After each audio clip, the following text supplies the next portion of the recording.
around Dodge City and in the territory on West, there's just one way to handle the killers and the spoilers, and that's with a U.S. Marshal and the smell of Gunsmoke.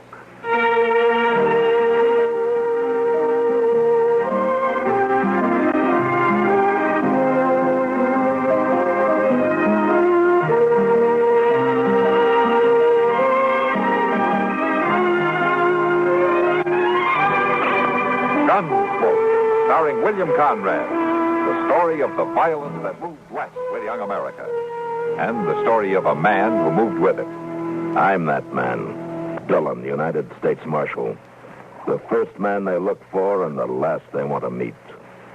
It's a chancy job, and it makes a man watchful and a little lonely.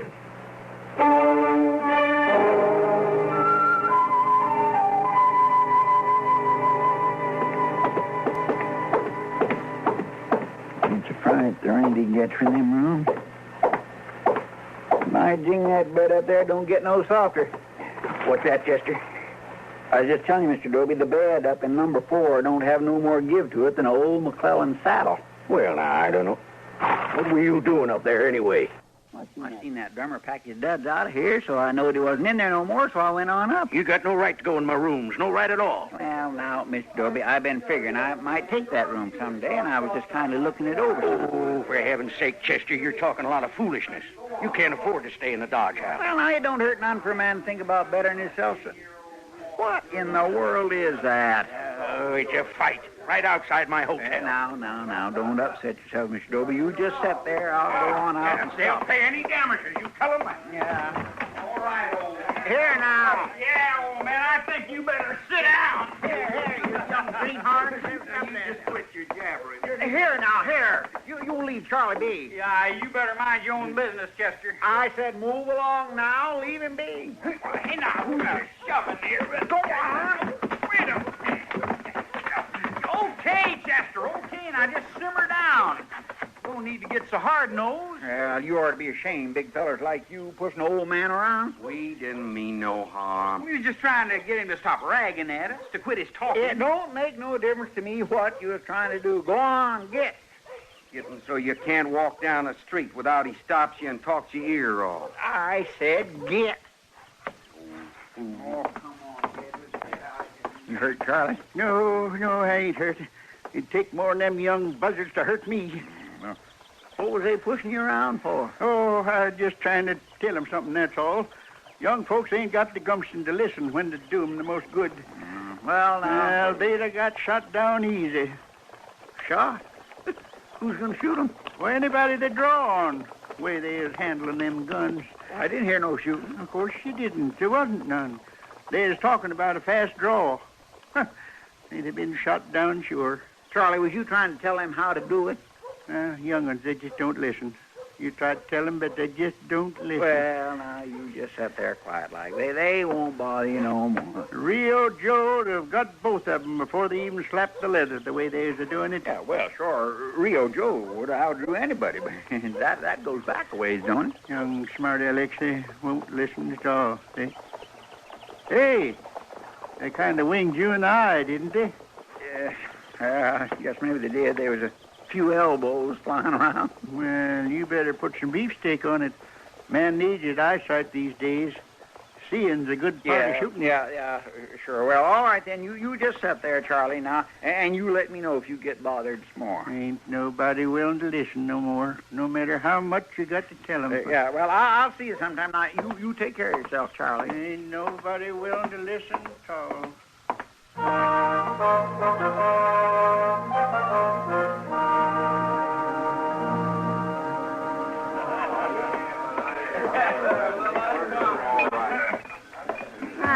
There you are. Thank you, Kitty.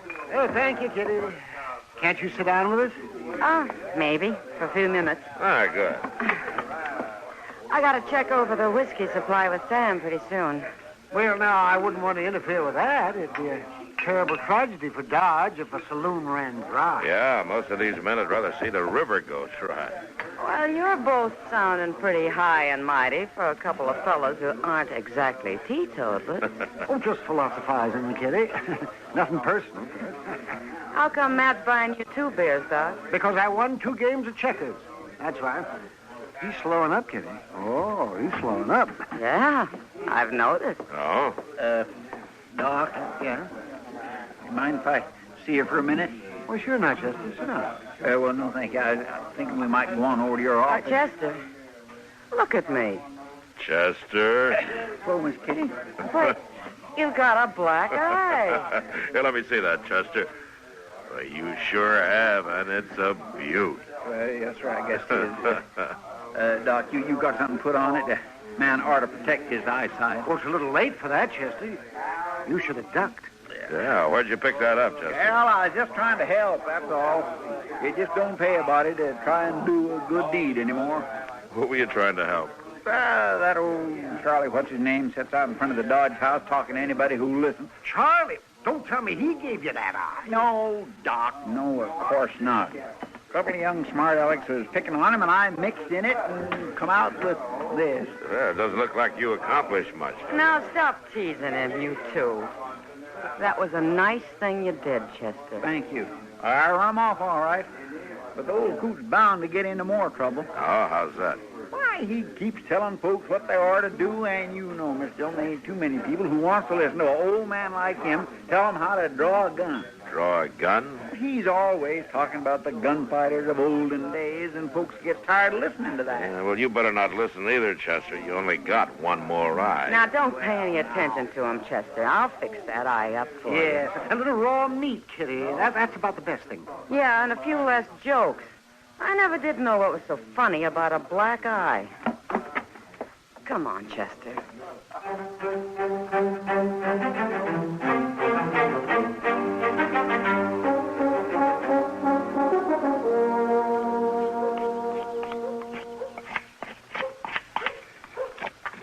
Now, you see, boy, you got to be careful about how you work the barrel. You got to have a good, true barrel on your gun. You sure can whittle nice, mister. Oh, well, boy, it don't take much to do some whittling. All you got to do is have a sharp knife and a remembrance in your hand for what you're making. Well, you got a remembrance for that gun, mister? Oh, my. Like I have for the blaze of the Texas sun on my back. Man, don't forget them things. It don't look like my pa's gun. That part there is different. This here? Huh? Yeah. Oh, well, they got newfangled ideas. You don't need no notch in the cylinder to make a good gun.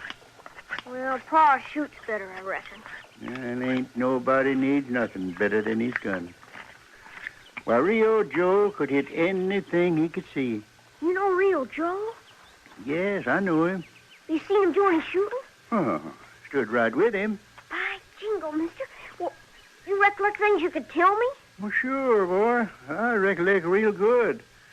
I recollect the time down in border country when he faced down 3 men using a gun like this. 3 men? Was they drawing on him? Well, yes, they drawed. But that was the last thing they ever did. It don't seem likely no man could do that. Rio could do it. He was good with a gun. Yeah, real good. Go on, mister. Tell me how he done it. Well, the way it was, Rio was coming along a trail by some cottonwoods. You still spinning them yarns, old man. He's telling me about Rio Joe. Rio Joe. He's telling you about Rio Joe. He's seen him. He stood with him. Ain't that so, mister? Of course that's so. Well, don't listen to him, boy. This here old fool is like to hear himself talk. He never seen a gunfighter like Rio Joe his whole life. Well, I did or see if he him, too. did, I he'd did. have run so hard it wouldn't have been stopped yet. He just talks so much the whole town's tired of it, boy. You don't want to get took in by no blowhard. Now, you look here. Oh, Rio Joe. Mister? I was telling you straight, boy. You believe me, don't you? Well, can you prove it? Yeah, I don't know, boy. I don't know.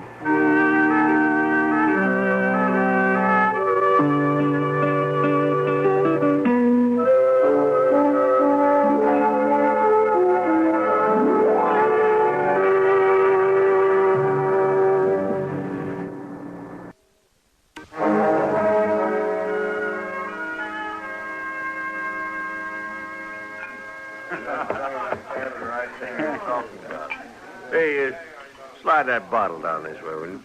Sure, Rasp. Well, thanks. Hey, you the two fellers give that marshal's helper a black eye. Chester? Well, he was asking for it. It weren't none of his business. You know, first I thought the old man gave it to him. Old Charlie? Yeah. All he does is talk. Oh, he sure does that, though, don't he? Yeah. You think nobody else knowed how to draw a gun?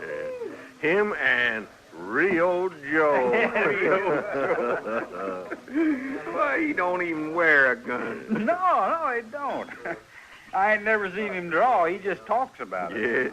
Yeah. It don't seem like feller talks that much ought to back his play. Old Charlie ain't got no play to back. Might be mighty interesting put it up to him. What you mean? Yeah, mighty interesting. What are you aiming at? I just got me a smart idea how to get rid of that old man. Wait a minute, Raph. He ain't done nothing bad enough to get shot for. No. Who's talking about shooting? I ain't. You said get rid of him. Sure I did, and it'll work. And all you got to do is just call his bluff. How's that? Well, get him out in the street and tell him he's got to face up to one of us, or else keep his mouth shut and leave town. Huh? Yeah, that'd be calling him all right. He sure ain't gonna draw. No, not a talker like him. That'd be nothing for him to do but get. Come on, let's go fetch him. Tonight? Sure, tonight. Right now, ain't no reason to sleep on it. Come on.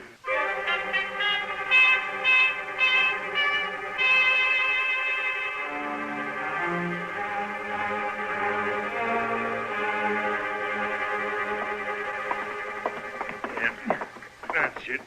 Come on now. Right down these stairs. Now, wait a minute. Keep your voice down.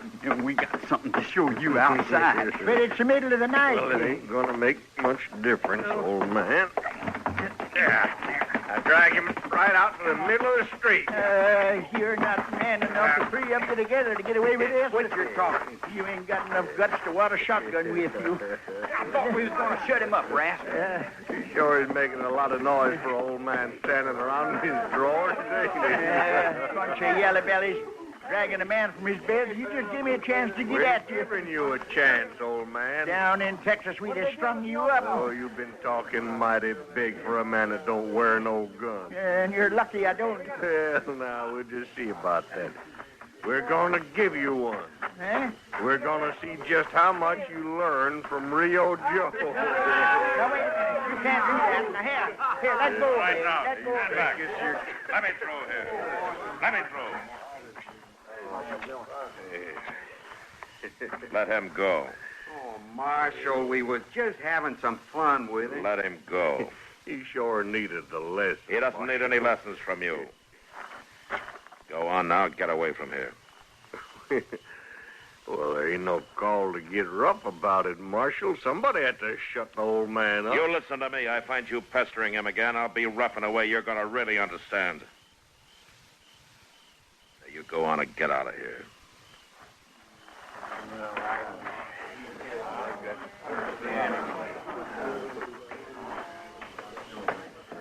Come on, Charlie. We'll go back to your room. You don't need to give me no help, Marshal. I can take care of myself. Sure. I know that, Charlie. I wasn't scared of him. I just stood up to him. Yeah. Come on upstairs. Ain't nobody never got by with nothing like that before. Don't worry about it. It's not going to happen again. I know it ain't, Marshal. I know it ain't. Charlie, you mind if I come in for a few minutes? Huh? Wait. Yes, suit yourself.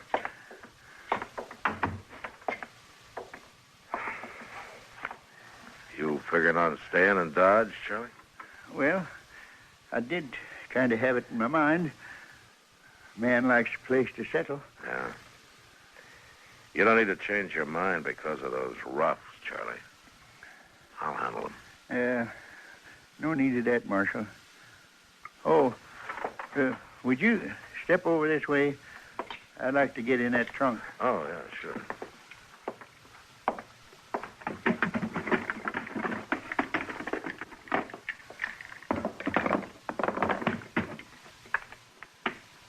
Oh, looks like you've had those guns a long time, Charlie. Yes, I have.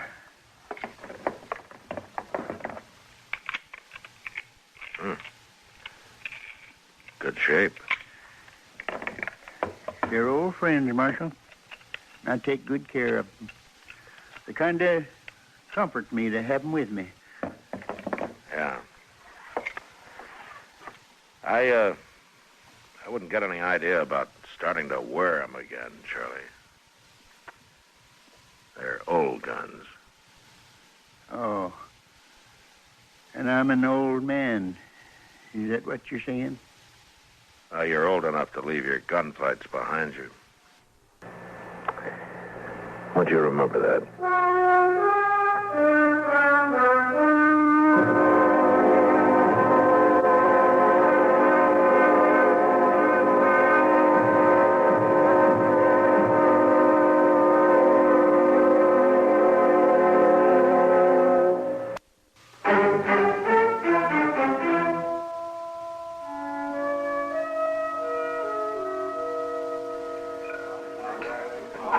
I hope they didn't hurt the old man. No, they didn't hurt him. Not physically, anyway. Well, I guess his pride took a beating. Yeah. It's a terrible thing they did to him. Do you think he's going to leave town now? I don't know, Kitty. I wouldn't blame him if he did. No. But it'd really be a shame. He wasn't doing any harm, telling his stories. And the kids seemed to like him. Yeah. But Rasp didn't. That brass Hiller. He's always been a bully. Sound like I hear my name mentioned around here. You did, Rasp, and I'm glad to repeat what I said. I called you a bully. Well, now, that ain't real ladylike, Miss Kitty. Is it, Marshal? Why don't you move along, Rasp? I keep forgetting you're the big marshal taking care of the ladies and the old men around town. I have an idea that one particular old man can take care of himself. Oh, you've been listening to too many of his stories. I'm not so sure they're just stories. What do you mean? I saw a pair of horse pistols in his room last night. They looked like they'd had a lot of Well, work. that old coot don't wear no gun. He's wearing one now. Old Charlie? I wouldn't get in his way if I were you. You mean that old geezer might draw on me? No. You've been took in by his talk. I'm just telling you to be careful. He's not going to forget what you did to him last night. All right, Marshal. I'll play along. I'll tell you one thing. That old man better not start nothing.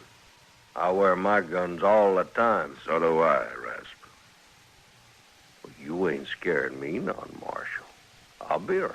So will I, Rasp. So long, Miss Kitty.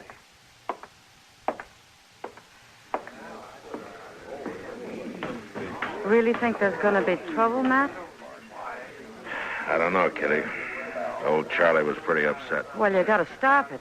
Don't let him put on those guns and march around till he gets himself killed. I can't take him away from him, Kitty, Why can't you? because he hasn't done anything. Oh, yeah, I forgot. You have to sit and wait until something happens.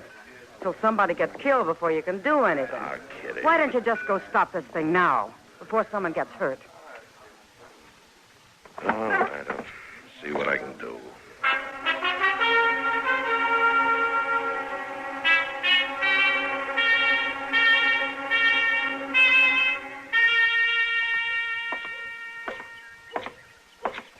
Oh, Matt. Huh? Oh, hello, Doc. Yeah, where you bound for? Yeah, I'm going over to the telegraph office. Oh, well, I'll walk along. All right. I've been waiting for a wire from Washington. About time it came in. Not taking your badge away, are they? On days like this, they're welcome to it. Hello, Ed. You got something for me? Well, now, that's a funny thing, Marshal. Something just did come in. I was going to bring it up as soon as I had my dinner. Yeah? Yeah, here you are. Oh, thanks. Yeah. Well, see you later, Ed. Sure, Marshal.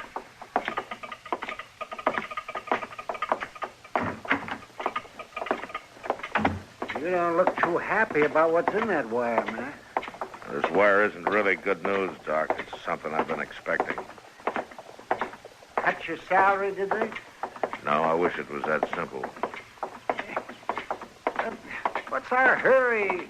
Where are we going? I want to find old Charlie and take his guns off of him. You mean that wire was about old Charlie? Yeah, I'd ask a couple of questions. You better stick with me, Doc. You may be needed. Yeah, sure.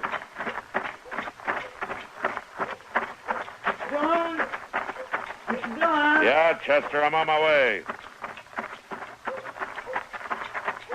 John, it's Rast and old Charlie. Yeah, the wire was too late. What's that? Never mind. You look at Charlie over there, Doc. Sure. I'm pretty sure Rast's dead, Mr. Dillon. Yeah, he's dead. That old man just stood there as cool as could be. Let Rast draw first. Uh-huh. And he shot him down with one of them old pistols. I'm not surprised. Let's go see him.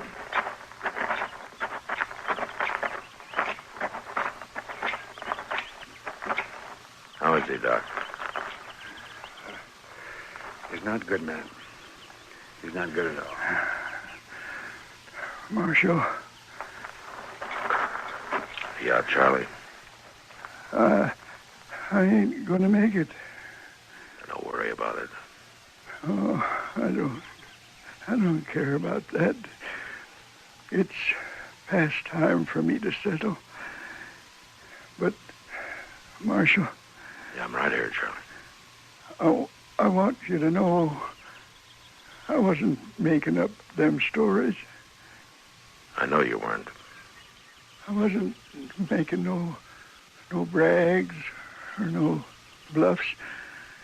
I did stand with Rio Joe. Yeah, I know. I could shoot too. I could shoot as good as he could. I could draw as fast as Rio Joe. Yeah, Charlie, you could.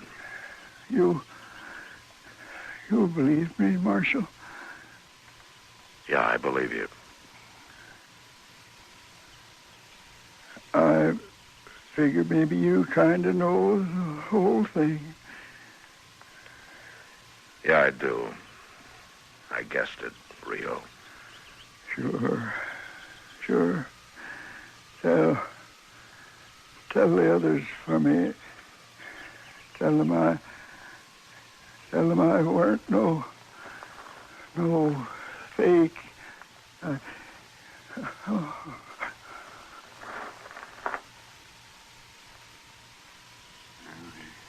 He's gone, man.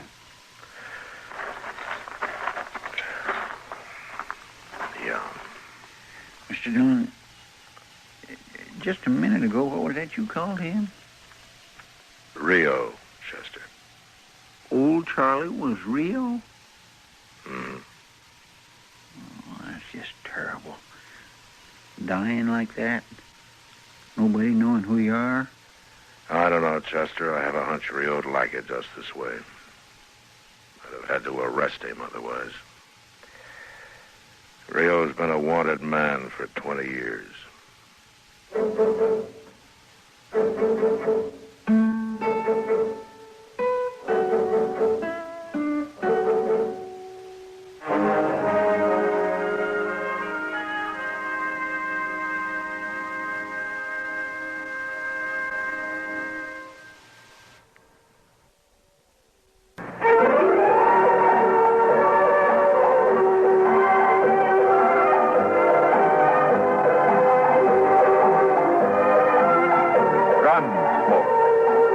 Produced and directed in Hollywood by Norman McDonald, stars William Conrad as Matt Dillon, U.S. Marshal. The story was specially written for Gunsmoke by Marion Clark, with editorial supervision by John Meston. Featured in the cast were Ralph Moody, Lawrence Dobkin, Dick Beale, Sam Edwards, Vic Perrin, and Jack Moyle. Harley Bear is Chester, Howard McNear is Doc, and Georgia Ellis is Kitty.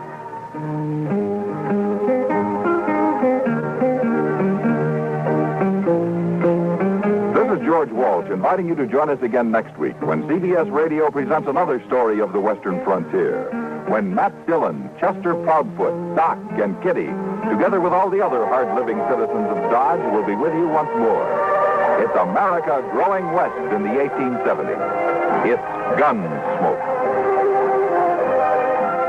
Latest news follows, then Mitch Miller with tonight's guest stars on the CBS Radio Network.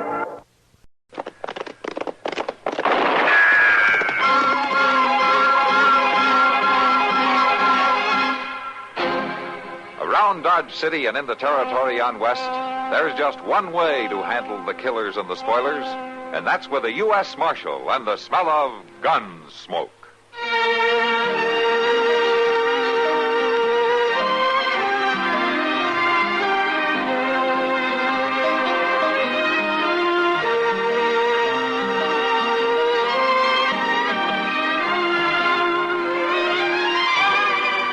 Gunsmoke, starring William Conrad, the story of the violence that moved west with young America, and the story of a man who moved with it. I'm that man, Matt Dillon, United States Marshal. The first man they look for and the last they want to meet.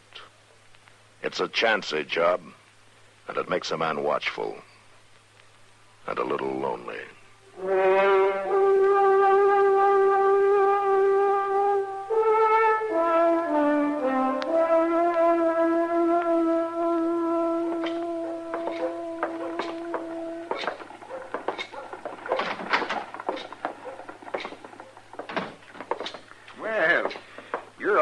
Marshal. Chester. How are you, Schuyler? Schuyler. Is young Danny Leitz around? Yeah, room 14, straight down the hall. No, thanks. He checked in last night. Mr. Dillon, you suppose Danny and his pa's had another scrap of some kind? I might have. Old Cater's pretty hard to get along with. I'm surprised the boy's stood it as long as he has. Well, it sure was a funny-sounding note he sent over at the office. What do you make of it? Chester, if I could make anything of it, we wouldn't have to come here asking, would we?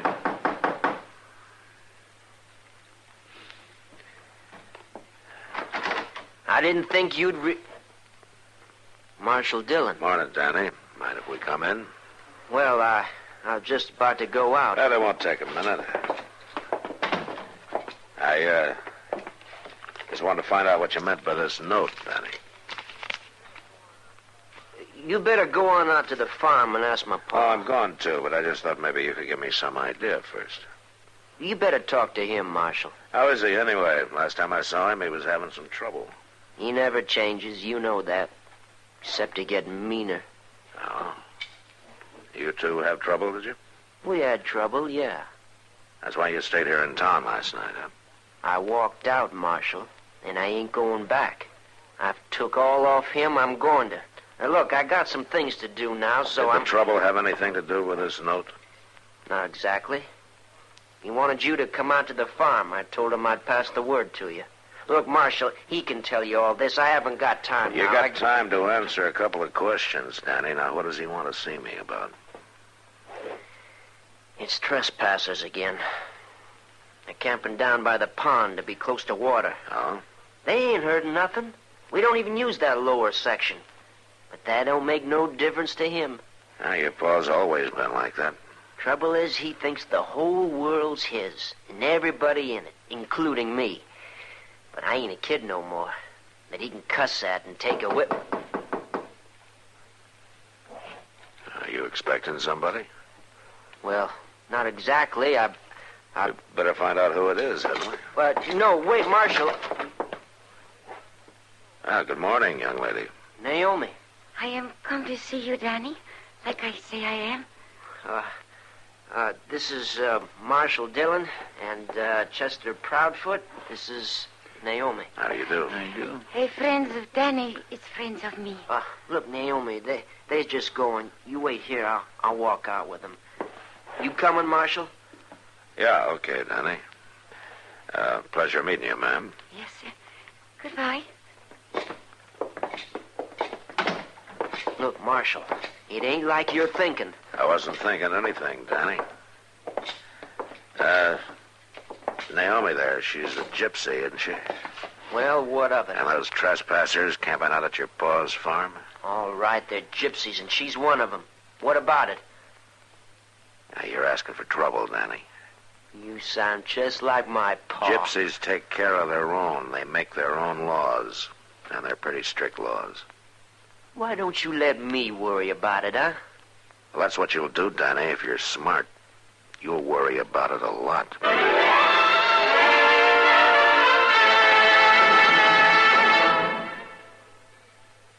I reckon there's one flag the whole world knows and mostly respects. It's on a stamp here in my album, that the United States Post Office put out in October 1963 to honor the 100th birthday of the International Red Cross. I'll find it here now. Now, maybe you didn't know there are two Red Cross organizations. Both of them started in Geneva, Switzerland, and had headquarters there. But they each do different jobs. Yeah, this stamp shows how one of them helped free anti-Castro Cuban fighters who got captured at the Bay of Pigs. That's what the International Committee of the Red Cross does as a neutral body, making arrangements for exchange of prisoners, trying to protect sick and wounded soldiers, and helping civilians and refugees in war areas. The other is the League of Red Cross Societies. It operates in almost 90 countries, giving aid in every kind of emergency or disaster and carrying on health, safety, and relief projects. I kind of figure this is one of the best stamps in my book.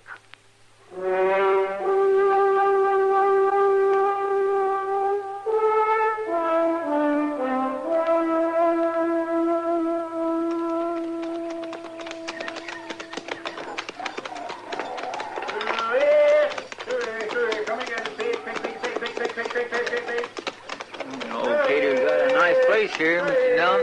Well, he ought to. He's put 20 hours a day on it for the last 10 years. Hey, Cater. Oh! Morning, Marshal. Chester. Just a minute till I jump out the rest of this feed. There. Eat your heads off now, you mangy varmints. Put some weight on.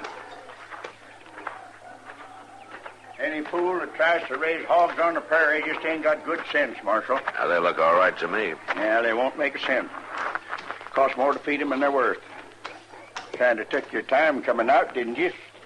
Well, if you call 3 hours taking our time, that's when I got your note. Yeah, that worthless young pup. I told him to tell you last night as soon as he got in town. Come over here and sit in the shade. All right.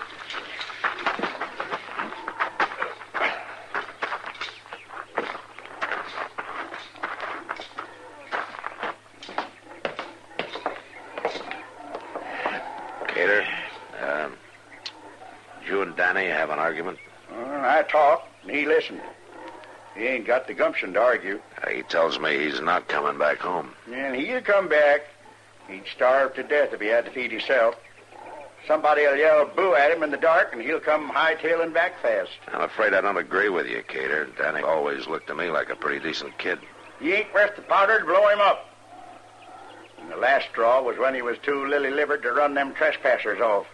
Oh, why don't you leave those people alone, Cater? They're figuring to move on by the end of the week anyway. Sure, and take half the farm with them, like as not. I'm missing 5 pullets now. Stole just since they've been there. Now, that might have been a coyote or a weasel, maybe. Yeah, and it might have been that pack of thieving gypsies, too. Marshal, I didn't build this farm by putting up the squatters, and I ain't about to start now. I fought for this land, every square foot of it. And I'll keep right on fighting. Times are different from when they were when you first came to the prairie, Cater. Yeah, people ain't. They're all out to take what you got away from you. You always got to keep outguessing them and out-fighting them. That's what I tried to learn that boy of mine, but he ain't got the backbone of an angleworm. Why, he didn't even take a gun when I sent him over to run them thieving gypsies out. You know, Cater, there are other answers in this world besides guns. Yeah, but it was guns that won this country, and they'll keep on winning it, too. You pack one yourself, don't you, Marshal? Yeah, I use it to enforce the law, but not to settle every personal argument that comes along. Well, then start enforcing the law. Now, you go over there and talk to them gypsies and tell them to get out. I have talked to them. Chester and I just came from there. Did you run them out? They're repairing their wagons, building wheels, and setting hubs. They'll try to pull out sometime tomorrow. Yeah, so they outbluffed you, too, did they? What'd they do? Dangle one of their women in front of you? That's what they done with Danny. No? Yeah, I seen what was going on. He was sweet-eyeing one of them all week. And she was letting him, too. Now, listen a minute, Now, you Peter. look to your duty, Marshal. Stop taking up for them foreigners. Will you listen to me, I said?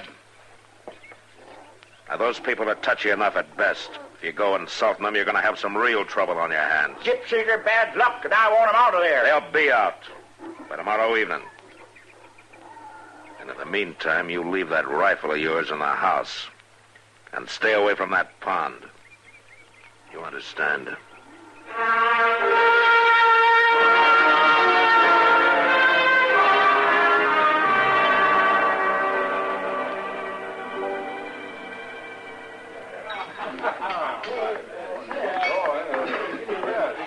Matt, if words were dollars, you'd be the biggest miser in the Long Branch. Huh?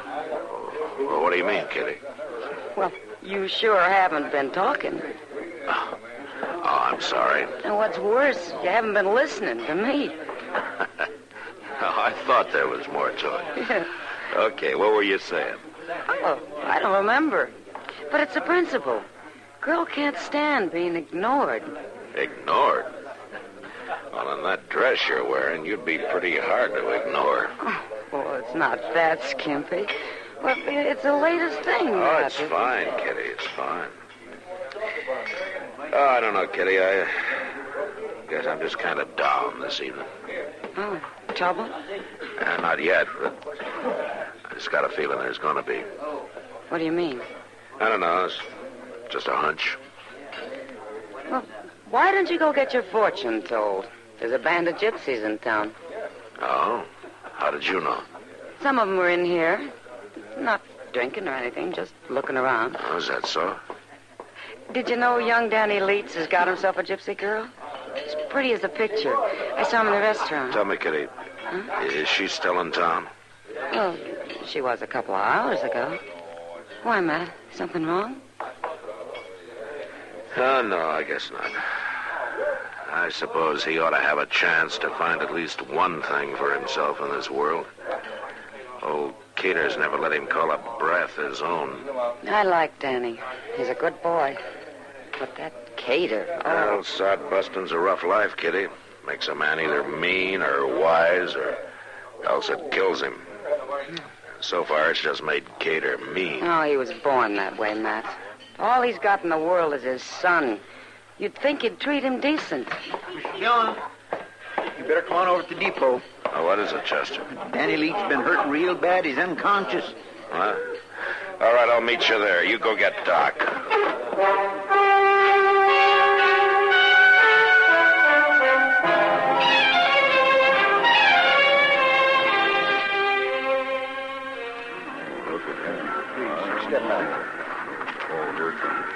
How is he, Doc?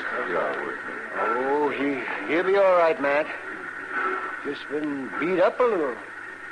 He had a bad whack on the head there. Oh, well, he's coming around. Wake up, lad. Come on now, boy. You can't sleep forever. Anybody know how it happened? No, the station agent come out and seen him laying there. That's it. Come on, Danny, man. Back to the world of the living. What is it?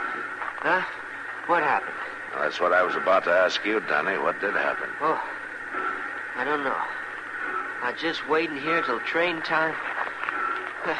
Where is she? Huh? Where's Naomi? Easy now, boy. They took her. Who took her, Nanny? The gypsies. She said they would. She said they would if we didn't get away in time. What's she mean, gypsy? Well, later, Doc, later. Go on, Danny. We was aiming to leave, going to Kansas City. I got tickets on the train. Oh, you're not in any shape to travel, son. Yeah. We got here early. Stayed right down here at the end of the platform, out of sight. Naomi was scared. She said it was going to end bad. She was right. We was aiming to get married in Kansas City, Marshal. I'm sorry, Danny. They come out of the shadows there. 8 or 10 of them. Next thing I knowed, they grabbed Naomi. They come at me with knives. Then one of them hit me from behind. Yeah, that's all I know.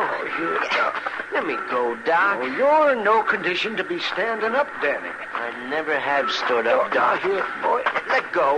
I didn't stand up when they come and took her. I didn't lift a hand. You couldn't have done anything, Danny. Maybe Paul's right. If you want anything, if you want to keep it, you got to hit out at anybody that gets close. Hit him first. That's the way Pa thinks. And he's hated for it, Danny. He hasn't got a friend in the world. Well, what have I got? The only thing I ever wanted. The only person that ever thought I amounted to something. And I let them come and take her back without even fighting for her. Why don't you go over to your room and rest a while, Danny? Go to bed without my supper? Is that what you mean? Oh, now, Danny, Well, what are you all gaping at? Ain't you ever never seen a coward before? Take it easy now, Danny. I gotta get out of here, Marshal. I gotta get out of here before I bust wide open.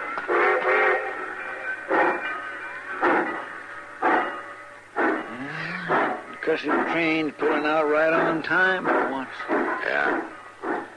It's too bad this happened. Danny and that girl might have got on fine. What girl are you talking about, Matt? I'd like to know what's going on here once in a while, too. Hey, what's the idea? Come back here. Marshal,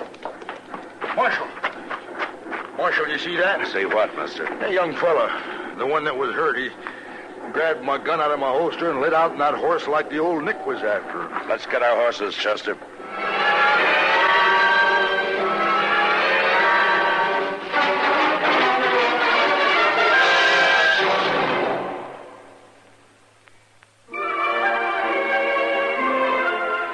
Hometowns in America have a lot in common, and yet they're each one of a kind. Take, for example, Stillwater, Oklahoma. And when you're taking Stillwater, you get with it Oklahoma State University, because the town is the university, and the university is the town. And any student from these parts who's really serious about animal husbandry, veterinary medicine, or engineering will be there. He'll likely belong to Sigma Nu, or maybe be a Beta. And she'll become one of the KKGs, or possibly pledge to Theta. His bright new blazer is from Bates Brothers down at the end of University Avenue in the campus corner. And her latest mod is from Bonnie's in the Student Union. Downtown's a 10-minute walk.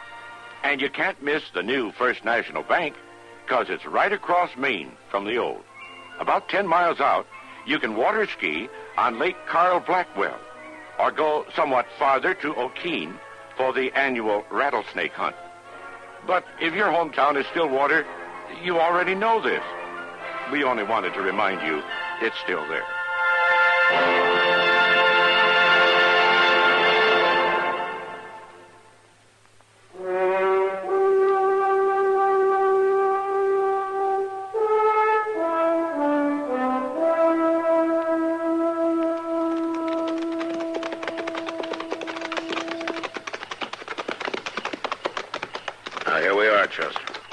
But them gypsies has pulled out, Mr. Dillon.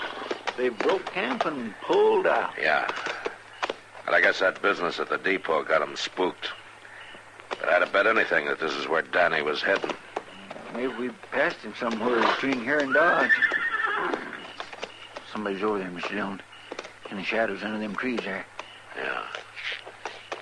Hey, Danny, is that you? Yeah, it's me, Marshal. Come on, Chester.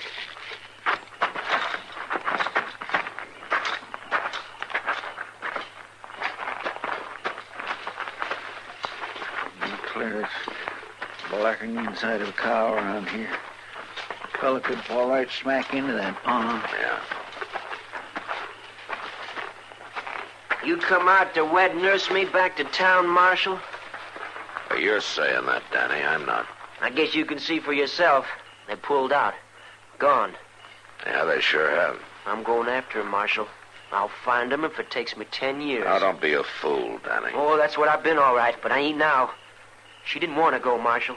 They took her against her will, and I'm going after her. Danny, they'd kill her before they'd let her marry an outsider. That's the way gypsies are. Maybe I can change their minds. Pa's way.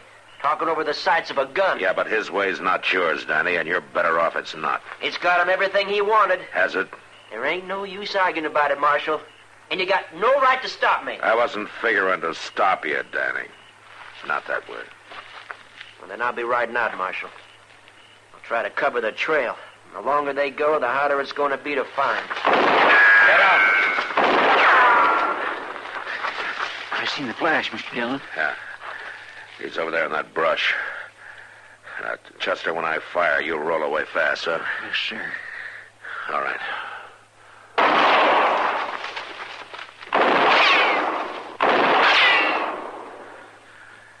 You all right, Mr. Dillon? Yeah, I'm all right. Some of them gypsies must have stayed behind. Yeah, maybe.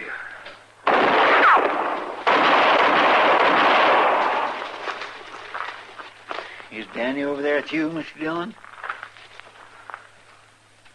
Yeah. Yeah, he's here, Chester. Get on out of there, you thieving varmints, or you'll get more of the same. It's old Cater. Yeah. There's a posse of 100 of us out here in the brush. Cater, it's Matt Dillon. Marshal? Put that rifle down and come on out. Sure, Marshal. I got no fight with you.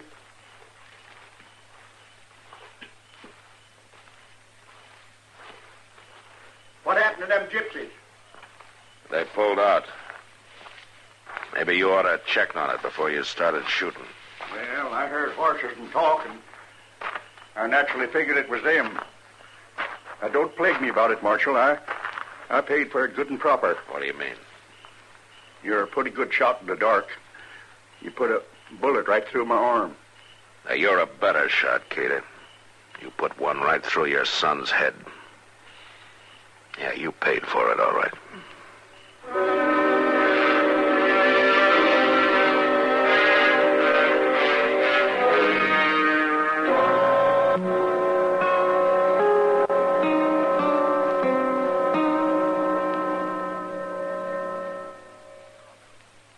When it comes to political terminology, I guess that old character Elijah Cuddlestone has used it all. For instance, and I say that all of them, every man Jack and nominated to run against me is cast in the same mold, poured out of the same bottle, chips off of the same political stump. There's no choice among them, that is. Fact is, I say that it's a fact that you'll see them ring in a dark horse candidate. A dark horse, that is, because they can't make up their minds otherwise, is what I mean. Well, dark horse, in the political sense in which Elijah used it, means pretty much as he explained it. An unexpected nominee brought in to break a deadlocked balloting for a candidate from among the leading nominees. Presidents Polk, Pierce, Garfield, and Harding were dark horses. Originally, dark horse was a racing term for a horse whose abilities were kept in the dark until displayed in the race.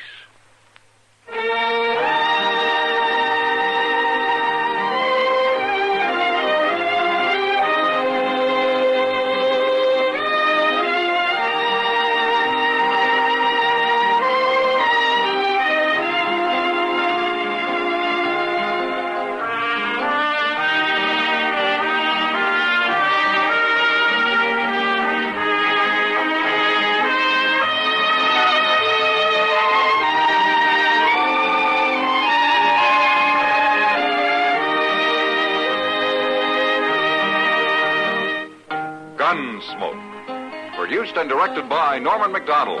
Stars William Conrad as Matt Dillon, U.S. Marshal. Featured in the cast were Parley Bear as Chester, Howard McNear as Doc, and Georgia Ellis as Kitty. George Walsh speaking. Join us again next week for another specially transcribed story on Gunsmoke. This is the United States Armed Forces Radio and Television Service.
double-barreled action for you this week. Tonight, Gunsmoke. Saturday night, Gunsmoke again. At the end of tonight's show, I'll give you the details.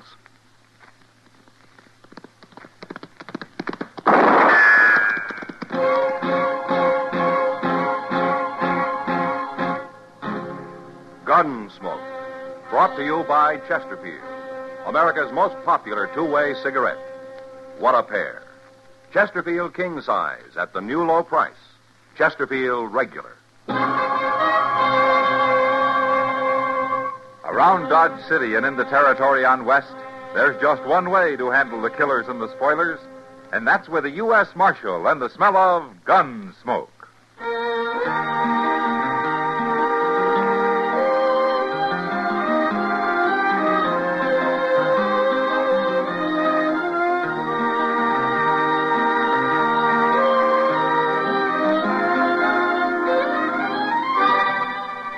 Gunsmoke, starring William Conrad. The transcribed story of the violence that moved west with young America, and the story of a man who moved with it. I'm that man, Matt Dillon, United States Marshal. The first man they look for and the last they want to meet. It's a chancy job, and it makes a man watchful and a little lonely.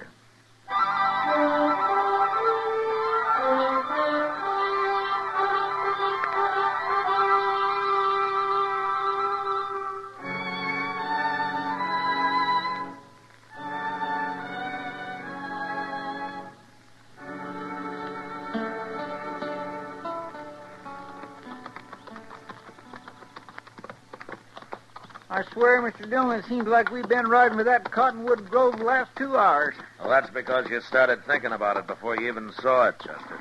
It's water I've been thinking about. I won't never make it to Dodge without water. You'll make it. Not saying I won't. Wait a minute, Chester. Look over there. Who are they? What are they doing in there? Well, the man on the paint horse is Bill Pence, Emmett Bauer's foreman. The other two must be riders of his. Yeah, but that kid they've got... Look, his hands is tied behind his back. They haven't seen us yet, Chester. Let's ride closer. What's Pence taking down his rope for? Well, Mr. Dillon, you know what they're doing? Yeah, only they're not going to do it. They've seen us now.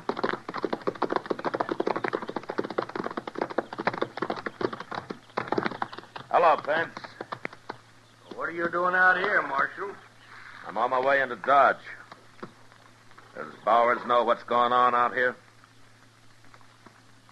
Marshal, I'm foreman of this outfit. Emmett Bowers don't question how I handle things. Whose horse is that kid sitting on? What? The boy there. Is that his horse? Well, yeah, it's his horse. Why? Chester. Yes, sir? Go untie his hands. Here, wait a minute. Go on, Marshal. Chester. And if anybody interferes with you, I'll shoot him. Okay, Mr. Dillon. You're making trouble, Marshal. Pence, you know me. You know I won't stand for lynching. And you know I'll kill you if I have to. Yeah, I think you would.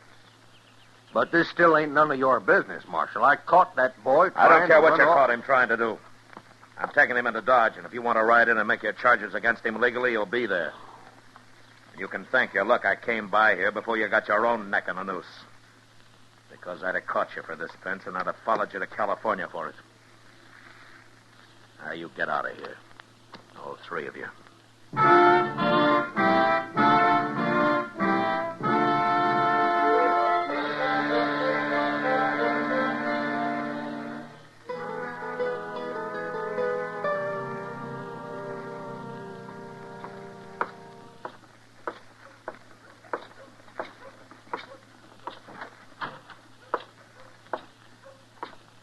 Oh, morning, Chester. Morning, Mr. Dillon. How's the boy this morning? Fine. Except he's wondering when you're going to turn him loose. Well, I saw Emmett Bowers and Bill Pence riding up the street when I came in. Maybe we'll learn the truth about all this now. The boy swears he ain't lying. Yeah, maybe he isn't. Now, here they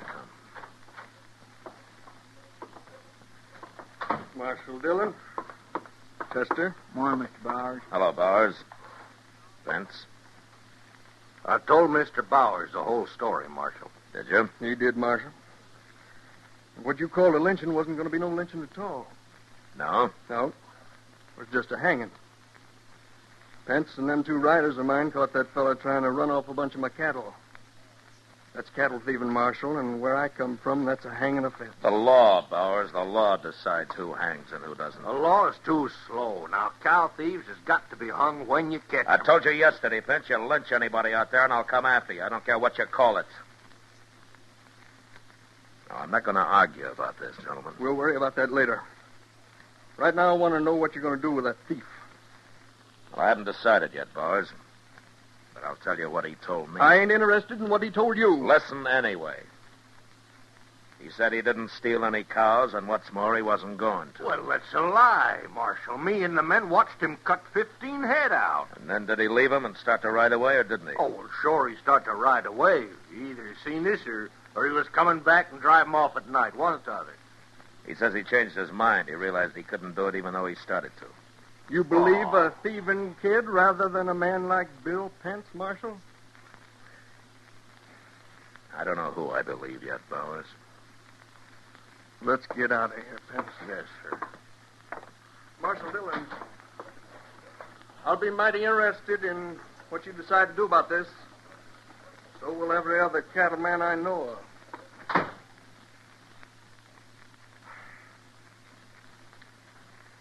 I want to talk to that boy, Chester. He's right back there waiting. Oh, Marshal. Unlock the cell, Chester. Yes, sir.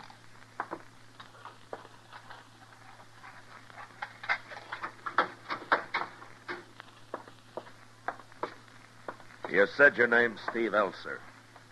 Is that true? I got no reason to lie about my name, Marshal. Where are you from? San Juan Mountains, Marshal, over in Colorado. What are you doing in Kansas?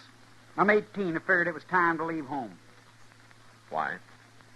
I'd have killed my pa or he'd have killed me if I'd stayed. Yeah. He ain't let me sleep in the house since I was 10, Marshal. Sometimes he don't even let my ma sleep in the house. Why not? Oh, nothing my pa does makes much sense. I think he got his brains knocked loose about 10 years back. Time a grizzly bear slapped him in the head. It most likely killed him, and I wished it had. I see. Tell me about those cattle of Emmett Bowers, Elser. You admit you started to steal them. Oh, shucks, I'd have never done it, Marshal. Not really. I was just kind of seeing how easy it'd be. Well, you found out. Pence and his riders were watching you the whole time. I know. They told me. Well, there's one thing about you. At least you don't carry a gun. Maybe I'd better. No. Look, Elser, I believe you. And I'm going to turn you loose. But on one condition. What's that? That you get a job. Work at it. Prove you're honest. I'm going to give you a week to find one. Oh, Marshal, I've been working all my life. I'm tired. I'll give you a week, Elser. And if you don't have a job by then, you're going to have to leave the country.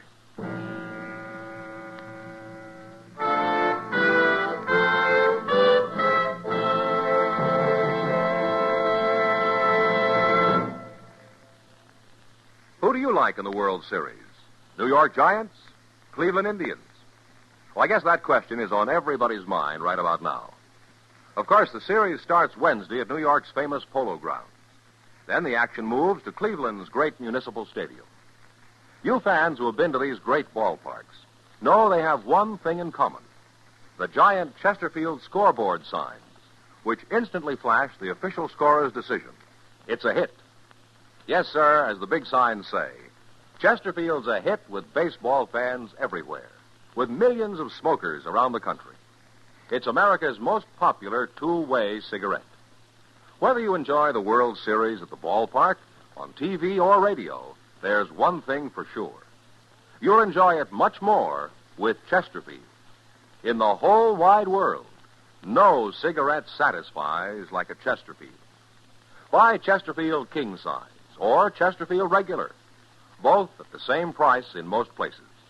Get a carton today.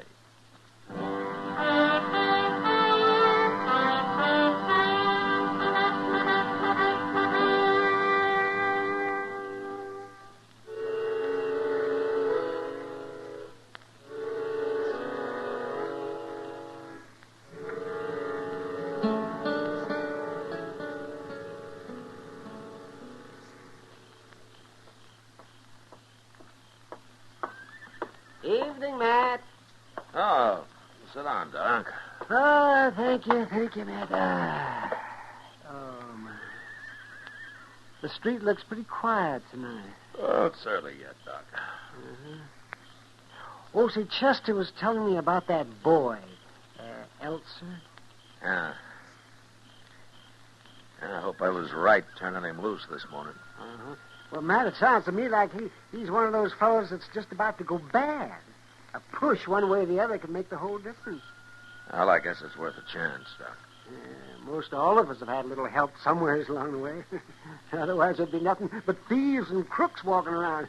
I bet you did, Matt. Or you wouldn't be trying to help this boy. Maybe. Yeah, well, anyway, he didn't steal those cows. No, but he came a lot closer to it than a man should, Doc. Mr. Dillon? Oh, hello, Doc. Good evening, Chester. You better step into the Oliver Gander, Mr. Dillon. Pence is in there about to have a fight with young Elser. What? Not a gunfight. Elser ain't armed. But he's making Pence awful mad. I will see you later, Doc. So long, Matt. What's Elser up to, Chester? Well, sir, he's been bragging to Pence about his not getting to hang him, about not being in jail and all. It ain't improving Pence's temper none. Oh, hello, Marshal. Hello, John. Is Elser drunk? He's been drinking, but he ain't drunk. Well, he won't find a job hanging around saloons. No, sir.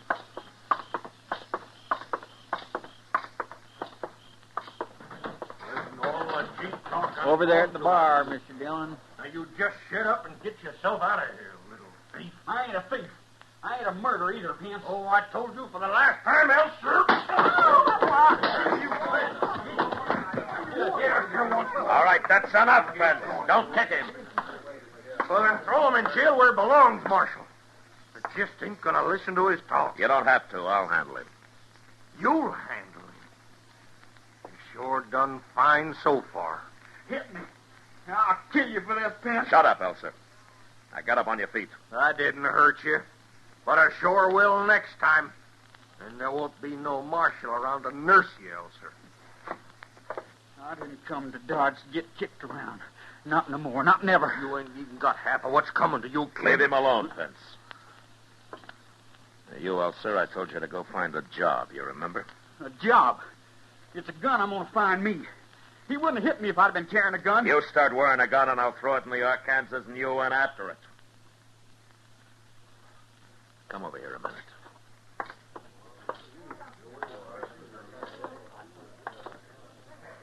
I'm giving you a chance to make good, Elser, but it's not going to last forever.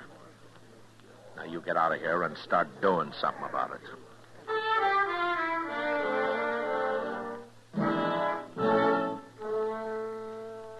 The next day, I had to go up to Fort Larned on government business. But before I left, I talked to a couple of ranchers who were in town about hiring on Steve Elser. However, they'd heard about him and said I was making a big mistake trying to help a boy that was headed for the end of a rope. Well, I argued with them, but it was no use. And I decided I'd try to find him a job in town to start with. I was gone 2 days, and the night I got back, I went over to the Texas Trail looking for Chester. He wasn't there, but Kitty was. I saw Chester about an hour ago, Matt. He didn't expect you back till tomorrow. It didn't take as much time as I thought, Kitty. Tell me about things here, huh? Well, nobody's been shot or hung I know of. There's one thing I don't like, though. Oh, what's that, Kitty? You know Ben Hander? For one reason or another, I've thrown Ben Hander in jail at least 10 times. Well, he and Steve Elser have been running together the last couple of days. What? Mm-hmm.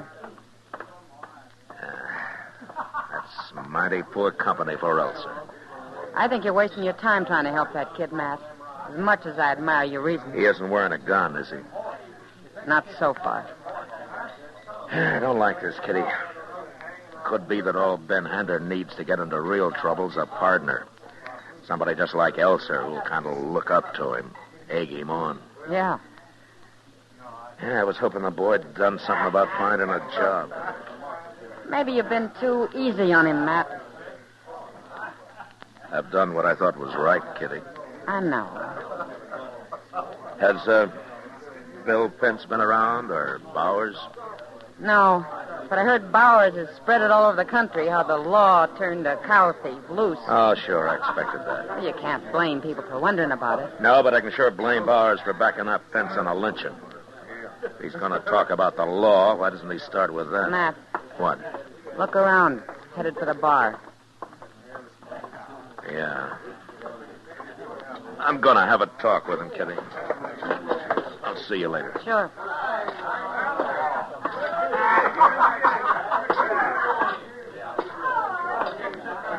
Hello, Elser.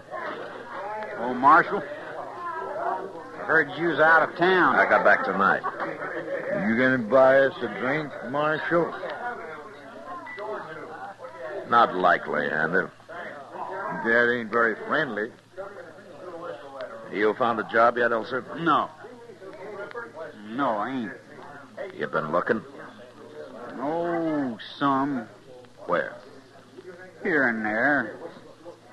Where? Oh, it's no use, Marshal. First man I asked said nobody'd hire me.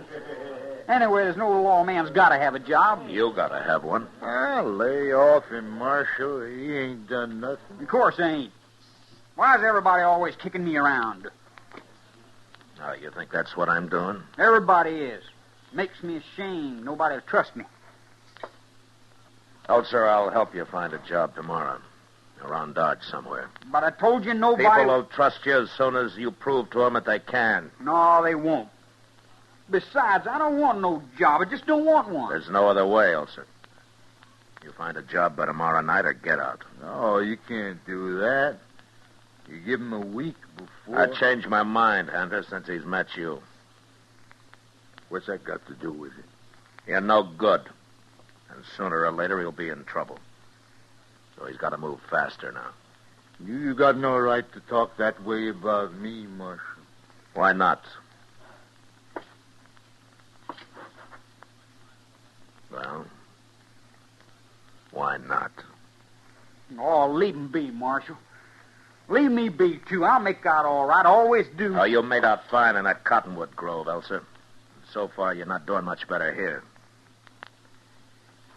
Now, you come see me tomorrow night and you have a job. And if you think I don't mean what I say, you ask Hander here. He knows me.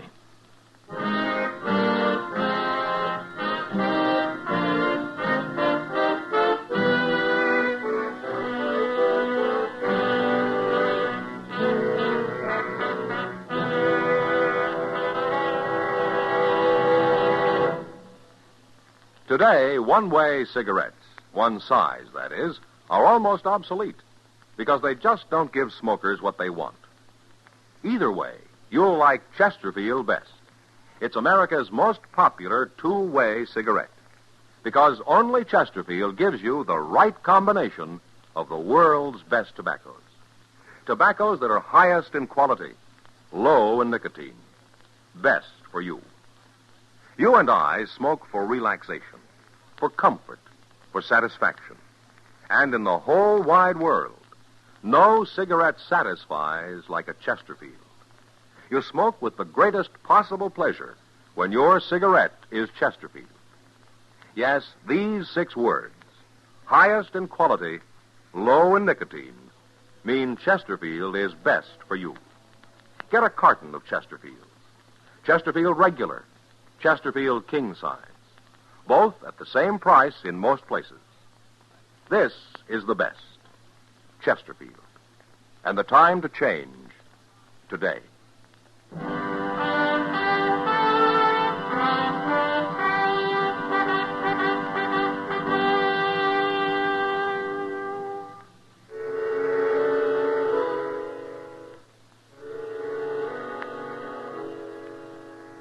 Maybe Kitty was right about my being too easy on young Elser. But as I found out next day, being hard on him didn't work any better. I just had breakfast at a little Mexican place at the edge of town, and I was walking back into the plaza when I noticed a small crowd in front of the Overland Express Company. I started across to find out what was going on when Chester spotted me and came running over. He shot him, Mr. Dillon. He shot the clerk in there. Who shot him? Ben Hander. He tried to hold the place up about 10 minutes ago. Well, where is he? Did he get away? Well, they say some men chased him down to the OK stable, and they've got him trapped in there. All right, come on. I talked to the clerk. Doc's with him now. There was Ben Hander alone, Mr. Dillon. Elser wasn't with him. Huh. He got any money? No, sir. Some men heard shooting, come running across the plaza right away, and Hander got scared and left. I wonder where the boy is. Nobody ain't seen him I talked to. Yeah. How bad's the clerk, Chester? Oh, he took one bullet in the shoulder. It's going to hurt some, but it won't kill him. Look, there they are, Mr. Dillon.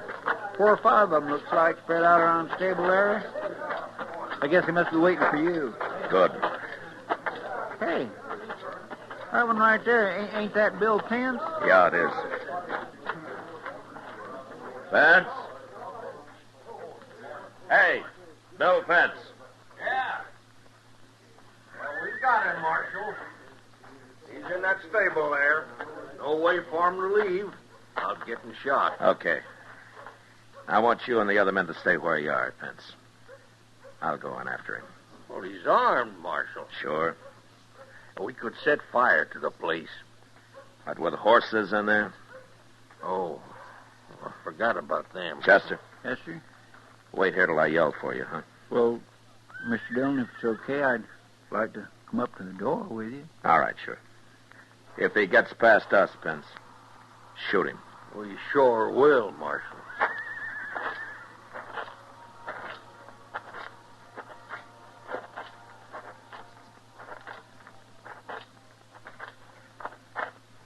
That door swings out, Chester. Now that you're here, you can pull it open, but stay behind it. I'll go in alone. Okay, sir.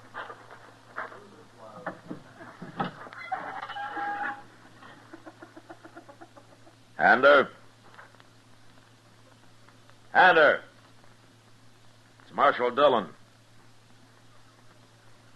You stay where you are, Marshal. You can't get away, Hander. There are 5 men waiting out here for you. Now, don't be a fool. That clerk you shot isn't hurt bad. If you try to run now, you'll die for it. I didn't kill him? No. I'm coming in, Hander.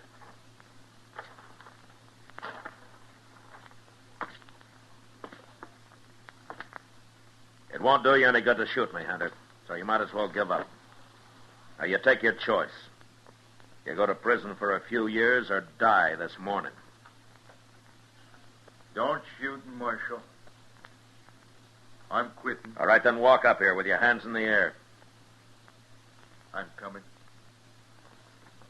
Here you go, kid. What's that? Who you talking to? It's me, Marshal. Elser. What? Then you come out with your hands up, too, Elser. We're coming. Chester. Yes, sir? Come on in here. All right, that's far enough, you two. Stand right there. Elser, so you was in on this? No, he wasn't. He wasn't anywhere near that express office. He's wearing a gun. I got a right to wear a gun just like any other man. He had nothing to do with that robbery, Marshal. Clerk and those men that followed me here can tell you that. He was waiting here with your horses. You can't prove that, Marshal. Why are you standing up for him, Hunter? He's a good boy. People let him alone. I ain't done a thing. Chester, take Hunter's gun. Yes, sir. I got it, Mr. Dillon. What about Elser? No, leave him alone. Step over here, Hunter. Elser? What, Marshal? I still think you were waiting here to get away with Hunter. But he's right about it being hard to prove. I ain't done a thing, Marshal. No, but you would have. Anyway, I'm going to give you one more chance. I'm taking Hunter to jail now, and while I'm doing it, I want you to get out of Dodge. For good. And don't come back. Kicking me around again, ain't you? I've done all I can for you, Elsa. There's nothing more I can do. You're on your own now. All right, Hunter, you know where the jail is. Start walking. Sure, Marshal. So long, kid. Let's go, Hunter. Mr.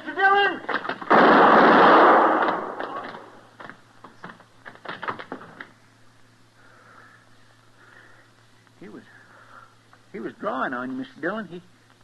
He was going to shoot you in the back.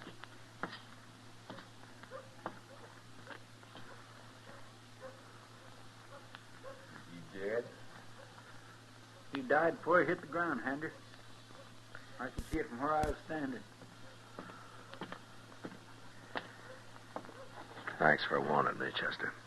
I was just starting to follow you, and I seen him move out of the corner of my eye. I had a feeling he might try it. You did? That's why I was half ready for it. Anyway, it's the first time I've been right about him. I sure guessed wrong up till now. But it was worth it, Mr. Dillon. Trying to help him, I mean. No, not him, Chester. It was already too late to help him. I should have known that.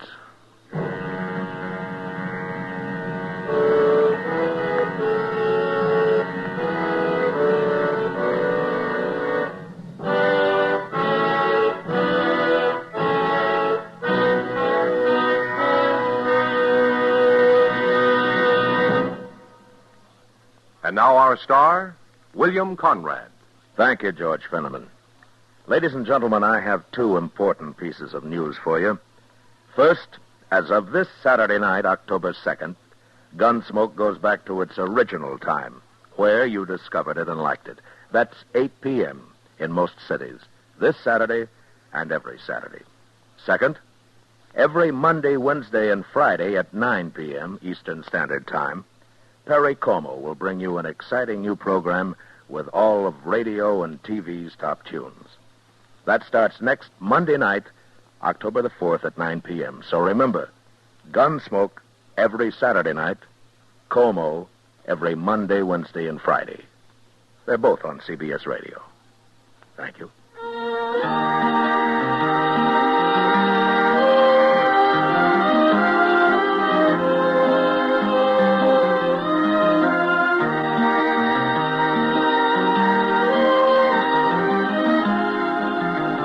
Gunsmoke, transcribed under the direction of Norman Macdonald, stars William Conrad as Matt Dillon, U.S. Marshal.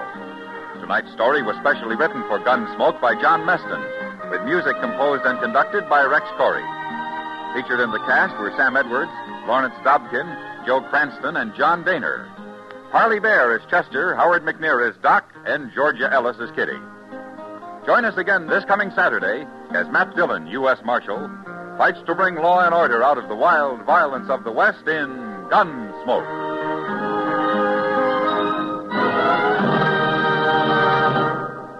L&M filters are sweeping the country, and the reason's simple.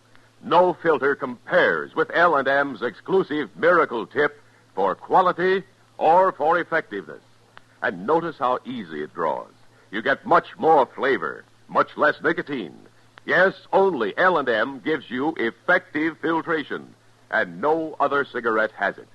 Our statement of quality goes unchallenged. L&M is America's highest quality and best filter tip cigarette. Buy L&M's, now king size or regular, both at the same low price. Remember, a week from tonight, hear the great new Perry Como Show, on every Monday, Wednesday, and Friday. And this coming Saturday, hear Gunsmoke, both over CBS Radio. This is the CBS Radio Network.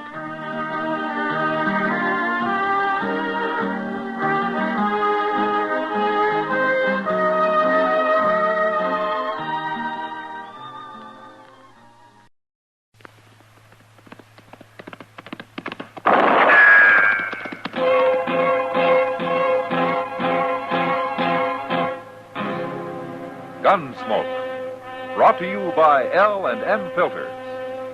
This is it. L&M is best. Stands out from all the rest.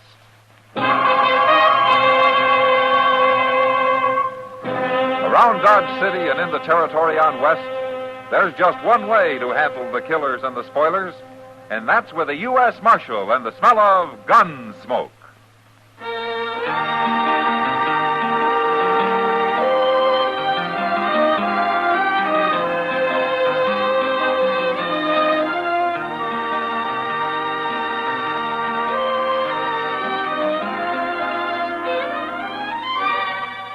Gunsmoke, starring William Conrad.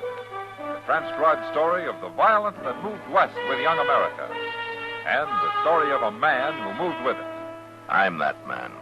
Matt Dillon, United States Marshal. The first man they look for and the last they want to meet. It's a chancy job, and it makes a man watchful and a little lonely.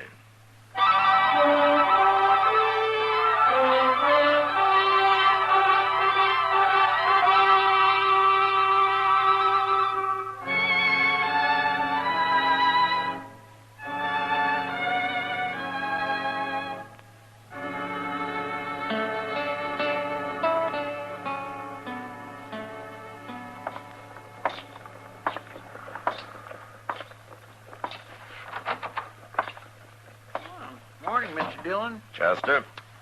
Well, what's got there? A mail. I stopped by the depot after breakfast. Looks like it's mostly circulars. Yeah, it is.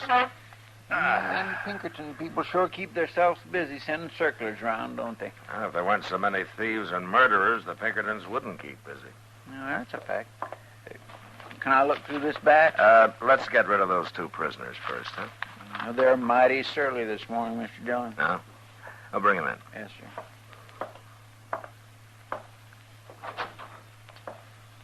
All right, you boys have repented and saw the evil of your ways. The law's ready to forgive you.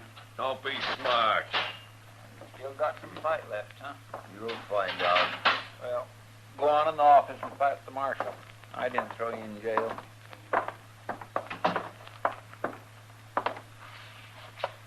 You're an awful rough lawman. Oh? You got a headache? There's no call to try to bust our skulls open with that gun of yours. What's your name, mister? You were too drunk to tell me last night. Jim Cando. Uh-huh. Yours? Lee Binders. How long you been in Dodge? We come on the Santa Fe yesterday. You planning to stay? I'm not so sure after the welcome you give us. Look, Cando, you were drunk and trying to pick a fight with everybody you saw. I probably saved you from getting killed. Or getting hanged. You didn't have to buffalo me. I wasn't doing nothing. What'd you throw me in jail for? Good luck. Huh? And because you're Cando's friend. That don't make sense. No? Maybe this does. Any more trouble out of either one of you, and I'm going to run you both out of Dodge. You sure keep a tight town, Marshal. Good. You've learned that much. Here. Here are your guns. Now take them and get out.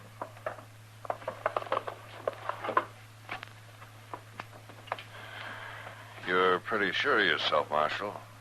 There are two of us, and your jailer ain't armed. I expect you're a killer, Cando, but you talk too much for a real gunman. Now go on, get out of here. Come on, Cando, I'm hungry.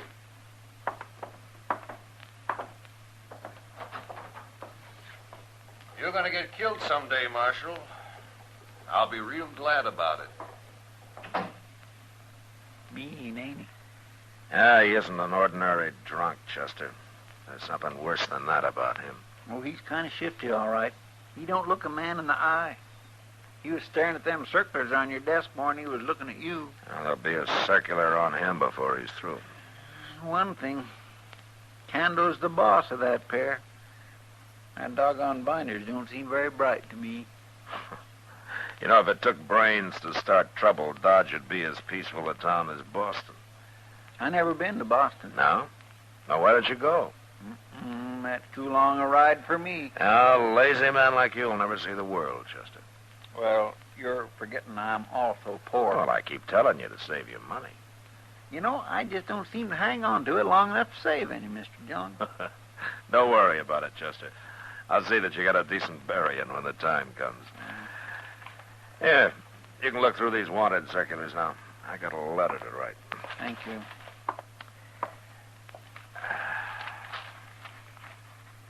Oh, my. This is the one ugliest man I ever laid eyes on. This new one out on William Bonney. He wanted it. Whoa! What? Mr. Dillon! What's the matter, Chester? Oh, my goodness. Well, what is it? Here, take a look.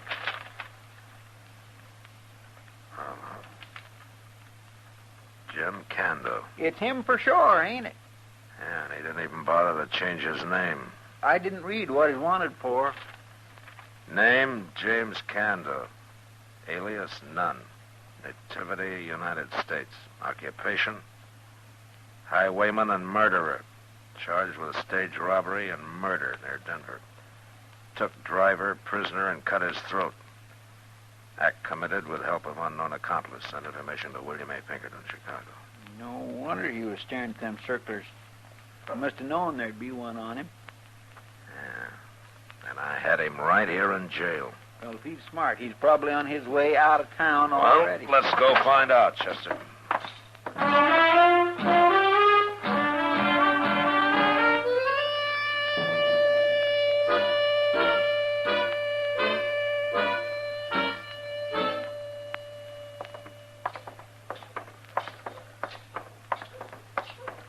Will we try the depot next, Mr. Dillon? There's no train for a couple of hours, Chester.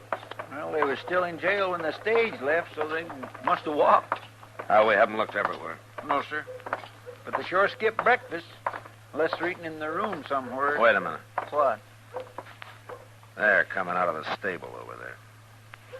Well, what's he got 2 horses for? Now, one of them's for Binders. He's probably picking up supplies.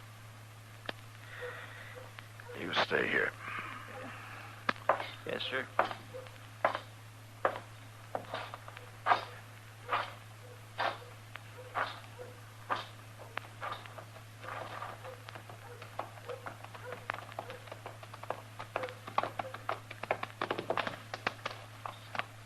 Now, what do you want, Marshal?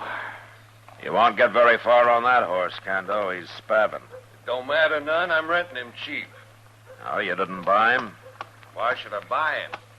You ride off on a rented horse, and I'll be after you for horse thieving, too.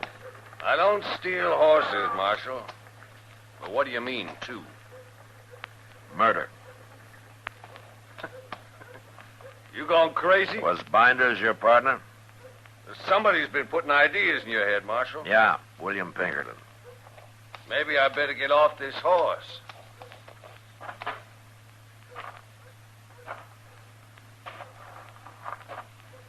Now, what's this you're talking about, Marshal? I'm arresting you for murder, Cando. Marshal, why do you think I got off that horse? Down here on my feet. To try to bluff me? You think I'm bluffing? It's like I said in the office, you talk too much for a gunman. You're nothing but a cutthroat, Cando. Now, I'll take that gun. Take it. What do I care? You can't keep me in jail. Chester. Yes, sir. Cando's changed his mind about leaving town. Take these horses back to the stable.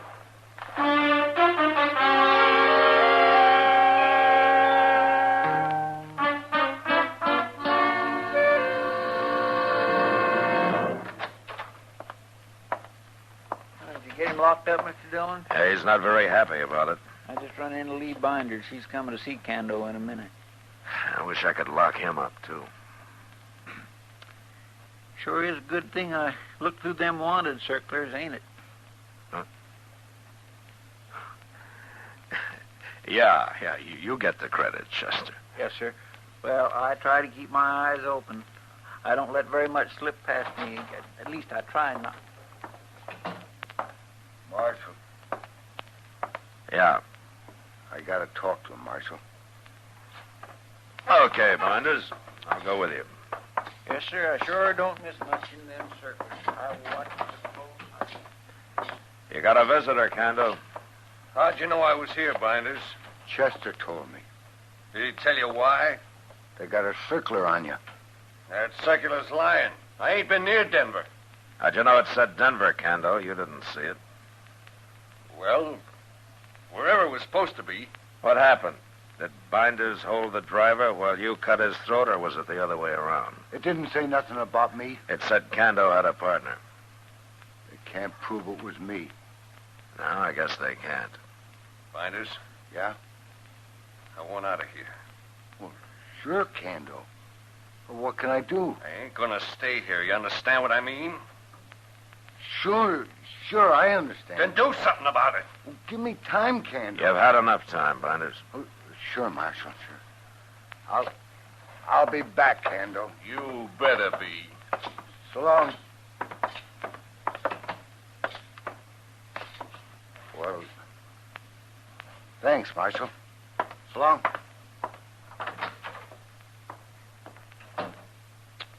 My Kendo sure sounded mad at him, Mr. Dillon. What I heard. He was threatening him, Chester. What about? He was telling Binders to get him out of jail or he'll start talking. You mean about Binders being his accomplice? Yeah. Well, you think he'll try to bust him out of jail?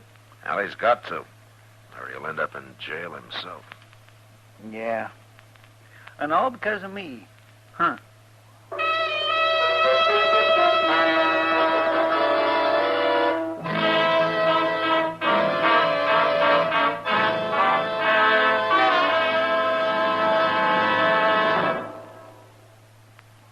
This is it, L&M filters. It stands out from all the rest. Miracle tip, much more flavor. L&M's got everything. It's the best. Yes, L&M is best. Stands out from all the rest. L&M stands out for flavor. Flavor. Flavor. Flavor. The Miracle Tip draws easy. You enjoy all the taste. And notice how mild it is. L&M stands out for effective filtration. Filtration. Filtration. Filtration. No filter compares with L&M's pure white Miracle Tip. L&M's got everything. L&M, light and mild. America's best filter tip cigarette.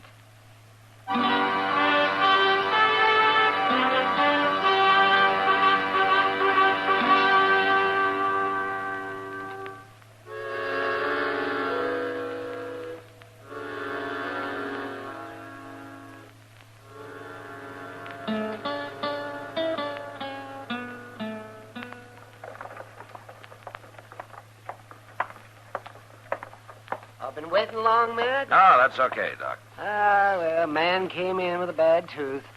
I didn't have the heart to make him wait until after we'd had dinner. Oh, did you pull it? I pulled 3 of them. Oh, poor fellow. Oh, poor fellow. No, he sat there and he drank a pint of Tanglefoot whiskey before he'd even let me look at him. Where are we going to eat? At Delmonico's? Yeah, that's good. Oh, it's nice day, isn't it? Oh, did Cando get out of jail yet? No, not yet. Mm-hmm. Well, give him time. Binders has only had a couple of days to work on it. We're ready for him. How? I hired 2 shotgun guards to sit outside in front, 1 in back. Say, you're taking this real serious, aren't you, man? Just as serious as they are. They're playing for their lives, Doc. Both of them. Yeah. Well, here we are. Yeah, go ahead. Thank you. Thank you. There's Kitty. Shall we join her? Sure. Hello, Kitty. You waiting for somebody? No, sit down. Thank you. Oh, my. You'll get a free meal for putting up with us, Kitty. You think I didn't have that in mind, Doc? You finished or you just starting? Oh, I'm having this coffee, Matt. Oh, that's not good for you. You should eat something, Kitty. I don't worry about getting sick. I'm a friend of the local doctor. No. I'm serious, Kitty. Honest. No. I had a big breakfast about 10 o'clock, Doc. Oh, well, that's all right then. Okay. Where's Chester? He's at the jail, Kitty. One or the other of us stays there 24 hours a day now. Seems to me if you took the key to Candle's cell and threw it away, that's all you'd have to do. Take forever for somebody to saw him out. Well, I've hid the key. Even Chester doesn't know where it is. You don't trust Chester? No, I want to protect him, Kitty, if he's the one who's there when it happens. Oh, I see. I don't know why you go to so much trouble, Matt. Binders doesn't impress me as much of a man. No, both of them are more weasel than lion, Doc. Did I tell you how they killed that man in Colorado? Cut his throat. They ought to hang. Well, if he does raid the jail, Binders is going to need help. Say, that reminds me, Matt. What? You know Jack Haney? Jack Haney? He's in town. Binders was having a drink with him over at the Long Branch a while ago. He was? Uh-huh. Who's Jack Haney? He's a gunman, Doc. From Abilene. Oh, so that's the help Binders has been waiting for. Well, I'm going to go find out right now. He's probably got a room at the Dodge House, Matt. Well, I'll try it, Kitty. Order me a steak, Doc. If I don't get back, you can eat it.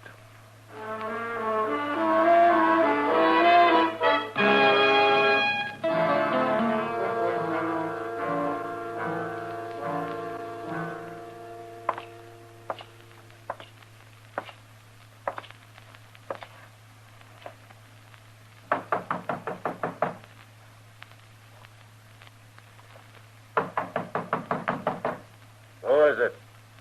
Marshal Dillon, Haney. Open up. Hello, Marshal. I didn't say to come in. What are you doing in Dodge, Haney?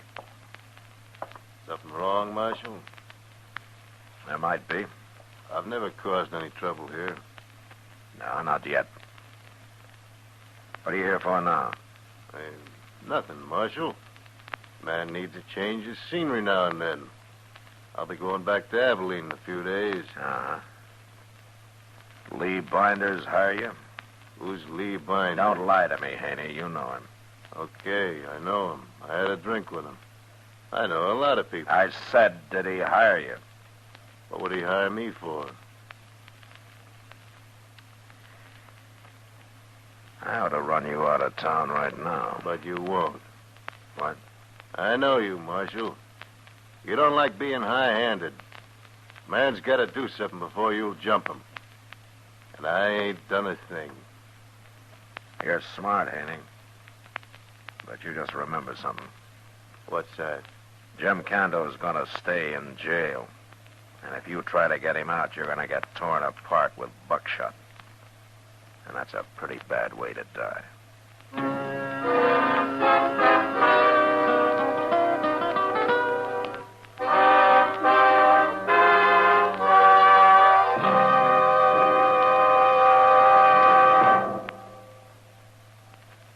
L&M is best. Stands out from all the rest. L&M's got everything. Everything? Everything. Best flavor? L&M stands out for flavor. The miracle tip draws easy. Lets you enjoy all the taste. Best filter? L&M stands out for effective filtration. No filter compares with L&M's pure, white miracle tip for quality or effectiveness. Best tobacco? Highest quality tobaccos. Low nicotine tobaccos. L&M tobaccos. Light and mild. Every way, L&M is best. Stands out from all the rest. How easy they draw. How mild they are. L&M's got everything. King size or regular, L&M is America's best filter tip cigarette.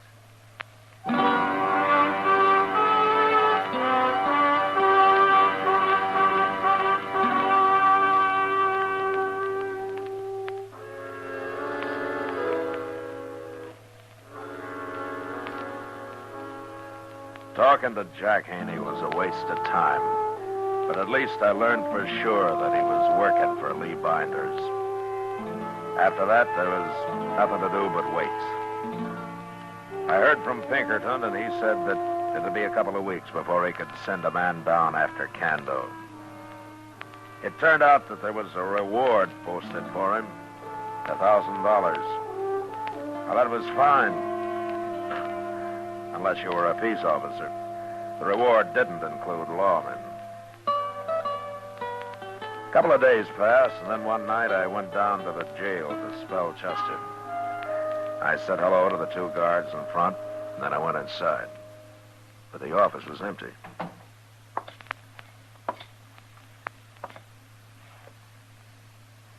Chester.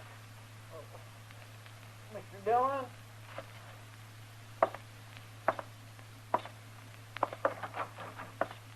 Don't move, Marshal. What?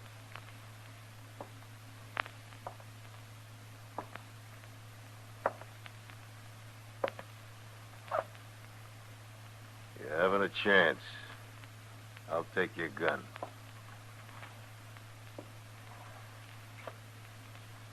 Okay, Binders. I got him. They made me answer you, Mr. Dillon. They'd have shot me if I hadn't. That's okay, Chester. I had to come back here anyway. Oh, get up, Binders. I want to get out of this place. Don't get jumpy, Kando. Everything's going fine. I've been in this cell long enough.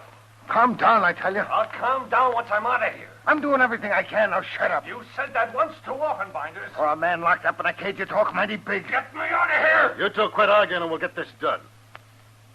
Did you kill the guard out back, Haney? Hit him on the head. Might have killed him. They had Kando yell for me, Mr. Dillon. I walked right into him. Kando's still locked up, Chester. Don't worry about it. Where's the key to that cell, Marshal? Chester claims he don't know where it's hid. He doesn't know, Binders. Well, it's a good thing you come along. Oh? Is it? Quit fooling around. Find that key, Marshal. You men are no closer to getting Kando out of this jail than if you were over at the Long Branch having a drink. Where's that key? You'll never find it. Tell me, Marshal. Go on. Tell me. No. Shoot him, Haney. What do you think the guards out front will do when they hear us shot? Cut his throat, Binders. They can't hear that. Go ahead, Binders. Get it over with.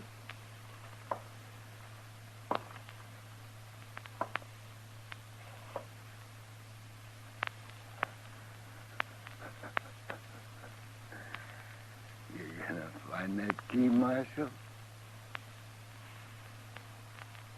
No. Then I'm gonna kill you. Don't be a fool. I'm the only man in the world knows where that key is. Wait, Binders. He's right. But I got an idea. What? There's a piece of rope back there. Go get it. Okay.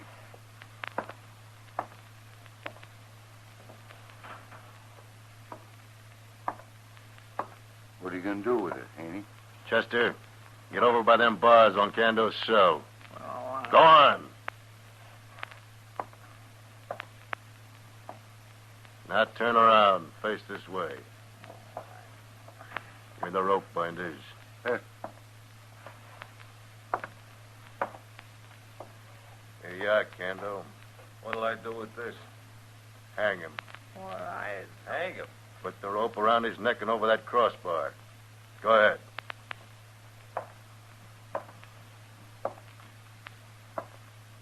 Well, Marshal, how do you like this?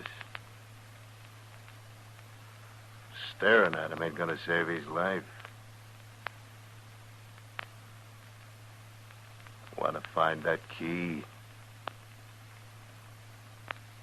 Mr. Dillon, Yeah. What, Chester? I'm okay. I ain't scared. Good. I'm ready. Don't tell them nothing. You sure? I'm sure. Okay. Hang him, Kando. You heard him, Haney. It won't do you any good to hang him. Go on, Kando. Wait till I get a good hold on here. Okay. Here goes. Wait, Haney! In the other room. Stop! Guard! What's going on, Marshal? Watch that door. I'll kill you, Marshal. Up and do it.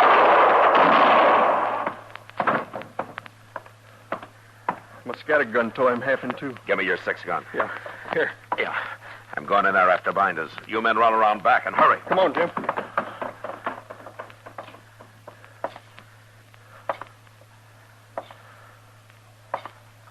All right, throw your gun out, Binders. You're trapped. Throw it out now. I give up, Marshal. There's my gun.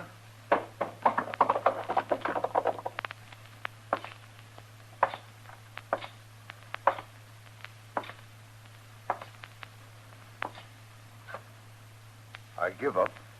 You okay, Chester? Yes, sir. He let me go as soon as you went through the door, Mr. Dillon. Oh, good. Oh, you took an awful chance jumping Haney that way. Well, he's dead now. And these two soon will be. What are you saying, Marshal? You still got nothing on me, except for this. Kando, What? cell binders here. Tell him what? You gonna hang alone? No. I sure ain't. Yeah, you see what I mean, Binders? All right, lock him up, Chester. Yes, sir, but where's the key? It's hanging on the wall right there by Kando's cell.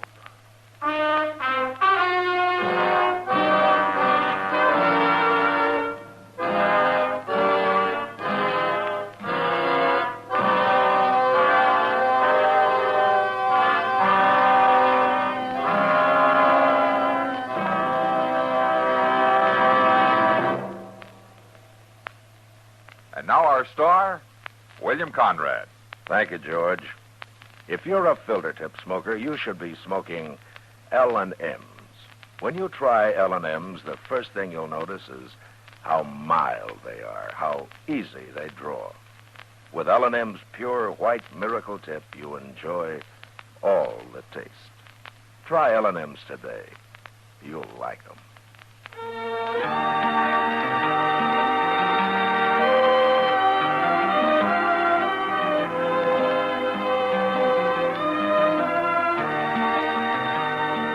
Gunsmoke, produced and directed by Norman McDonald, stars William Conrad as Matt Dillon, U.S. Marshal.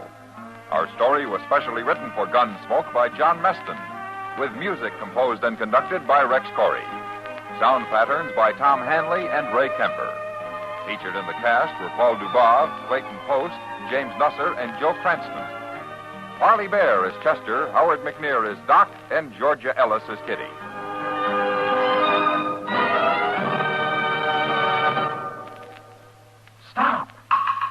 Start smoking with a smile, with Chesterfield, smiling all the while, with Chesterfield. Put a smile in your smoking, just give 'em a try. Light up a Chesterfield, they satisfy. Put a smile in your smoking. Buy Chesterfield. So smooth, so satisfying. Chesterfield. You'll also enjoy Chesterfield's great radio show. Harry Como sings all the top tunes on CBS Radio every Monday, Wednesday, and Friday. Jack Webb stars in Dragnet on Tuesday nights. Check your local listing.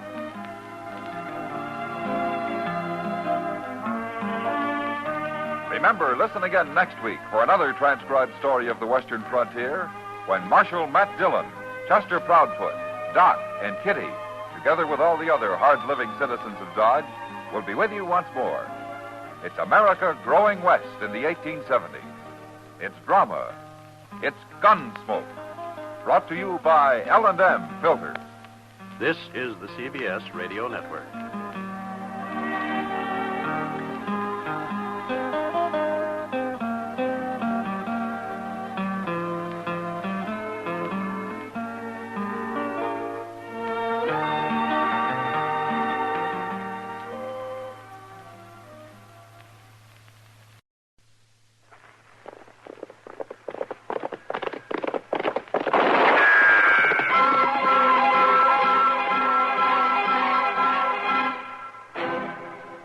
Dodge City and in the territory on west, there's just one way to handle the killers and the spoilers, and that's with a U.S. Marshal and the smell of gun smoke.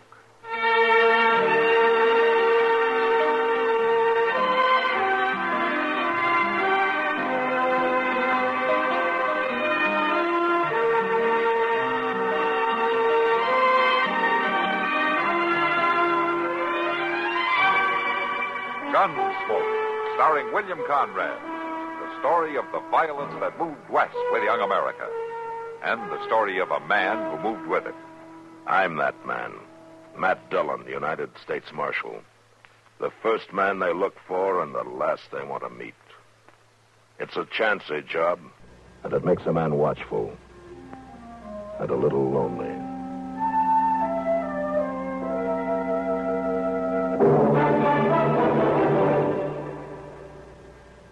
In a world of doubting Thomases decades ago, it never would have been possible for stars to shine in the daytime. But in this day and atomic age, anything's possible. Thus, it's not only possible, but a fact that only on stations of the CBS radio network, stars do indeed shine in the daytime. And they're stars of the first magnitude, one and all. You'll find them illuminating an entire segment of your daytime listening every Monday through Friday. These stars have all been named by celestial authority vested in their forebears. Those names are Arthur Godfrey, Art Linkletter, Bing Crosby, Rosemary Clooney, Gary Moore, and Durwood Kirby. You won't find them in your book of the planets and stars, but no compendium of show business luminaries would be complete without them. Monday through Friday, your radio set is your personal telescope on this star-studded display. On your CBS radio station. To list them once again, Arthur Godfrey, Art Linkletter, Bing Crosby and Rosemary Clooney in tandem, and Gary Moore and Durwood Kirby. Enjoy them often.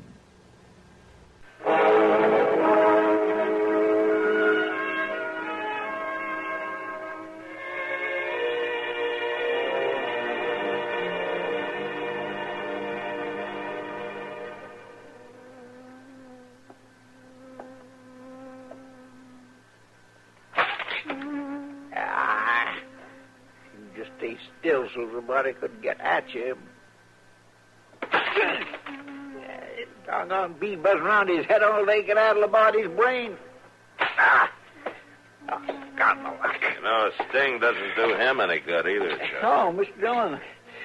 Well, I tell you, I'd as soon get stung as listen to all that buzzing. Well, let him sting you then and get it over with. No, Mr. Dillon, I can't rightly do that. Why don't you try opening the window? No, I just closed it. That's how he got in the first place. All right.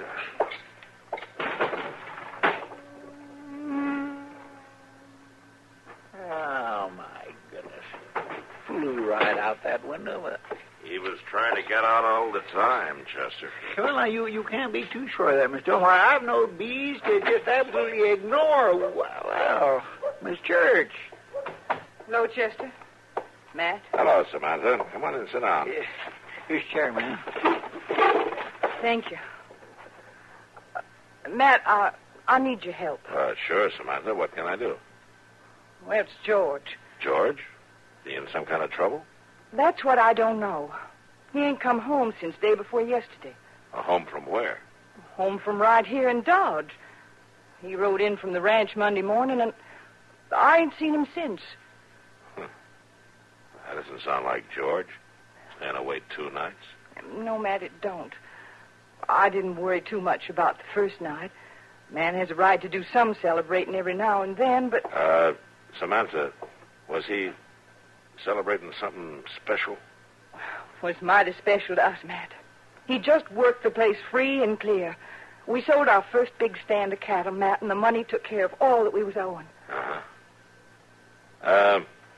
Was George bringing the money to town? He saddled up the minute he got it. He rightly couldn't wait to pay off that note, Matt. Yeah. All right, Samantha, I'll tell you what we'll do. Let's go over to the bank. They ought to know something about this. I've been there. I've been every place else I could think of in town. Nobody's seen him. Seems like he never got here at all. Yeah. Tell me this. Who else knew that George was bringing in the money? Nobody, except maybe Ben. He probably knowed about it all right. Ben? Oh, he's the one who helps you run the place, right? Yes, Matt. We took him in when he was just a little boy. Ray'd got his ma and pa. He's just like our own. Yeah. Nobody else knew? Well, Hobie Price come riding up just as George come out of the barn. They rode off together. Well, have you seen Hobie since then? I asked around for him, Matt, but I ain't found him. Matt? Yeah? I ain't never been one to give way. I know you haven't. I've got a bad feeling about this, Matt. I got a bad feeling about George. I ain't slept. Samantha, there's no use for a bad feeling yet. You just let me start looking, huh? Yeah. I guess I got to.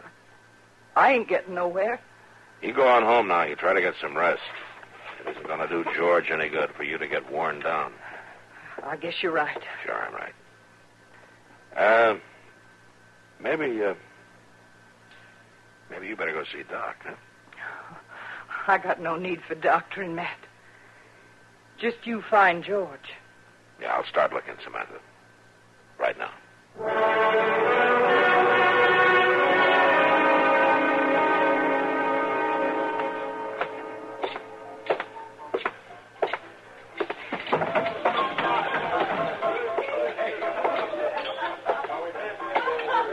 Hello, Matt. Hello, Kitty. Sit down. I haven't got time, Kitty. I'm looking for Hobie Price. Hobie Price? Yeah. Has he done something? I'm not sure. You seen him lately? Oh, no, let me see. He hasn't been in today. It's the last couple of days I'm interested. What, last night? No, night before. Hobie was in then, all right, man. Did you talk to him? Nobody could have talked to him that night. Well, what do you mean? He was drinking whiskey like he wasn't ever going to get any more. Buying drinks for everybody in the place. Ah, I see. You haven't seen him since? No, man, I haven't. I wouldn't be surprised, though, if he was still sleeping it off. All right, Kitty. Thanks. Are you off to look for Hobie Price? He's one of the people I'm looking for. I'll see you later, Kitty. Sure, Matt. See you later.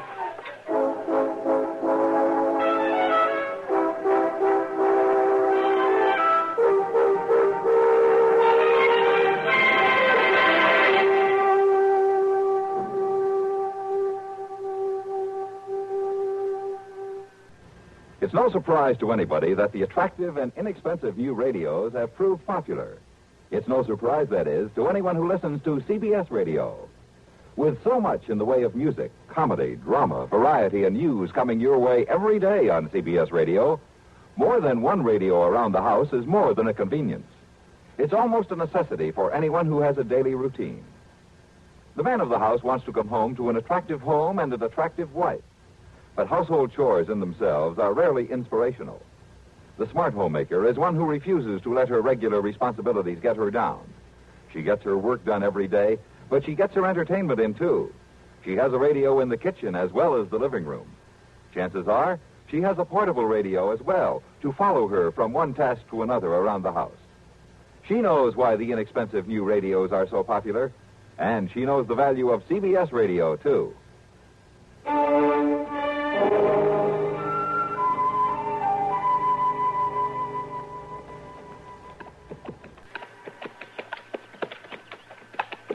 Mr. Dillon? Yeah, Chester.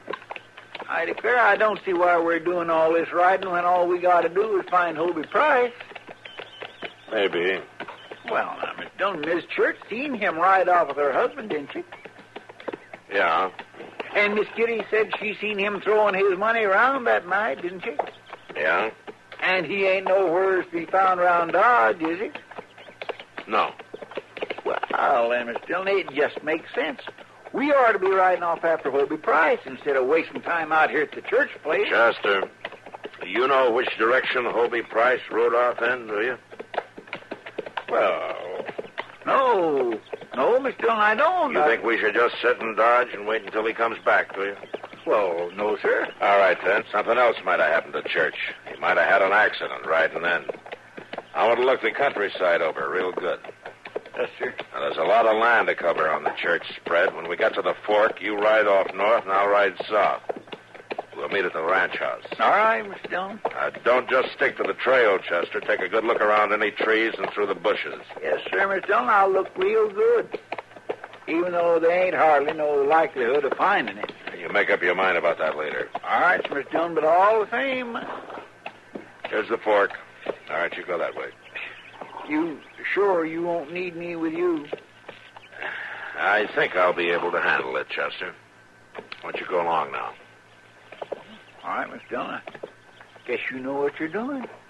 Well, I know what I want you to do, anyway. Go on. Get.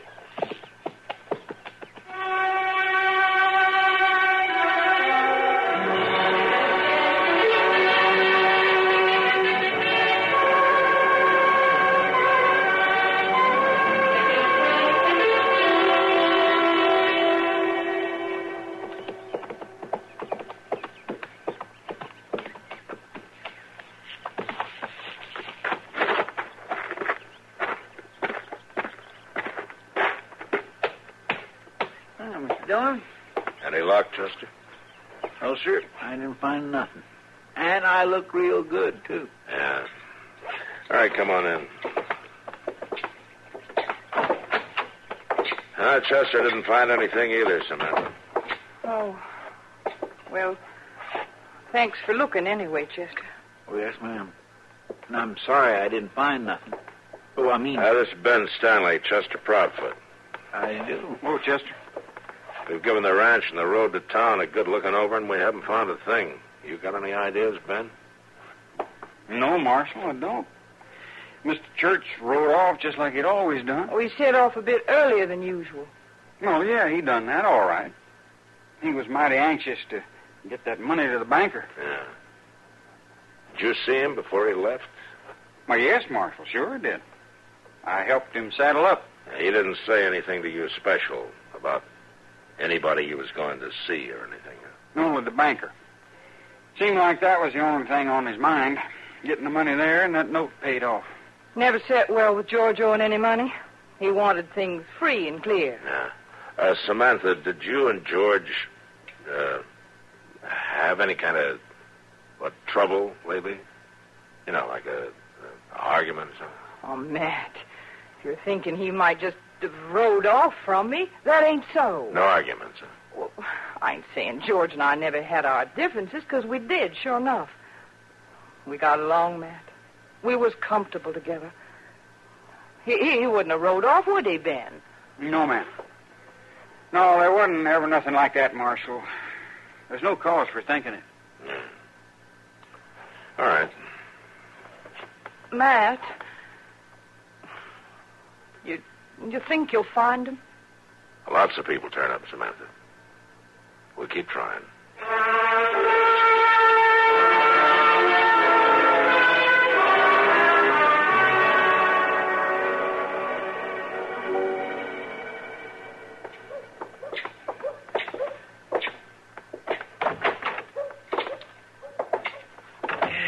Well, I can't say I'm sorry to be back in the office, Miss John. You're getting to be a homebody, Chester. No, that ain't so. But I ain't one to want to waste a whole day just riding around in the hot sun, I'll say that. You'll live. Oh, yes, sir, Miss John, I'll live all right. But we might just as well have stayed here. That's the thing that bothers me. Never mind, Chester. Maybe something came in the mail that's worth your while. I sure do hope so.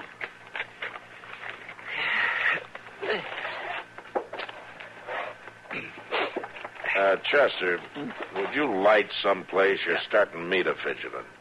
Oh, well, sure, Miss John. You go right on ahead and read your letters. Well, thank you. That's very nice of you.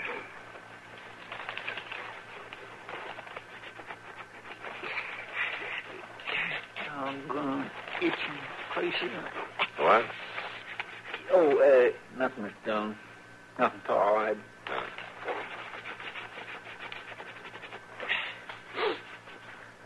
Chester, what's the matter with you? You got a beetle under your shirt or something? Why, no, sir, Miss Jones, but it does seem that there is always some place that needs scratching. Something bite you? Oh, no, sir, I ain't been bit. They just these little red patches here. Let me look. See? Well, pull up your shirt. Yes, sir. Sure breaking out in a rash. You better let Doc have a look at that. Oh, no, that ain't easy, Miss Jones. It'll be all right. Just itch. May be all right for you, but it's not all right for me. Seeing you scratch makes me itch, too. Well, Miss Jones... Go on, Chester. Take your itch to Doc.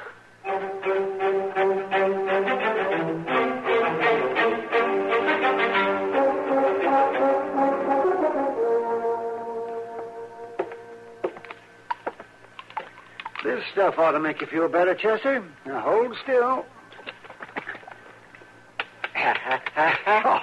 Now, don't tell me that hurts. Oh, yeah, well, it's cold, Doc. Oh, cold. I bet you're the only person in Dodge today complaining about anything being cold. There. Thanks, Doc. Oh, I'm glad to do it. I'd hate to see Matt bothered by your scratching the way you said he was. Oh, he sure was. I could have stood it all right, but Mr. Dillon, he was getting pretty edgy about it. You're telling for me that he's lucky he only had you to contend with? How's that, Doc? I had another case just like yours yesterday. Ben Stanley. Funny thing, too. The first time I've seen ivy poisoning this year. And then there's 2 of them in 2 days. All right, Chester. You can put your shirt on now. Okay, Doc. Was Ben scratching real bad, too, Doc? Oh, was he? Like 3 hound dogs with fleas. He had a pretty good case of it. Well, that's good. Well, what's good about it? It's just good to know that somebody else scratched himself when he itched, that's all. And I bet Mr. Dillon would scratch himself, too. Well, he would if he had what you've got. Now, here at Chester, you better take a bottle of this along and dab some of the lotion on your itchy spots every once in a while. It'll keep the itch down. Oh, well, thank you, Doc. That's all right, Chester. As the old saying goes, you scratch my back and I'll scratch yours. Oh, you want me to scratch your back, Doc? Oh, no, Chester, never mind. Just go scratch Matt's.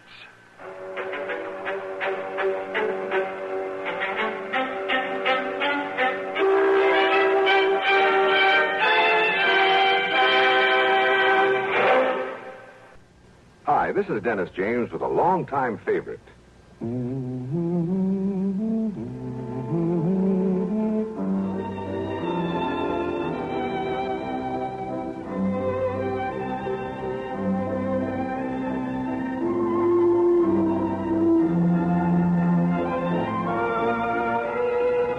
Yes, the longtime favorites are usually the best, aren't they? And one favorite folks have relied on over the years is Kellogg's All Brand. Since 1919, America's favorite natural laxative cereal. Kellogg's All Brand is the safe, gentle way to overcome irregularity caused by lack of bulk in your diet. It tastes good, too, and it never gets mushy in milk. There's only one All Brand, Kellogg's All Brand. So relieve constipation the way millions do with Kellogg's All Brand. ALL-BRAN.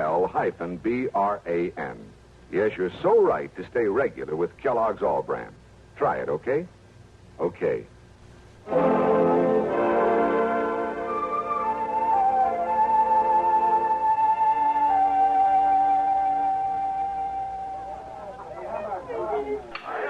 No, Kitty, I didn't find Hobie Price, and I didn't find anything at the church place.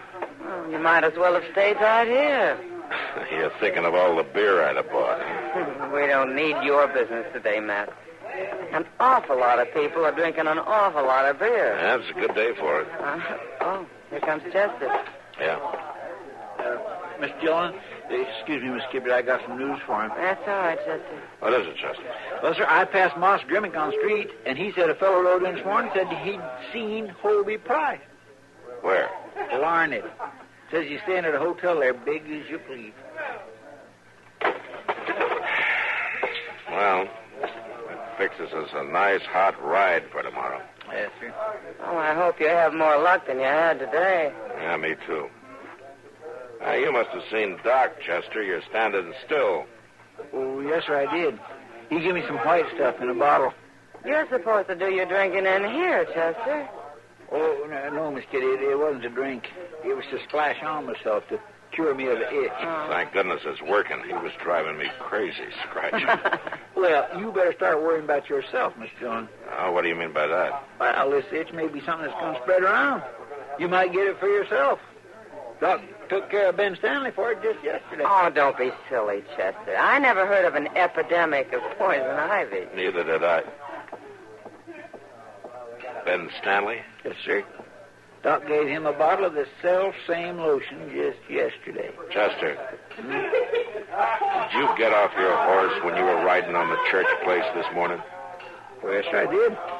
I watered him at the creek that wandered all over the place there, down in them brambles. Real pretty little place there. I'm going to give you a chance to see it again. Well, no, I ain't that anxious. To tell the truth, I'd rather... We'll be riding out there in the morning early. I thought you were going to learn it. Maybe I won't have to, Kitty. Come on, Chester. Let's go get some sleep. All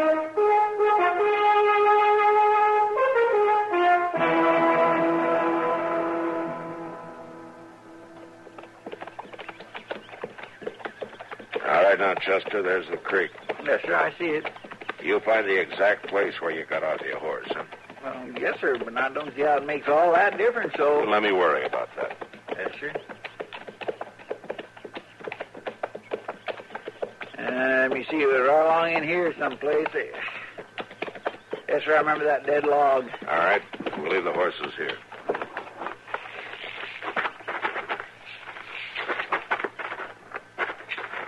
Did you smear Doc's lotion on this morning? Well, I didn't hardly think it was necessary. You may be sorry after you go through these bushes again.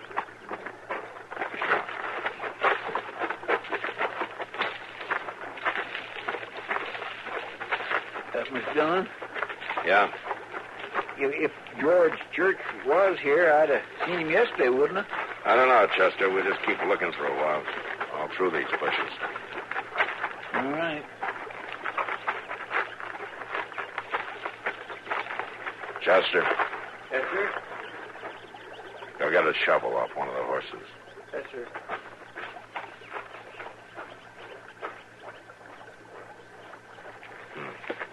Very neat job.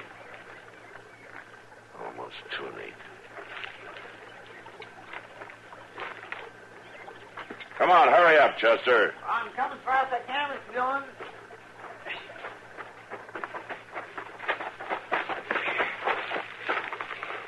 Look down there. Gracious alive. Looks like a grave. Yeah, fresh dug. We better see who's in it. Yes, sir.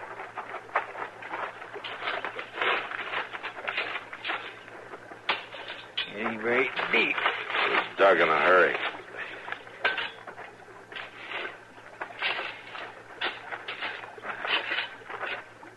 Mr. Dillon. Yeah, I was afraid of it. You reckon Hobie Price drug him here? Unless he has a case of poison ivy. Oh, Mr. Dillon, you don't think... Yeah, Chester, I think Ben Stanley buried Church's body here and got the itch like you did. That nice young fellow, Mr. Dillon? Well, I could be wrong. I'd need a lot more than this to tell a judge, anyway. You can't hang a man just for scratching himself. No, you can't, Chester. Come on, let's find out if I'm wrong.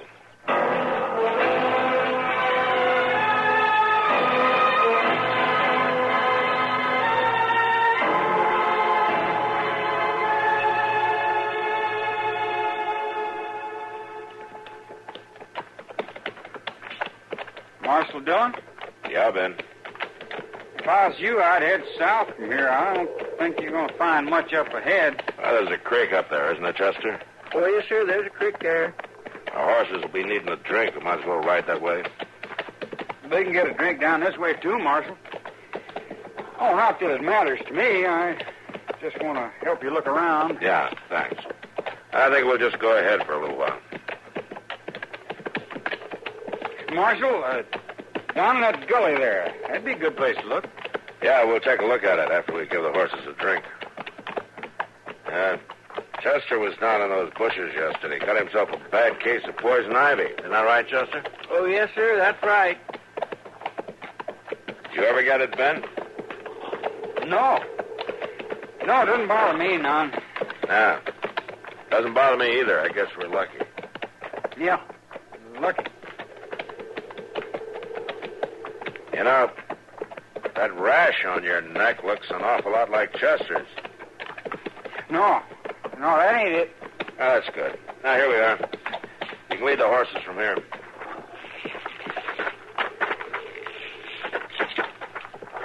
Now, come on, Ben. Get down and give your horse a chance to drink. Sure, Marshal.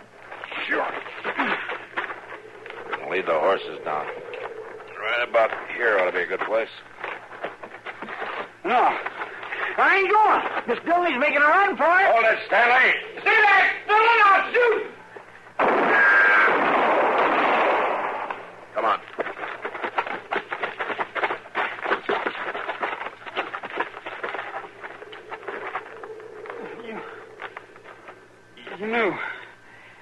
You knew about it, didn't you, Marshal? Yeah, Ben, I knew. When did you find him? This morning. I didn't mean to kill him, Marshal. I didn't want to hurt him. Uh-huh. No, I only wanted the money. But he fought me for it. He fought me so hard, Marshal, I had to kill him. Yeah.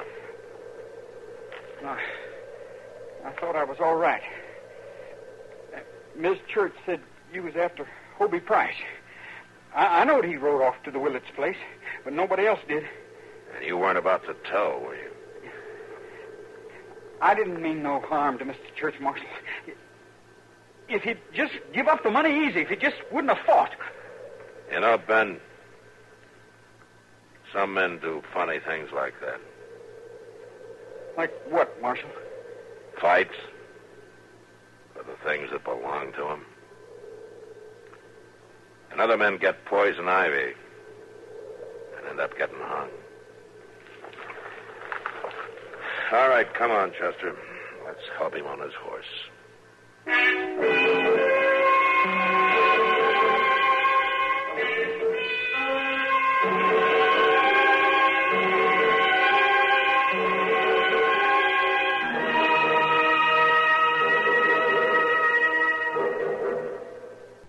Thousands of copies of the composite forum recommendations of the 1960 White House Conference on Children and Youth have gone out not only to millions of Americans interested in the future of our nation, but to people all over the world.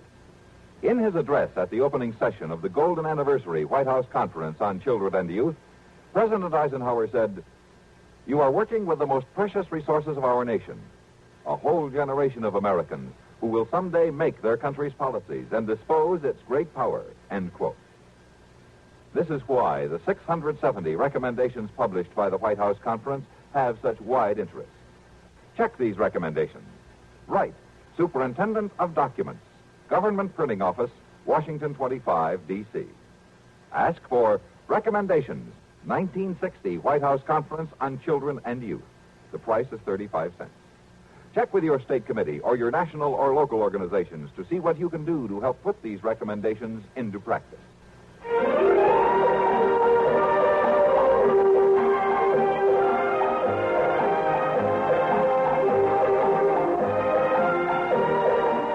Gunsmoke.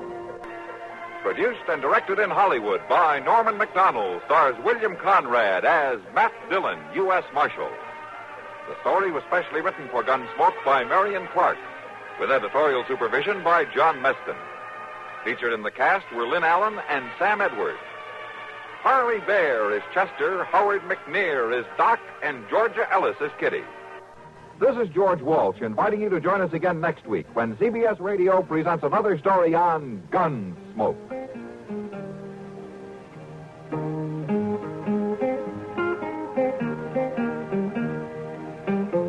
Latest news follows, after which we join the Mitch Miller Show on the CBS Radio Network.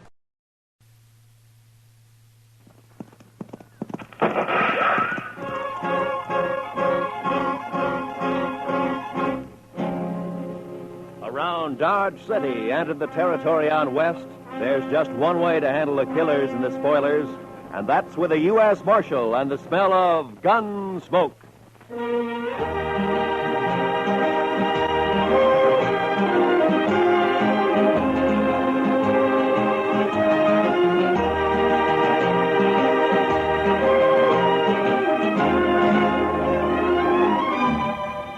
Gunsmoke, starring William Conrad. The story of the violence that moved west with young America. The story of a man who moved with it. Matt Dillon, United States Marshal.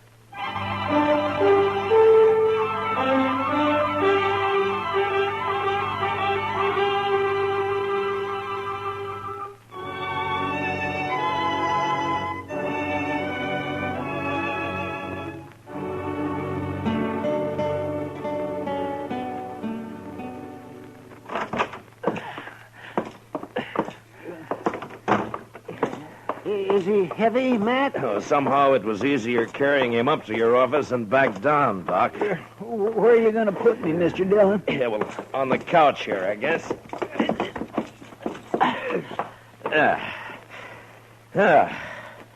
You be all right there, Chester? Oh, yes, sir. This'll be fine. Good. I'm sure sorry I'm so much trouble. Chester, next time, try to land on just one foot. Even if you break a leg. I know. A man's in a terrible fix when he sprains both ankles. He sure is, Doc.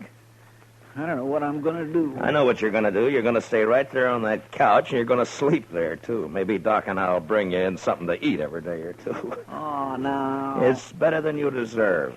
I know. I've been saying over and over to myself, Chester, you fool, you. Well, the wages of sin, Chester. You were lucky to get off as easy as you did.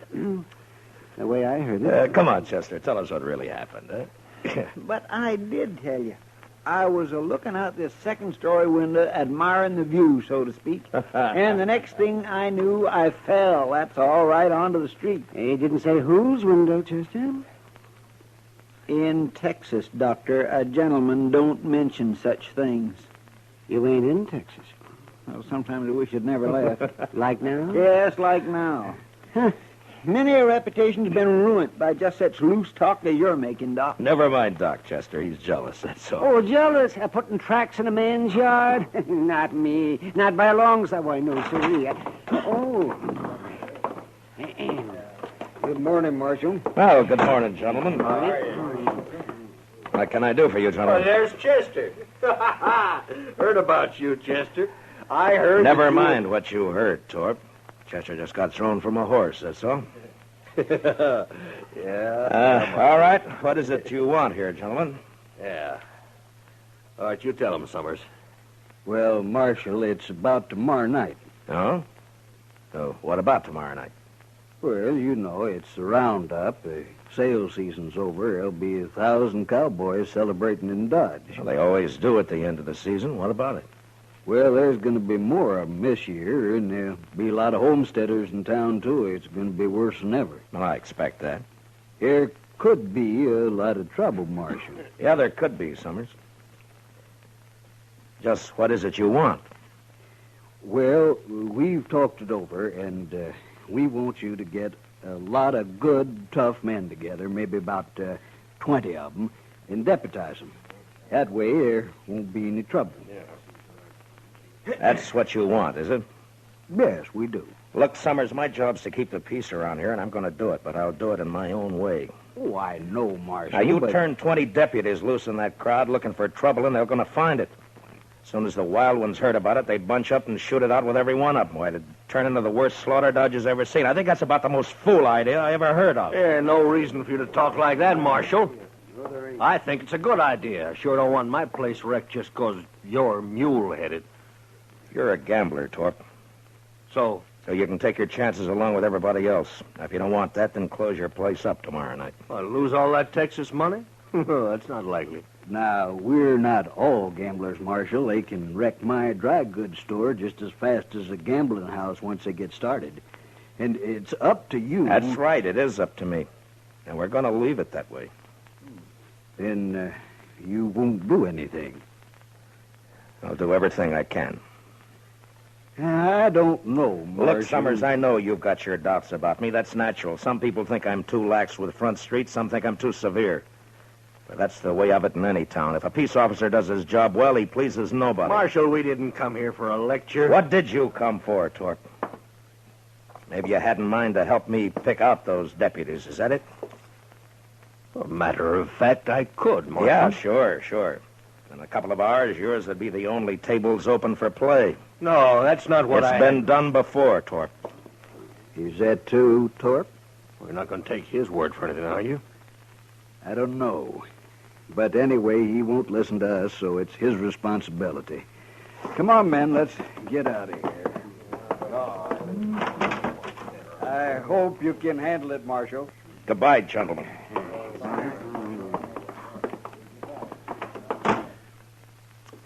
That Torp is no good. He is just plain no good, Mr. Dillon.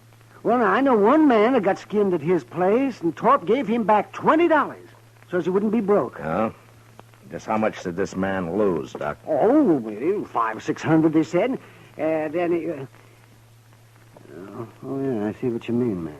I'm sure not going to be much good to you tomorrow night, Mr. Dillon. You can watch the jail right here, Chester. I know, but you just got to get somebody to help you out on the street. At least one man, anyway. You can't be everywhere at once. Yeah, by tomorrow night, Dodge will be overrun with trail boys and homesteaders, all looking for satisfaction. No, I wouldn't ask any man to face that. I know a few fellows who'd do it, and so do you, Mr. Dillon. Yeah, maybe. But I wouldn't ask anybody. How many were killed last year, man? I don't remember. Well, I do. 6, that's what. We buried them all in the saddle blankets, all except one. I remember he didn't even own a blanket. Well, then he was sure out of luck all the way around, wasn't he? Come on, Doc, let's go get some dinner. Huh? All right. We'll bring you a piece of bread, Chester. Maybe. I want a steak. Rare. How come you're so hungry, Chester? Were you in such a hurry to get over there last night you didn't take time for supper? Mr. Dillon, I will answer no more questions about last night, and that is final. Well, we'll bring you something. Yeah, I don't know if we should, though, Matt. A man can think about his sins better on an empty stomach. Close the door, will you?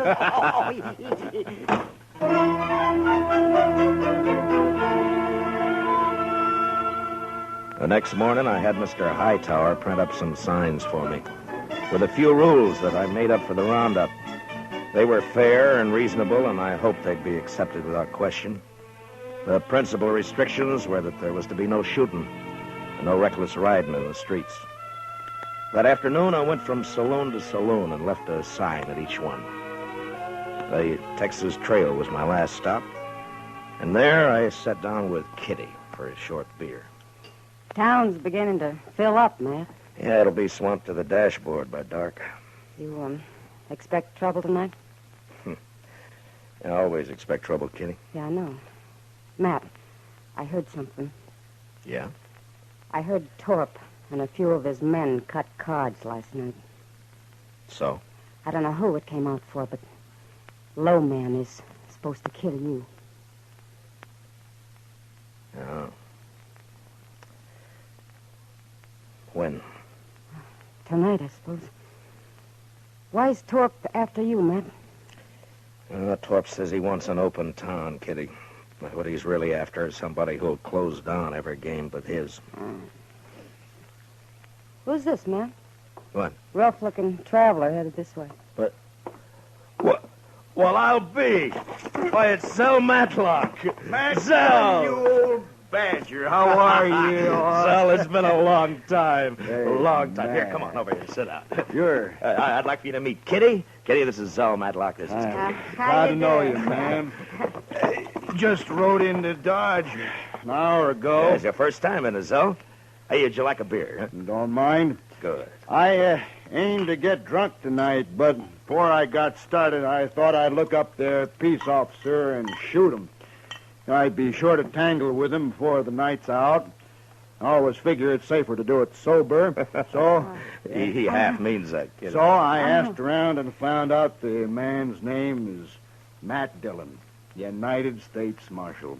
I've seen it all now. Well, I hope you're not disappointed. I'll tell you, Miss Kitty, I knew Matt Dillon before he got civilized. Why, we had to tie his leg up to give him a haircut when he came to town. Don't you believe a word that he says, kid. Yeah, the wilder the colt, the better the horse, Matt. Mm-hmm. But you was all right. The only trouble with you was that fool honest streak you always had. Are you rich now, Zell? Nobody's rich on the Mexican border. Land of sunshine and pinto beans. I hired out to a general over in Chihuahua 3 years ago. I lost 20 pounds and was lucky to get back at all. Well, haven't you learned to stay out of Mexico yet? No, I met the man he wanted me to shoot and turned out to be a better fellow than the general. So I told him I'd been hired to kill him and then rode for the border. The general lost 3 soldiers who tried to stop me from swimming the Rio Bravo. You must be pretty handy with a gun, Zell. Yeah, just fair, ma'am. But when I take my gun out, I go right ahead and use it. Some people stop and think for half a second. There's a roundup in Dodge tonight. Matt's handling it alone. Kitty, what? Yeah, no, hold it, man. I heard about it. I heard all about it, and that's why I'm here. To say hello and sign on for a night's pleasure. Give me a star, Matt. I've killed on the side of the law before. I don't believe that, and anyway, I don't want any killings here. No, I was joshing you, Matt. I know what you want. It's true. I was sheriff in Tascosa for 6 months. You what? Yeah, it's in the record. Well, they caught up with me there, but already done such a good job taming the place that the governor pardoned me. I won't kill anybody tonight that don't need killing. All right, I believe you so. But I won't ask any man to come in when it's as rough as this roundup may be. Well, you didn't ask me. Any other objection? Well, the men don't know you around here, Zell. No telling how they'd take to a stranger. First night I ran Tascosa, nobody knew me either. I'm not green at this business. Yeah, but it's man. my job. Why should you get mixed up in it? Well, I also heard somebody's planning a party for you tonight. Oh, you did, huh? I've owed you something for a long time, Matt. Oh, that's got nothing to do with it. It has. You got no right not to let me pay it back a little. Now, there's a chance to. Yeah, you're just as crazy as you ever were. That's better. Well, come on, let's go find me a badge before it gets dark. Sure nice to have met you, Miss Kitty. Well, good luck, Zell. I'll see you later, Matt. Yeah, sure. So long, Kitty.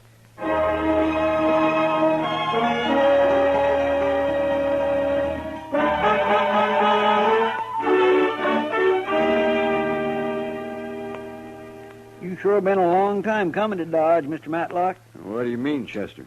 Well, I've heard Mr. Dillon mention you a lot, but the way he talked, I wasn't never sure you were still alive. Oh. Well, I was never sure either, Chester. You know, Zell isn't the most cautious man I ever knew. You think being a U.S. Marshal isn't asking for an early grave, man? Oh, maybe. But at least it's a way to do some good before you die. Whether folks think so or not. No, men like Torp, that's all. Oh, no, Chester. Even good men have got a strange twist that makes them suspect any man paid to handle the bad element.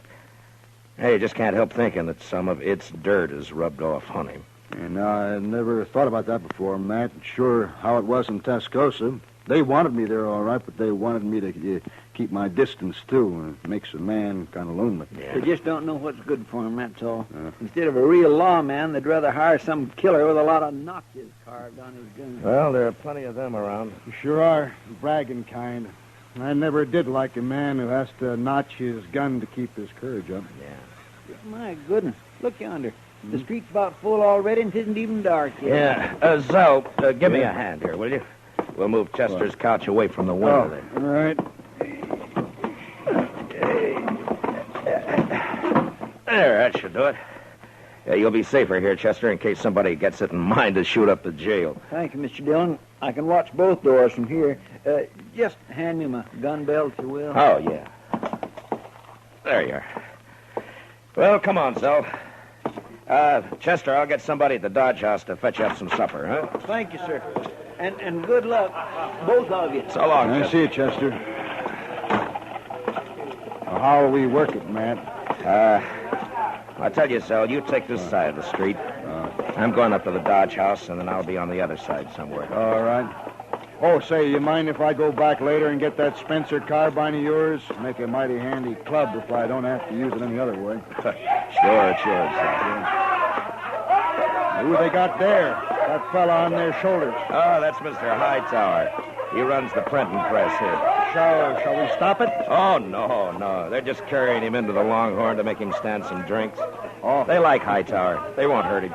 Well, I guess that sort of officially opens this here roundup, huh? Yeah, I guess it does. Well, I'll leave you here, Zell. Yeah, sure. Sure, man. And, Zell, I want to thank you for what you're doing tonight. I ain't done nothing yet, but I'll do plenty if someone shoots you in the back. I can promise that. Yeah. Well, I'll see you later. Sure, Matt.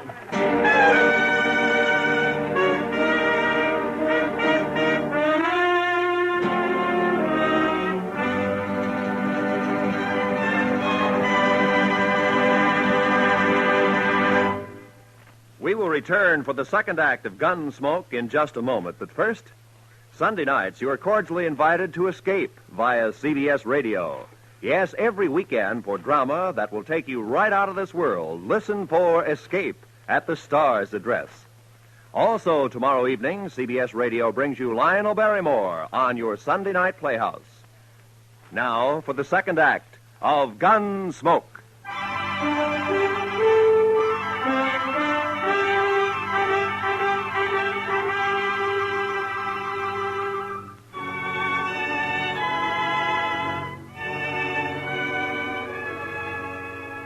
When I came out of the Dodge House, Front Street was so full that if anybody had been shot, the crowd would have carried him along like one of the living. I had a feeling that the word was out about Torp and his bunch cutting cards to see who'd make a try for me, and that the crowd knew it and was waiting for it. I stood for a while with my back against Summers' dry goods store. Then I left the street and cut down an alley, thinking to change my position with as much irregularity as possible. I was passing the back door of the Texas Trail when I heard the first shot of the night. I entered the saloon from the rear and made my way into the crowd. It's all right, Marshal. There's no fight. It's not all right, Sam. I made a rule that there'd be no shooting for any reason. All right. Who fired that shot? Oh, it's outside. It was Torp, Marshal. He just took a shot at the moon, that's all. Yeah.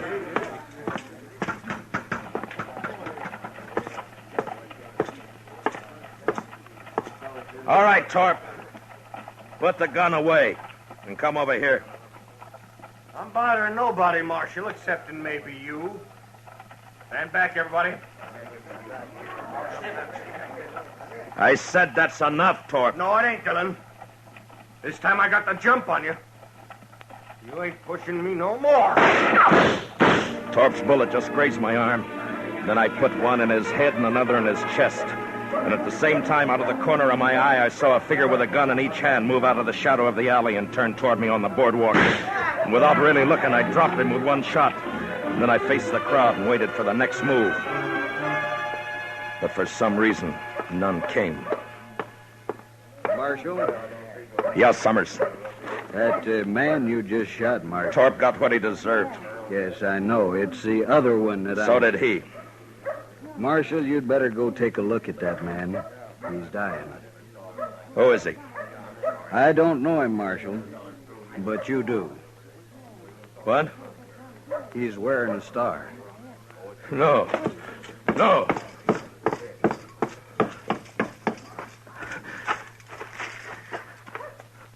Oh, Zell. Zell. Matt, I think that did it. No, Zell. No. It's my fault. I crossed the street a while back. Left the carbine with Chester. It's no fault of yours. Matt? Matt. How is he? Oh, goodness. No use, Doc. Thanks.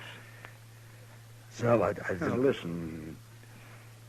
Listen to me, Matt. You did right. The only thing you could do. It was my fault. I shouldn't have crossed over and come up behind you. Anyway, Matt, I ain't been living on my own time ever since that day you pulled me out of the mob in Alamogordo. I never thanked you for that. Guess I never will. Now, Matt, so long.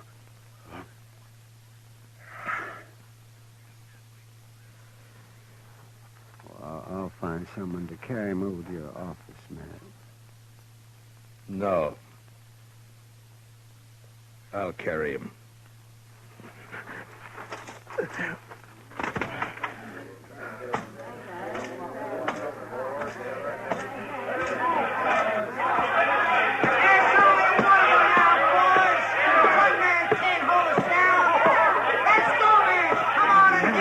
Never mind them, Matt. They're just windbags.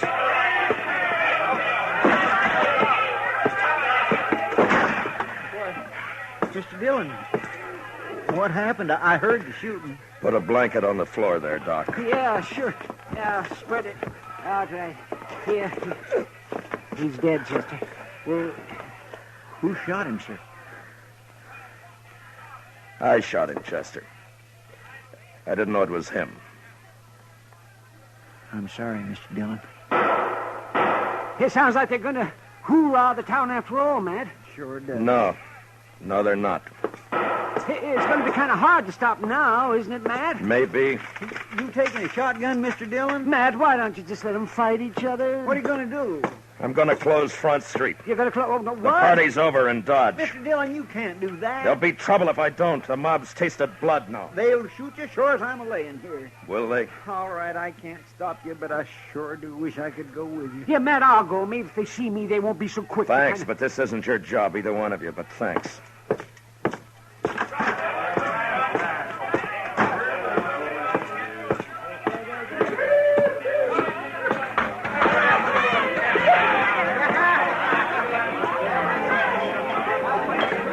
Sam. Yeah, Marshal?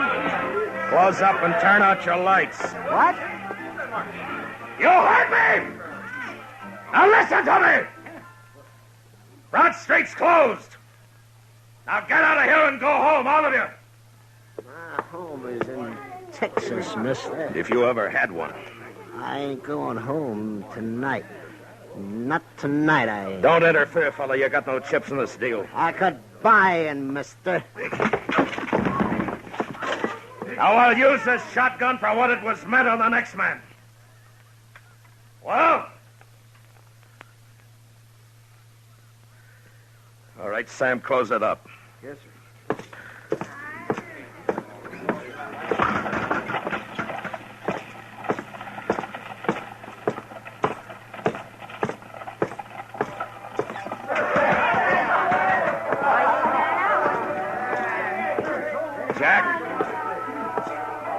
Jack, What do you want, Marshal? the street's closed. Put out your lights. Huh? You heard me. Lock the place up. No, I ain't going to do it. Now, don't tell me what you're going to do. All right, boys. We're closing up.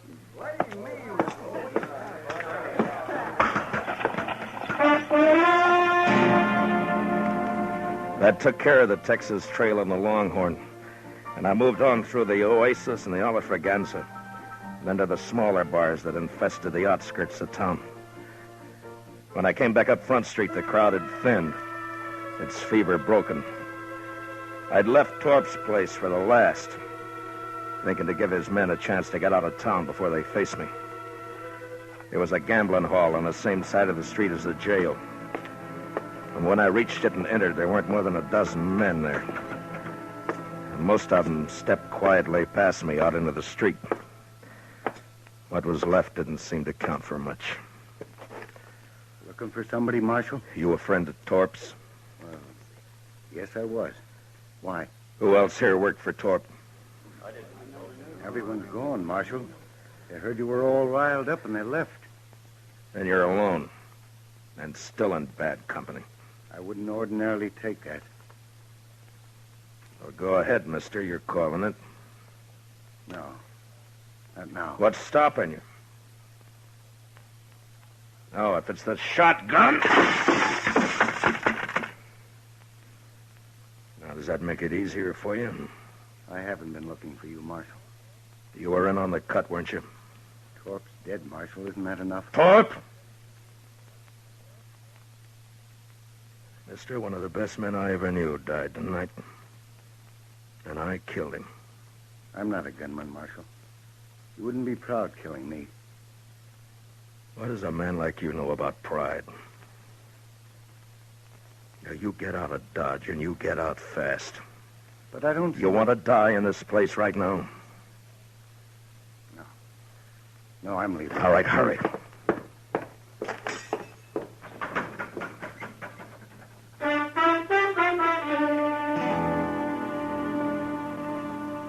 The rest of the night, I walked the dark, empty street alone. And just before dawn, I got a spring wagon and loaded Zell onto it. A couple of hours later, I buried him out by the Arkansas in a little grove of cottonwoods. Maybe I should have put a marker on his grave, but I didn't. What I did instead, I did partly out of scorn for the kind of men Zell said have to notch their guns to keep their courage up. And partly as a kind of a cross that I'd bear from now on. So instead of a marker on his grave, I took out my gun and I cut a single notch on it.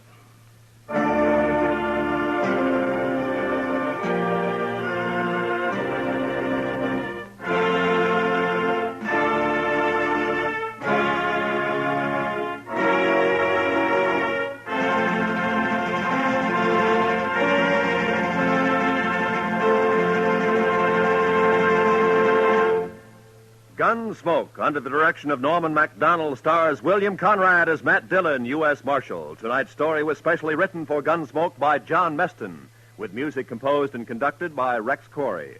Featured in the cast were John Boehner and Harry Bartell, with Lawrence Dobkin, Lou Krugman, and James Nusser.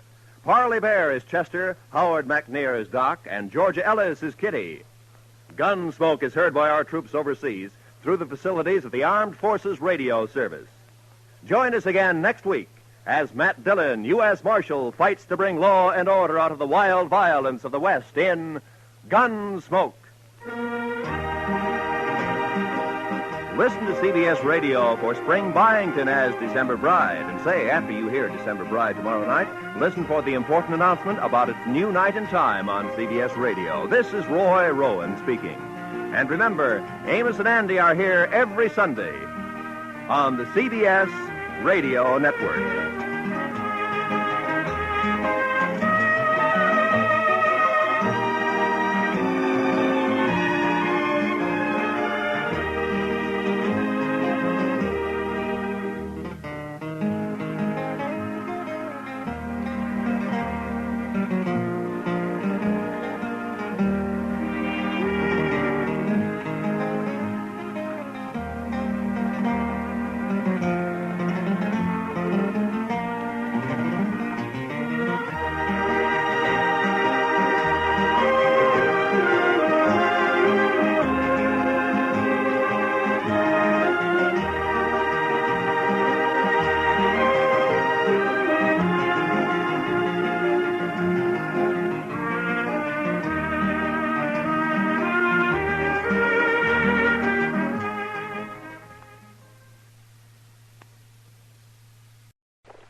Dodge City and in the territory on West, there's just one way to handle the killers and the spoilers, and that's with a U.S. Marshal and the smell of gun smoke.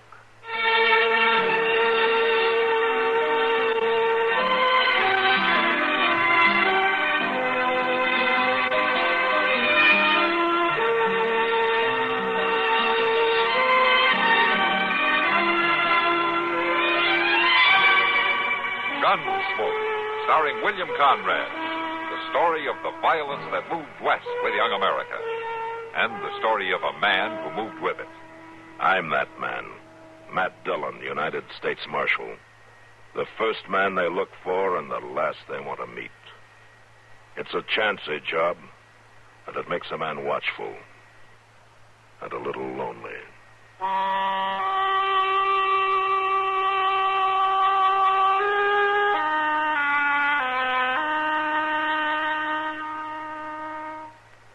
Here's actress Joan Bennett. It's terrible to try to act with a dreadful cold. To feel better quickly, I take 4-way cold tablets, the fast way to relieve nasty cold distress. Yes, tests of 4 leading cold tablets proved 4-way fastest acting of all. Amazing 4-way starts in minutes to relieve aches, pains, headache, reduce fever, calm upset stomach, also overcomes irregularity. When you catch cold, try my way. Take 4-way cold tablets, the fast way to relieve cold distress. 4-way, 29 and 59 cents. And now a word about another fine product of Grove Laboratories. To get rid of embarrassing dandruff in 3 minutes, change to Fitch Dandruff Remover Shampoo. 3 minutes with Fitch regularly is guaranteed to keep unsightly dandruff away forever. Apply Fitch before wetting hair. Rub in 1 minute. Add water, lather 1 minute. Then rinse 1 minute. Every trace of dandruff goes down the drain. 3 minutes with Fitch and embarrassing dandruff's gone. At the same time, Fitch can brighten hair up to 35%. Get Fitch Dandruff Remover Shampoo today. Hey,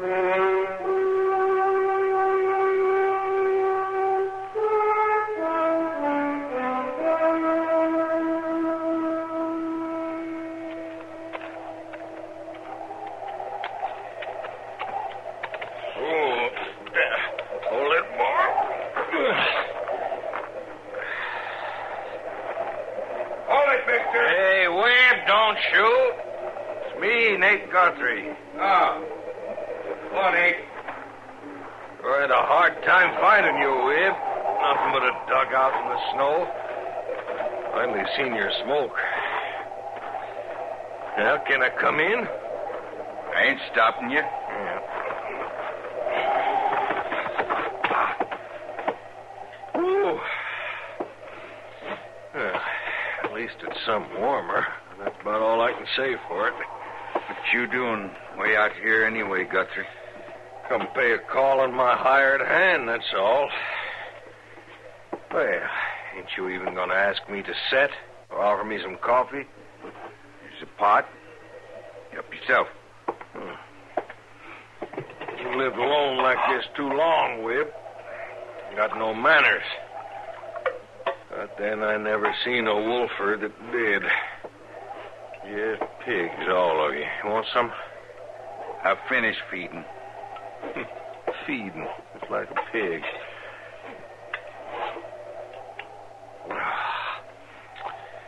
Whew, I needed that. Must be below freezing even in the sun. Yeah. You didn't leave no warm ranch house just to come be sociable with a wolfer, Guthrie. No, not dang likely. You got some bone to pick with me? Start picking. All right. Webb, what am I hiring you for? Clean the wolves off in your land? Right. And I see you got pelts enough. You got muskrat and bobcat, and you got badger. You got everything but wolf. I'd turn in plenty of wolf skin already. You seen it. That's just what I mean. You shot a raft of wolves before you was here 2 months. Seemed like maybe you got most all of them around. Told you I would. Yeah, that's right. You lived up to your reputation. Best wolfer on the plains. Only if you got 'em all, how come there's 5 of my best colts laying out there with their bellies ripped? You tell me that? I seen them. Yeah, I bet you did. All right, if it wasn't wolves done that, maybe you can tell me what it was.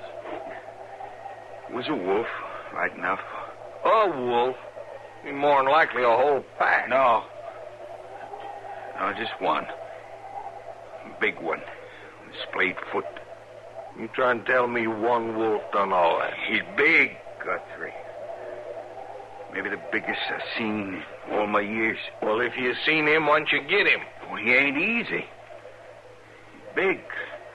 He's smart. And that splayed foot, he's been trapped before. There's other ways to take a wolf. Mean one to track, too. You don't get but a glimpse. Not enough for a sure shot. Where you trying to tell me there's a wolf that you can't catch? Maybe.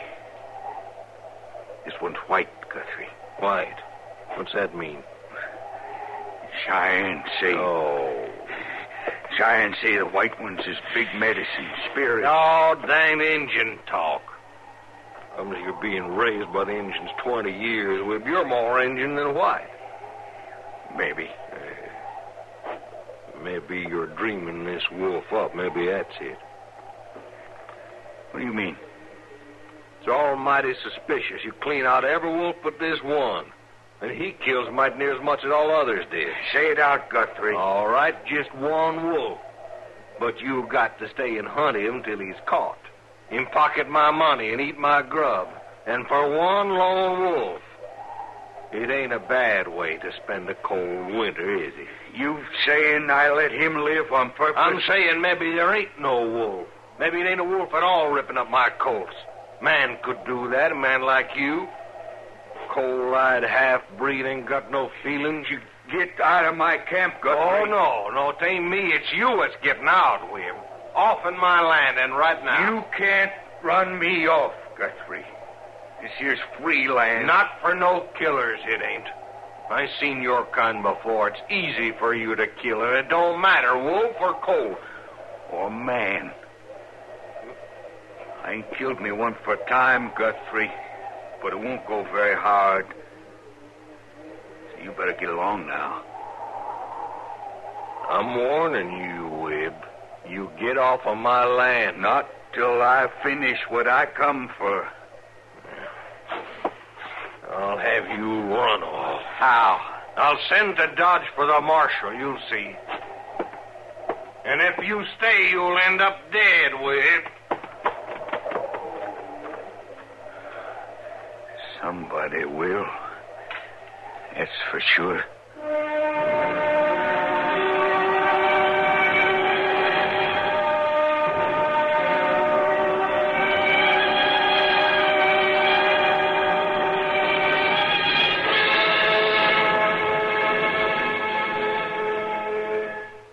When acid indigestion slows you down, get relief quickly, safely, effectively. Suddenly upset fast with the modern antacid that goes everywhere with you. Do you know about the little white tablet in the little green pocket roll? Just a-waiting for the moment when you need 'em to bring your acid indigestion under control. Tums are the little white tablets in the little green pocket roll. Tums for the tummy, Tums.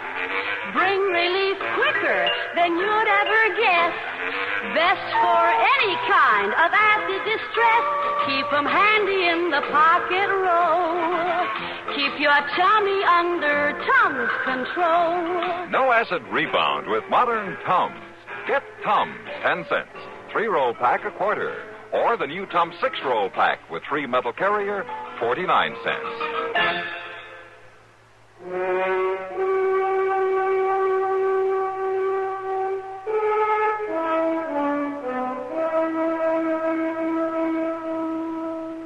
Matt, you know that this is the first time we've had a chance to eat dinner quietly in quite a spell. Yeah, I guess it is.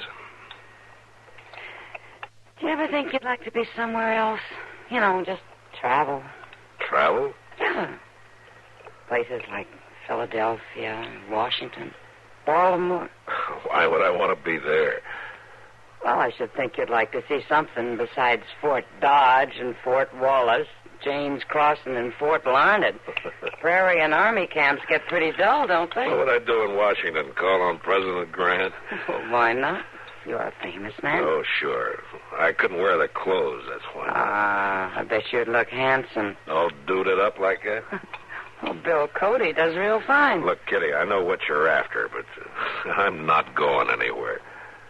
I would. If I had anyone to go with. You'd be safe enough traveling by yourself. Well, now, that isn't what I meant. I know what you meant. You want an excuse to go, and you'd like for me to chaperone you. That's it, isn't it? Matt, you haven't had a vacation in years. And besides, there are worse things than being my escort. Yeah, I guess there are. Oh. Well, I knew it wouldn't last. What? What you doing, Miss Kitty? Oh. Sit down, Chester. Oh, thank you. You all finished eating? It looks that way, doesn't it, Chester? Had stew, huh? And it was good. Antelope or rabbit? Antelope? With potatoes and dried Oh, apples? Chester, either order it or stop talking about it. I just finished a big meal, and I don't even want to think about food. I just had two, Mr. Dillon. With Mr. Hightower down at the depot. That's fine. Buffalo steak. That's fine. You know, Mr. Dillon, I sure do wish I was going to Wichita on the train. Everybody wants to go somewhere. What? Matt's been out all during dinner. Never mind him. Now, why do you want to go to Wichita? Well, Mr. Hightower was telling me about them new cars they're going to start running. Do you know you can eat right there on the train, right while you're moving along? Now, what's that got to do with Wichita? Well, that's where the cars is going to run to. Oh, I see. And then there's this fellow right there in Wichita that's got a place you can eat right spang in the railroad depot. Sounds pretty fancy. Mr. Hightower says this fellow's going to have them all over the country before he's through. You see, Matt? Travel wouldn't be so rough after all. Not for Chester, anyway. Food before he starts, while he travels, and more when he gets there. Oh. Where are you going to go, Mr. Dillon? I'm not going anywhere, Chester. Oh. Oh, say, I near forgot. There's somebody waiting in the office to see you. I seen him when I come by. Oh, who? That Mr. Guthrie that's got that big spray ad out north of Ford County. Did he say what he wanted? Oh, sure didn't, except he wants to see you. Oh, you tell him I'll be along in a few minutes, huh? Yes, sir. I'll go tell him right now.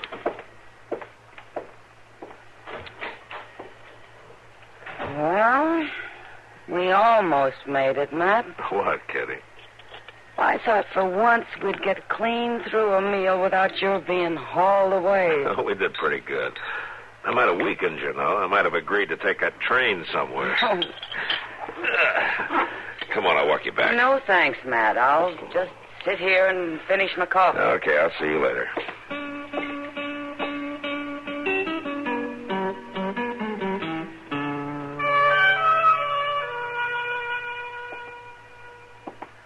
I tell you, he's a bad one, Marshal. Maybe so, Mr. Guthrie. Now, just think of that. Webb Edmonds killing them cold. Now, we're not sure about that, Chester.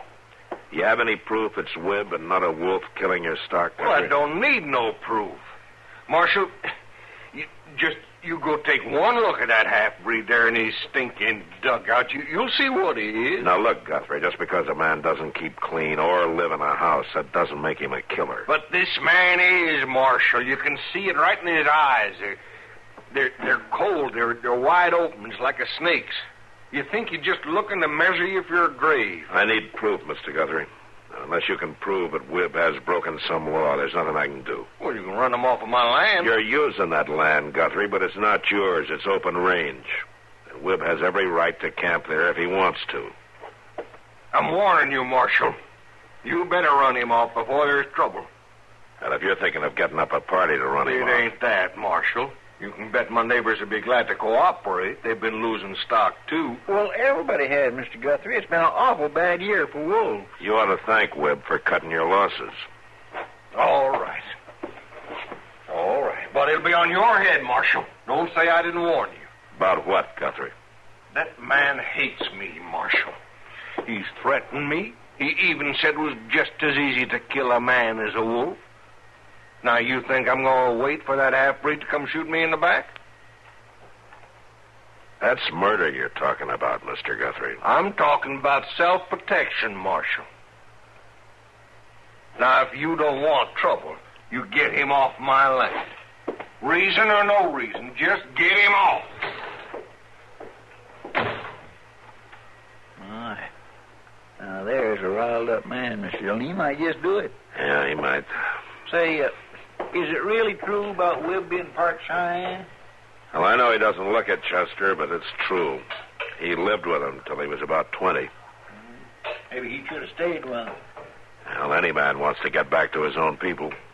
You ask me, Webb Edmonds don't quite fit in with any people, white or Indian. Well, I'll admit being a wolfer isn't a very fancy way to make a living, no matter what, man. Anyway, we better ride out and have a talk with him. In this weather? Would you rather wait till somebody's murdered, Chester? All right, come on.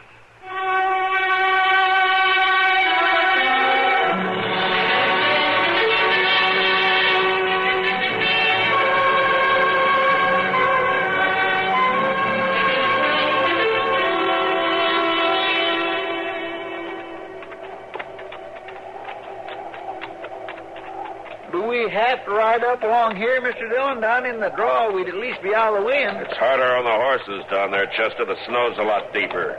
Well, that's so.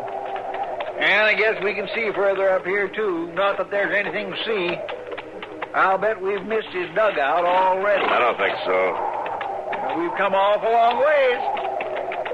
That old Guthrie sure claims a parcel of land, don't he? Yeah. Now, look there. Well, it's a horse. It's a colt. Sure standing funny, ain't it? It's staked out, Chester. Staked out? Out here in this weather, whatever for? Bait. Wolf bait. Oh, my goodness, that poor critter. Get out, Chester.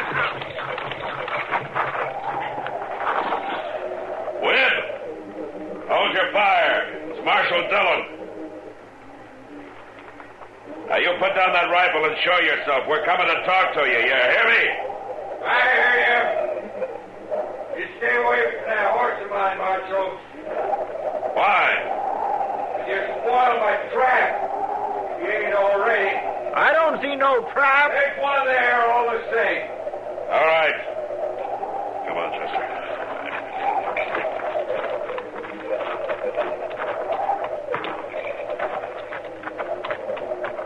You was heading right for it, Marshal. So you tried to shoot us, huh? I'd only warning. I'd wanted to down you, I could have, easy enough. Get man smell around a trap, it's spoiled. Well, you don't have much trouble with that, do you, Webb? That may be, Chester. I don't care much for man smell myself nowadays. I didn't ask you to come here. We came to talk to you, Webb. You can talk. That's all. Dugout's over the crest. Follow me. You gonna leave that poor colt tied up to get at? He won't get hurt if the trap works.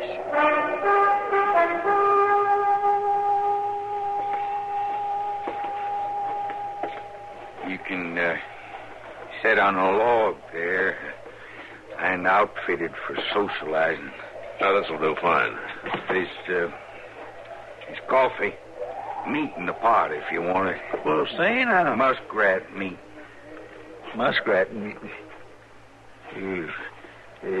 Coffee, Mr. Dillon? Yeah, thanks, Chester.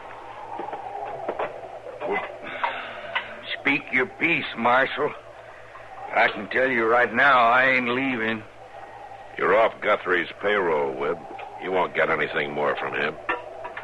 I want nothing from him. Well, then why stay here? There are plenty of other ranchers that pay you to hunt wolves.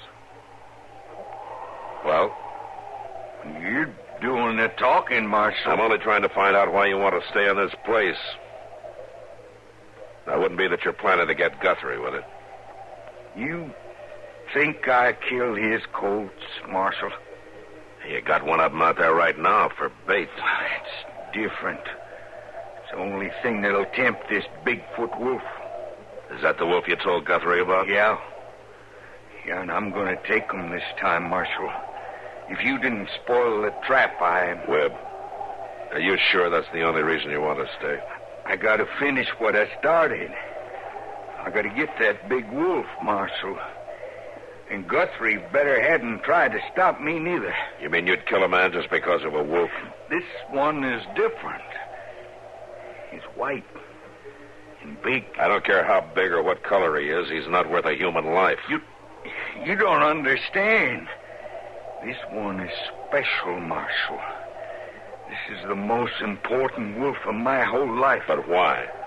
He's white. That's why. Oh. Webb, isn't a white wolf big medicine to the Indians? I mean, aren't they superstitious, afraid to kill him? Huh?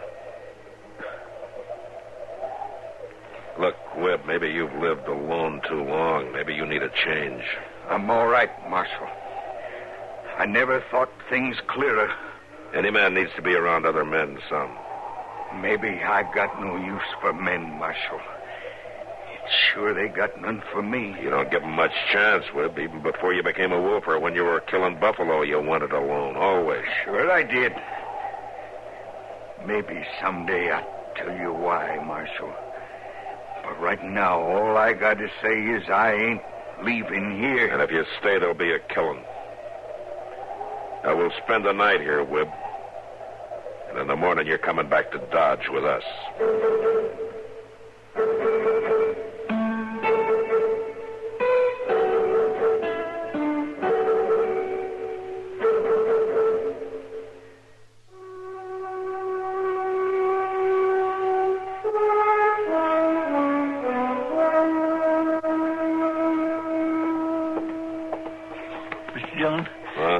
Mr. Dillon, wake up. What is it? He's gone. What? Webb's gone. I don't know how it happened. I just closed my eyes for a minute, and when I looked up, he was gone. Well, when was this? Just a couple of minutes ago. I didn't fall asleep. I swear I didn't. He just slipped out. All right, Chester. I don't know. Maybe you should have took both watches, Mr. Dillon. It's all right. He can't have gotten too far.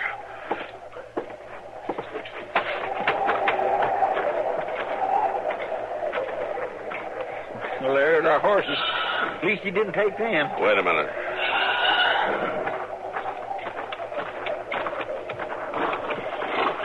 Oh, there. You just take it easy, boy. There. Take it easy. Half to death. Now, that's it. A wolf. Come on, Chester. Where are we going? You just follow me. Shouldn't be too hard to spot, Webb. This moonlight on the snow makes it most as bright as day. You just be quiet, though.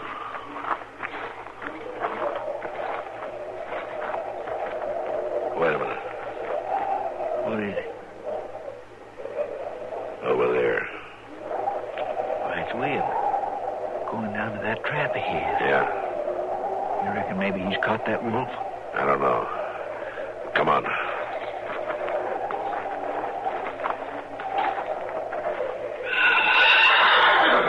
There's a colt. He's still all right.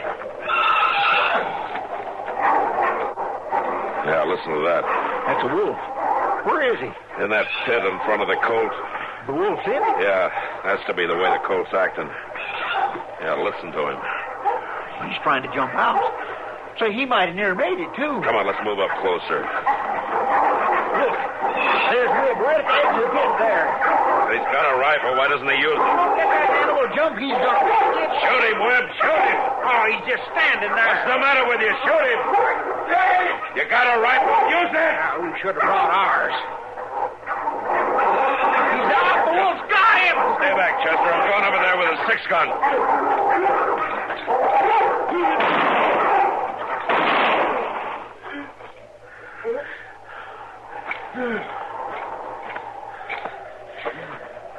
You got him, Mr. Dillon. He's down for good. Yeah. And so's Webb. My goodness, he's bleeding like a stuck hog. Webb. Webb. It's all over. I killed him. Well, then, Mr. Dillon, that wolf tore him up something fierce. Yeah. I'm done for, Marshal. Why didn't you shoot him, Webb? You were standing right there with your rifle. White wolf is big medicine. Well, what did that have to do with it? 20 years with Cheyenne. Tried to go back being the white man. Never could. Stayed on here to kill the white wolf. You mean you wanted to kill that wolf to prove to yourself that you'd stopped thinking like an Indian? Miss Cheyenne never killed a white wolf. The white wolf is strong medicine. I couldn't shoot. I couldn't act like a white man.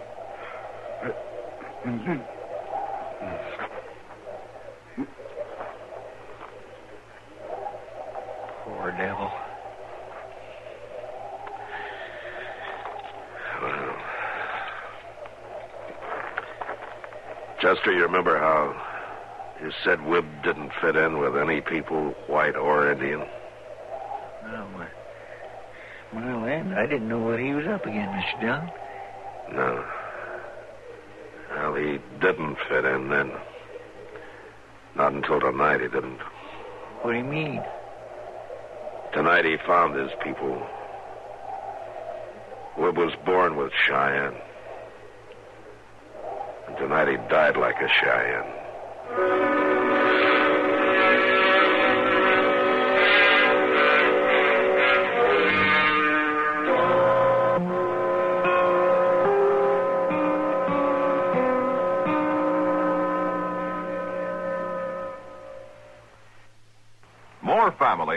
Far more families, use X-Lax than any other laxative. In fact, today, many doctors recommend trusted X-Lax for youngsters as well as adults. X-Lax is the preferred laxative for one important reason. X-Lax helps you toward your normal regularity, gently, overnight. You see, X-Lax gives you the relief you want the gentle way that nature wants, without upset, without discomfort. When you take chocolated X-Lax at night, it does not disturb your sleep. And X-Lax is so effective that the next morning you'll be well on your way toward your normal regularity. Seldom, if ever, will you need X-Lax the next day. Little wonder that of all the laxatives made today, tablet, powder, or liquid, X-Lax is the most popular. So the next time, any time that you or any member of your family needs a laxative, make that laxative pleasant-tasting, chocolated X-Lax. Introductory size, only 15 cents.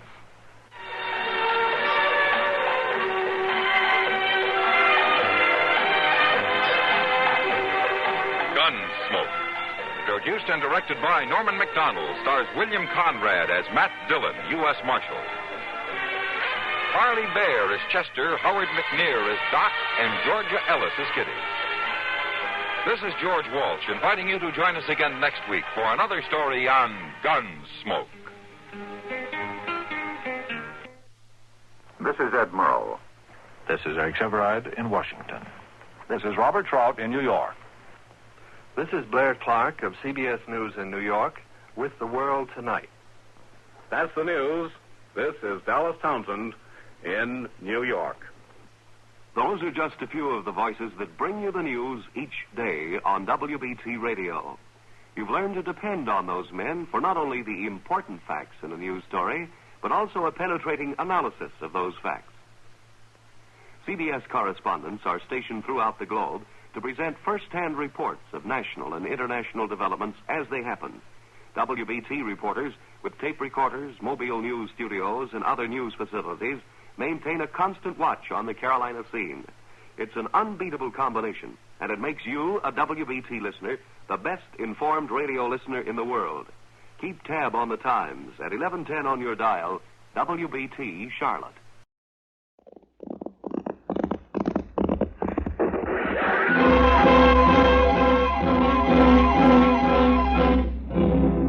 Around Dodge City and in the territory on west, there's just one way to handle the killers and the spoilers, and that's with a U.S. Marshal and the smell of gun smoke.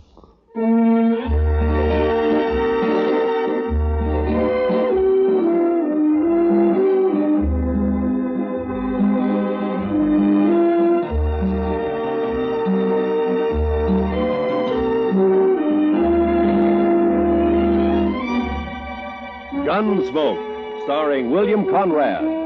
The story of the violence that moved west with young America. The story of a man who moved with it. Matt Dillon, United States Marshal.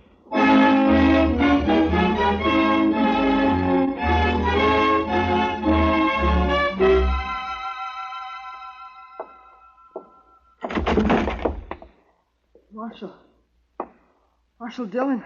Over here, son. What's the trouble? Marshal. Why, that's Will Thompson's young'un, Mr. Dillon. What is it, kid? What's wrong? Dad. Mom. They burned our house. Got the fences. 4 of them. My sister. They rode in and shot. You've been shot. Hold that lamp down here, Chester. Yes, sir, Mr. Dillon. Blood all over the back of his shirt. Will Thompson, he's a homesteader, isn't he? That's right. Came to Dodge City about 3 months ago. Took up a section over on Mulberry Creek. Mr. Dillon, you want me to go get the doctor? No. Boy doesn't need a doctor now.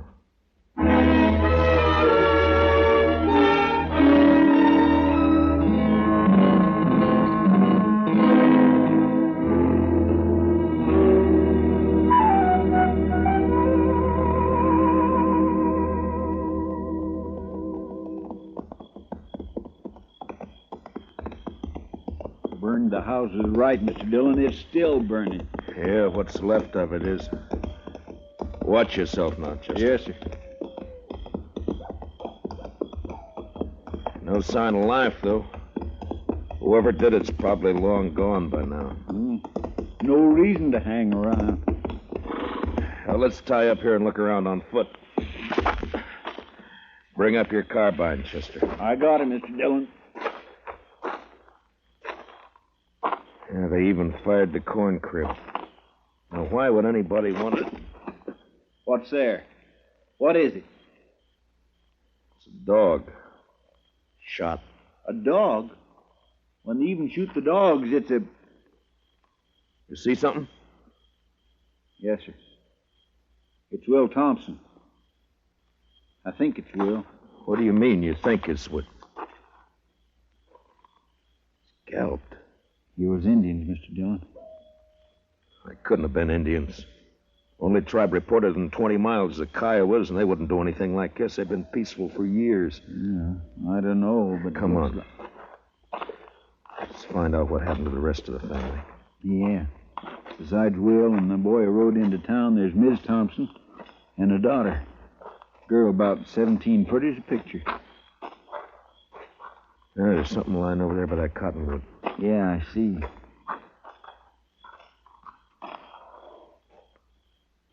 Well, I guess we found Will's wife. Mm-mm. She's alive. Yeah, if you can call it that. Scout around and take a look for the daughter, Chester. Yes, Mr. Dillon.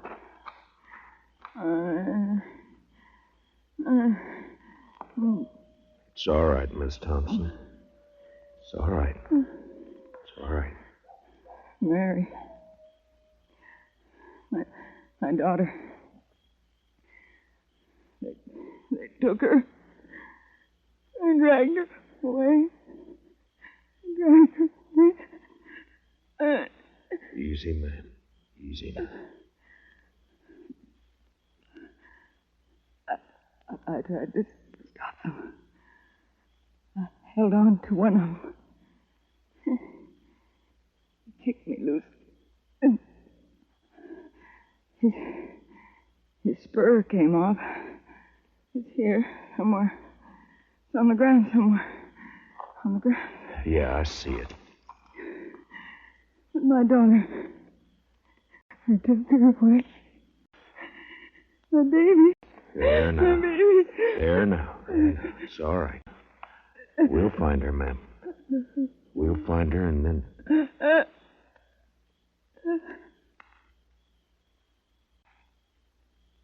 Miss Thompson?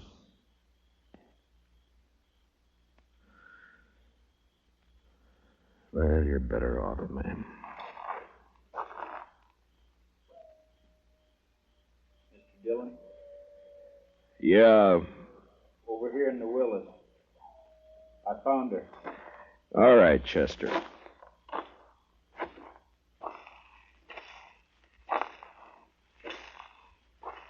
Pretty as a picture.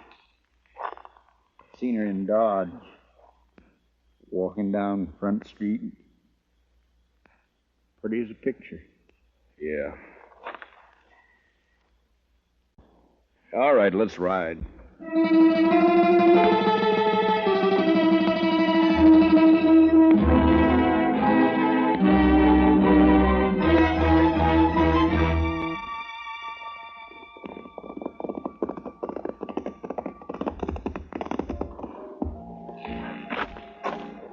We'll look in the Long Branch first, then if Jalisco Pete's not there, we'll try the other saloons. I bet his boss is here.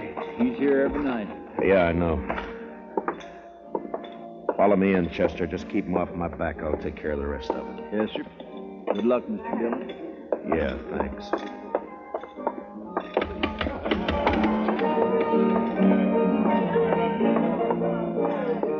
Well, look who's here.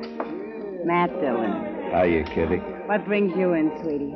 Business or pleasure? It's not pleasure. Ah. Plenty of other men in Dodge, Kitty. Are there? They come in here, don't they? Sure. They come in. I talk to them, and I drink with them. That's my job. You follow me, Matt? I follow you. I'm off at 2 every night. Kitty, have you seen Jalisco tonight? No. He hasn't been in, Matt. Ben Rourke's sitting over there at a draw table, though. Good, I'll talk to him. I'll see you, Kitty. Sure, Matt. Sure you will. I think I got a myself. All right, boys, here's where money talks. I'm raising another 100 and I'll stand pat. Ben? Huh? Well, it's the marshal himself. I'd like to talk to you, Ben. All right, Matt, talk. Not here. We'll go over there by the bar. I'm sorry, I'm busy. I got a pat hand and a cinch bet. Maybe. This is official, Ben. Meaning? Meaning I want to talk to you. Now, come on. Take over my hand, Donnelly. I'll be right back. All right, Matt, let's have it. What do you want to talk about? One of your cowboys, Ben, Jalisco Pete. What about him? Know where he is?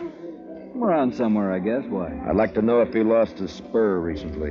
Tonight, in fact. It's pretty, ain't it? Mexican silver, needlepoint rowel, gold inlay. Pete's the only man I know in Dodge who's got a pair like this. All right, I'll see that Pete gets it. He'll appreciate your finding it. I doubt that.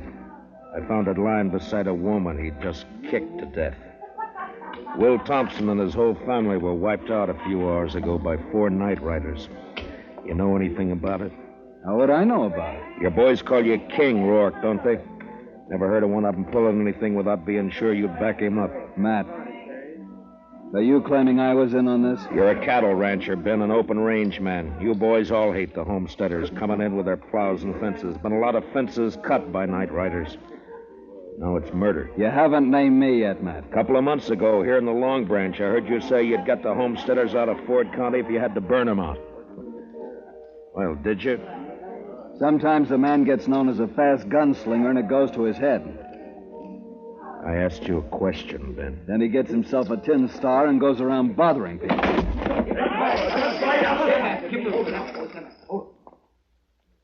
Ben, if you're figuring to draw on me, don't. Why not, Matt? I've seen you in action. You're not fast enough. Now, I asked you a question. And maybe I don't feel like... What's going on in here? Nothing. Oh, there you are, Marshal. How are you, Colonel?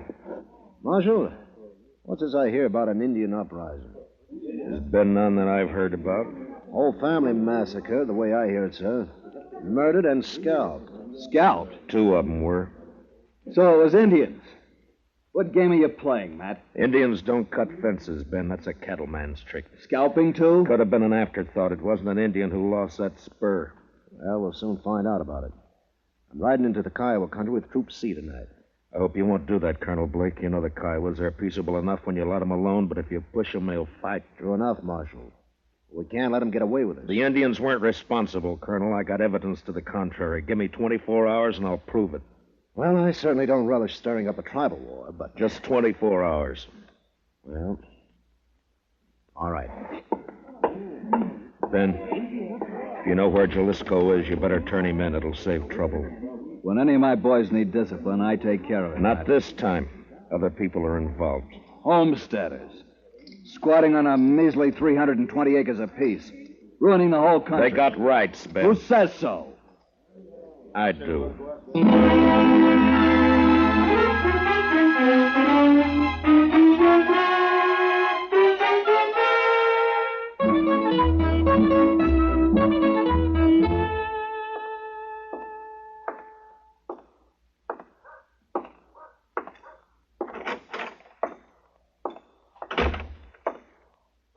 Morning, Marshal. Good morning.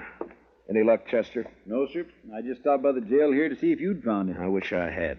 I'll head out again in a few minutes. Oh, this fellow's been waiting for you all morning, Mr. Dillon. Is that so? My name's Ezra Hawkins, Marshal. We ain't met before.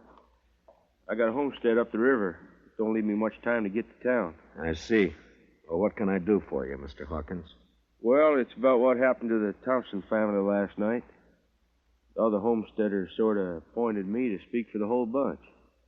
All right, speak. Well, we want to know what you aim to do about it, Mr. Dillon. I aim to get the killers. When? Mr. Hawkins, I've been up all night trying to get an answer to that question. If you've got any information to offer, fine. If you haven't, What's up, Chester? A trail herd hit town, I guess. Hey, pull up, boys. Look at that pretty inside. Dodge City Jail. Come on, let's decorate it. Let's go, Chester. Yes, sir. All right. Hold it there. Hold it. My, the jail is occupied, boys. You men just blow into town? We ain't talking to men, Sheriff. These are curly wolves from the Circle Bar B, the roughest, toughest outfit in the Panhandle. And you're not talking to the sheriff. I'm the U.S. Marshal. You the range boss? That's right. Ed Dudley. And what about it? Dudley, we got a new law here against shooting off firearms inside the city limits. Yeah? You mean like this? No, Dudley, I mean more like this. Now come on down off that horse. Sure, I'll come down off it. Watch it, Mr. Dillon. He's got a knife. Yeah, so I see. Well, nice work, Mr. Dillon. Drag him in and lock him up, Chester. Throw some water on him. Yes, sir. All right, curly wolves. Your boss is jailed and fined $50. You can get him out tomorrow morning. We got the money, man. We'll take him now. I said tomorrow! Now on the move. All of you. Get!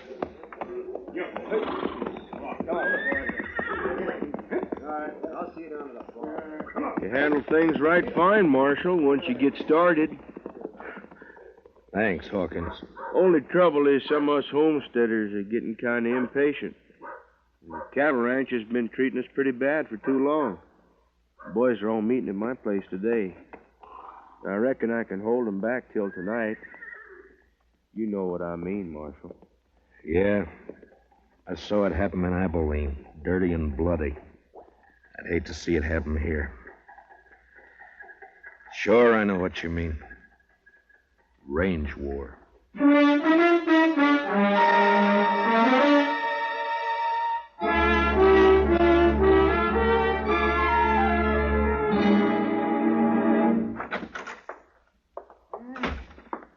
Marshal, we can hold an inquest any time now. I'm all finished with the autopsy. All right, Doc. It goes pretty fast when you can line them that way, 4 in a row. Makes the job a lot easier. Yeah, I imagine. Doc, have you ever seen a range war? No, but I hear there's one brewing. There is, plus Indian trouble. If I don't bring in Jalisco Pete before tonight and find out who his 3 partners were, you're going to have bodies lined up 20 in a row. Well, it sure bring in a lot of fees. I could retire and buy myself a ranch. Sure, Doc. Oh, that sounds like Chester, Marshal. Yeah, he's been scouting those thickets along the river bottom. Mr. Dillon, I brought in Jalisco. Where is he, Chester? Outside, tied on a pack mule. Good. No, sir. I'm afraid it ain't so good. He's dead. Been shot in the back and scalped.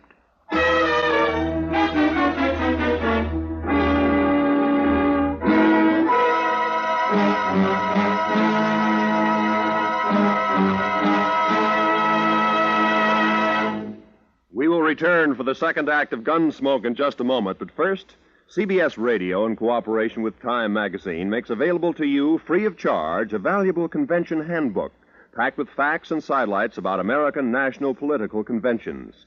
This convention handbook, containing a convention map and box score of interesting pictures and a complete history of this old American custom, will be yours if you send a postcard with your name and address to Time, CBS, Chicago 90, Illinois. That's Time, CBS, Chicago 90, Illinois. And now, with William Conrad starred as Matt Dillon, here's the second act of Gunsmoke.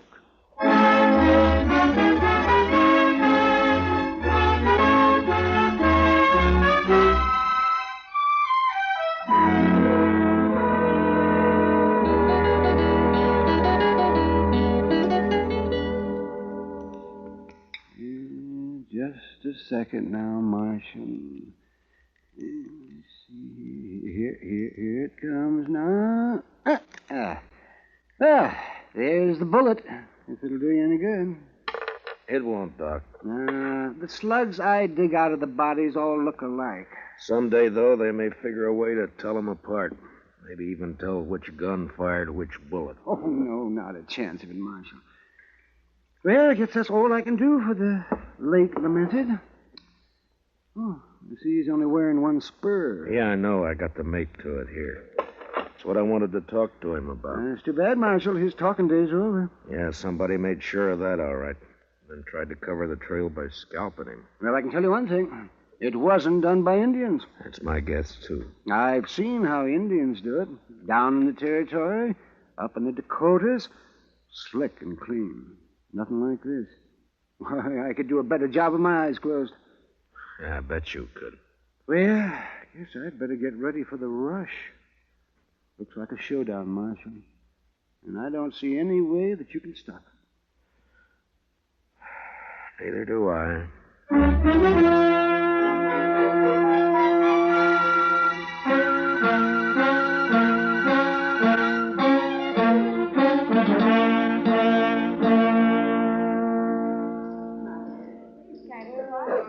Matt, over here, Matt.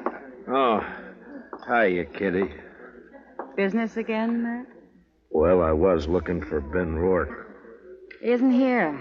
He left about an hour ago. Some of his boys came after him. Matt, I waited for you last night. I worked, Kitty. All night? Yeah. There's a bad feeling in the air, Matt. What is it? What's going to happen? I wish I knew. They called all the soldiers from C Troop back to Fort Dodge this afternoon. I hear they're planning to move out tonight. I hope not. Been a lot of homesteaders in here drinking today. That's unusual for them. What's going to happen, Matt? The bloodiest mess you've ever seen. And I don't know any way of stopping it. If I'd only found Jalisco Pete before they killed him, now I got nothing to go on. Jalisco came in here last night, late after you'd gone. What? Well, why didn't you let me know? There wasn't time, Matt. He heard he was wanted and he left right away. His friends with him. Friends? What friends? Oh, I'd never seen him before. I think Pete had known him in the Pecos country. They're all pretty drunk. How many were with him, Kitty? 3, I guess. One of them was named Red Dudley. Red Dudley? And one called himself Tulsa Jim. They kept talking about the Circle Bar B brand. It might be. They could have ridden in last night ahead of the herd to look up Pete, and then they... Oh, Marshal. Say, you better come on outside here if you want to stop a lynching. Coming, Doc. Be careful, Matt. Be careful. What is it, Doc? Ben Rourke and some of the cattle ranchers. They caught themselves an Indian, and they're going to string him up. I doubt it. Let us take care of this, Matt. We know what we're doing. I hope so, Ben. Who have you got here? One of the murdering skunks that wiped out the Thompsons. Any objections? I might work up some, Ben.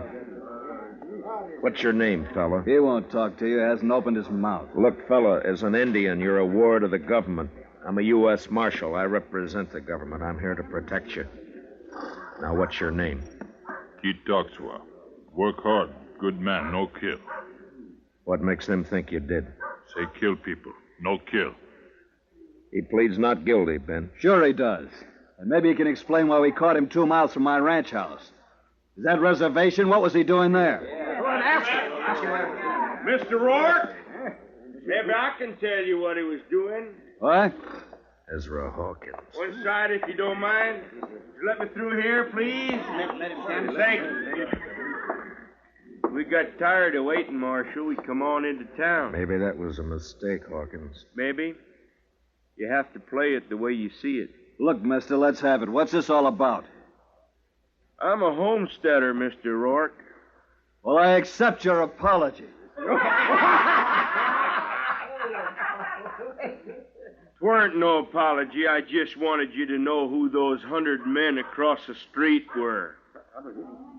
They all got guns. 100, huh? Well, there's 30 of us, so the odds aren't bad. What's on your mind? This Indian's been working for us, Mr. Rourke. Tracking down fence cutters. Maybe that's why you caught him within 2 miles of your house. Got the nerve to come out and say what you mean, homesteader? You bet I have, fence cutter. All right, hold it. Now, you're covered, Ben, and you too, Hawkins. This play's gone far enough. Not giving a man a chance to draw, Matt? Not this time, Ben. All right, Katoxa, climb off that horse and get over here behind me. Move slow and stay out of the line of fire. You men, if either side makes a move, Ben and Hawkins will be the first to get it. You understand? Doc, take us into your office. Oh, sure, right away, man. Well, Matt, what's the next step? You can't keep us here with our hands in the air forever. I don't intend to. I got one of the murderers locked up in jail. I want you two to come along and listen to his statement, but leave the questions to me, all right? That's just fine with me, Marshal. It's your show, Matt. Good. Come on.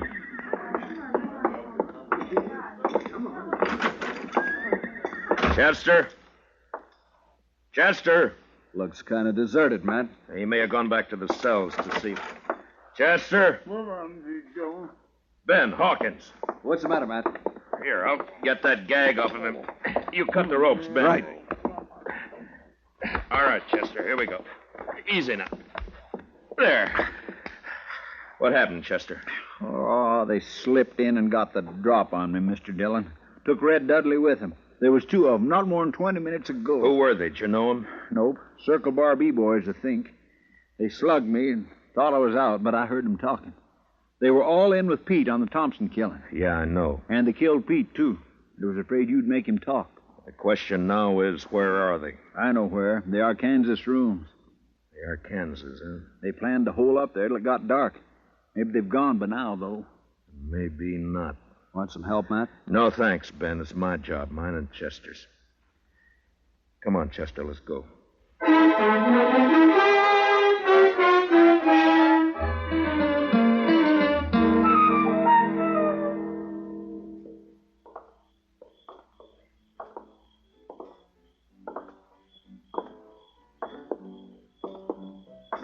The rooming house is all dark, Mr. Dillon. That doesn't mean a thing.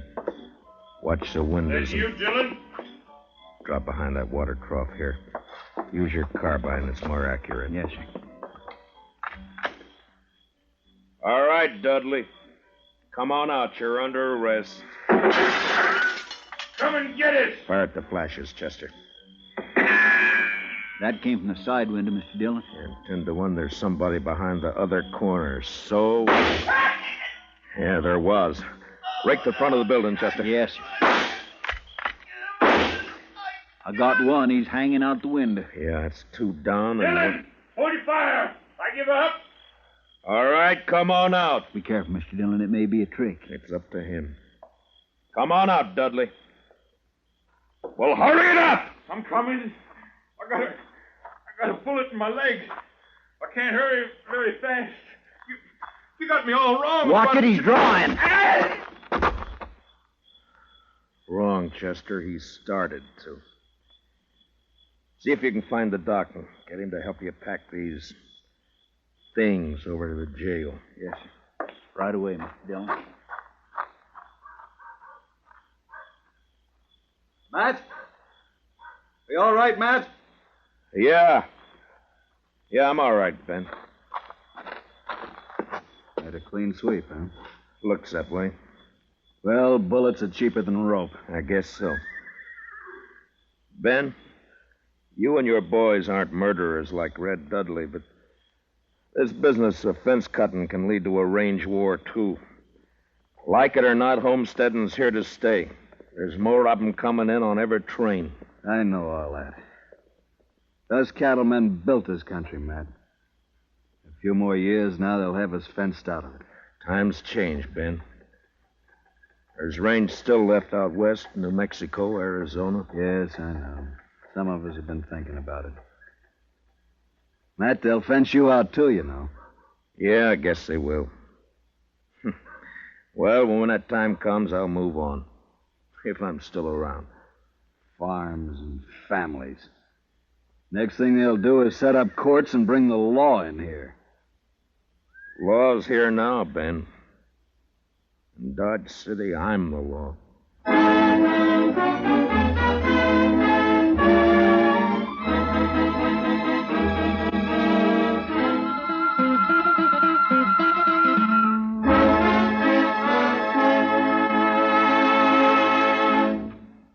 Gunsmoke, under the direction of Norman MacDonald, stars William Conrad as Matt Dillon, U.S. Marshal.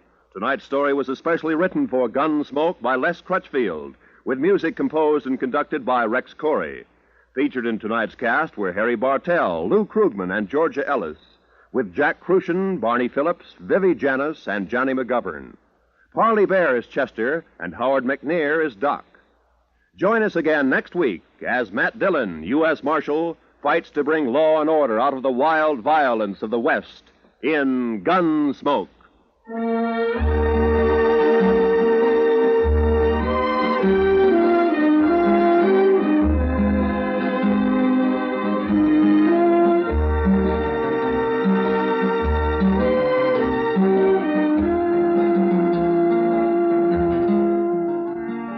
Jungle Legacy is the name of tonight's adventure with Tarzan. Listen as Tarzan, Lord of the Jungle, faces a band of unscrupulous men who seek a uranium deposit in Tarzan's realm, through which they hope to rule the world. Don't miss Jungle Legacy tonight, when most of these same CBS radio stations bring you Tarzan. It's packed with thrills, packed with action, packed with tense atmosphere.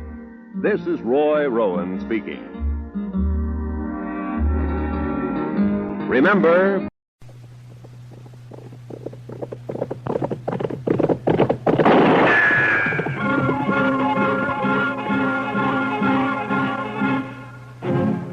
Around Dodge City and in the territory on West, there's just one way to handle the killers and the spoilers, and that's with a U.S. Marshal and the smell of gun smoke.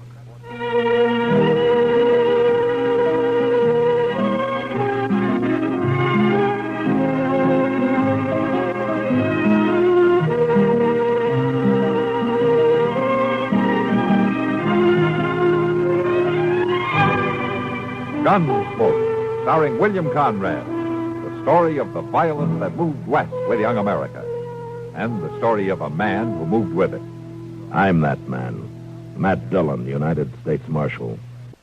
The first man they look for and the last they want to meet. It's a chancy job, and it makes a man watchful and a little lonely.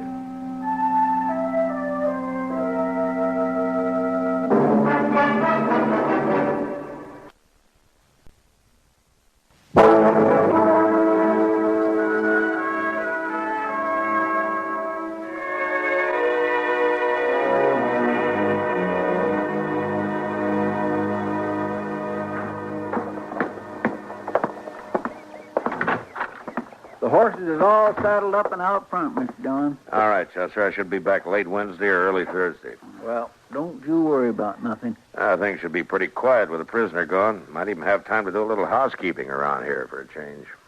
Well, now, I swept this place out from front to back just yesterday. I know. Now, maybe you ought to use that mop and bucket standing out back before Washington declares them surplus equipment. Now, Mr. Dillon. Never mind. All right, come on, Skaglow. We got to get started. I ain't no hurry. Maybe you're not, but I am. I promised the sheriff in Haves City I'd have you there by noon tomorrow. All right, let's go.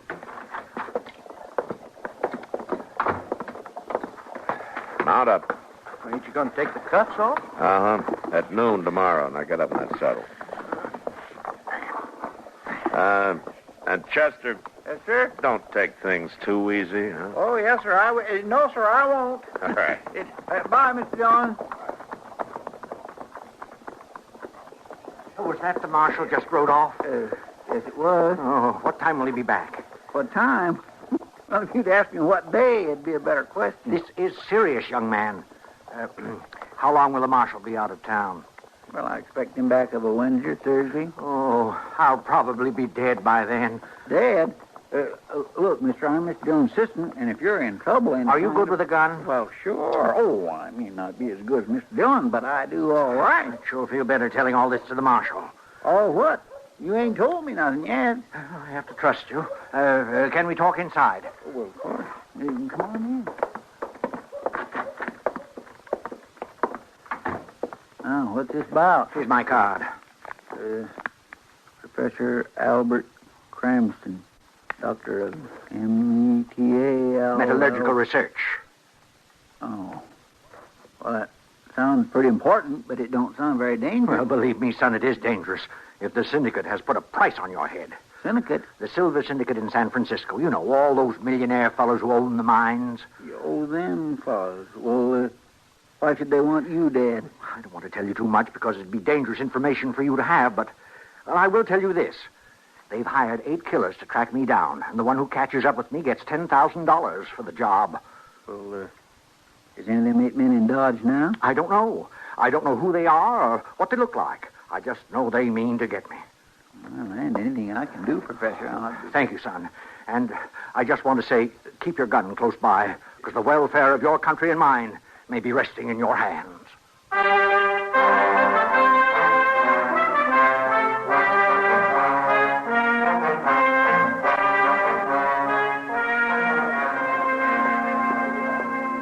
Well, Delmar, Wilbert.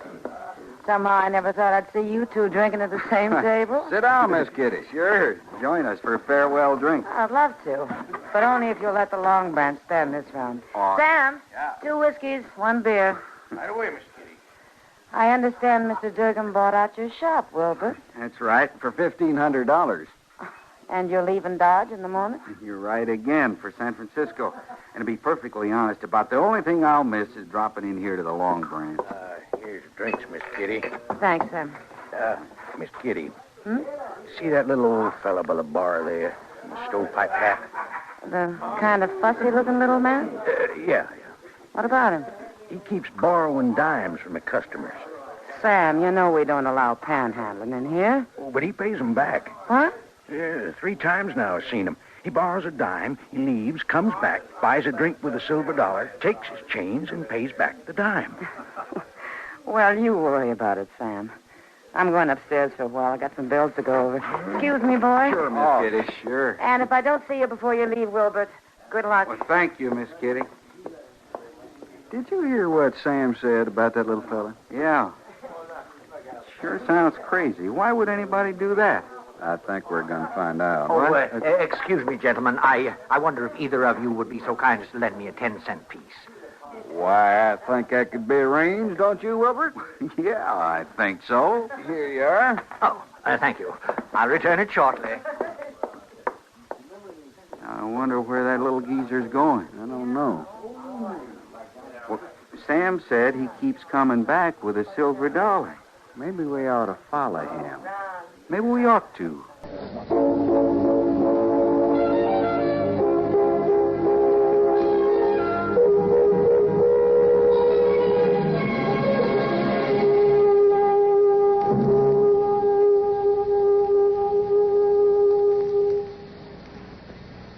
Janet, I'm worried. About the church supper, Mother? I promised I'd make the chicken pies, but the way I felt lately with headache and muscular aches and pains, I don't feel up to it. I don't wonder with that discomfort. Better do something about it. But what? Try Doan's pills. Good advice. That's Doan's Pills, an analgesic and mild diuretic to the kidneys. Nagging backache, also headache, dizziness, and muscular aches and pains may come on with overexertion, emotional upsets, or everyday stress and strain. Doan's pain-relieving action is often the answer, and they also offer mild diuretic action through the kidneys. So if nagging backache is making you feel worn out, tired, and miserable, with restless, sleepless nights, don't wait. Try Doan's Pills, used successfully by millions for over 60 years. See if they don't bring you the same welcome relief. Get Doan's Pills today. To save money, buy Doan's Big Economy size.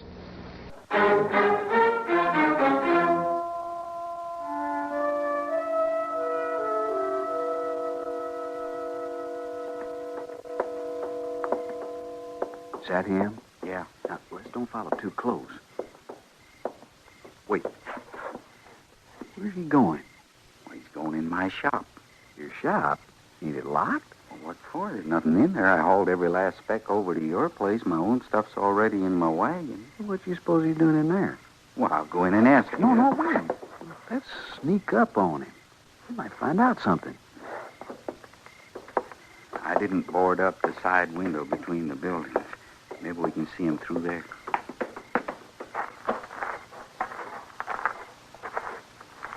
That lantern. You suppose he's planning to sleep in there? What's that thing on the back counter?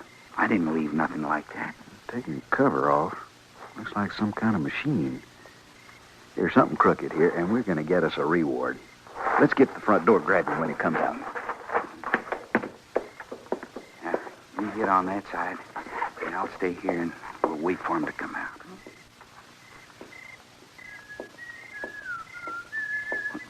That's Chester. We got to get rid of him. Why? Because if he's in on it, there won't be no reward. Oh, you know what? Durgam and Gatsby. Chester? Yep, Chester, just taking a last look at the old shop. Oh, yeah, that's right. You're leaving town tomorrow. Well, I sure do wish you luck, Wilbert. Thanks, Chester. Well, Chester, I suppose you have to get on with your rounds, being a peace officer and all. Things is kindly quiet tonight, so mostly what I'm doing is getting me a little exercise before I go to bed. Well, good night, Chester. Good night. Good night, Chester. When we grab this fella, try to cover his mouth so he can't yell. He's coming. Get ready.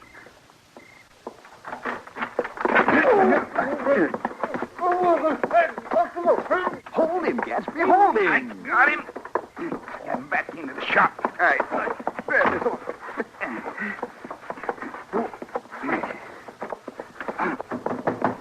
Delmer! Wilbur! You fellas in there? Are you all right? We got him, Chester. Come on in. You got who? And we get the reward. Here, that's Professor Crampton. Let him go, Wilbur. Don't you do it, Wilbur, till he agrees about the reward. If there's a reward, you can have it. Let him go. His face is turning blue. You said you protect me. Now, you shoot him. You shoot him. Whose side are you on, Chester? Now, look, Professor, these two fellers ain't killers.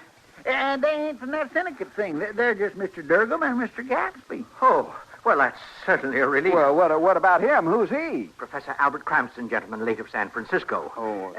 Pleased to make your acquaintance. Howdy. Howdy.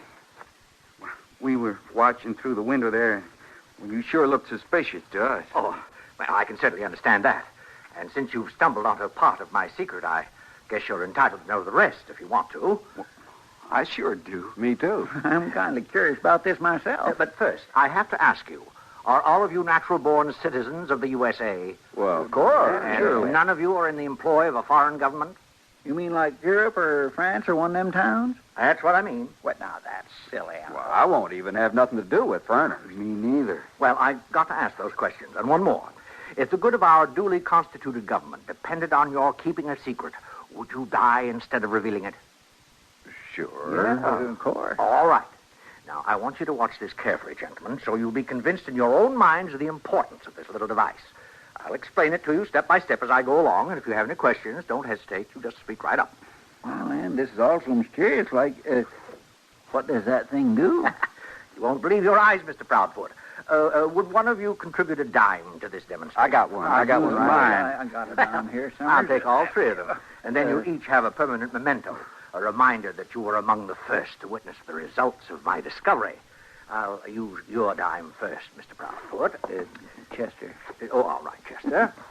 Now, put the dime in this funnel here at the top. Now, you count to three, slowly. 1, 2, 3. Fine. Now, I give the crank 4 complete turns.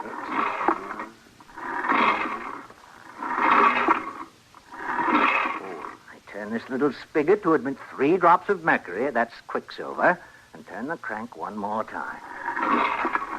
And there we are. Now, you see that lever there, Chester, on the bottom toward the front? Yes, sir. What about it? Oh, reach over and pull it. Well, now, I ain't sure. No, it won't hurt you. Just pull it. Do it. Well, I know, but... No. Well, I declare. That's a silver dollar. I told you you wouldn't believe it. You can take that cartwheel to the bank tomorrow, and they'll tell you it's real. Oh, it's real enough, but But how is it done? Oh, it's really very simple once you understand the physical principle. It has to do with what I call induced porosity. Once you make that dime porous, like a sponge, all you have to do is introduce a little quicksilver to fill in the holes, and the chemical process of expansion is automatic. Well, that's clear enough. Oh, yeah. Sure. Yeah, but why do you have to use dimes? I'm glad you asked that question. You see, the ratio of the weight of 1 dime to 3 drops of mercury produces an expansion of exactly 10. Well. You follow me? That means this particular formula in this machine extends silver in size and weight in multiples of 10. Oh. So, the logical raw material is the little thin dime. Why, if you used half dollars or even quarters, the end product would be clumsy, large, and bulky. Of course. Besides, who ever heard of a $5 silver piece? Why, a couple of those would weigh you down like a pack mule. Oh, you're sure right there. No, you couldn't have them any bigger than $1. Why, anybody can see that. Now, anything else you don't understand? Oh, no. How about you fellows? No, it's real clear to me. Me too, but But what? I would like to see that thing work again. So would I. All right. But this time, you turn the crank, Mr. Gatsby. 4 times? Yes, but not till I tell you to. You ready? Yep. All right, now put in the dime. 1, 2, 3. Now. What? Now, turn it. Oh.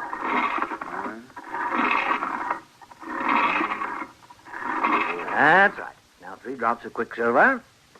There. And I turn the crank once more. Right. Well, you boys catch on fast. Is it ready now? It should be. Pull the lever.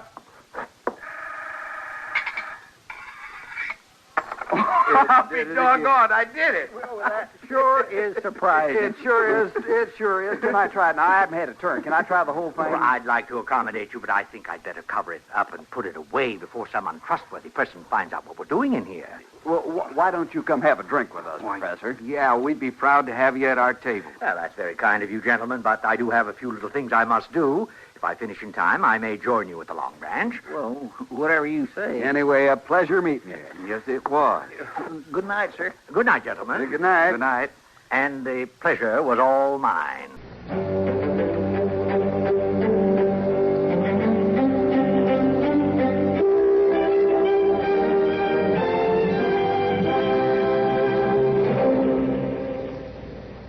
Hi, this is Dennis James. Say, remember way back when this melody was popular?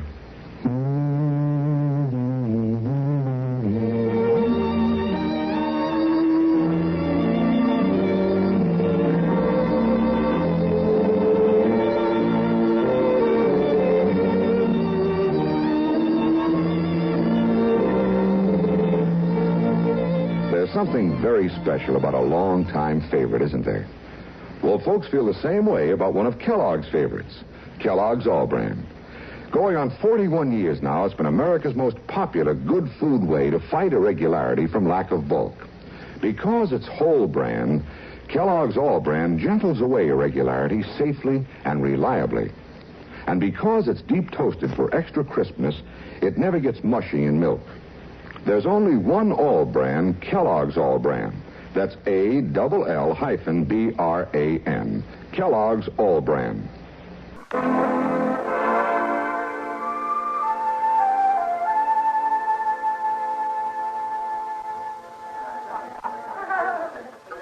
I just can't get over it. Neither can I. You know, if a fella could just own one of them machines. Or maybe even rent it for just a month. Well, think all the good you could do. Yeah, well, you could build churches. And help the poor people. It sure would be wonderful. And after you did all those things, you could even take a little for yourself. Well, there's no reason not to. If a fella didn't get greedy, that is. That's right. You suppose he would sell it? Oh, I doubt that. I couldn't do nothing about it even if he would. You don't suppose he'd consider $1,500? 15,000 be more like it. Yeah. Anyway, I don't think so. Oh, gentlemen, I can't tell you how glad I am that you're still here. What's the matter? Something's come up. May I sit down, please? Of course, go right ahead. Yeah, what's coming up? I just got word that they know where I am.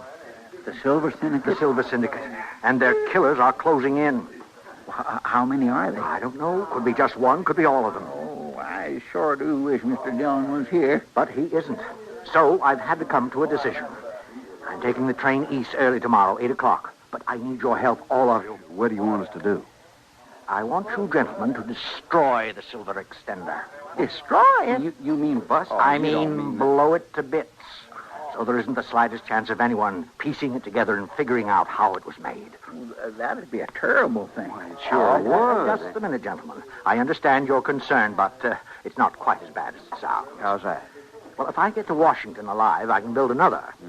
If I don't, not only will I be dead, but my discovery will be lost to the government. I begin to see what you mean. Yeah. If you can make up another, and when you get there, you'd be an awful lot safer traveling without this one. Then I can count on your help. Oh, sure.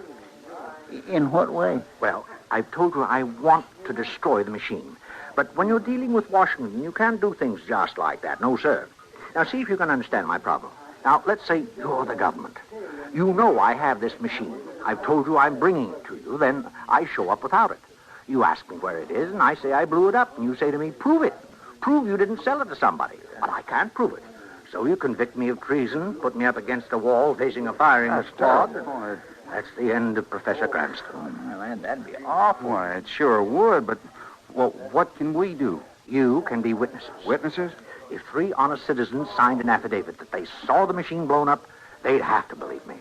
Would you be willing to do that? That's certainly not asking very much. No, especially since you were so nice about sharing your secret. Well, I was planning to pull out early tomorrow, but there ain't no reason I can't wait till we're finished witnessing. Oh, you can wait that. Now, there's one other thing. What's that? Well, I've got it all crated, and only the 4 of us know where it is, so I'm sure it'll be safe there till morning. Now, can I count on you? Of course you can. We'll do it just like you said. I don't know how to thank you, gentlemen, but when I tell the government what you've done for your country, you can be sure the U.S. Treasury will find some way of rewarding you for your services. Well, I'll be at the Dodge House if any of you need me.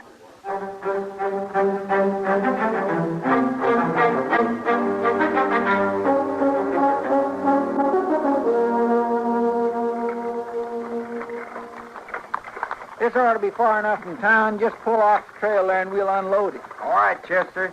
Yep. That's good. You get that tailgate open, Wilbert, and I'll slide the crate back to you. Now, just a minute. Let me help you, fellas.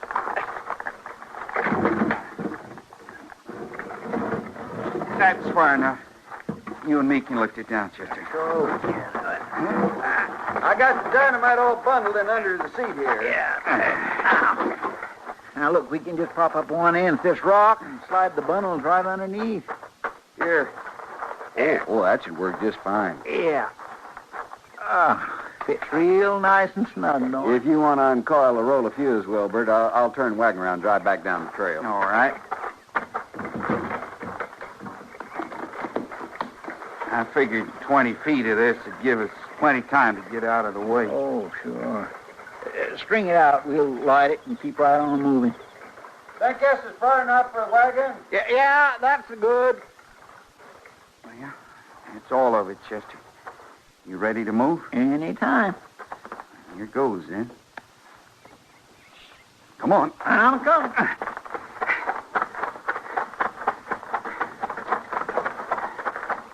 You got plenty of time. Oh, you keep a good hold on them horses. There's good 5 feet left before she blows.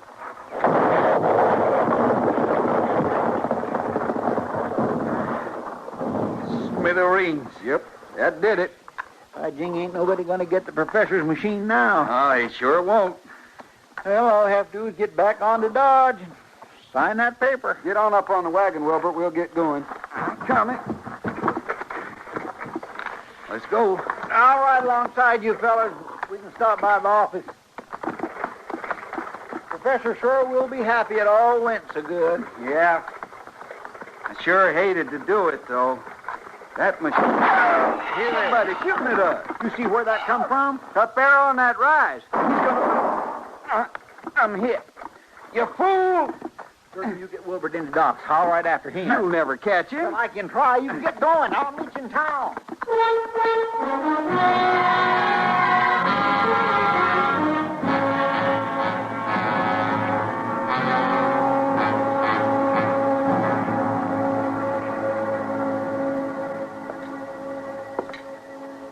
Well, I'm not blaming you, Chester. The professor has taken in people a lot brighter than you are. Well, if he'd have tried to sell that machine, I would have got suspicious, but he didn't. Out on a thing like this, people sell themselves. And you can be sure he got through to somebody. Or Gatsby and Durgan wouldn't be laying up in Doc's office with each other's bullets in them. Well, it all sure went over my head. Machines like that have been fooling people since the first day men stopped trading buckskins for flour and started using money. And as long as there's a man alive looking for something for nothing, it'll go right on working. Suppose. Matt? Yeah, Doc. If you want to talk to Durgan, you better do it now. All right. Come on, Chester. What about Gatsby? He never came out of it. Died a half an hour ago. No, my. Yeah, sure doesn't make much sense, does it? Few killings do. Oh, that's you, Marshal? Yeah, that's right. You're not laughing at me, are you? No, I'm not laughing. Something you want to tell me? Not much to tell. The stakes were big, but I lost. Just what were the stakes? Didn't Chester tell you? And he told me about the silver extender. He said you blew that up. That's what Chester was supposed to think. It's what I was supposed to think. But I knew better. Then it wasn't in that crate. Nah, just scrap iron. Gatsby had the machine. What? Sure. After we left the Long Branch last night, Gatsby snuck back and made a deal with the professor. Bought that machine with my money. Wouldn't go partners. Used the money I gave him and wouldn't go partners. Why, Marshal, 100 men could have got rich with that thing just using it an hour a day. He had to have it all. Couldn't share. Where is it now? If I tell you, will you promise to blow it up? Is that what you want? That's what I want. It's under the work counter in the back of my store. You know, a thing like that may be all right for the government, but it ain't for the people.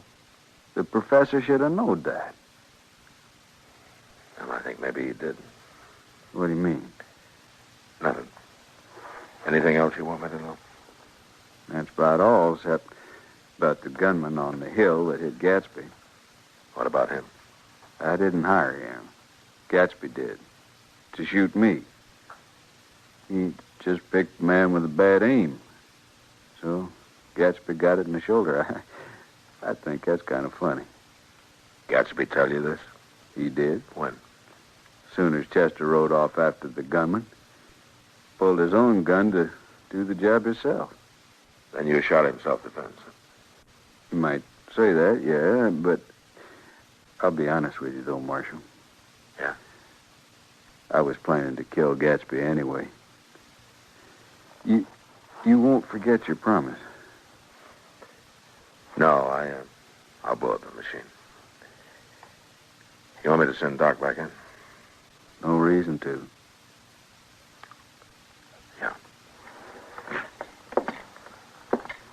So long, Marshal. So long, Durgan. Did you tell him, Mr. Dillon? About the silver extender? You know, Chester, I didn't have the heart. I don't think I would either. No. Even when he's wrong, if a man has to die, he likes to feel he's died for something. And if he dies for nothing, I don't want to be the one to let him know.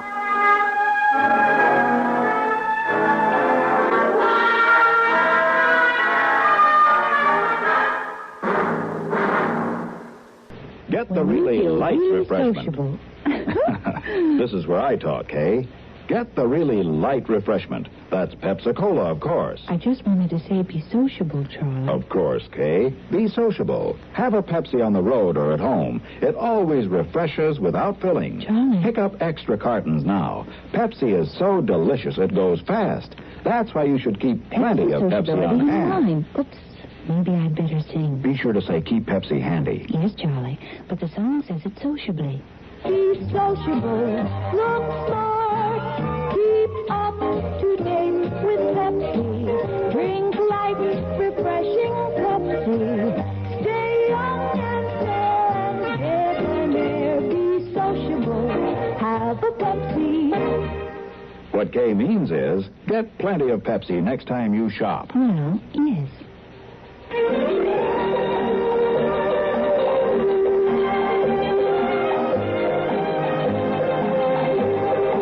Gunsmoke. Produced and directed in Hollywood by Norman McDonald, stars William Conrad as Matt Dillon, U.S. Marshal. The story was specially written for Gunsmoke by Vic Perrin, with editorial supervision by John Meston. Featured in the cast were Joseph Kearns, Vic Perrin, Harry Bartell, and Jack Moyles. Harley Bear is Chester, Howard McNear is Doc, and Georgia Ellis is Kitty. This is George Walsh inviting you to join us again next week when CBS Radio presents another story on Gunsmoke. This is WBT Radio in Charlotte, North Carolina.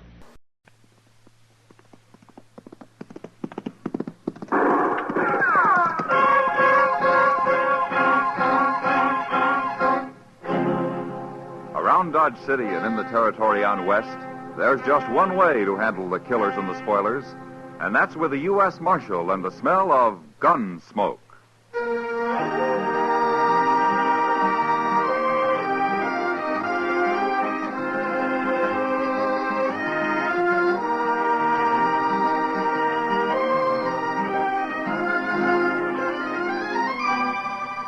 Gunsmoke, starring William Conrad, the story of the violence that moved west with young America. The story of a man who moved with it. Matt Dillon, United States Marshal.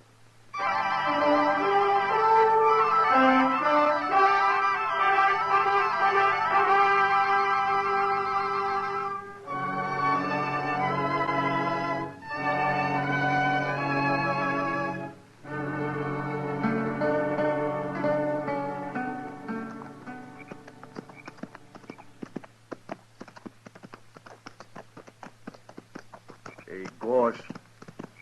Yeah? There's no moon tonight. What of it? It's spooky when there's no moon. You afraid of something, Arlo? Of me? You. What are you afraid of?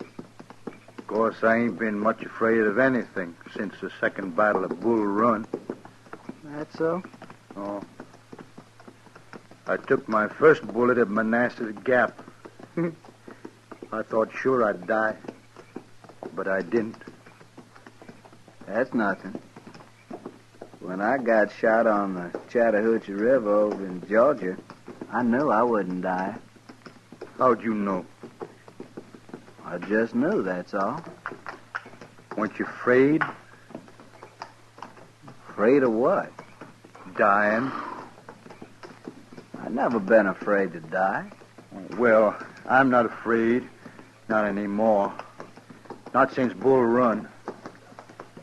And what's all this about there being no moon, Orlo? I said I'm not afraid to die. I didn't say I'm not afraid of anything. Oh, shut up. Okay.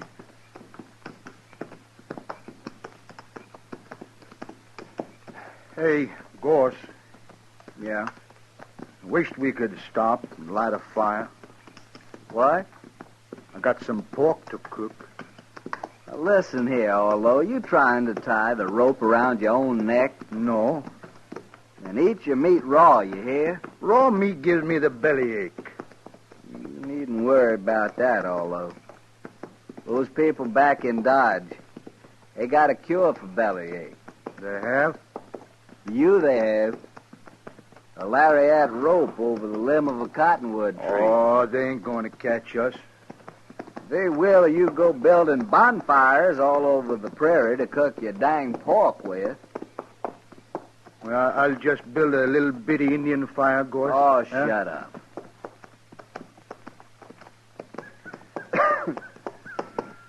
Orlo? Look over there. Where? Over there. At the foot of that little rise. I don't see nothing. That cabin, you do too see. Oh, that. What about it? There's no light in it, you fool, and there's no smoke. It's deserted. Well, that's good, ain't it, Gorse? Nobody to tell the posse which way we went. How do you know they got a posse? Well, they should have. Anyways, we'll sleep in that cabin. Somebody does come along, we can fight 'em off from there. Yeah. Come on. Come on. Come on.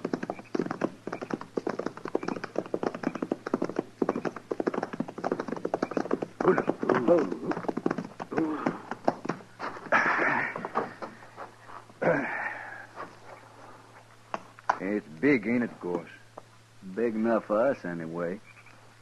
Come on, maybe there's some food inside.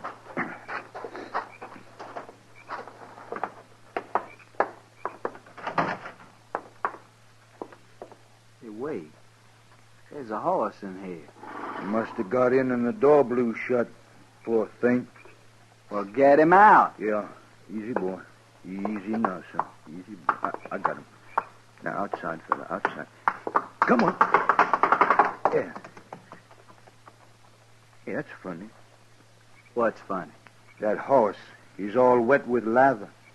Lather? Hold it right there. Hey, there's somebody in Now there. get your hands up. What? You're framed in the door and you'll die if you make a wrong move. Now turn around and stand there. Now take your guns.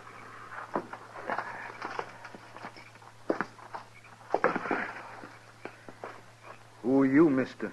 All right, get outside. Slow.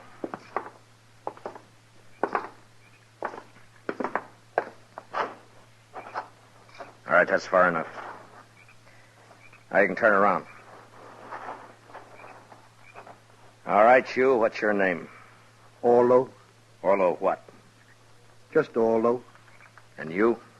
William Goss, but I don't use the William. I'll remember that. Look, mister, we don't mean no harm. We just thought your cabin was deserted and we could sleep in there tonight. It's deserted, but you won't be sleeping anywhere tonight. Now, mister, you got no right You'll to... sleep in Dodge when we get there. Oh, no. No, we can't go back to Dodge. No? Why can't you? Well, you see, we shot a man that day. Orlo. This morning it was. Orlo, and you shut up. But, Gorse, you know we can't go back. I'll shut you up. Hold it, Gorse. Well, he always did talk too much. The war made him like that, mister. He was all right before the war. So they say, anyway. Now, listen to me, both of you. This isn't my cabin. It isn't. Then why'd you put us out of it? I'm trying to tell you why. I'm a United States Marshal. What? Oh, Gorse, we got caught. You're both under arrest for murder. Well, I'll be. So that's why his horse was hot. He'd been chasing us, Gorse. How could he have been chasing us? He was in front of us. I've been on your tail ever since you ran out of Dodge. The trail you were following led right here, so I made a circle and waited for you. Does that explain things? Hey, that's pretty smart, isn't it, Gorse? We was riding too slow. Yeah. But if I'd known what I was following, I think I'd have just ridden up behind and yelled at you to stop. We'd have run. Now explain something to me, will you? What are you men? We're just friends. Yeah, me and Gorse been friends for a long time. No, that's not what I meant. Look, you shot that store clerk in Dodge and you killed him. But you're sure not gunmen, and you're not bandits. Now, what are you? We're broke. We needed some money. But he wouldn't give it to us. He grabbed a gun instead out under the counter. And he'd have shot us with it, too. We had to kill him. That's all there is to it, Marshal. Not quite, I'm afraid. You killed a man, and I'm taking you in for murder. They're going to hang us? Not they. The law, maybe.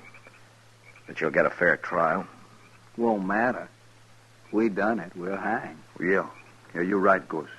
We'll hang, sure. I don't know. I suppose you'd have killed somebody sooner or later. All right, get your horses. Ain't you going to handcuff us or nothing? Why? Oh, no reason, Marshal. I was just asking. I thought so. All right, come on. It's a long ride to Dodge.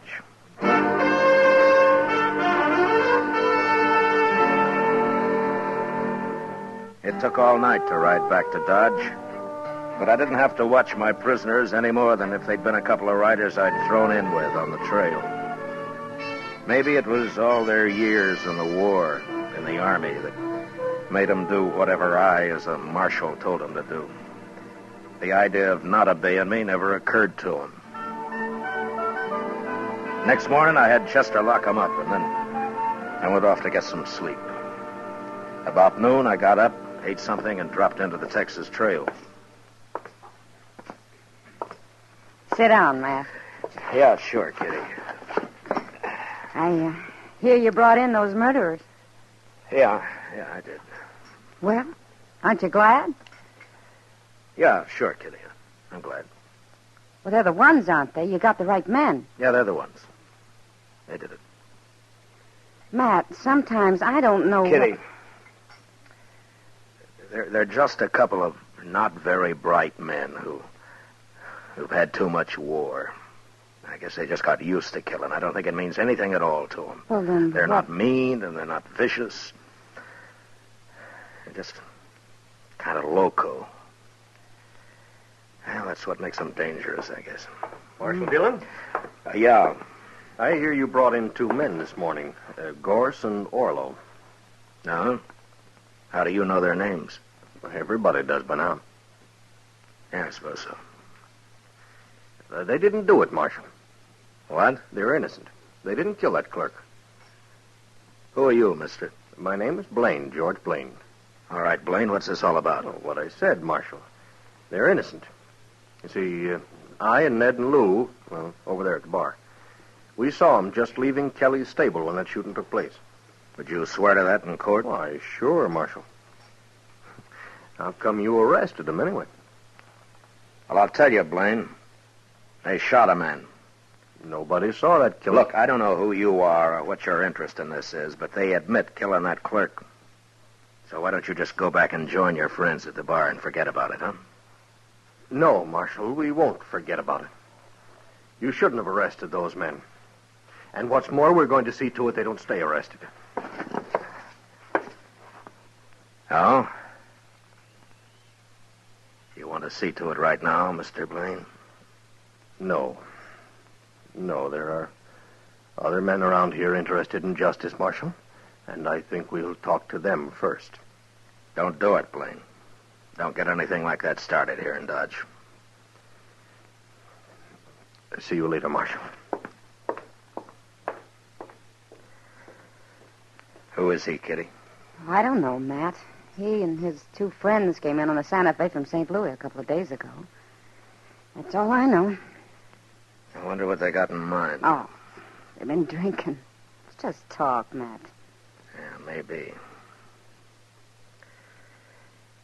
I'll see you later, Kitty. So long. Hurry back, Matt.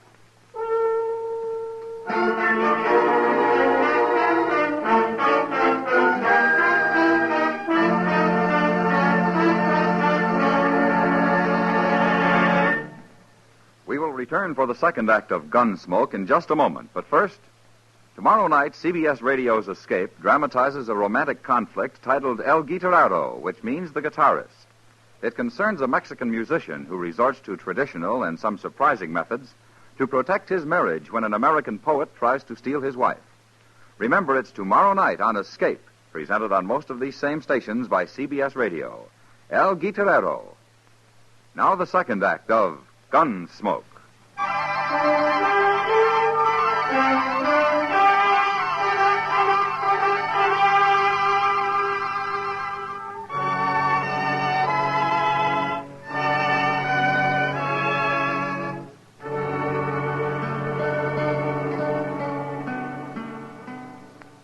No, sir, Mr. Dillon, that fella come here, but I wouldn't let him talk to prisoners. Was he alone, or did he have his 2 friends with him, Chester? Oh, he was alone, sir. But I did notice a couple of men waiting around outside now that you mention it. You, haven't heard anything about this Blaine or his friends the last day or so, have you? No, sir. Nobody's mentioned them. Around me, anyway. Well, it sure stumps me. You think maybe they're going to cause trouble, Mr. Dillon? I don't know, Chester. They might try, but it'd be easier to stop if I knew what was behind it. Yes, sir. Yeah, mobs have tried to open this jail before, but to lynch somebody, not to turn them loose. Mighty curious, all right. Well, Chester, I'm going to have a talk with the prisoners. Maybe they might know something. Well, it's worth a try, sir. Yeah.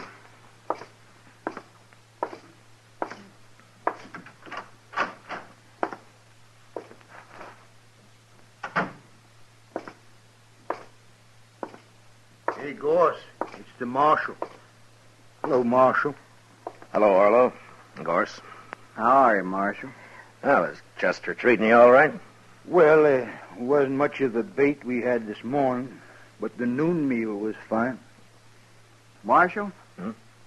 We get supper, too? Of course you do. When they gonna hang us, Marshal? Well, Orlo, you haven't been tried yet. Nothing's going to happen until you have a trial. How long will that take, Marshal? Well, what difference it make, Gorse, as long as we get fed every day?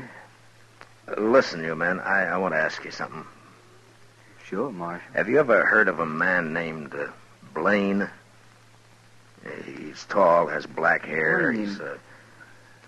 Wasn't that the fella's name who was here this morning, Orlo? Yeah, that's right. Blaine. Here this morning? Chester said he kept him out of here. Oh, he come around back, outside, talked through the window there. Seemed like a nice fella. Sort of crazy, though.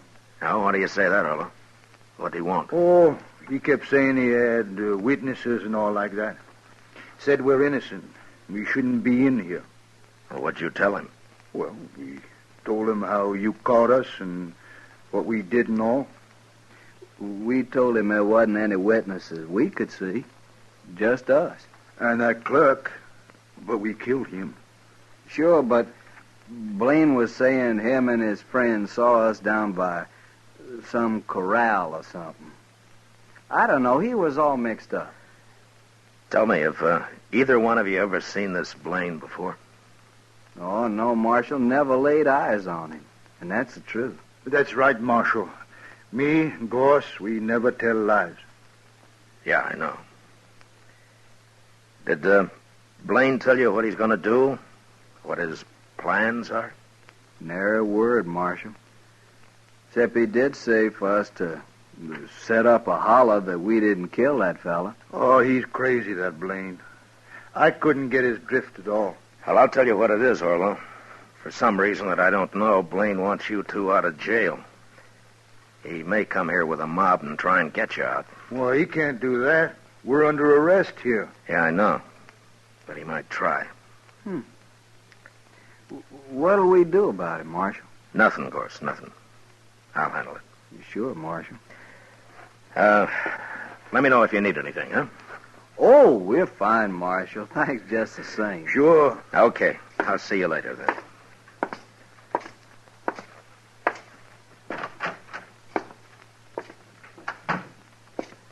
Hello, Doc. What are you doing here? I heard there might be some excitement, Matt. Oh, you did, huh? Yeah, right here at the jail, too. Give Doc a gun, Chester. We can use another man. Name your preference, Doc. Shotgun or rifle? You sit right where you are, Chester. I'm not a gunfighter. My work begins where you fellas leave off. Well, you may have a busy evening, Doc. But I hope not. You never can tell, Matt. But I take things as they come. Yeah, I know. Mm-hmm. I better go and get my office cleaned up. If anyone gets shot, you send them right up there.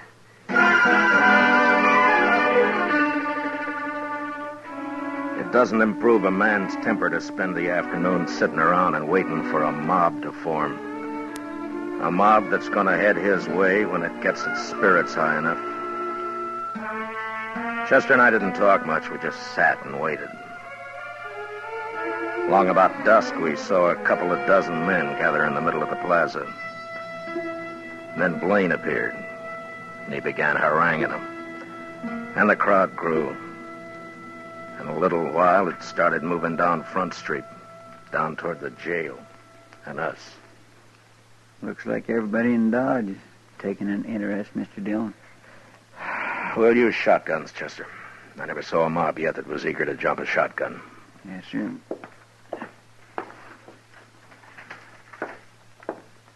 Here's yours, Mr. Dillon. Yeah, thanks. Well, let's go meet him outside, Chester. All right, sir.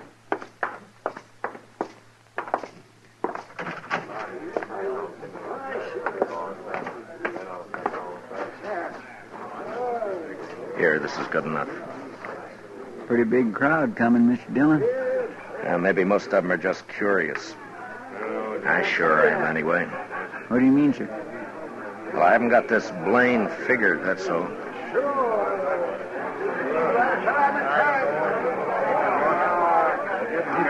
All right, hold it, man. Hold it, man. I'll see if I can talk some sense into the marshal first. Well, Marshal, I was right. There seem to be a lot of men in Dodge interested in justice. We want Orlo and Gorse out of that jail, Marshal. We want them freed. Aren't you going to say anything, Marshal? I don't see your two partners, Blaine, whatever their names are. Don't you worry about them, Marshal. Now, you tell us. You going to turn those prisoners loose, or do you want us to do it? Well, speak up, Marshal. Which way is it going to be? All right. Now, you've all heard Blaine's story. He claims he and his friends saw Orlo and Gorse at Kelly's stable when the shooting took place. Now, that's pretty good evidence that they didn't kill that clerk. And it could be true. I'm going to go inside and I'm going to talk to him about it. And I'll give you my answer in half an hour. Now, is that fair enough? Yes. A half hour will just about do it, Marshal. I think it will, Blaine. But no matter what you decide, we're going to turn them loose. Isn't that right, man?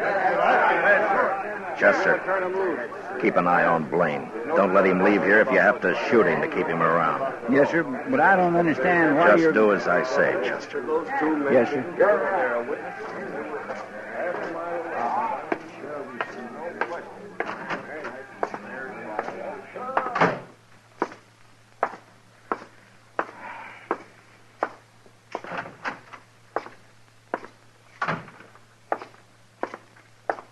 What's doing, Marshal? I don't know, Gorse, but I just might find out. This Dodge is a mighty strange place, wanting to turn prisoners loose. Yeah. I'll be back soon.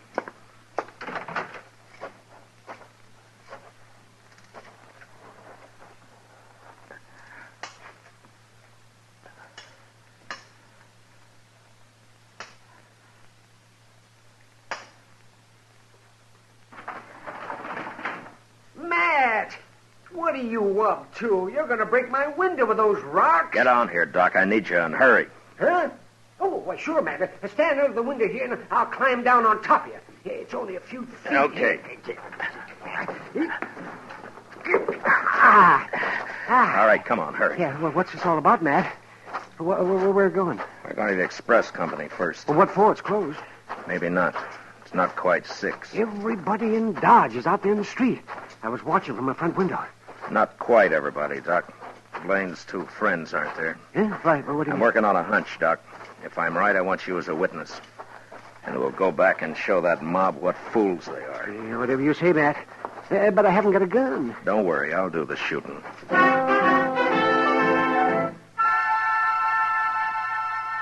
We reached the rear of the express company, and I took a quick look through the window. The single room was deserted. And the only other place would be the bank, if I was right. And I was. 2 horses were tied to a tree outside the back entrance, the door of which was ajar. I made Doc get around the corner of the building where he'd be safe. And I stood close to the door and waited. In about 5 minutes, I heard him coming out. Let's get that mask off. Yeah, we'll have this stuff at the stable. Go down and join Blaine. Hurry, Lou, we're late now. Get your hands up. This is a shotgun.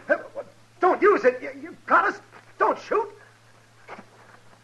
Well, you're not the fightingest men I ever saw. All right, I'll take your guns now, and don't try anything. And yours? Doc. Yes. Well, what do you know? Blaine's partners. You sure guessed right, Matt. Now, who's inside? We didn't hurt him, Marshal. Just tied him up. Who, I said? Well, that old man, the banker. All right, go take a look at him, Doc. Take those money bags with you. But be quick, we haven't got much time.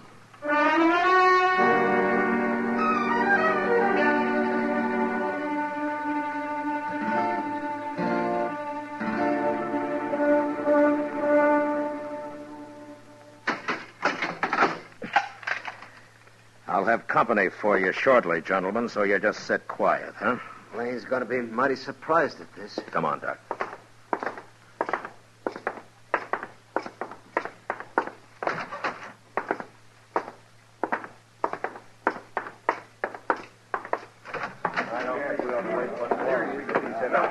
My gracious, I thought you was never going to come out, Mr. Dillon. Well, Marshal, are you going to be smart? Are you going to turn him loose? You're under arrest, Blaine. What? Marshal, don't be a fool. You aren't arresting anybody. Is he, man? Tell him who I just locked up, Doc. All right. That's right, man. Marshal just arrested Blaine's two friends. What? You make one move and I'll cut you in half, Blaine. All right, go ahead, Doc. I was right there with him. Caught him up the street, raiding the bank. They're locked up inside right now. Well, they're no friends of mine. We've been drinking together, that's all. And besides, I wasn't anywhere near that bank. I was right here. Yeah. You men saw me here. And you got nearly everybody else in town here, too, Blaine. So your partners could work unmolested. Take his gun, Chester. Yes, sir. All right. All right. All right, you men. Now, you've made fools enough of yourselves for one evening. Now, you go back where you came from and stay there. Now, go on. Inside, Blaine. Your friends are waiting for you.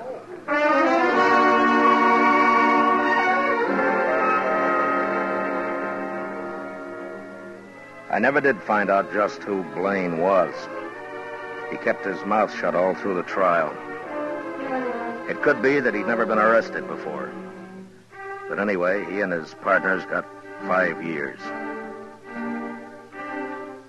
That's better than Orlo and Gorse made out.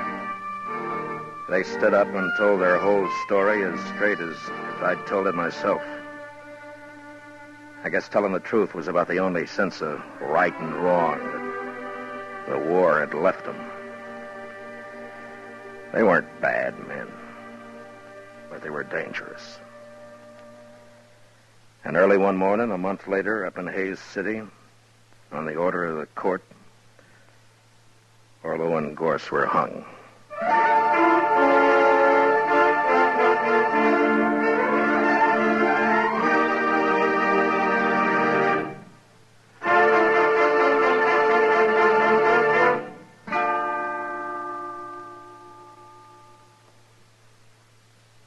Gunsmoke, under the direction of Norman Macdonald, stars William Conrad as Matt Dillon, U.S. Marshal. Tonight's story was specially written for Gunsmoke by John Meston, with music composed and conducted by Rex Corey. Featured in the cast were John Daner and Harry Bartell, with Lawrence Dobkin and Lou Krugman. Parley Bear as Chester, Howard McNear as Doc, and Georgia Ellis as Kitty. Gunsmoke is heard by our troops overseas through the facilities of the Armed Forces Radio Service. Join us again next week as Matt Dillon, U.S. Marshal, fights to bring law and order out of the wild violence of the West in Gunsmoke.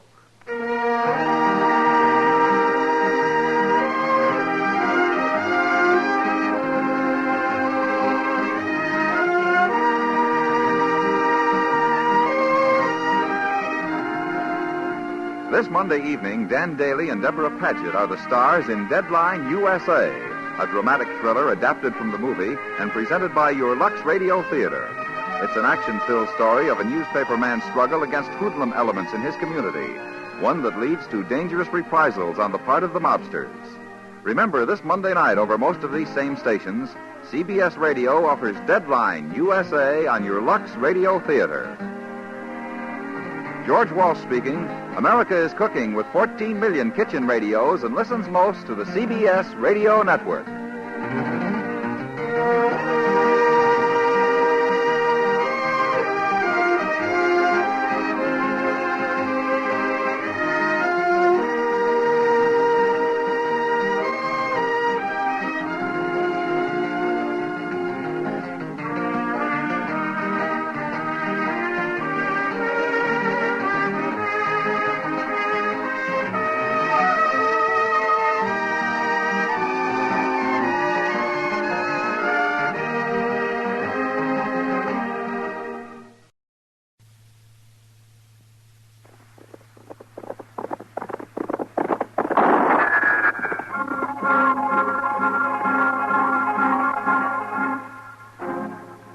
Around Dodge City and in the territory on west, there's just one way to handle the killers and the spoilers, and that's with a U.S. Marshal and the smell of Gunsmoke.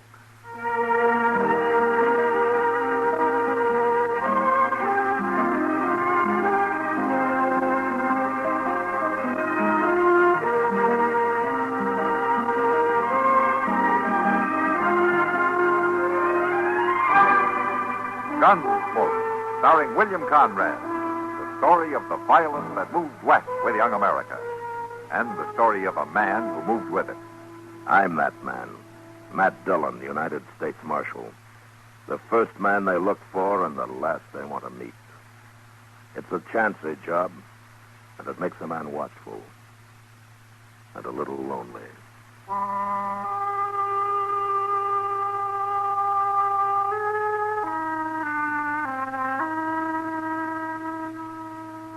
Here's Frankie Lane. I never feel like singing with a bad cold, so I take wonderful four-way cold tablets to relieve my cold misery fast. Right. Tests of 4 leading cold tablets proved four-way fastest acting of all. Amazing four-way starts in minutes to relieve aches, pains, headache, reduce fever, calm upset stomach, also overcomes irregularity. So when you catch cold, take my advice. Take four-way cold tablets. It's the fast way to relieve those nasty cold miseries and feel better quickly. Four-way, 29 and 59 cents. And now a word about another fine product of Grove Laboratories. Does dandruff dull your hair, leave scalp itchy? Get Fitch Dandruff Remover Shampoo and get rid of unsightly dandruff in 3 minutes. 3 minutes with Fitch regularly is guaranteed to keep embarrassing dandruff away forever. Apply Fitch before wetting hair, rub in 1 minute. Add water, lather 1 minute. Rinse 1 minute. Every trace of dandruff goes down the drain.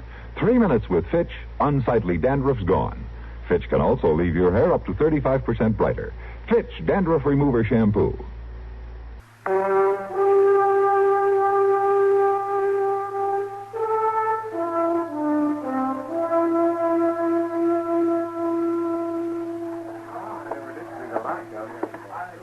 Barkeep, short whiskey and a small beer. Yes, sir.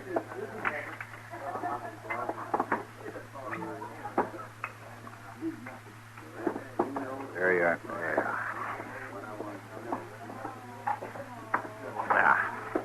My name's Hank Fergus. They tell me you're Zeno Smith. Yeah, that's right, young fella. Well, they tell me Zeno Smith's got a big reputation for handling a gun. Well, I didn't ask for it. But you got it. That's what's important. It's not such a good thing to have, Fergus. And why not? 'Cause it attracts young fools like you to try me out and get themselves killed. But if I don't get killed, I'll kill you instead. Well, then you'll have yourself a pretty fair start as a gunman. You'll have had your last peaceful night's sleep. I don't mind. Now, look, Fergus. I just want to have a quiet drink and then go to bed. I'm worn out. Now, leave me be, will you? You see that big picture of Valley Forge they got hung on the wall down there? You see them wires holding it up? I'm not interested, I tell you. You watched.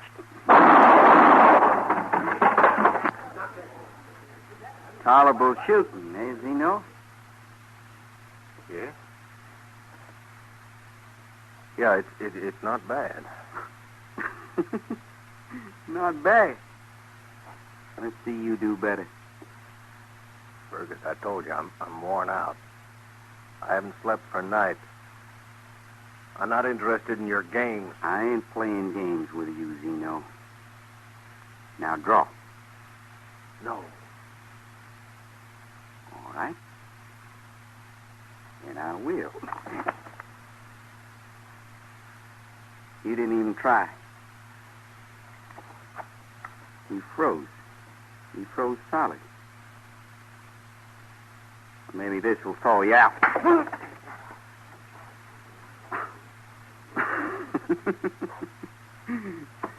Look at him, everybody. The great Zeno Smith, crawling like a snake. And I done it. Hank Fergus. Just remember that. Hank Fergus.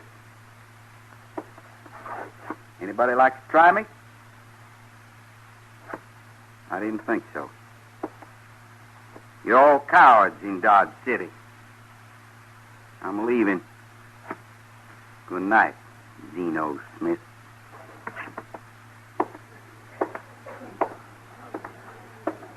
Barkeep. Yes, sir. Barkeep, give me a whole bottle of whiskey. A full one, right up to the top.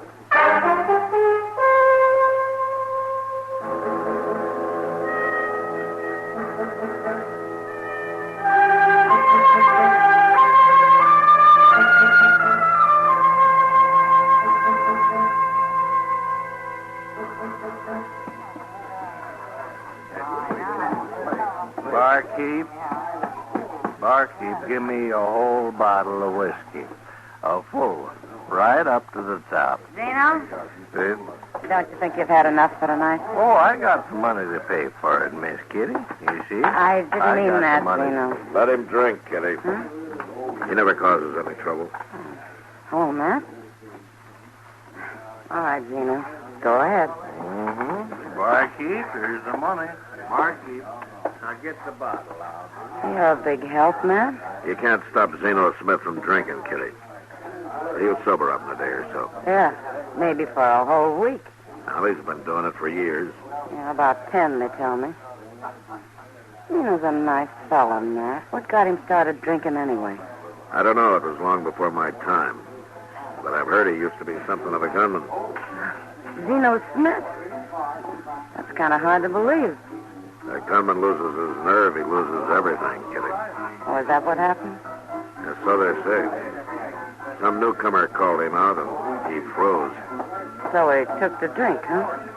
It helps him forget, I guess. At least for a couple of days a week. Yeah. Well, it's mighty good of Mr. Jonas to keep him on at the general store. Most people wouldn't be that patient with him. Jonas trusts him, Kitty. Even when he's drunk? When he's drunk, he doesn't go near the store. Little Tommy sees to that. What a combination. A 45-year-old drunk and a 13-year-old orphan boy. Now, they're good company for each other. Oh, you men. Well, there he goes with his bottle. Matt, does Tommy know about Zeno backing down that time? Now, that's one thing everybody's been decent about. They've never told the boys. Good. That's a funny thing, Kitty. They say it happened right here at the Long Branch. Well, this place has got a lot of history I'm just as glad I've missed. Yeah, me too. But I'd better get going now. Come by later, Matt. I'll try. So long. So long. Mr. Dillon? Yeah, what is it, Chester? Mr. Dillon, you better get out there. Some toughs are plaguing Zeno Smith. They're pretty drunk, and they could hurt him. They wouldn't listen to me. Well, what are they doing to him? Oh, they smashed a bottle of bourbon he was carrying, and now they're agging him to go home and put on his gun. Show you Yonder they are on the street there. Show it. Get it. By heaven, I'll show every one of you. All right, get away from him, you men. Leave him alone. I'll show you. Look at him fight. Look at him run. Let him go. If one of you dares to face me, I'll show you. Forget it, Zeno. They've gone. Well, Marshal, they think I'm a coward. They think I won't put on a gun. I'll show them. You're not a I'll coward, show 'em. Zeno. You don't have to show anybody anything. Yes, I do. I'm going to right now. They'll see. No fool around with me. You gonna let him do it, Mr. Dillon? That's Kentucky courage he's using, Chester. He'll sober up fast enough. Maybe so. But I'm thinking one of these days he'll get on that bottle and come out shooting for real. Well, you never know, Chester. When acid indigestion slows you down, get relief quickly, safely, effectively. Settle the upset fast with the modern antacid that goes everywhere with you. Do you know about the little white tablet in the little green pocket roll? Just a-waiting for the moment when you need 'em to bring your acid indigestion under control. Tums are the little white tablets in the little green pocket roll. Tums for the tummy, Tums. than you'd ever guess. Best for any kind of acid distress. Keep 'em handy in the pocket row. Keep your tummy under Tums control. No acid rebound with modern Tums. Get Tums, 10 cents. 3-roll pack, a quarter. Or the new Tums 6-roll pack with 3 metal carrier, 49 cents.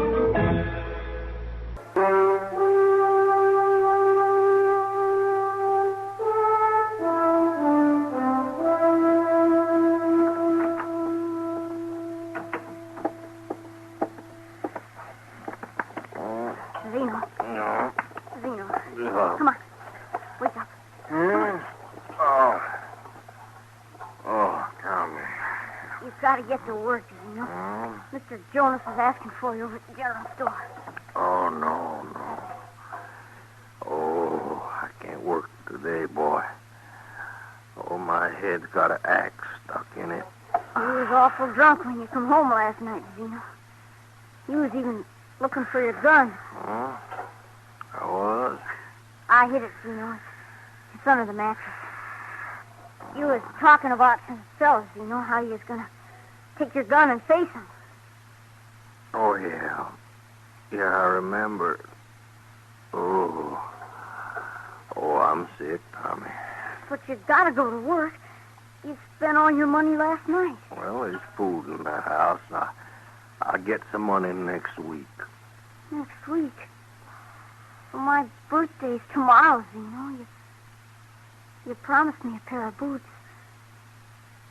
Don't you remember? I forgot. I'll get him, Tommy. I promise I will. But how? You're broke. You can't work today. Mr. Jonas won't advance you no money. You leave it to me, Tommy. You're going to have your boots. I promise. Sure, Zeno. I'll fix you some coffee. Oh, Tommy, boy, I'm just no good. No good for anything.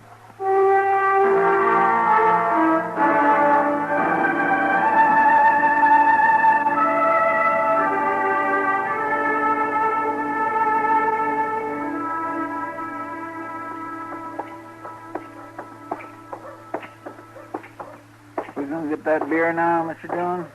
You always thirsty, Chester? It seems like it, don't it? Oh. What's yonder? What? Ain't that Zeno's boy, Tommy? Oh, yeah. Why, looks like he's crying. Just standing there looking in that store window and crying. Oh, that poor little fella.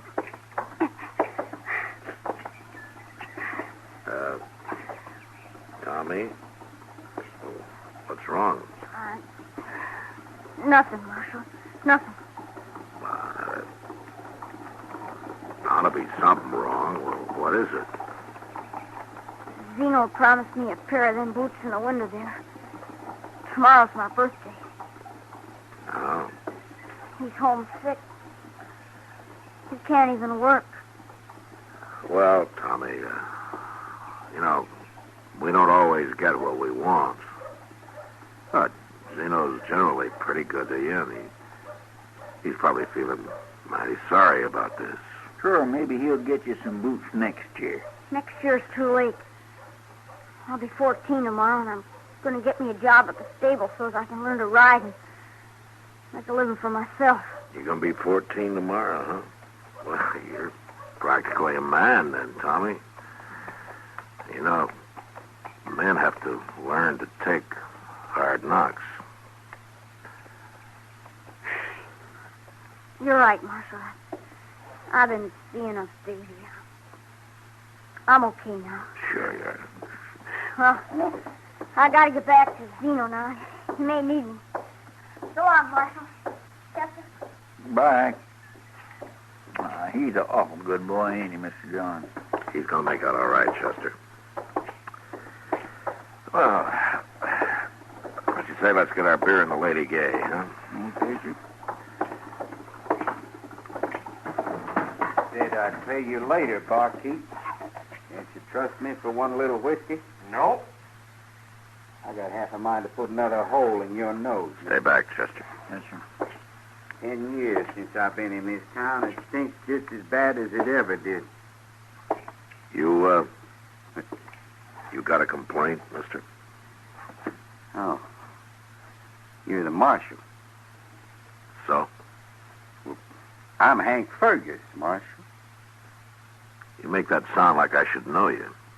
You never heard of me? No. Well, I have been in California quite a spell. Uh-huh. Well, this is Dodge, Fergus, and I run Dodge. And gunmen with big reputations come and go a lot here.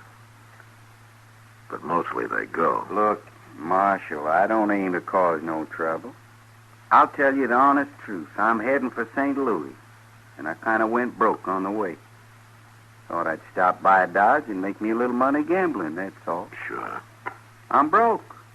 It's the truth, Marshal. Well, being broke sure ain't nothing new around here. I'm most generally always broke.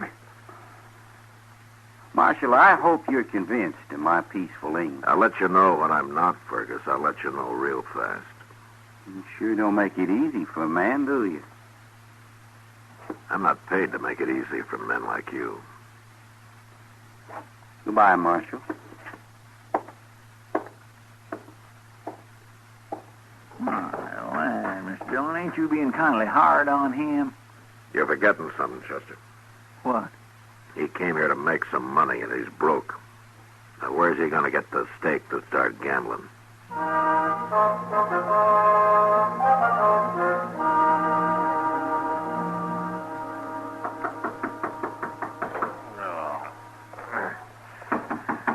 Oh, come in, come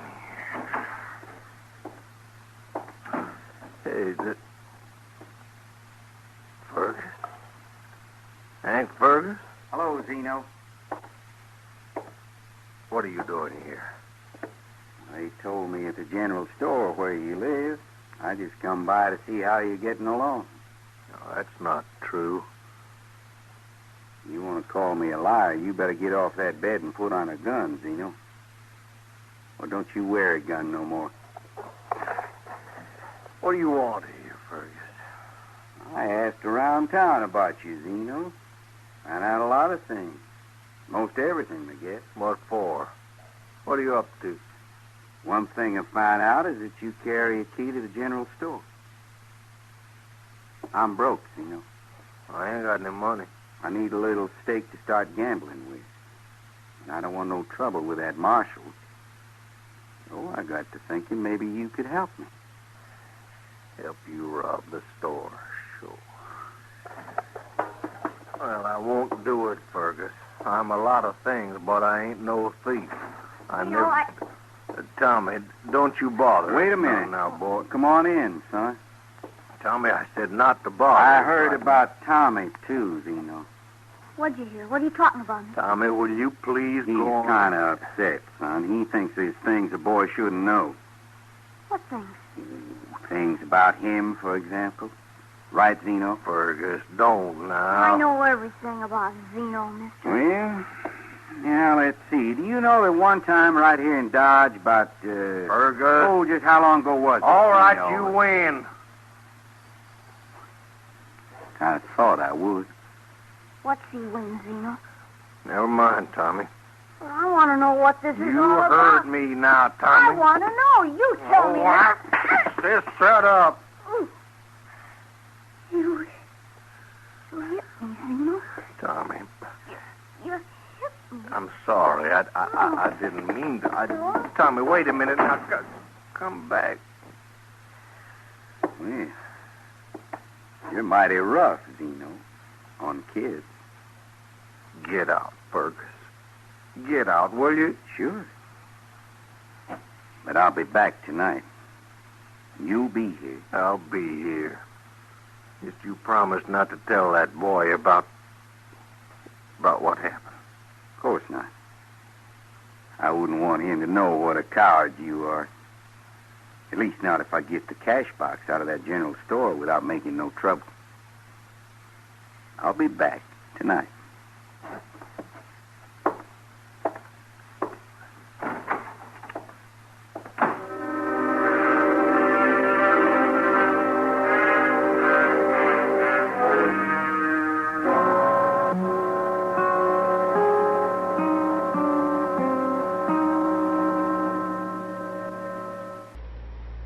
Join CBS Radio's Amos and Andy Music Hall for a hilarious combination of music and fun. 5 nights a week, you'll enjoy the wonderful characterizations of these beloved comedy favorites. Amos and Andy also invite some of the biggest names in show business to their music hall to join the super-duper goings-on. The doors of their grand ballroom of the Lodge of the Mystic Knights of the Sea are open every Monday through Friday evening on most of these same CBS radio stations. Laugh along with Amos and Andy and the Kingfish, who will bring you a whole ballroom filled with the music of America's top song hits. The antics of these famous fun makers will put you in a light-hearted mood as they get light-headed about everything from high finance to romance. Get together with your whole family and live it up with the comedy, music, and fun you'll find at the Amos and Andy Music Hall. You don't have to jot down the date or tie a string around your finger to remember this invitation.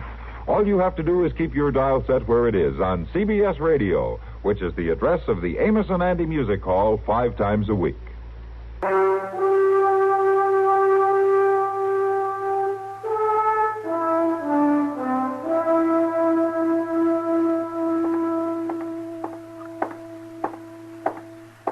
Good evening, Marshal Dillon. Huh? You been drinking again, Doc? Oh, little glass of wine maketh glad the heart. There hasn't been a glass of wine in Dodge since the flood, Doc. Sit down. Thank you. I presume you refer to the flood Noah weathered so skillfully? I do. Great man, Noah. Sure. Without him, there wouldn't be all the gunmen and murderers and horse thieves and plain common bums walking around the earth. Yes, that's true. But there wouldn't be you or me either. Well, I'm not too much impressed, Doc. Now, look here. See that boy's up Tanner Lane. Marshal Dillon. Hello, Doc. Tommy. Hello, Tommy. Marshal, I gotta talk to you. Oh, what's on your mind? I had to come to you, Marshal. I've been thinking on it for hours. You gotta stop it. Stop what? That man, that Fergus. I waited outside the door and I heard him talking. He's got something on Zeno, Marshal. And he's gonna make him help rob the cash box out of the general store. What? Tonight. You gotta stop it, Marshal. I'll get over there right now, Tommy. Now, wait a minute, Matt. I saw Zeno buying a bottle of liquor a few hours ago. He's probably dead drunk by now. Then you come along, too, Doc. We'll sober him up and find out what this is all about.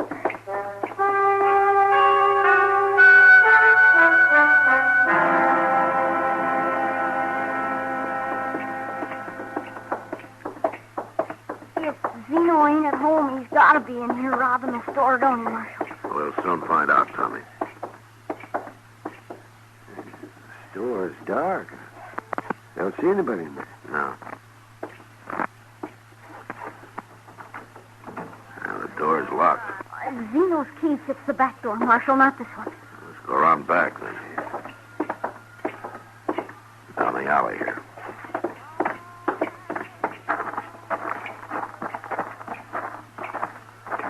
When did you last see Zeno, Tommy? Oh, this afternoon, Doc, when he hit me and run out. Quiet now.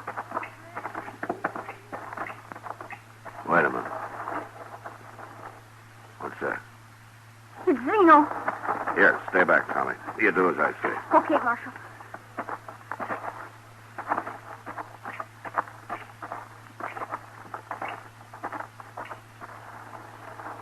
Yeah, dead drunk, just as I said. Take a look at him, Doc. Oh, leave me be. Well, he's not quite out. What's that sack he's holding?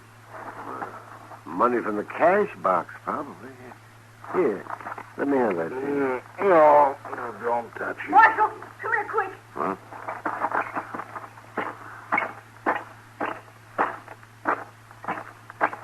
Look, I seen him laying here. Well, who is it, Tommy? It's that man, Fergus. By golly, it is. He's dead, Tommy. Dead. There's nothing on him. No money in from the cash box. No. And Zeno's got it. He took it. I'm afraid it kind of looks that way, Tommy. Oh, gee, Marshal. I'm sorry, Tommy. Come on.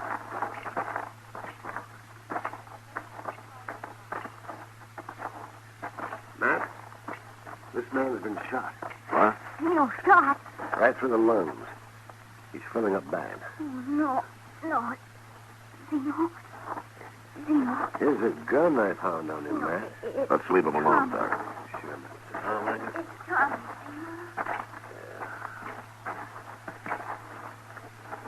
Looks like they fought over who got the money, Doc. Oh. Well, it took money and liquor to do it, but at least Zeno handled a gun again. Yeah. Marshal, Doc.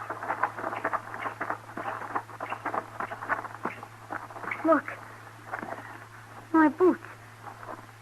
He got me my boots. So that's what was in that sack. Tommy, What, Zeno?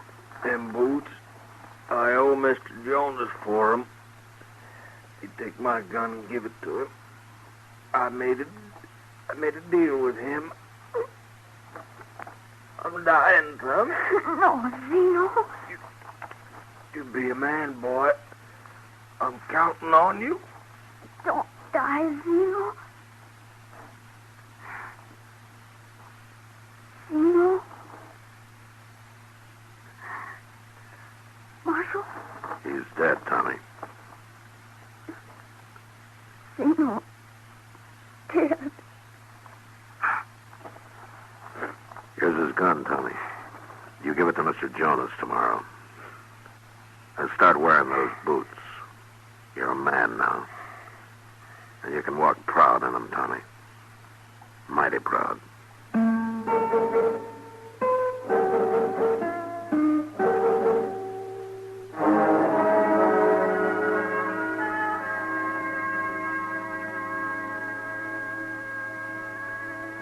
Cannon thundered and rockets flared over the barricades in the Battle of New Orleans, and Andrew Jackson won a great victory for the United States. There was only one thing askew with the victory. A month before, United States and British envoys in Europe had signed a treaty ending the war. 2,000 men died at New Orleans because they didn't know their countries were at peace. That, of course, was in 1815, when news traveled by sailing ship. Today, if a shot is fired in the Middle East, Lowell Thomas has the whole story for you by dinner time. If a conference is held in Europe, a CBS News correspondent tells you its highlights on the World News Roundup within hours. Start this week to hear the World News Roundup and Lowell Thomas regularly. Both programs are heard Monday through Friday on CBS Radio over most of these same stations.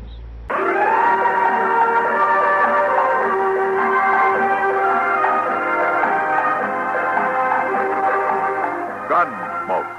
Produced and directed by Norman McDonald, stars William Conrad as Matt Dillon, U.S. Marshal. The story was specially written for Gunsmoke by John Meston. Featured in the cast were Lawrence Dobkin, Vic Perrin, and Richard Beale. Harley Bear is Chester, Howard McNear is Doc, and Georgia Ellis is Kitty.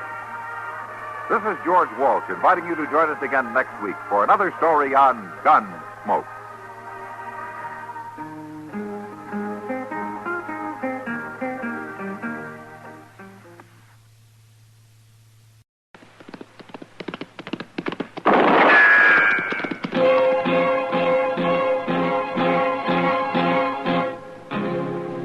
Gunsmoke, brought to you by L&M Filters. This is it. L&M is best, stands out from all the rest.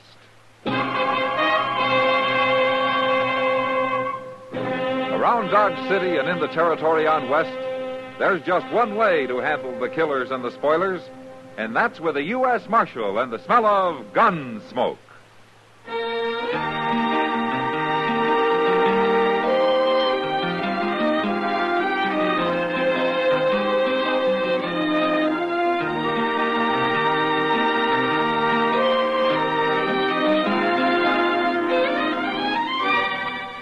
Gunsmoke, starring William Conrad.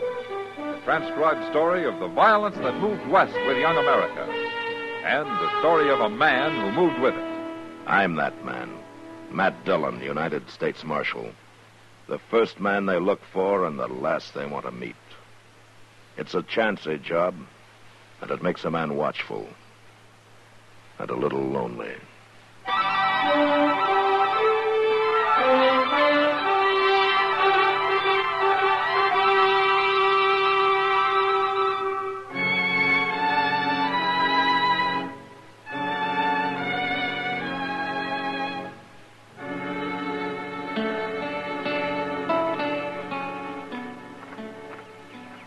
Hey, Doc. Oh, hello, Chester. Come on over and sit down. Well, I guess it won't hurt for a minute or two just to sit here. Oh, might as well be sitting out here on the street as loafing around your office. No, that's loafing. Oh, Say, now, if wait I a can minute. tell you what I didn't do. mean nothing, Doc. I wasn't even thinking. Well, I can believe that. What's bothering you, Chester? Mr. Dillon. What? I'm kind of worried about him, Doc. You are? Why? Well, look. Here it is near dark, and he ain't showed up yet. I don't even know where he is. Well, I think Matt can take care of himself, Chester. Sure, but usually he leaves a note or something, Doc. Well, a man doesn't have to do things the same way all the time. I know now, that. for instance, it's like Mrs. Hull the other day. She came to ask me how to get her baby to sleep at night. Now, for example, what would you have told her? Oh, no. Now, you just think now, Chester. After all, you were a baby once. How'd your mother get you to sleep? She didn't have no trouble. Well, the usual way is to rock the baby. But you know what I told Mrs. Hull to do? Doc, I really ain't interested. Well, you're in going to baby. hear it anyway. I told her to take the baby and smear its little fingers with thick molasses. What? Yes, and then I told her to give it a half a dozen chicken feathers. What for? Well, I figured he'd pluck the feathers from hand to hand until he fell asleep. And then if it woke up again, all she had to do was to give it some more molasses and feathers. Well, seems to me that'd only make the little baby mad. Oh, man, that shows how much you know about babies, Chester. Oh, my goodness gracious. Can't we talk about something else, Doc? I said you start something. Hey, this wait a time. minute. There's Mr. Dillon. Where? Riding up the street there, leading that horse with a pack on it. Oh, yeah. Doc, look. What? That ain't no pack he's got tied on that horse. No, that isn't. That's a man. A dead one. Yes. Who do you suppose it is? Well, I don't know.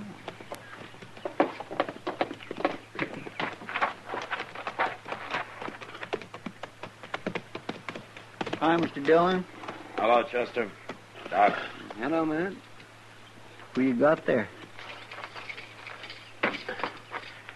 Mel Hornby. Mel Hornby? I went out to ask him some questions about that sodbuster that got murdered last month. Oh, Jake Reeves? Yeah. But Hornby took offense, and he tried to kill me. We think he had something to do with the Reeves murder, man? He did it, Doc. He admitted it just before he died. A big rancher like old Mel Hornby killing a poor, half-starved little homesteader? Now, they had an argument about something, and Hornby's temper got the best of him. The way it did today. But how come you brought the body to Dodge, Matt? I should think Mrs. Hornby'd want him out there. I didn't find him at home, Doc. He was way out on the prairie handling some stock. I'll get a wagon in the morning and take him back. Take him? Oh, I don't envy you. Old Mrs. Hornby's a pretty mean woman. Yeah, I know. You better let Chester do that. She can't blame him for anything. No. I'll do it, Doc. I killed him.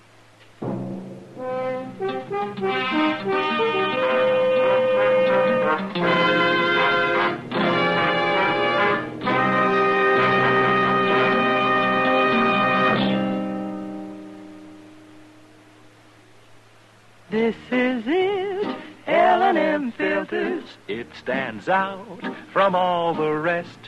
Miracle tip, much more flavor. L&M's got everything. It's the best. L&M is best. Stands out from all the rest. L&M's got everything. Everything? Everything. Best flavor? L&M stands out for flavor. The Miracle Tip draws easy. Lets you enjoy all the taste. Best filter? L&M stands out for effective filtration. No filter compares with L&M's pure white Miracle Tip for quality or effectiveness. Best tobaccos? Highest quality tobaccos. Low nicotine tobaccos. L&M tobaccos. Light and mild. Every way, L&M is best. Stands out from all the rest. How easy they draw. How mild they are. L&M is sweeping the country. It's America's best filter tip cigarette.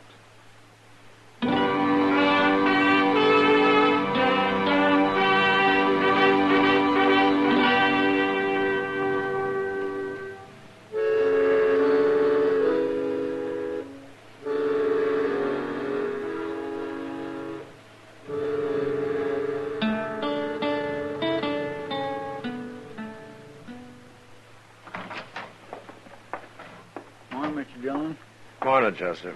I hired a team and wagon for you. It's standing outside. No, thanks. Near 10 o'clock already? Yeah, well, I'll get started here. There you are, Marshal. Miss Hornby? Where's my husband? You got him here? Won't you sit down, ma'am? I've been sitting down since dawn on a saddle. My husband didn't come home last night, and I figured it had something to do with you. You found him, didn't you? Yes, ma'am. I found him. Well, where is he? You got him in jail on some fool charge? I want to know what's going on, Marshal. I should have made you tell me when you come by. Miss Hornby, your husband's dead. What? He tried to kill me. You shot him? I had to. You killed my husband? I wanted to talk to him about Jake Reeves. But as soon as I mentioned Reeves' name, he went for his gun. I'm sorry it happened that way, ma'am. I don't believe you. Why would he do that? What'd he care about Jake Reeves? He killed him, Miss Hornby. I didn't know that, but he admitted it before he died. Is that true? Yes, and that's true. Well, he should have had a trial. He'd have got off. Who cares about a man like Reeves? You murdered my husband, Marshal. He didn't have a chance against you. He had a gun, and he tried to kill me with it, ma'am. Too bad he didn't. But you're going to die anyway, Marshal. What? I said you're going to die. I've got money. I'm going to hire you killed. Now, wait a minute, ma'am. $1,000, that ought to do it, and you can't stop me. There ain't a thing in the world you can do about it. All right. All right. Who are you going to hire? Oh, so you can be watching for him or maybe go right out after him? No. Ain't going to work that way, Marshal. It ain't one man I'm going to hire. It's a whole army of men. You won't have a chance any more than my husband did. Now, where's his body? I'm going to get him buried and then go to work on getting you killed.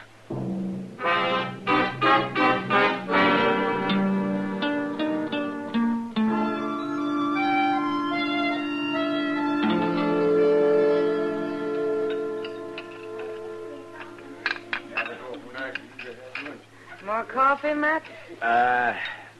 No, thanks, Kitty. I think I've had enough.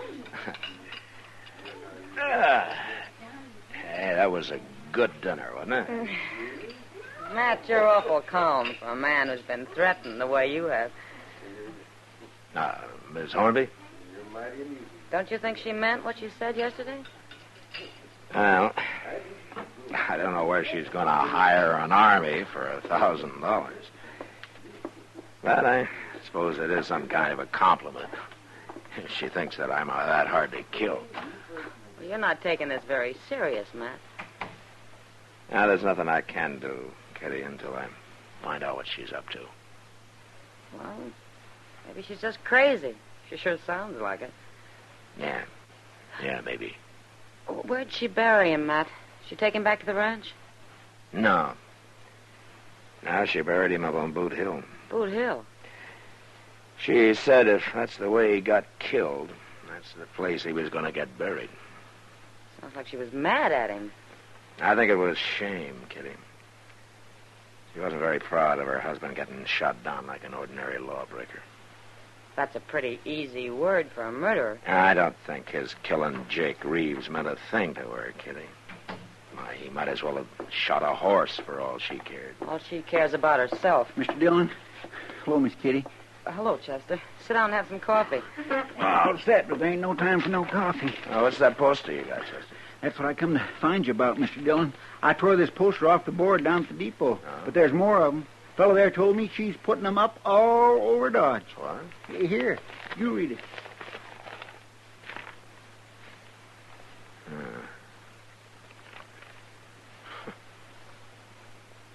$1,000 reward to the first man that can prove Matt Dillon is dead. He doesn't have to prove anything else. Money is in safe at Dodge House and will be paid in cash immediately. Signed, Mrs. Mel Hornby. Matt, she can't get by with that. You can put her in jail. You sure can. And I'll go around and tear down the rest of them posters. Mr. No, Dillon. no, Chester. Too many people have read them by now. And some of them are probably already thinking about it. And put her in jail till she takes it back, Matt. Make her print up some more saying it isn't true. You think she'd do that, Kitty? Miss Hornby? Matt, you're going to have every greedy bum in Dodge out trying to ambush you. Yeah. Yeah, Kitty. A whole army of them.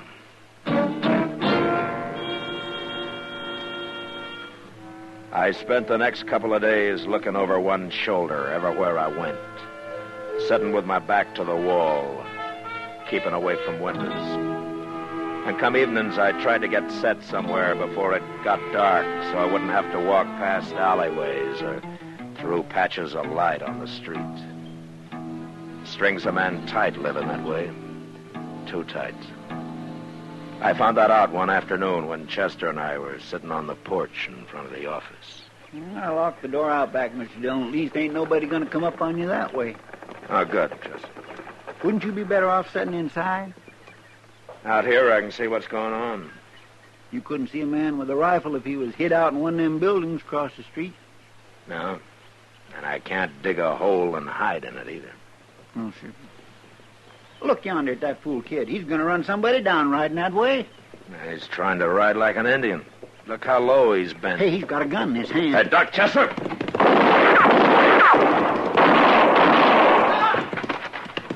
Mr. Dillon, you hurt Mr. Dillon? No, he missed me. But he was shooting mighty close. Well, you got him. Yeah, I got him.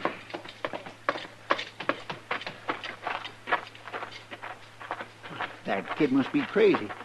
Riding by like that and trying to shoot you? Yeah. Say, you don't suppose... I don't know, Chester.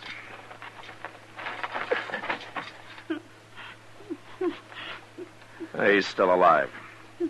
I'll carry him up to Doc's.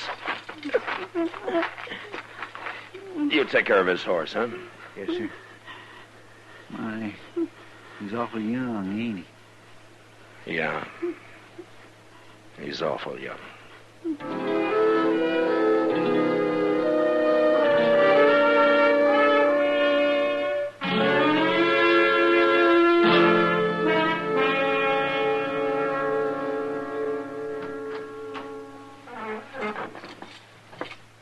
How is he, Doc? Come on in, Matt. He's conscious now, but I don't know how long it'll last. Is he gonna die? You better hurry if you want to talk to him, Matt. Oh. Okay.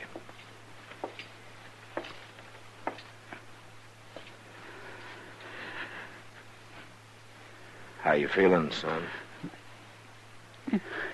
Bad. Real bad, Marshal. Doc will take good care of you. Who are you? What's your name? Can't tell you my name. Why not? My name don't matter. All right. But you tried to shoot me. Why? Reward. $1,000. We needed that money. We needed it bad. Who needed it? I seen you sitting there. Then I went and got my horse. I almost killed you. But I'm sorry I did it. I'm real sorry. Now, don't worry about that now. Everything's going to be... I'm a... Marshal.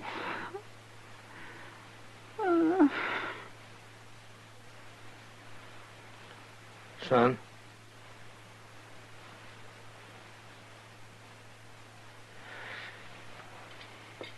Doc? I'm right here, Matt. He's dead. Nobody could have saved him. No.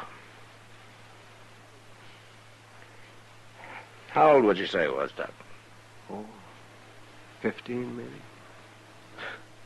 It's not your fault, Matt. I killed him. No, Matt. I'm going over to the Dodge House, Doc. Mrs. Hornby? Yeah.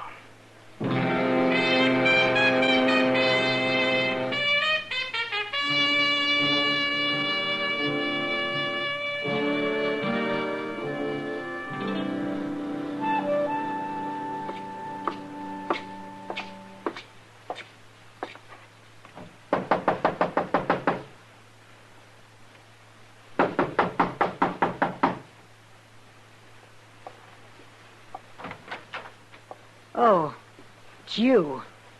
I thought it was somebody come for the money. Somebody almost did, Miss Hornby. That so? I killed him. You kill a lot of people, don't you, Marshal? But I have to. Well, maybe the next one will get you. Maybe. What'd you come to see me for? I thought maybe I could get you to change your mind. What's the matter, Marshal? Getting scared?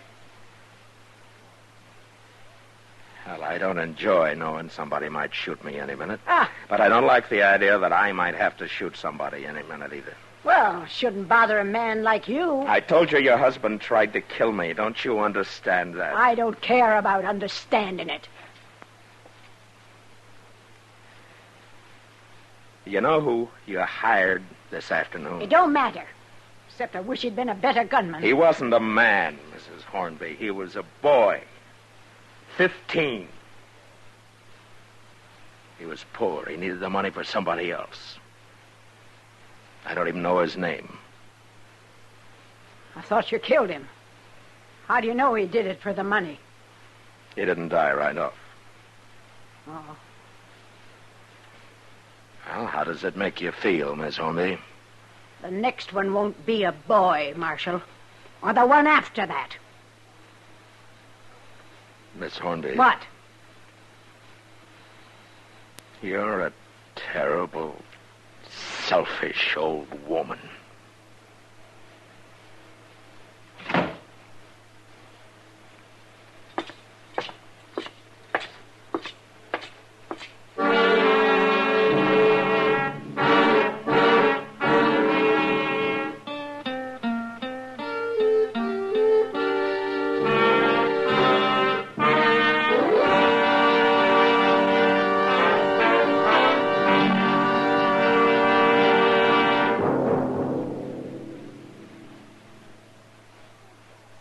I've got L&M. I've got L&M. I've got L&M. And L&M's got everything. Best filter. No filter compares with L&M's pure, white Miracle Tip for quality or effectiveness. Best flavor. The Miracle Tip draws easy. Lets you enjoy all the taste. Best tobaccos. Highest quality tobaccos. Low nicotine tobaccos. L&M tobaccos. Light and mild. Today, buy L&M. It's sweeping the country because it's America's best filter tip cigarette. Yes, today, why don't you get L&M? Because L&M's got everything. This is it. L&M filters. L&M's got everything. It's the best.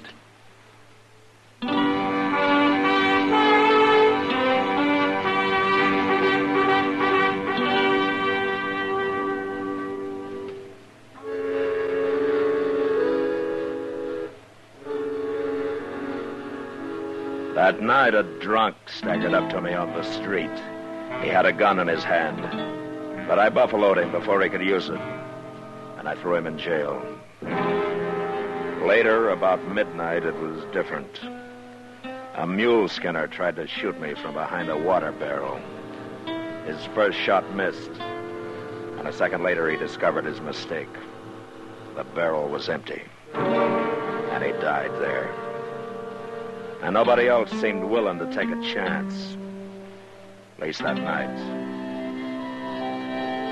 The next day, about noon, Chester and I were on our way to Delmonico's when we saw Miss Hornby coming up Front Street. She's looking right at you, Mr. Dillon. She's probably going to complain about how I treat her hired hands. Too bad she's a woman, ain't it? Things would be a lot different if she wasn't, Chester. Maybe she's thought it over. Maybe she's going to change her mind. It'll take more than a couple of killings for that. She don't seem to care at all that her husband murdered poor old Jake Reeves.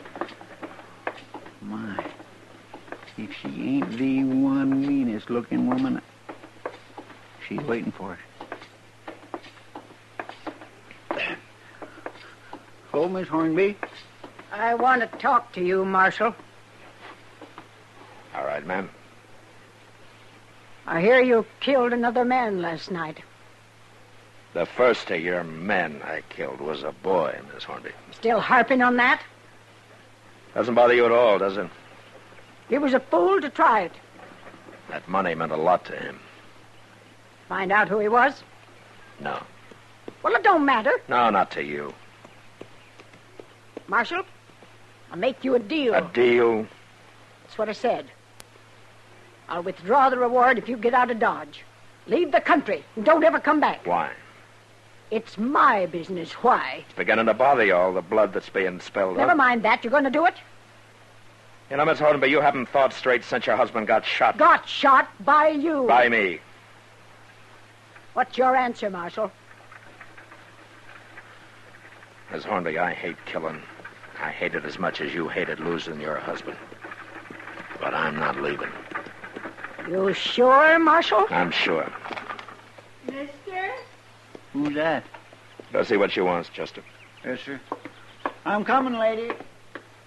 You'll just kill more men if you stay here. Till one of them gets you. You're the only one who can stop that, Miss Hornby. Well, I ain't gonna stop it. And some man that knows what he's doing will be along soon, maybe today, Marshal. You're not helping anybody this way. Mr. Dillon? Yeah. This lady's looking for you. She drove that wagon all the way to town to find you. Near 20 miles, she says. Oh, is that so? Well, what can I do for you, ma'am? I don't want to bother you if you're busy, Marshal. No, it's all right. I'm looking for my boy. Your boy? He's going to get himself in trouble lest I stop him. Bad trouble, I know it. Oh? What's he planning to do, ma'am? Well, I'm ashamed to tell you this, Marshal, but he took his gun when he left home yesterday. So? There'd been talk about that $1,000 reward for you, Marshal. How old was your boy, ma'am? Going on 15. He doesn't know what he's doing. I gotta find him and stop him, Marshal. He's only doing it 'cause we're about to starve out there. Him and me and my little girl. Ma'am... Wait, Marshal. You gotta understand the boy first. Why he's doing it. All right. Why? My husband got killed a month ago. Shot. And since then, we've been near starving to death. The boy tried, but we ain't been making it. Excuse me, ma'am. I want to ask you something. Why, sure.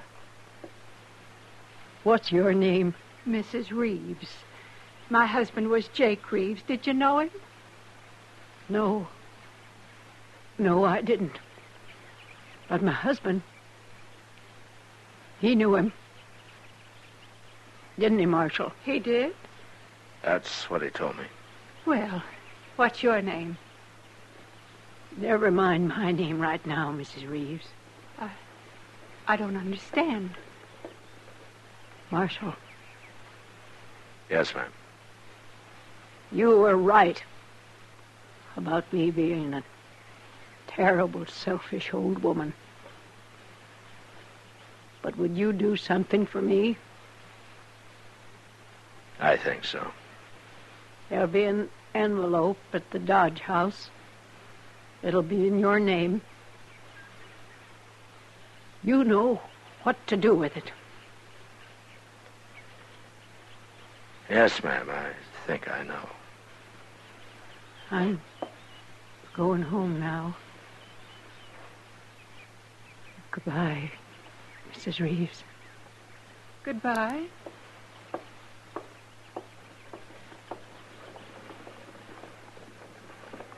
I don't understand what she was saying, Marshal. Miss Reeves, you want to come to my office, and I'll try to explain it to you. I'll try to explain a lot of things to you.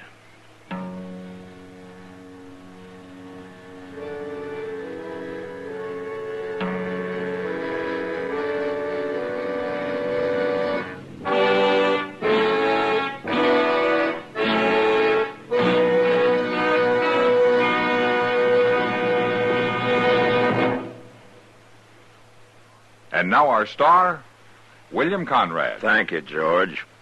Mild and plenty quick on the draw. That's L&M for you. And the pure white miracle tip on the business end of every L&M filters out everything but the taste of the world's finest tobaccos. All you have to do is pick up a carton of L&M's and you'll see what I mean. L&M stands out from all the rest.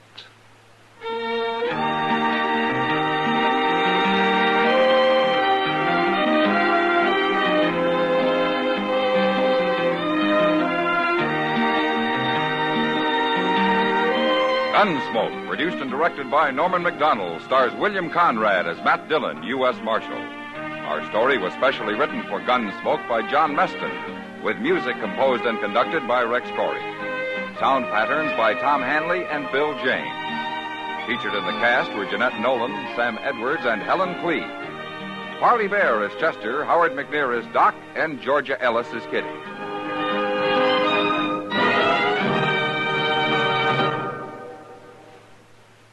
Stop. Start smoking with a smile, with Chesterfield, smiling all the while, with Chesterfield. Put a smile in your smoking, just give 'em a try. Light up a Chesterfield, they satisfy. Put a smile in your smoking. By Chesterfield. So smooth, so satisfying. Chesterfield. You'll also enjoy Chesterfield's great radio shows. Perry Como sings all the top tunes on CBS Radio every Monday, Wednesday, and Friday. Jack Webb stars in Dragnet on Tuesday nights. Check your local listings.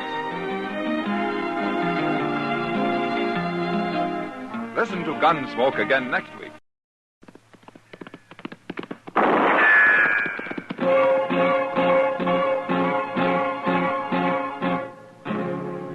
Gunsmoke, brought to you by L&M Filters. This is it. L&M is best, stands out from all the rest.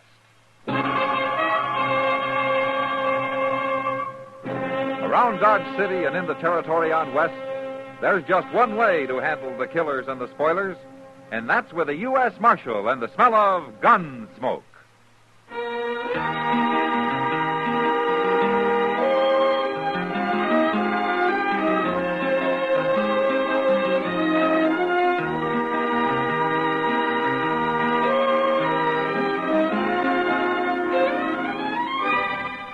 Gunsmoke, starring William Conrad. A transcribed story of the violence that moved west with young America. And the story of a man who moved with it. I'm that man, Matt Dillon, United States Marshal. The first man they look for and the last they want to meet. It's a chancy job, and it makes a man watchful. And a little lonely.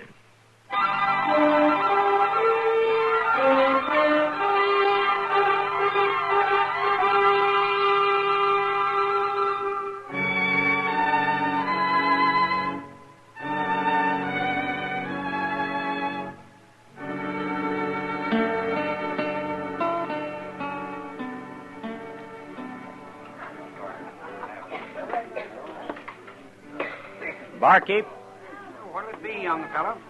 draw me a beer, will you? Got it right here. That looks mighty good. Right, huh? Far enough. I ain't seen you around Dodge before. No. There you are. Thanks.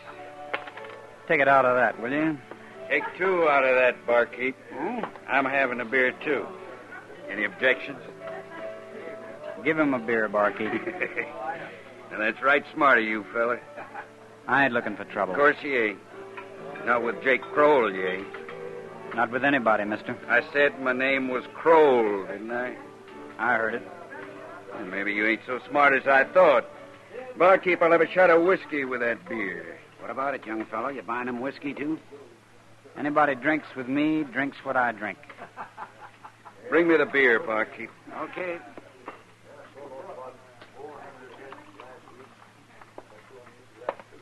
There you are. Now, young fella, I'm going to show you what happens to people that don't do as I tell them. Watch how I drink your beer. Sticky wet, ain't it, young fella? Yeah. Yeah, it is. Hit me, huh? Now I'm going to have to kill you.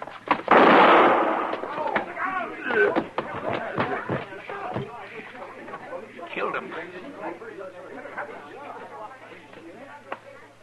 Oh, Marshal Dillon. Oh? Did you see that, Marshal? Jake drew first, not the boy. Jake made him fight. He was bullying him right from the start, and then he drew first. I'll be witness to that. I saw it. I came through the door just as it happened. Good thing you saw it, Marshal. Give me your gun. What? That ain't right, Marshal. It was self-defense, pure and simple. I said give me your gun. Marshal, you ain't listening. It's okay, Barkeep. It's okay. Here's my gun, Marshal. My office is across the street. Let's go. It ain't fair, I tell you.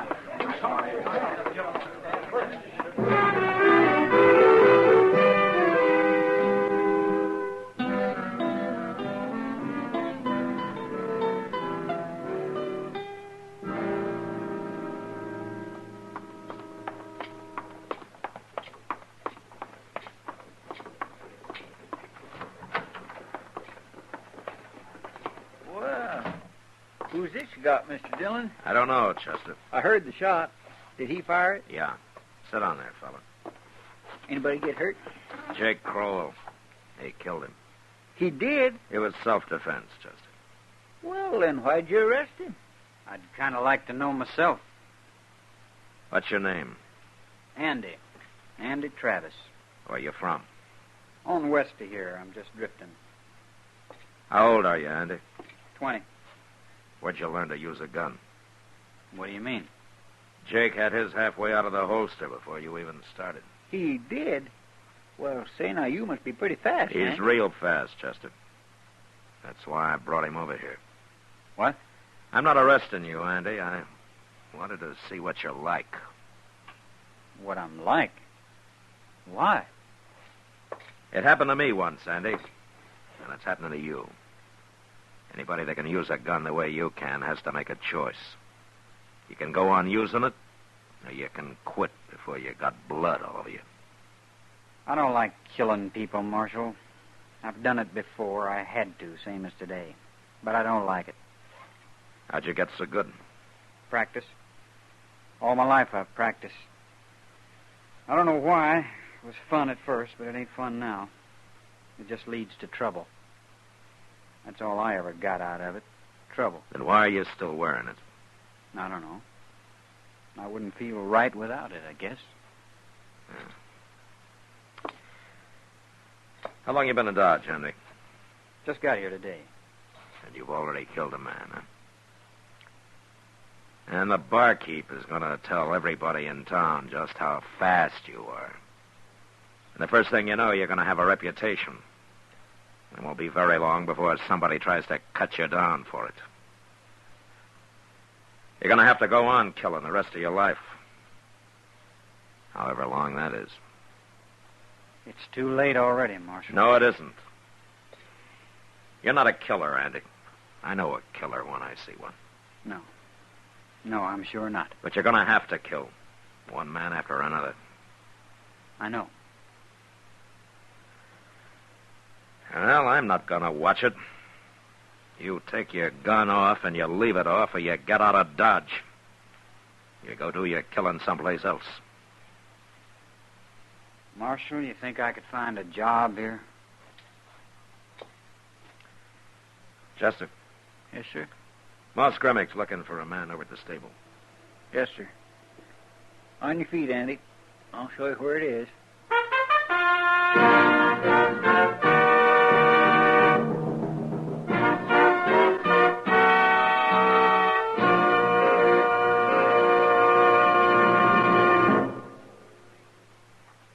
This is it, L&M Filters. It stands out from all the rest. Miracle tip, much more flavor. L&M's got everything. It's the best. Yes, L&M is best. Stands out from all the rest. L&M stands out for flavor. Flavor. Flavor. Flavor. The miracle tip draws easy. You enjoy all the taste. And notice how mild it is. L&M stands out for effective filtration. Filtration. Filtration. Filtration. No filter compares with L&M's pure white miracle tip for quality or effectiveness. L&M's got everything. L&M, light and mild. America's best filter tip cigarette.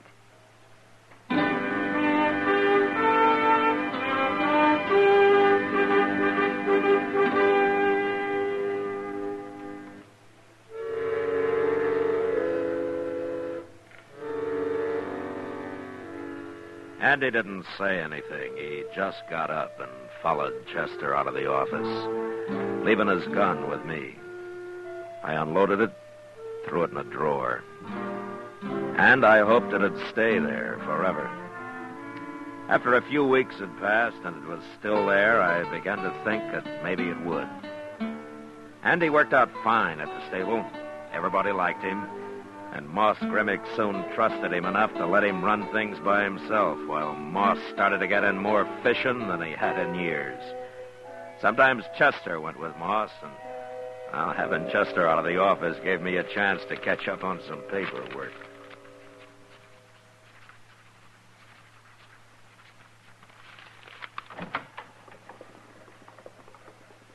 This the marshal's office? Yeah, come in, come in. You the marshal?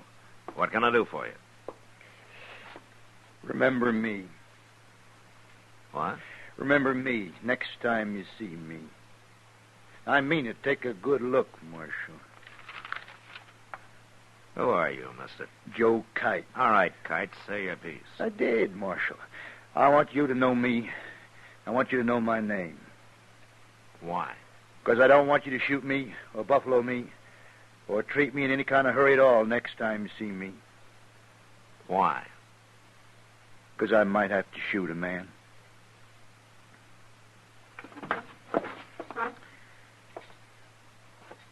What are you talking about? I can't tell you now. I'll tell you after I've done it. Are you drunk? Plumb serious, Marshal. There's no need for you to get all fretted up. I'm not going to do anything wrong. Shooting people around here is wrong, mister. Kite. Joe Kite, Marshal. What are you trying to tell me? That I may have to shoot somebody. But if I do, there won't be nothing wrong about it. And I want you to know in case you come running up with your finger on the trigger of a shotgun or something. You look like a bar bum to me, Kite. I doubt if you even own a gun. Oh, I'm going to get one, Marshal. I see you wearing a gun, and I'll take it off you and throw it away. Now, Marshal, that's no way to Get talk. out of here. All right. But you're going to talk different, Marshal. Keep moving. You'll see. You just wait.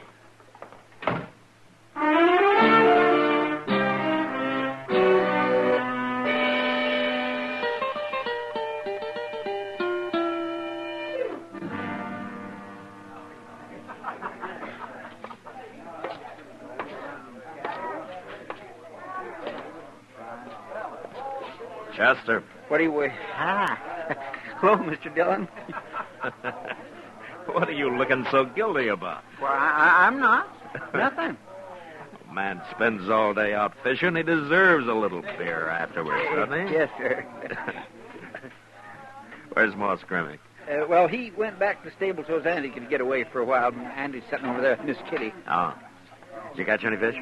Yes, sir. Yes, we did. We got a whole sack full, Mr. Dillon. All catfish. Good, good. Well, you finish your beer, Chester. I'll be back in a few minutes. Okay, sir.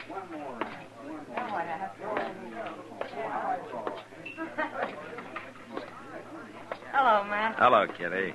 Andy. Oh, Marshal. Take a chair. Thank you. I hear your boss is loaded with catfish, Andy. He's over at the stable now, trying to give them away to anybody who'll have them. Well, if he and Chester are going to keep on, we ought to fix up a fish muddle one of these days. A fish muddle? I never heard of that, Miss Kitty. Oh, then you've never been in Kentucky, Andy. I've seen them making in 20-gallon batches down there. It's Oh, kind of a fish stew, I guess. But it's awful good. Say, I'd like to try that. Let's do it, huh? Uh-huh. Next week sometime. First day Moss and Chester can guarantee the fish. I'll tell them about it. I better get back to the stable now. See you later, Miss Kitty. Okay, Andy. So long, Marshal. So long, Andy. He's an awful nice boy, Matt. Yeah, I think he's going to make out fine, Kitty. He already has. It sure bothered him at first, though, not wearing a gun. You know, he told me he'd been working with a gun since he was about 12 years old. Yeah. You know, he's a natural, Kitty. Some men can practice all their lives and never be any good. Well, it's sure nice to know one man that wants to live peaceful. Yeah. He's mighty lucky he ran into you. What's that? You better stay in here, Kitty. Don't worry. Everybody but Chester, stay right where you are. You want me to guard the door, Mr. Dillon? No, follow me.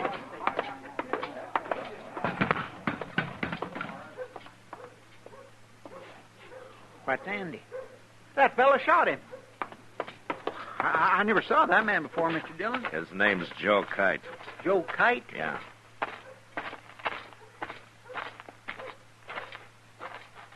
Hello, Marshal. You gonna use that gun again, Kite? No, of course I ain't. That's too bad. I kind of wish you wouldn't. Oh, I told you, Marshal, I didn't do nothing wrong. Now, Marshal, no. Marshal, no. Marshal! Mr. Dillon, Andy's still breathing. Well, I'll carry him over to Doc's, Chester. Yes, sir. When Joe Kite comes to, you kick him into jail, huh? It'll be a pleasure.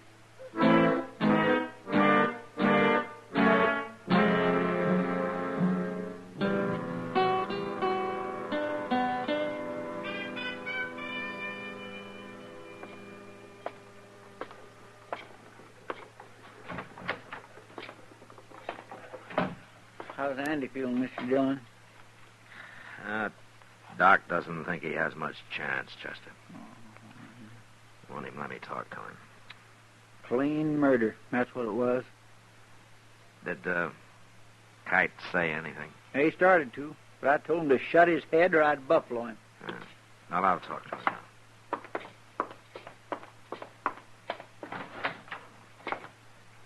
It's about time you came, Marshal. You had no reason to lock me up. You had no reason to hit me either. I told you what might happen. Well, unlock it and let me out of here. You'll get out of there when you go to trial. That's where you're wrong, Marshal. You're going to let me out of here now. Why did you murder him, Kite? I didn't murder him. I told him I was going to take him in, and he resisted. Take him in? I was going to march him right in here and turn him over to you, Marshal. You talking about? His name isn't Andy Travis, Marshal. It's Andy Haycox. So, of course, you didn't know it, or you'd have arrested him yourself. I couldn't tell you before this, or I'd have lost the reward. $1,000, Marshal. That's what he's worth, and I get it. You don't believe me? You ever hear the Fisher gang up around Laramie? Well, Andy Haycox is one of them, and they're all worth $1,000 apiece, dead or alive. I just come down from Wyoming. They got their pictures up all over. Sure lucky I recognize them, ain't I? You're lucky, Kite. You're real lucky. If Andy had been carrying a gun, you'd be dead. If he'd have been carrying a gun? He took it off his first day in Dodge, and he hasn't worn one since. I don't believe you. Don't you? No, it ain't true. No, he had it under his coat. I stopped him, and I told him to come with me, and why. And then he started to grab for his gun, and I had to shoot him. An outlaw like... Of course he had a gun. I'll ask Andy what he did. If he lives long enough to tell me. He'll lie. You going to take the word of an outlaw against mine? Chester. Yes, sir. I'm going out for a while. I'll be back shortly. What, you mean you ain't going to turn me loose? You're going to leave me in here? You got no right to do that. If he gets too noisy, Chester, club him.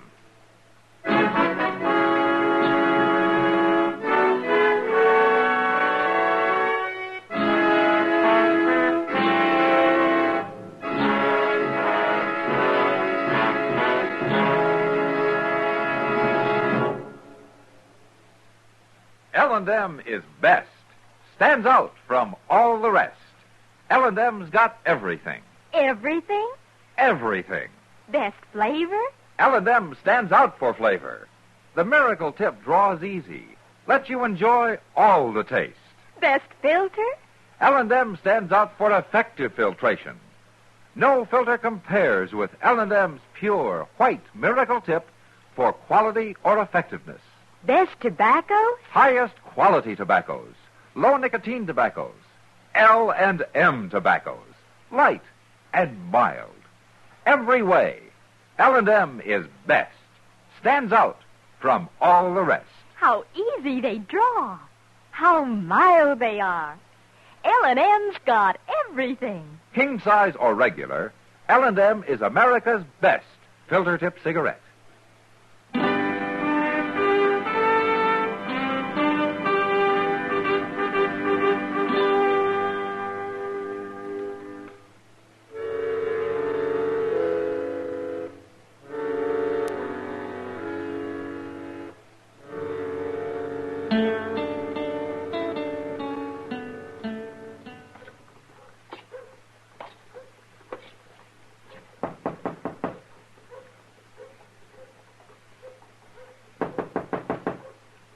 Who is it? It's Matt, Doc.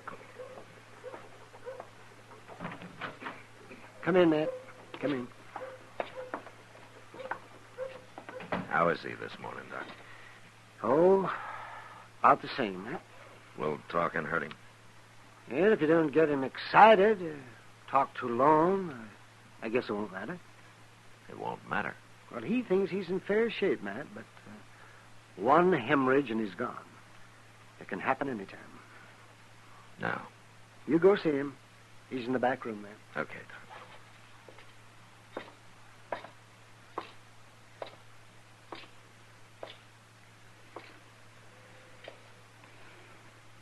Hello, Andy.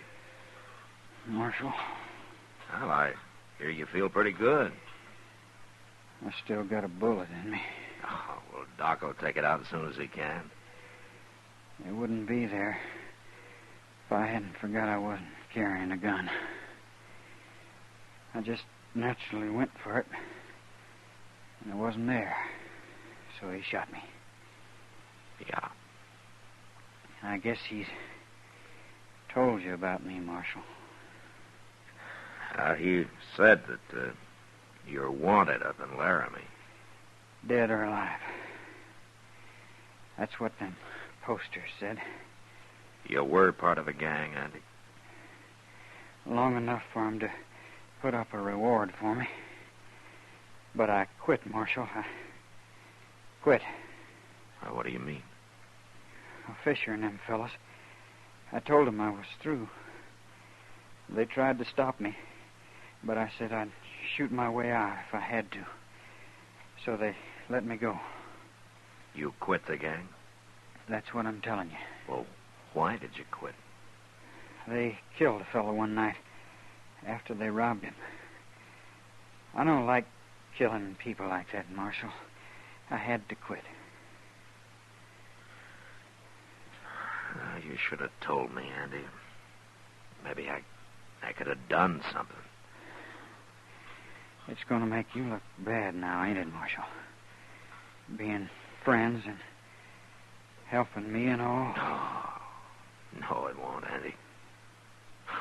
And I wouldn't care if it did.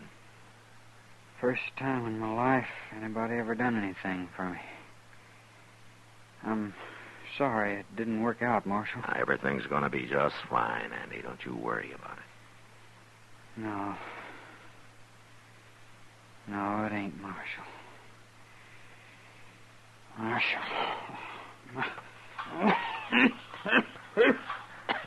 Doc. Doc, come in here, will you?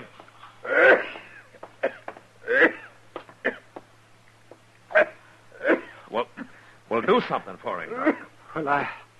Well, I'm sorry, Matt. I just...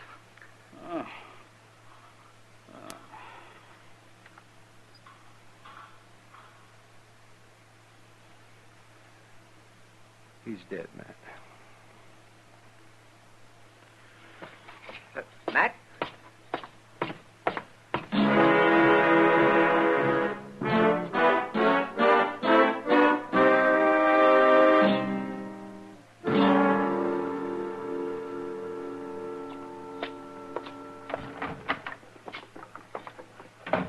Chester, Yes, sir. bring Joe Kite in here. Okay, Mr. Dillon. All right, out of your cage, Kite. The marshal wants you. About time I got out of here. Oh, shut up and go on in the office. Change your mind. Huh, Marshal? Singing a different tune now, huh? Andy told me what happened, Kite. You're clear. I always knew I was. You should have believed me from the start, Marshal. That's all right. I don't hold no grudges. Hey, when do I get my reward money? I telegraphed Laramie a few minutes ago. You did? Good. How long do you think it'll take, Marshal? I wouldn't wait around for it, Kite. What do you mean? Andy's dead. Well, what difference does that make? I put it in the telegram. I told him Andy was dead. And that I killed him. You what? Of course, I won't collect the reward. As a U.S. Marshal, I don't get cut in on reward money. Oh, no. You're fooling me, Marshal. You didn't tell him that. I think they'll take my word against yours, Kite. And besides, Chester witnessed it. Didn't you, Chester? Yes, sir. I seen the whole thing. You can't do this to me. You're stealing my money. That's what you're doing. You're being a thief. Get out of Dodge, Kite. Get out of Dodge while you can. No. Hey, you ain't done nothing. Open the door. This ain't fair, Marshal. You can't do it. Get out before I kill you.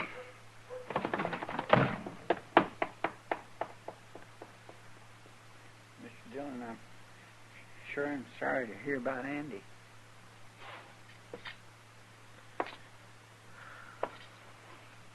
Yeah. Did you really telegraph all that stuff to Laramie? I did. And it's true enough. I feel like I had killed him. Oh, no, sir. And what's worse, Chester, because of me, he couldn't even die fighting. I hope I have better luck when my time comes.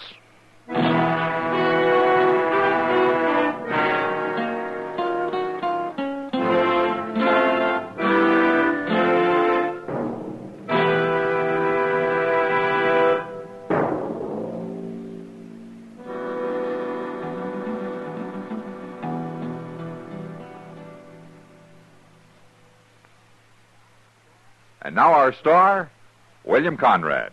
Thank you, George. You filter tip smokers. When you change to L&M filters, the first thing you'll notice is how mild they are, how easy they draw. Yes, L&M's pure white miracle tip lets you enjoy all the taste. No filter compares with it for quality or effectiveness. Try L&M's right now. They're great.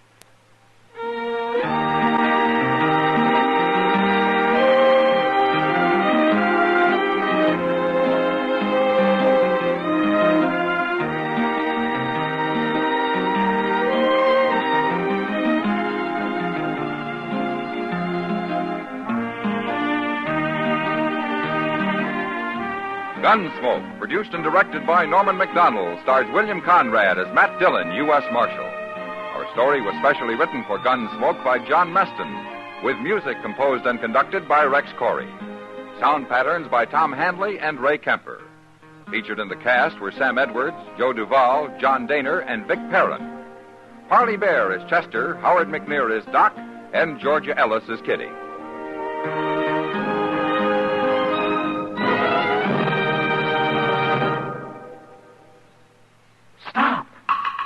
Start smoking with a smile, with Chesterfield, smiling all the while, with Chesterfield. Put a smile in your smoking, just give 'em a try. Light up a Chesterfield, they satisfy. Put a smile in your smoking. Buy Chesterfield. So smooth, so satisfying.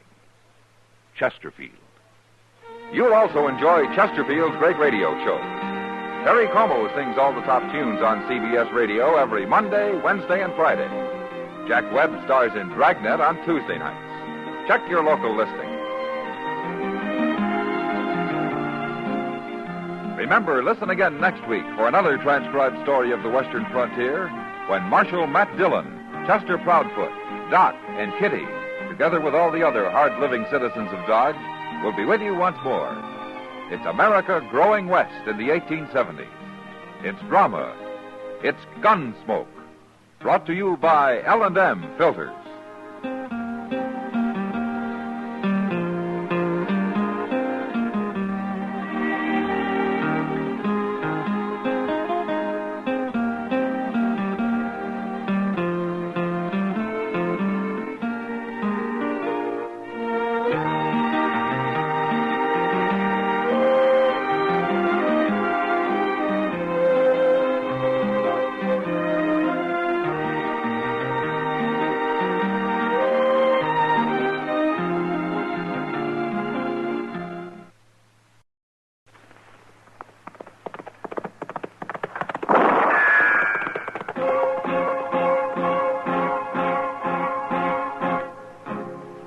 Gunsmoke, brought to you by L&M Filters with the miracle tip.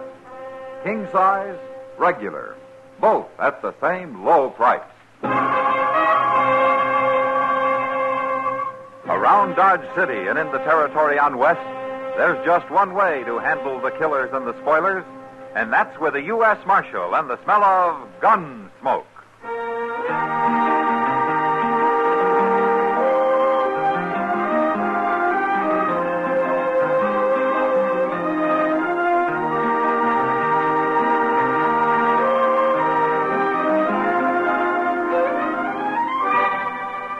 Gunsmoke, starring William Conrad, the transcribed story of the violence that moved west with young America, and the story of a man who moved with it.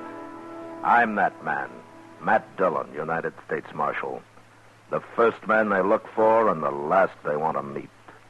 It's a chancy job, and it makes a man watchful and a little lonely.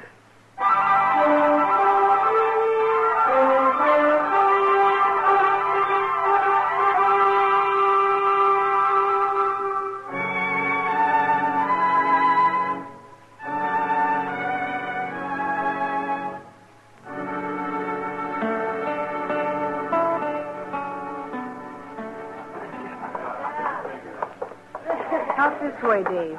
Follow me. You sure nobody cares, Holly? If they did, you'd fight for me, wouldn't you? Sure.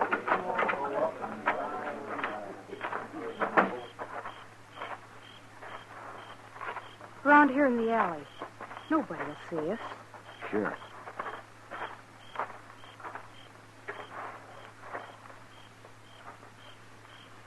Dave. Holly, you're awful pretty. Am I, Dave?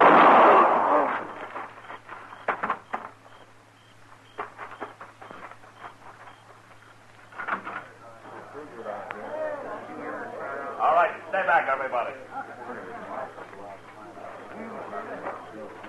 There's somebody laying over there, Mr. Dillon. Yeah, come on, Chester.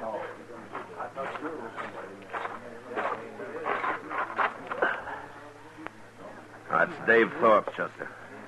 Want me to have a look around, Mr. Dillon? Whoever did it ran down the alley into the street. You're just one of the crowd out there by now. Is Dave dead? No, he's breathing. I saw Doc in the saloon there. What's he doing? He's coming. Well, go keep that crowd back, huh? Yes, sir. I will. Dave. All right. Hey, let me through. Dave. Let me through here, please. Yeah. Hey, Dave, can you talk? Let's see. Dave Thorpe, huh? Somebody shot him, Matt. Yeah. Let me see here. Oh, yes, he got shot all right. Who did it, Matt? Well, if you can bring him to, maybe we'll find out. No, not this man. He's bleeding to death, Matt. There's nothing I can do to stop it.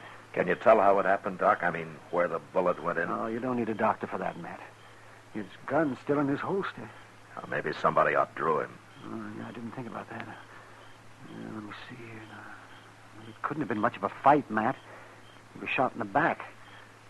And the bullet came out right here. Where he's bleeding.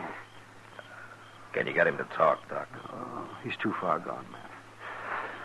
Well, there's nothing anybody can do for him now. That makes a man feel pretty helpless. To stand here and watch somebody bleed to death. Yeah. Probably doesn't even know who shot him. Maybe not. But he'd know who might want to. Every time there's a new moon, somebody gets murdered around here. Oh, here comes his brother. What happened, Marshal? How is he? He's unconscious, Joe. He's dying. You done all you can for him, Doc. There isn't anything I can do, Joe. The bullet went through his lung. Marshal, I can't understand it. Who'd shoot him down like this? Well, I was hoping you might have an idea, Joe. My brother ain't got an enemy in the whole country. Never heard a man say a word against him. Thorpe? Huh? Your brother's dead. Well, it ain't right, Marshal. It just ain't right. Not Dave. Joe, listen to me. Think hard now, will you? Somebody shot him. What? Somebody was his enemy. No, nobody I know. Not unless it was some murdering riffraff just killed him to be killing. You got to find out who did it, Marshal. Well, I'd like to. You Joe. better do it. Nobody's going to murder my brother and get by with it. It's a mighty poor thing when a decent man like Dave can get shot down, nobody does nothing about it. I figure to do everything I can, I don't Joe. care if you got to take Dodge City apart, Marshal. You better find that killer.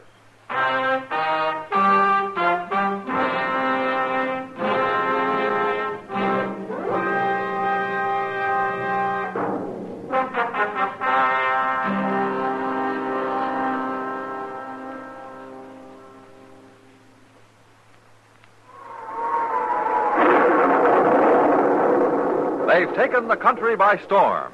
L&M filters have soared to the highest popularity a cigarette ever achieved in so little time. And still, L&M sales continue to climb at a record pace. L&M's give you much more flavor, much less nicotine. That's because it's the filter that counts. And no filter compares with L&M's Miracle Tip for quality or effectiveness. L&M's smoke light and mild. Only L&M has the Miracle Tip for the effective filtration you need. Smoke L&M's today, and you'll agree. This is it, L&M filters. This is it, something new. Now 2 sizes. L&M filters, new king size and regular too. This is it, L&M filters. L&M filters with the Miracle Tip. Join the trend to L&M. King size or regular. Both at the same low price.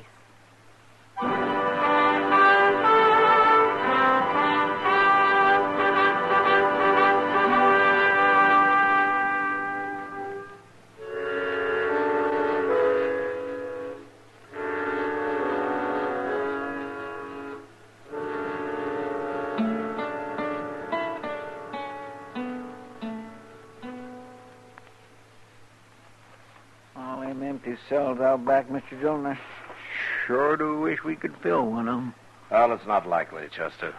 Not tonight, anyway. I sure didn't care much about the way Joe Thorpe was going on about you not doing nothing. What do you expect of a man? Well, he was upset about his brother, Chester. They've always been pretty close. Well, that's no cause for him talking the way he was. Oh, he'll get over it. Master, I guess you're right. Joe'll have to run their hide-buying business all by himself now, won't he? He'll manage. He can always hire somebody to help him if he needs it. Yes. Well, it's Miss Kitty. Come in, Kitty. Come in. Matt, this is Holly Fanshawe. How do you do, Holly? Marshal? And Chester Proudfoot. Well, I'm pleased to know you, Miss Holly. Thank you, Chester. Holly's kind of new in Dodge, Matt. Yeah, I've seen her around. She was afraid to come here and talk to you alone, so I came with her. Well, there's nothing to be afraid of, Holly. What's the trouble? You tell him, Kitty. I'll tell him part of it, but I want him to hear the rest from you. Well, all right. After the shooting tonight, Holly came to see me, Matt. She was pretty scared, but I told her you wouldn't let anything happen to her. No, of course not. Well, it seems she was at the bar drinking with Dave Thorpe a little earlier. And he had a kind of argument with a cowpuncher from that XT outfit that came in the other day. The Texan said Dave jogged his elbow or something silly like that. Oh? Well, how mad were they? Mad enough. Oh, what do you mean, Holly? He killed him, Marshal. What? That cowpuncher, he killed Dave Thorpe. Well, how do you know? I was there. You were there? Dave and I went outside in the alley just to get a little air, and suddenly this cowboy shot him. He must have been waiting or something. You recognized him? Real plain, Marshal. It was him, all right. Well, how come he let you go? I don't know. He must have got scared or something. But he shot Dave and then he ran off. I got scared and I ran too. She wasn't going to tell you, Matt, till I talked her into it. She's afraid that cowboy or some of his friends will get after her. No, nobody will bother you, Holly. I promise you that. Do you know this man's name? They was calling him Fly Hoyt there at the bar, Marshal. Fly Hoyt? I knew an old lady down on the Brazos called something like that, Mr. Dillon. Only her last name was Fly. Her first name was all right, Chester. Holly, are you willing to testify to all this in court? In court? Oh, I'd be awful scared, Marshal. But you'll do it, huh? Kitty says it's my duty. Good. Now, don't you worry about anything. Chester and I'll ride out to the XT camp in the morning and bring this Fly Hoyt in. There won't be any trouble. And, thanks for coming here, Holly. Sure, Marshal.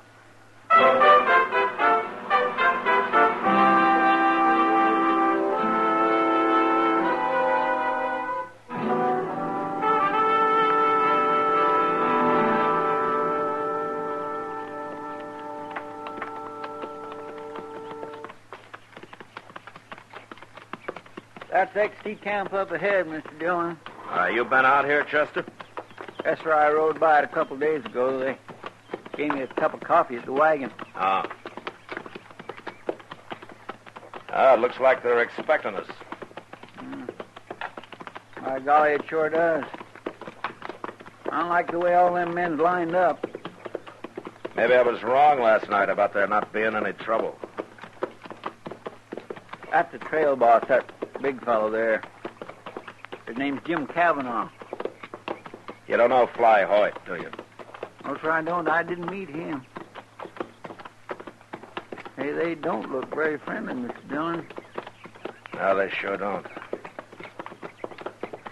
Chester. Huh? Let's leave our horses here and walk up, huh? All right.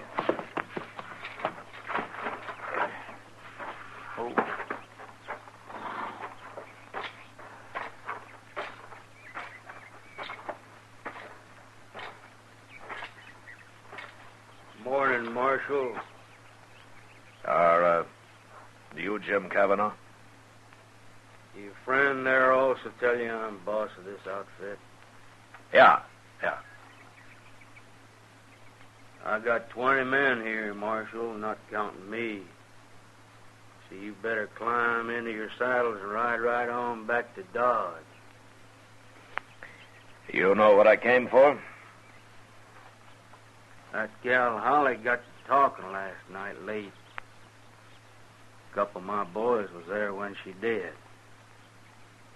And you ain't taking Fly Hoyt, Marshal. You and your men are ready to kill me if I try, is that it? Kansas law don't mean nothing to us Texans, Marshal. Does Fly Hoyt admit killing that man last night? Fly ain't said nothing about it one way or t'other. We don't find it polite to inquire into a man's personal business. Do you find murder polite? Marshal, you get sassy, we'll bury you right where you're standing. And then we'll drive a couple thousand longhorn cattle over your grave and nobody'll ever find you. Which one of your men is Fly Hoyt? Reckon you don't hear good. I want to talk to him. Which one is he? Don't pay him no mind, Fly. Why, is he too much of a coward to talk? No man calls me a coward.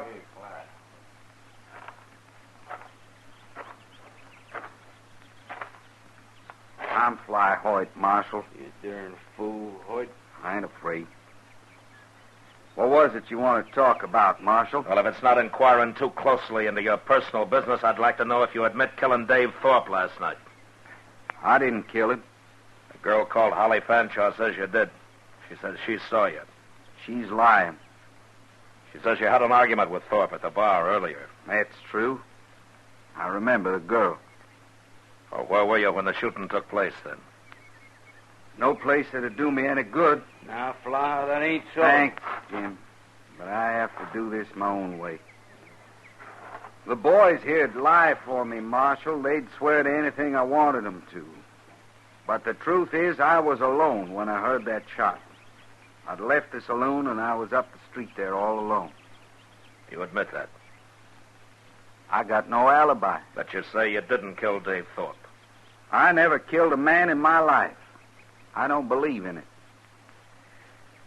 Does Holly Fanshawe have any reason to lie about you? First time I ever saw her was last night, Marshal. But I'm sure curious about her now. Oh?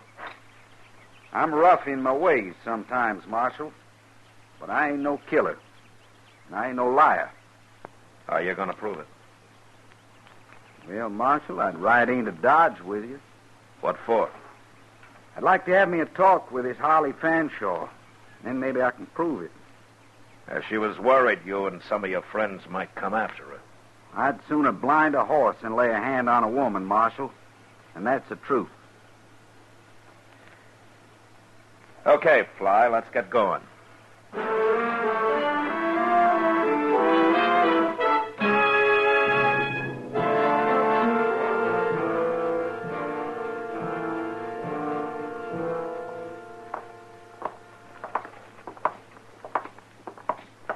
Where'd Holly be this time of day, Marshal? She's probably still in her room, Fly. I don't know where that is. Oh, she's in the same room and house as Miss Kitty. She told me so. Oh, good. I'll show you where it is, Fly. I want to talk to Kitty anyway. Hey, Mr. Dillon, look. Here comes Joe Thorpe. Joe Thorpe? Yeah. It's Dave's brother. Oh. Good morning, Marshal. Morning, Joe. Didn't take you very long after all, Marshal. Heard the whole story. Yeah, Holly Fanshawe's quite a talker. Yeah. Well, it's Fly Hoyt, ain't it? Yeah, I remember seeing you, Hoyt. Do you? I was down the bar ways from you and Dave. He was a good man, Hoyt. I'm looking forward to your hanging. I'm still wearing a gun, mister. Marshal, how come you didn't disarm him? I haven't arrested him, Joe. What? He says he didn't do it. Who cares what he says? The girl saw him. Yeah, I know. Fly's here now to talk to her about that. What do you mean? He wants to know why she said it was him. Well, of course it was him. She saw him. Girl's got no reason to lie about it. Marshal, she witnessed the killing. She's identified the killer. That's good enough for me. Well, it's not for me. Okay, Marshal. Okay, then. You won't enforce the law here. I'll do it. What do you mean by that? My brother had plenty of friends here in Dodge. I'll get them all together. We'll come after him. We'll take on his whole outfit if we have to. You try that and I'll throw you in jail. I mean, when I say you arrest this man, Marshal, there's going to be trouble. I'm not arresting him and I'm ready for your trouble. Well, you're going to get it, all right.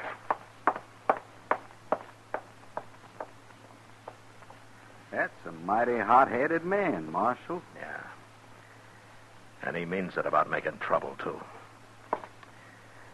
Now, Chester, wait for us at the office, will you? Yes, Mr. Dillon. It's down the street a ways here, Fly. Let's go.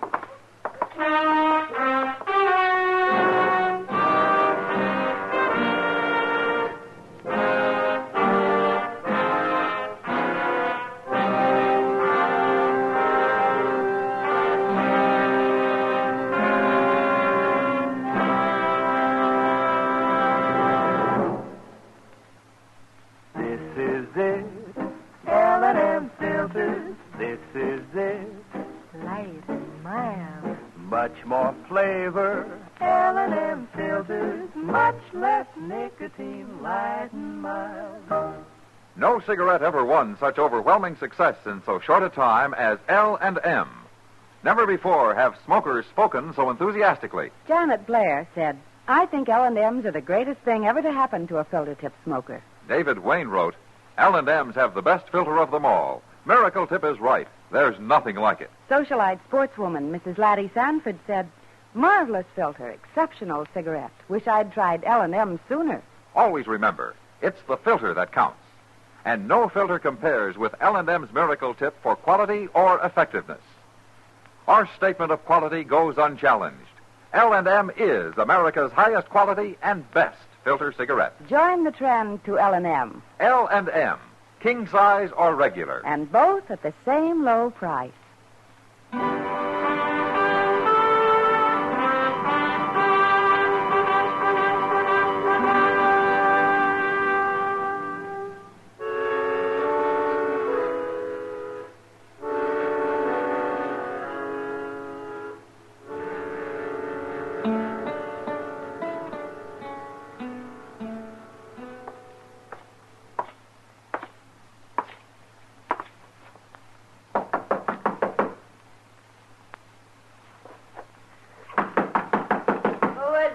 It's Matt, Kitty.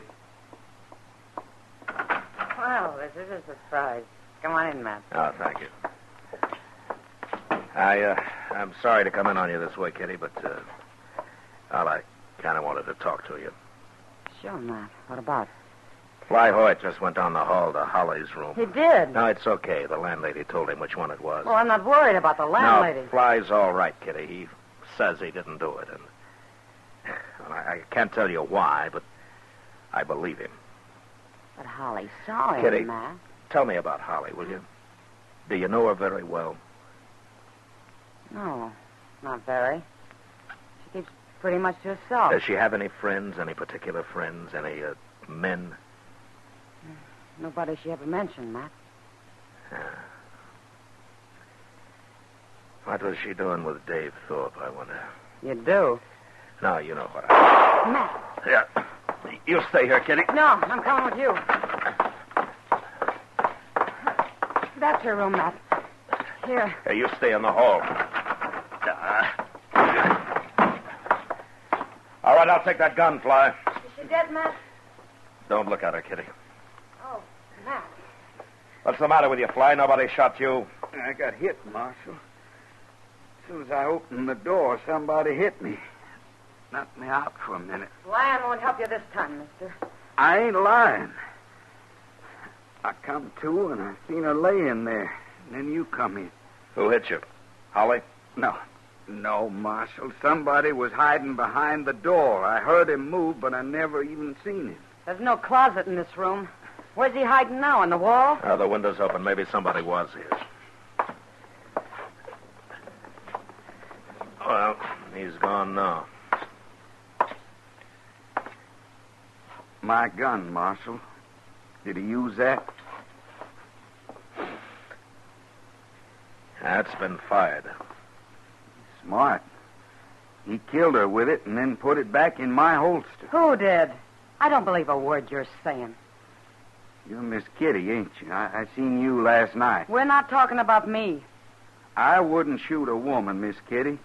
I wouldn't shoot a man either unless I had to. Somebody's sure trying his best to get me hung. Well, I don't know. Kitty, keep everybody out of here, will you? Yeah. I'll send Chester and a couple of men for Holly. Fly, you stay with me. You arresting me? Here's your gun, Fly. Thank you, Marshal.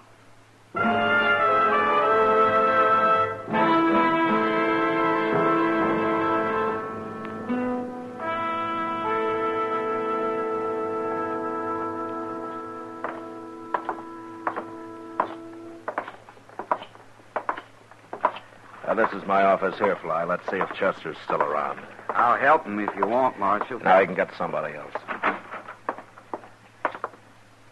Well, what are you doing here, Joe?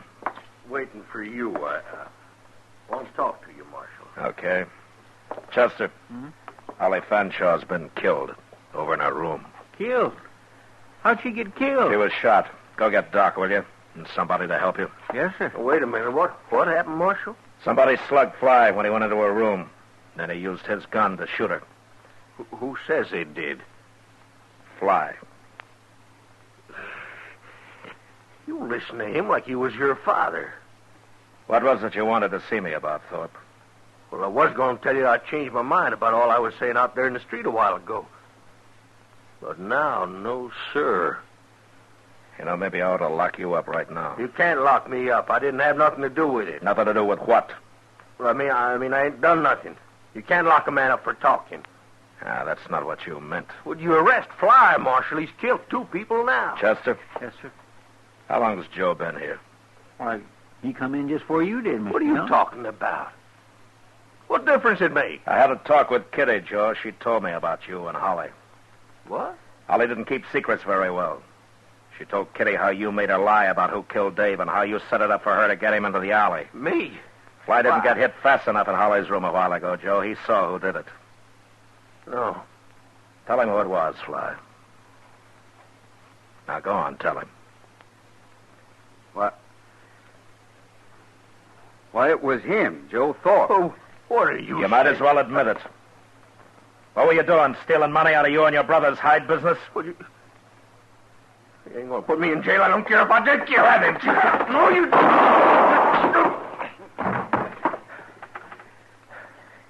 You okay, Chester? Yes, sir. I held his arm so as he couldn't get his gun up. It went off right on the floor there. Well, you did fine. He might have killed somebody else otherwise. Marshal, What? I don't understand this. I didn't see him in Holly's room. I said I did just because I figured you wanted me to. Well, I did want you to, Fly. Did Holly really tell Kitty about how Joe killed his brother and all? No. Holly didn't talk to anybody about that. That or the fact that she was in thick with Joe. Well, how'd you know then? I didn't. But when he said he didn't have anything to do with it, I got an idea and decided to chance bluffing him. If he hadn't panicked, he probably'd have been okay. You just made it all up, huh? Yeah. But I made it up right. That's what happened. Mighty poor man who'll shoot his own brother, ain't it? His own brother and a woman. He pretty near got by with it, Marshal. Yeah, but when he picked you to blame it on, he picked the wrong man, Fly. You know, there are a lot of men I don't suppose I'd have believed. But that was his big mistake. I believed you. Well, I swear. Marshal, wait till I get home and tell him about a Kansas lawman I met.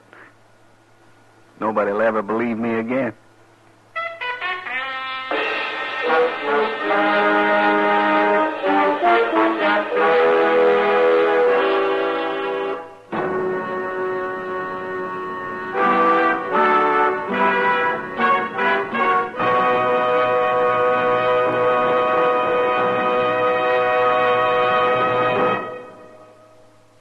And now our star, William Conrad. Friends, the fact that L&M filters are sweeping the country is one good reason why I'd like to talk to you filter smokers who haven't tried them yet. L&M's Miracle Tip is the first filter that really does the job. And you'll like the way it draws.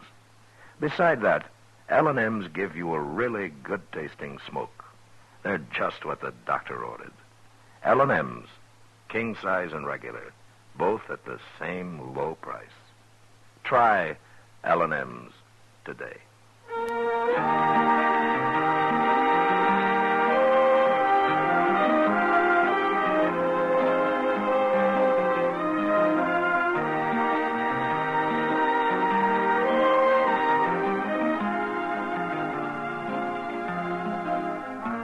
Gunsmoke, transcribed under the direction of Norman Macdonald, stars William Conrad as Matt Dillon, U.S. Marshal. Tonight's story was specially written for Gunsmoke by John Meston, with music composed and conducted by Rex Corey. Featured in the cast were Vic Perrin, Lawrence Dobkin, Jack Crucian, Jill Jarman, and James Nusser. Harley Bear as Chester, Howard McNear as Doc, and Georgia Ellis as Kitty. Join us again next week as Matt Dillon, U.S. Marshal, fights to bring law and order out of the wild violence of the West in Gunsmoke. Hear Gunsmoke every Saturday, this same time, this same station. Hear the great Hugh Perry Como radio show every Monday, Wednesday, and Friday, 9 p.m. Eastern Standard Time, also on CBS Radio.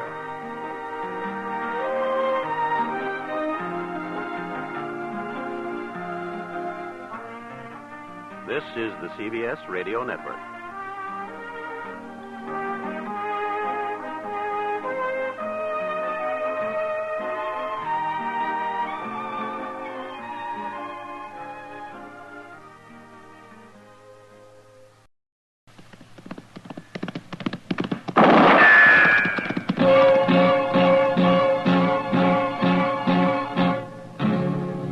Gunsmoke. Brought to you by L&M Filters. This is it. L&M is best. Stands out from all the rest. Around Dodge City and in the territory on West, there's just one way to handle the killers and the spoilers, and that's with a U.S. Marshal and the smell of gun smoke.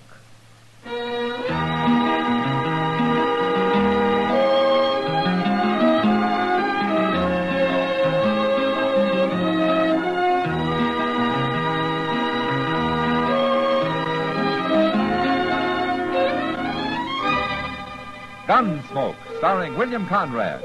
The transcribed story of the violence that moved west with young America. And the story of a man who moved with it. I'm that man. Matt Dillon, United States Marshal. The first man they look for and the last they want to meet. It's a chancy job, and it makes a man watchful. And a little lonely.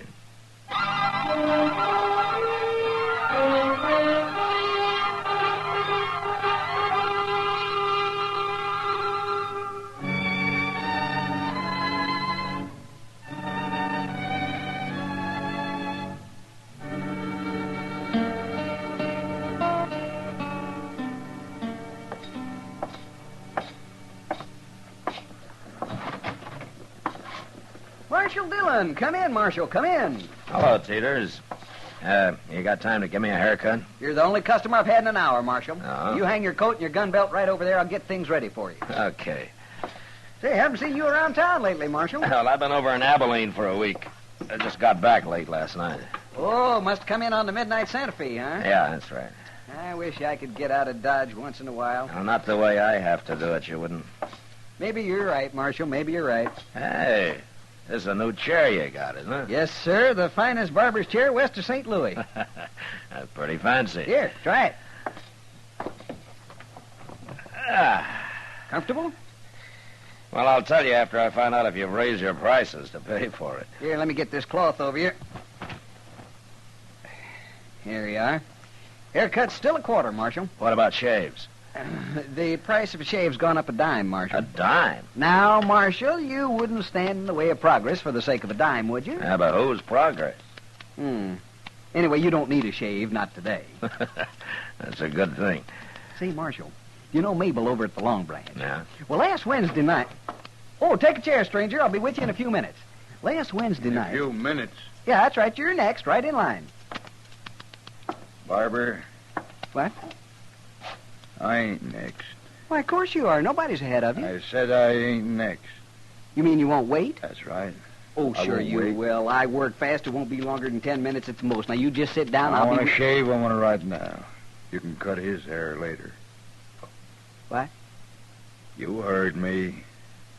Now, look, mister, you don't know who you're... Shut up, Teeters. Get out of that chair, mister. Take this sheet off of me, Teeters. All right. There.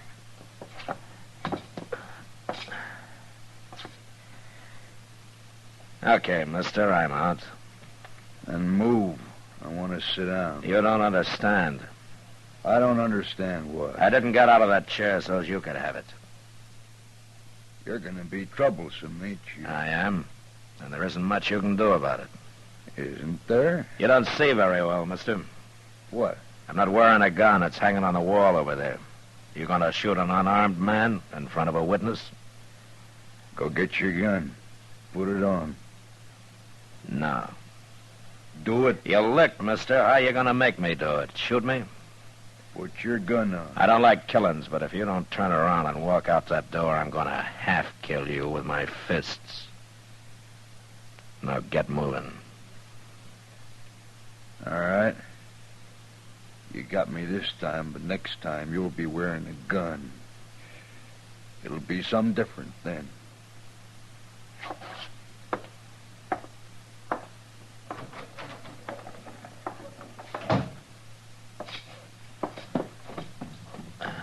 Oh, my goodness, Marshal, you took an awful chance. Who was he, Teeters? I never saw him before, but he might have killed you, Marshal. No, that'd have been murder.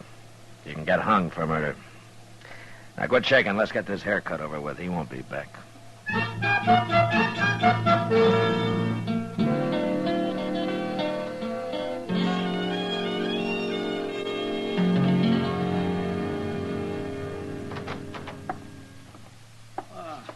Oh, Mr. Dillon. Hello, Chester. I was looking for you. Well, I've been right here in the office the past half hour. Yes, sir, I know. I went past the barber shop. Teeters told me. And he told me how you handle that fella, too. Oh, did he? Teeters described him to me, Mr. Dillon, and I know who he is. You do? He come here about a week ago, just after you went to Abilene. Well, what's his name? Springer. Nate Springer. What? Yes, sir, that's right, Mr. Dillon. You sure that was Nate Springer? I couldn't have been nobody else. Why? You said you don't know him? I've heard about him. You have? Where? All over. Nate Springer's got quite a reputation. Was a gunman, you mean? Yeah, he's a gunman. They say he's the most nerveless gunman that ever lived. He's all ice. Bat Masterson told me once that out in Arizona, a man got the drop on him and Springer started to laugh. The man asked him what he was laughing about, and Springer said he'd never had before, and he didn't want to die without seeing what it was like. Oh, forevermore. What happened? It's kind of hard to shoot a man who's enjoying his first laugh. Yeah. My. Well, I'll be darned. What do you suppose he's doing in Dodge? Springer's a killer. A paid killer. That's all he's ever done anywhere. Then why don't you go arrest him? Well, he's not wanted that I know of. There are no circulars out on him. Well, but you can't wait till he kills somebody. No. And I can't put him in jail till he does.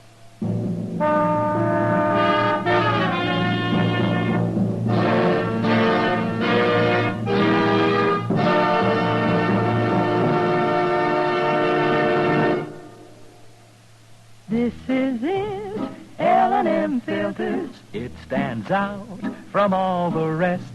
Miracle tip, much more flavor. L&M's got everything. It's the best. Yes, L&M is best. Stands out from all the rest. L&M stands out for flavor. Flavor. Flavor. Flavor. The Miracle Tip draws easy. You enjoy all the taste. And notice how mild it is. L&M stands out for effective filtration. Filtration. Filtration. Filtration. No filter compares with L&M's pure white Miracle Tip. L&M's got everything. L&M, light and mild. America's best filter tip cigarette.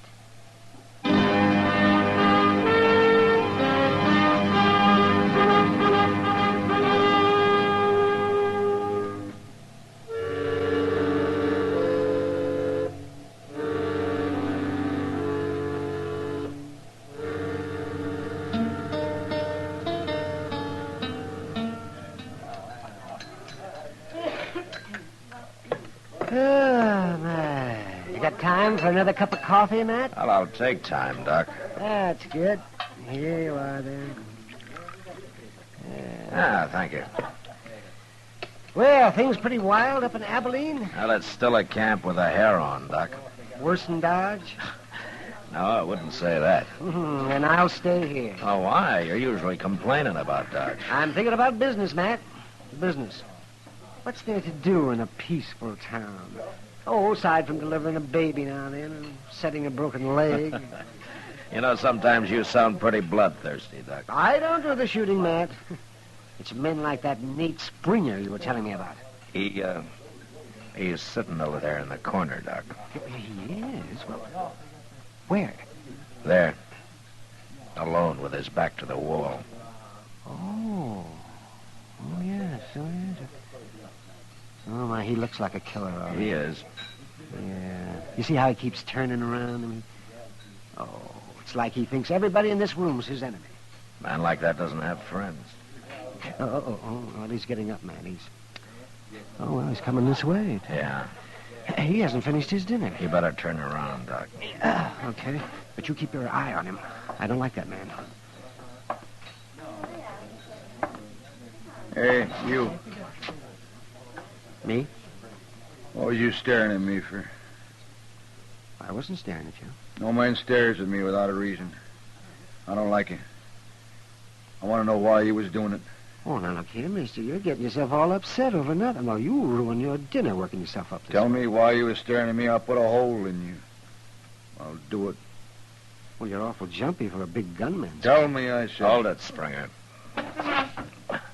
You getting into this, mister? I am. Who are you, anyway? Matt Dillon. Dillon? That's right. I knew I'd run into you sooner or later. Oh, why? My line of work, there's always some lawman wanting to interfere. Sure. And it'll happen here, Springer. You kill anybody. Fair fight's fair fight, ain't it? Not when you're paid to pick a fight with a man. Like I said, Marshal, I knew I'd run into you. Springer, when I find out who you're after, I can probably find out who's paying you. And I'll jail you and him both. You're going to lose a lot of sleep trying to find out, Marshal. I can stand it. You're the one that needs sleep, Springer, a lot of it. Without any bad dreams.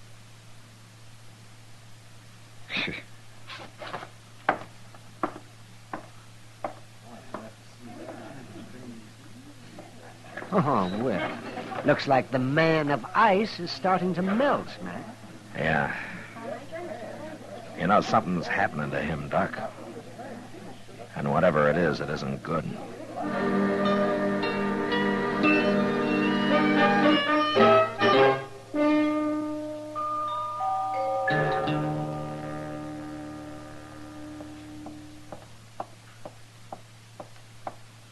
Kitty. Huh? Oh, I didn't see you, Matt. Yeah, sit down, if you got time. Oh, I don't have to go to work till after sundown. Good. Guess I might as well sit here and watch Front Street with you as do anything else.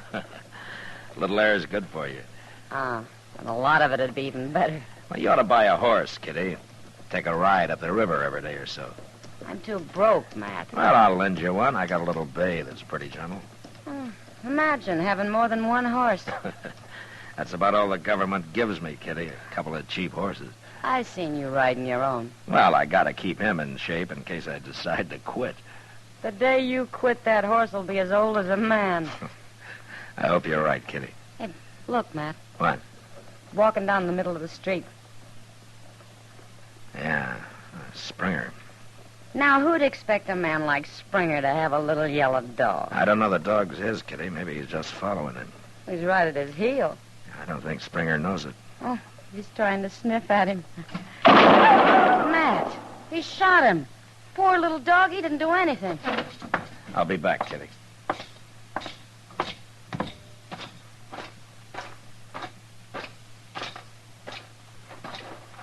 Well, what do you want, Marshal? It's just a dog. Did you think he was going to bite you, Springer? It might have. How do I know? I don't know what it was. Could have been anything. Or anybody. I knew it wasn't a man. But you just said Who it. cares what I said? That dog shouldn't have been sniffing around. Not around you, that's for sure. Well? Why don't you go get a drink, Springer? I think you need one. I don't drink, Marshal. Never. Huh? You don't have any vices, do you? Marshal.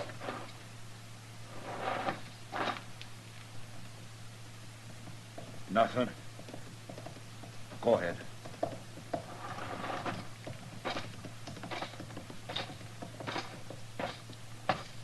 Matt, is he crazy or something? I don't know, Kitty. Well, he's the meanest man I ever saw. He didn't shoot that dog out of meanness. No? Why then? He's jumpy.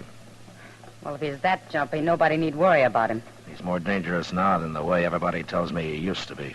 What do you mean? Suppose instead of a dog sniffing at his heel, it had been a man who just happened to bump into him. I'd hate to be the man. He'd probably get killed. That's right. Then Springer shouldn't be carrying a gun, Matt. Yeah, I know. Well, why don't you take it off him or run him out of town? If I did that, whoever's paying him would just hire another gunman, Kitty. The only way to stop this killing is to find out who that is. Well, I hope you do, before it's too late.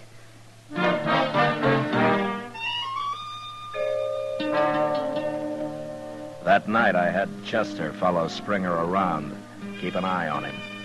But all he did was to buck the faro bank for a few hours and then go to bed earlier than the most respectable citizens. The next day, Chester went back to trailing him while I sat in the office and tried to figure a way to trap him into telling me who'd hired him. By mid-afternoon, I was no further than when I'd started. The only idea I had was to choke it out of him.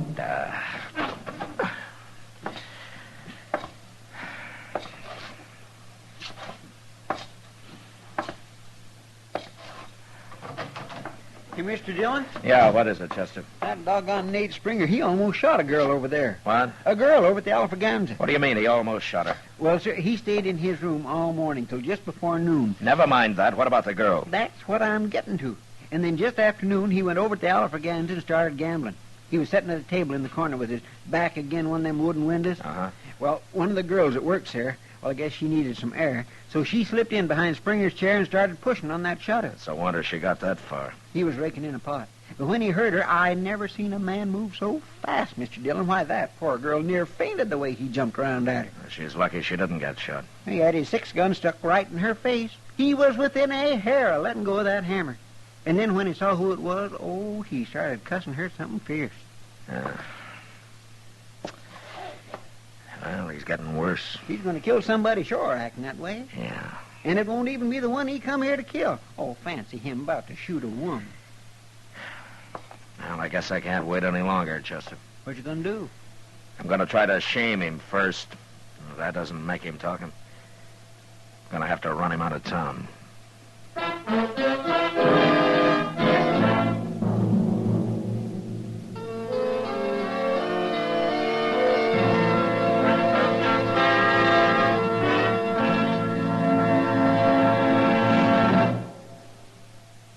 L&M is best. Stands out from all the rest. L&M's got everything. Everything? Everything. Best flavor? L&M stands out for flavor. The miracle tip draws easy. Lets you enjoy all the taste. Best filter? L&M stands out for effective filtration. No filter compares with L&M's pure white miracle tip for quality or effectiveness. Best tobacco? Highest quality tobaccos. Low nicotine tobaccos. L&M tobaccos. Light and mild. Every way, L&M is best. Stands out from all the rest. How easy they draw. How mild they are. L&M's got everything. King size or regular, L&M is America's best filter tip cigarette.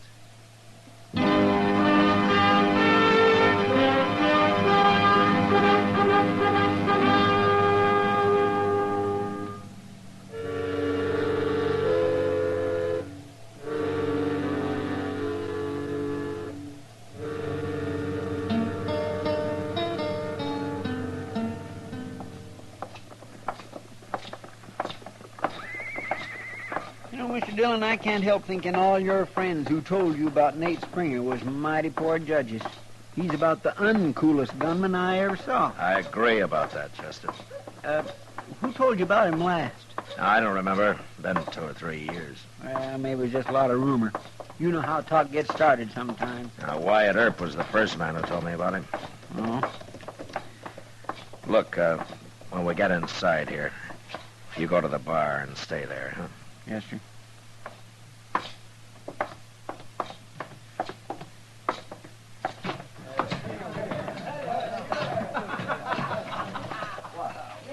There he is, Mr. Dillon.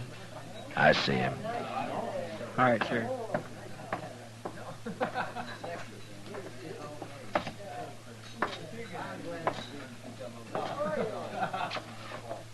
Springer? Springer, come over here.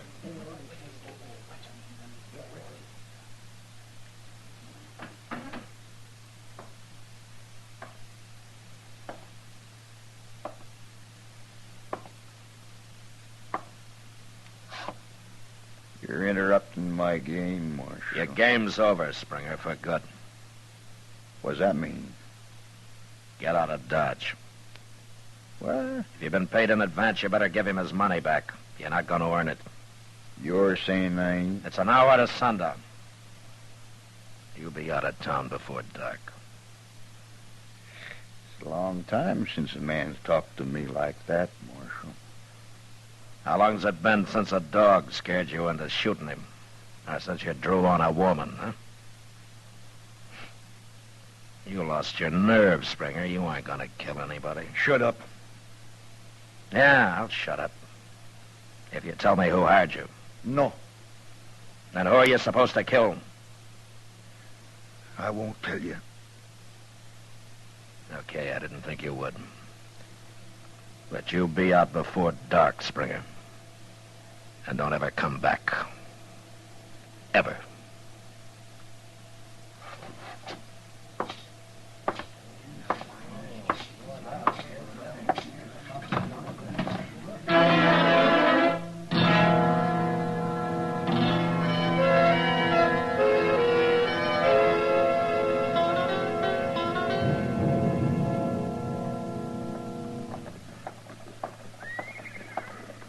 Oh, hello, Matt. Doc? Yeah, what are you standing out here for? Why aren't you inside with your feet on your desk the way you usually are? I'm waiting for somebody, Doc. Oh? Oh, you sound serious. It's Nate Springer. He's got about 20 minutes to leave town. Was that so? Well, you finally had to come around here, huh? He's still in the Alafraganza over there. If he doesn't come out before dark, I'm going in after him. Yeah. Oh, here comes somebody. What? No, that's Chester. Oh, yes. Is there going to be a shooting, Matt? I doubt it, Doc. Springer's already back down. Well, you never know. I'm going to get my things ready just in case. Sure, Doc.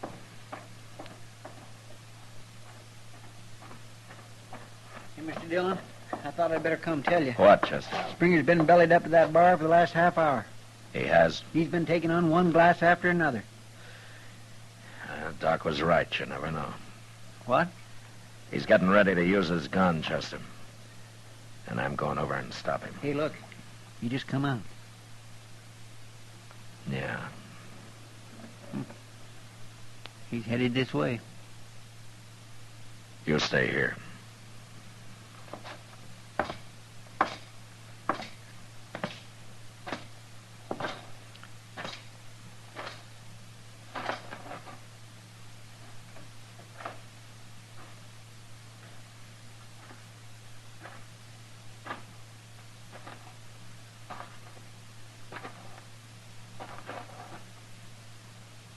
Marshal, I thought you didn't drink, Springer. I never did before. Well, you started too late. You haven't time to find your man. You're leaving town. I've found him. What? You I'm going to kill. Who hired you, Springer? Let's draw, Marshal. I feel like it now. Let's draw. Don't be a fool. You're drunk. Not that drunk. I can kill you. And I'll be all right again. Now. No!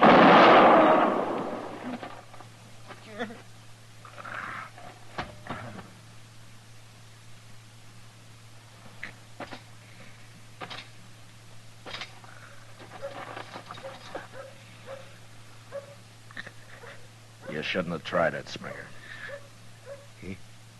I had to. Why? Yuma prison. 2 years. I come out scared. Lost my nerve in that prison. Then why did you take this job? I had to. Who hired you, Springer? I did, Marshal. I hired me. I had to face somebody like you to get my nerve back. Don't you understand? Yeah. Yeah, I understand. It didn't work. No. And I paid everything I had for it. It cost me everything in the world.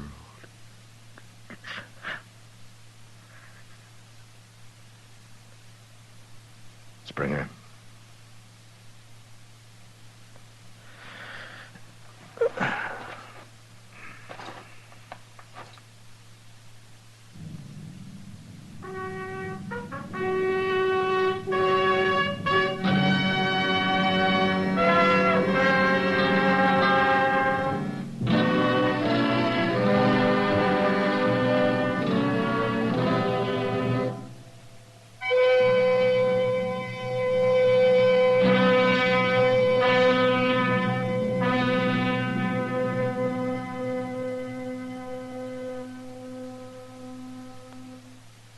And now our star, William Conrad. Thank you, George.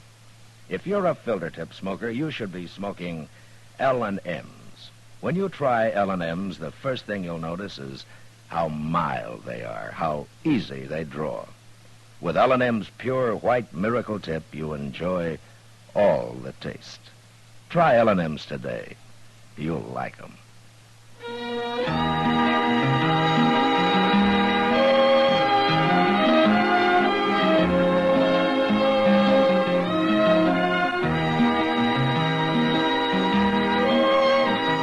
Gunsmoke, produced and directed by Norman Macdonald, stars William Conrad as Matt Dillon, U.S. Marshal. Our story was specially written for Gunsmoke by John Meston, with music composed and conducted by Rex Corey. Sound patterns by Tom Hanley and Ray Kemper. Featured in the cast were John Daner and Harry Bartell. Parley Bear is Chester, Howard McNear is Doc, and Georgia Ellis is Kitty.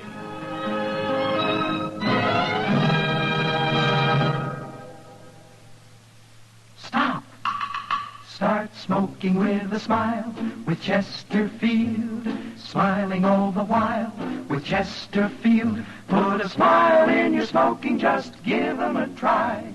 Light up a Chesterfield, they satisfy. Put a smile in your smoking. Buy Chesterfield. So smooth, so satisfying. Chesterfield.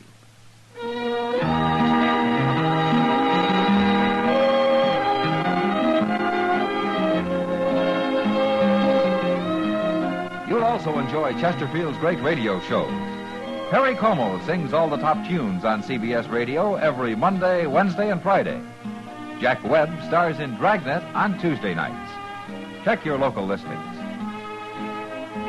Remember, listen again next week for another transcribed story of the Western frontier when Marshal Matt Dillon, Chester Proudfoot, Doc, and Kitty, together with all the other hard-living citizens of Dodge, will be with you once more.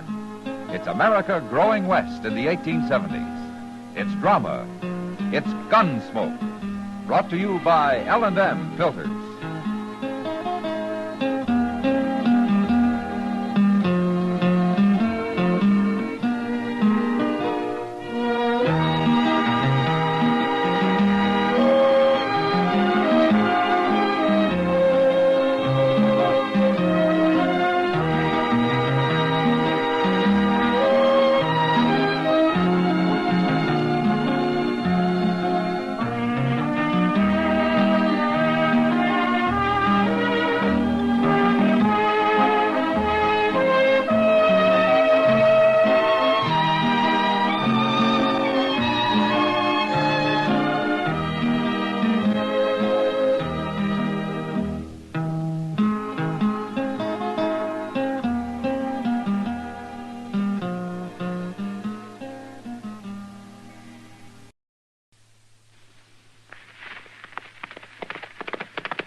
Gunsmoke. Brought to you by L&M Filters with the Miracle Tip. King size, regular, both at the same low price. Around Dodge City and in the territory on West, there's just one way to handle the killers and the spoilers, and that's with a U.S. Marshal and the smell of Gunsmoke.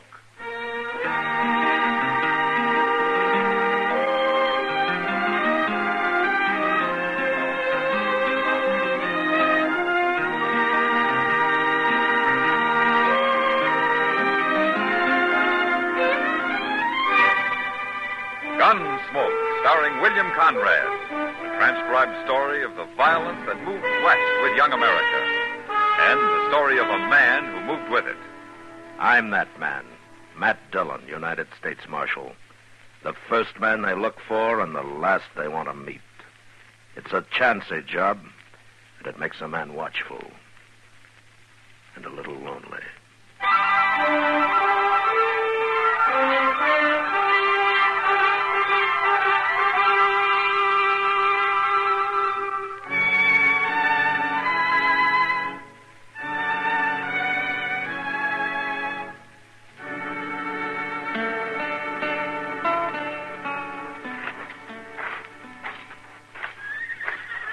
Say, look in the window over there. In the restaurant, Mr. Dillon. What? Doc's got himself a girl. What? Well, I'll be... I never saw her before, Chester. He's waving at us. He wants us to come in. Oh, all right. Look, you come in and say hello and then go on out of the telegraph office, huh? Might be important. Okay, sir. That girl must be a real good friend, Mr. Dillon, if Doc's buying her dinner. Yeah, if he is. Well, he better be. Hey, she ain't half ugly. I wouldn't put it exactly that way to her. Oh, well, hello there, Matt. Chester. Hello, Doc. Hello, Doc. Well, Abby. Abby, this is Marshall Dillon. And Chester Proudfoot. Abby Twilling. How do you do, gentlemen? Miss Twilling. How do you do? Sit down, sit down. Well, thank you, Doc. Well, I'll be back directly, Doc. I got to go across to the depot. There's a telegraph waiting for Mr. Dillon. I'll be here, Chester. Okay, sir. I'll hurry. Doc's been telling me about you, Marshall. Oh? Oh, now, don't look at me like that now, Matt. And she wants to know all about Dodge. And I've been trying to tell her what to expect. Well, in Dodge, you can expect almost anything, Miss Twilling. So I hear. But Abby's seen her share of violence, Matt. She was a nurse in the war. Oh? Well, that's how I met Doc. We worked in the same hospital for nearly a year. Oh, best doggone nurse I ever saw. Yeah, I'm trying to talk her into settling down here. Oh, Dodge could use somebody like her. Are you moving on, Miss Twilling? Why, I haven't any plans, Marshall. I've been working in St. Louis, but it's lonely, and I got restless and decided to ride the Santa Fe as far west as it goes. I'm on sort of a vacation, you might say. Somebody on the train mentioned my name, and she looked me up right off. Well, it's been a long time, Doc. Oh, yeah, too long. Oh, you stay here, Abby. We'll keep you busy. Oh, yes, and who knows, maybe we'll even find you a husband. Oh, my, I'm sorry. Oh, that's all right, Doc. You see, my husband was killed in the war, Marshall, the first year. That's why I went into nursing. Oh, I see. Well, I think I'd better get back to the hotel. Yeah, I'll take you, Abby. Yes. You're going to wait here for Chester, Matt? Oh, he's coming now. It is a pleasure to meet you, Miss Twilling. Thank you, Marshall. Good night. Good night. I'll see you later, Doc. Sure, Matt. This way, Abby. Well, Chester. Miss Twilling, Doc. Well, I got it, Mr. Dillon. Here you are. Oh, thanks, Chester. Sit down while I read it. Who's it from? Oh, it's from Wyatt Earp out in Arizona. It is? Is he coming here? No. No, it says, Coney Thorne released from state prison last week. I hear he's looking for you, so you better go on wearing that gun a while longer. Good luck, W. Earp. Who's Coney Thorne, Mr. Dillon? What's he want of you? I expect he wants to kill me, Chester. What? What for? Well, I arrested him out in Arizona a long time ago. He was one of the suspects in the stage holdup. So I had to bring him in, even though I thought he had nothing to do with it. Well, then why'd he go to prison? Well, I wasn't on the jury, Chester. And anyway, I left that part of the country before he was tried. I heard later that he was sent to prison. Well, you didn't have nothing to do with it. Now, I arrested him. And according to this telegram, he thinks I had a lot to do with it. And he's really coming here, huh? Coney Thorne wasn't a bad man, Chester. But prison may have changed him some. Yeah, he'll probably be here next week sometime.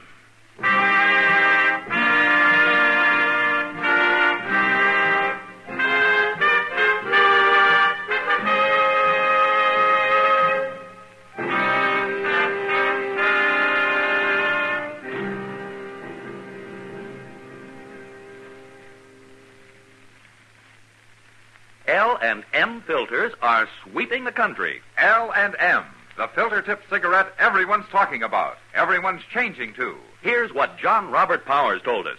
I never realized a filter cigarette could taste this good, and at the same time filter so much more effectively. I'm convinced this is it. And Patricia Morrison says, I changed to L&M filters, and I'm so glad I did. Because here's a filter cigarette that really tastes the way a cigarette should. David Wayne wrote, L&M's have the best filter of them all. Miracle Tip is right. There's nothing like it. Yes, L&M filters are truly sweeping the country, breaking more sales records every day. The reason? It's the filter that counts, and no filter compares with L&M's Miracle Tip. Notice how easy it draws. You get much more flavor, much less nicotine. Yes. This is it, L&M filters. This is it, something new. Now 2 sizes. L&M filters, new king size and regular too. This is it, L&M filters. L&M filters with the Miracle Tip. So join the trend to L&M. King size, regular, both at the same low price.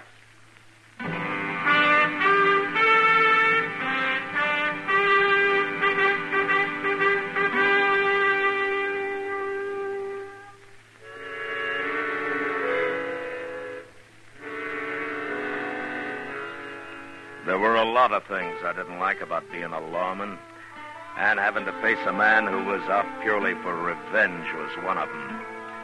It didn't matter what his reasons were. When Coney Thorne arrived, I'd have had to shoot it out with him. A man who'd traveled all the way to Dodge City from Arizona wasn't going to be put off by argument. However, a week passed, and he didn't show up, and I began to hope that maybe he'd changed his mind. Until one day when I was sitting with Kitty watching the crowd from the porch of the Dodge house. Well, must be supper time. Here comes the noon stage. The way he's driving those horses, he shouldn't be late.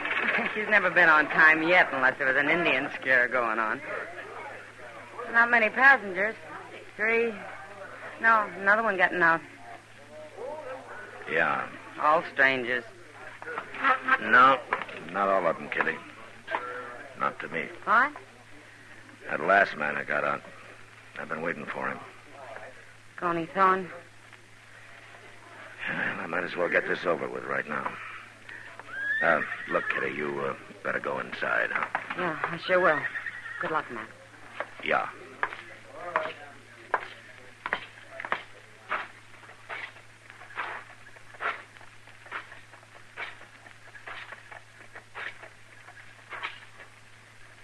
Hello, Coney. Dillon? What took you so long? I was expecting you last week. How'd you know I was coming? You must have told somebody. You got friends everywhere, ain't you, Marshal? I never thought you had anything to do with that holdup, Coney. I told you at the time I was sorry I had to take you in. I've been 5 years in prison, Marshal, no matter what you thought. I'm not apologizing. But you're free now, Coney. Why do you want to die? What makes you think I'm going to die? Well, a man in prison doesn't get much chance to handle a gun. You must be pretty rusty by now. A lot of ways to kill a man, Marshal. In the back? Think about it. Now, you've changed, Coney. You were a man once. 5 years in prison, Marshal, wasn't any good. Nearly went crazy. I would have till I got to thinking about who put me there. That saved my mind, kind of. Yeah, but you're out now. It's all over. No, not yet. I ain't going to fight you, Marshal. Not till I'm ready. Not till I figure out how to kill you. I'm going to make you go crazy waiting the way I done. And I'll sleep all the better knowing you're going to have one eye open every minute from now on. You're not the first man who's wanted to kill me. Maybe not. But I'm going to be the first to do it.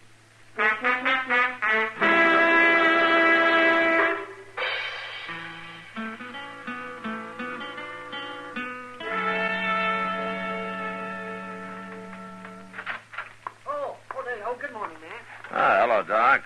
Well, how come you're up so early? Well, I got a call last night, Matt, about 3 o'clock. A fellow at the Dodge house was keeping everybody awake. Huh? Well, it sounds more like they should have called me. No, he wasn't drunk, Matt. He was delirious. It was brain fever, most people call it. Oh? Well, I couldn't leave him there alone, so I got Abby Twilling to take a room next to his. The first chance you got, you put her to work, huh? Well, a man that sick has to have care, Matt. You talk like he's going to die. Not with Abby working on him. No, he isn't. Well, that's fine. Yeah, the man's name is Coney Thorne, Matt. What? Yeah, he won't be up and about for another week, though. Yeah, I thought he looked sick when he got off the stage yesterday. Well, he was. Now, maybe it was the fever that made him talk like he was planning to shoot me in the back. What's that? Yeah, I wasn't like Coney.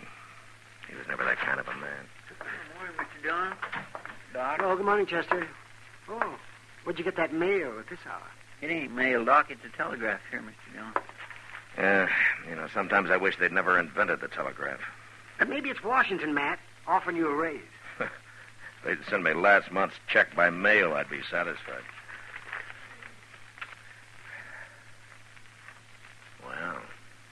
Well, what is it, Mr. Dillon? It's from a U.S. Marshal in Phoenix. He says if Coney Thorne has left Arizona, he's broken his parole. And if he turns up here looking for me, to arrest him. I didn't know he was on parole. No, neither did I.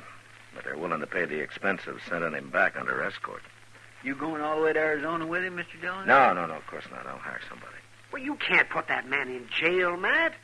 Now, why not? He's too sick. And I won't have Abby nursing a man in jail. It's bad enough in the hotel. Well, as long as he can't run away. He'll be in bed for a week. And if you don't tell him about this, he won't run anyway. Okay, Doc. I'll leave him alone. For a week.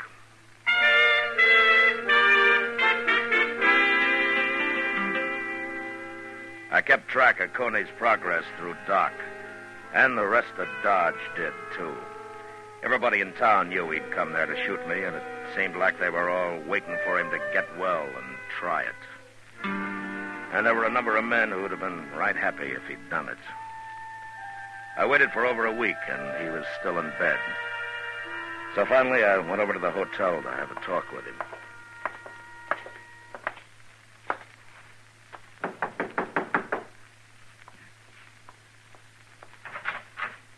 Oh, Marshal Dillon. Hello, Abby. Can we come in? Why, of course. Come in. Thank you. Hello, Chester. Hello, Miss Dillon. Oh, where's your patient? Oh, this is my room, Marshal. He's right through there. I have it arranged this way so he won't be disturbed. Now, is he still sick, Abby? He's better. Well, Doc says that he could get up. Please, Marshal, give him a little more time, a couple of days. It's very important. It is? I know what he came here for. It doesn't matter to you if he stays in bed a while longer, does it? No, but if he's well, why are you keeping him in bed? It's good for him. Coney needs a rest like this. You've no idea how much he needs it. Please, Marshal. Abby. Yes? You got to know Coney pretty well, haven't you? Yes, I have. What kind of a man would you say he is? He's a good man, Marshal. But he's suffered a lot being in prison the way he was, and, well, it's like soldiers I've seen who've been through too much. They change for a while, anyway. But if they're given a chance, the right kind of a chance, they find their way back sometimes. That's what you're doing, giving him a chance, huh? I'm trying, Marshal. Well, how does he feel about it? I'm not sure yet. Chester. Yes, sir? I changed my mind about talking to Coney. Come on. Okay, sir. Thank you, Marshal. I guess I'll know how you make out, Abby. One way or the other. I swear I don't understand what she was talking about, Mr. Dillon. Well, I don't understand it either, Chester, but my guess is that Abby's fallen in love with him. What? Oh, no, that don't make sense. That seldom does. That doesn't keep it from happening. No, sir. My, kind of scary, ain't it? Well, Abby's a little scared. She's not sure about Coney. But anyway, he trusts her enough to have told her about being out on parole. That's why she figured I'd heard about it and had come to arrest him. What you gonna do? Well, Abby asked for a couple of more days, Chester. I think she deserves them.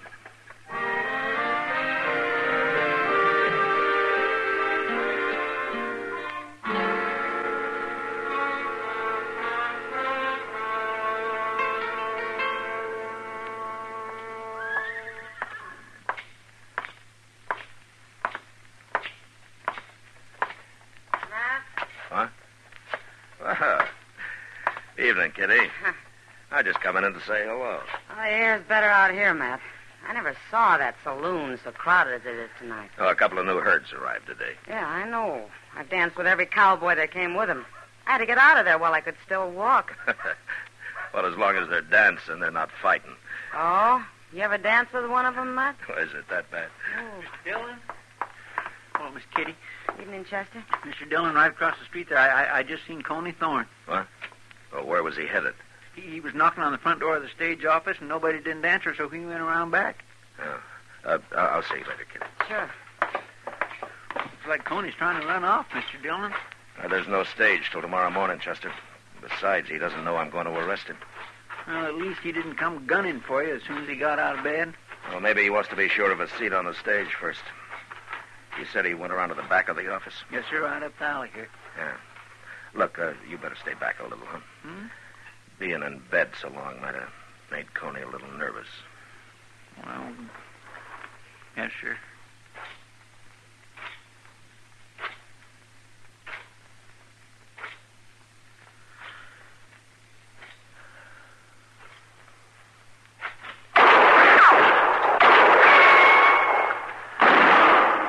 Chester! You all right, Mr. Dillon? No, he didn't hit me. But I didn't hit him either. He had a horse waiting out there. Come on, if we hurry, we can still follow him.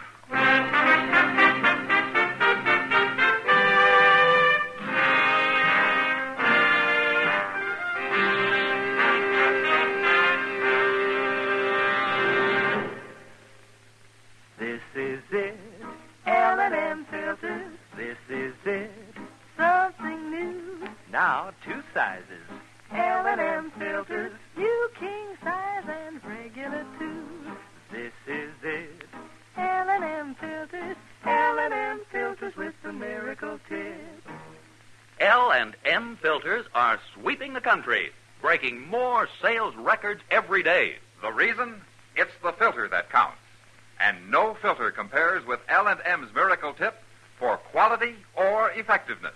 And notice how easy it draws.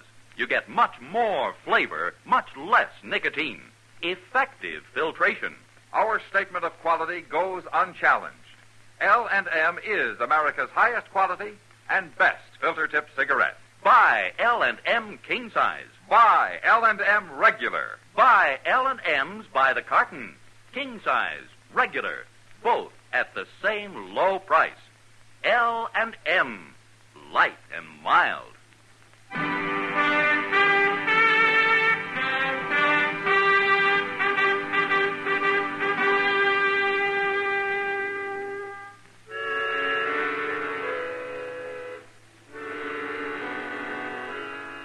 With the full moon to help us, Chester and I didn't have much trouble staying on Coney Thorne's trail once we hit it.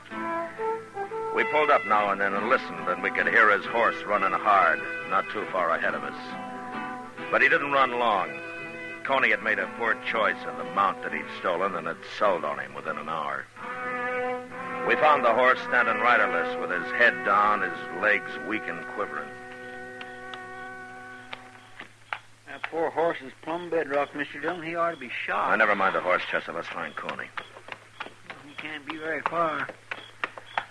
There's no place to hide out here. There's something over there, Chester. Off to the left there. It ain't moving. Yeah, well, let's take a look. Look, you ride straight from here, and I'll come in on an angle. Okay, sir.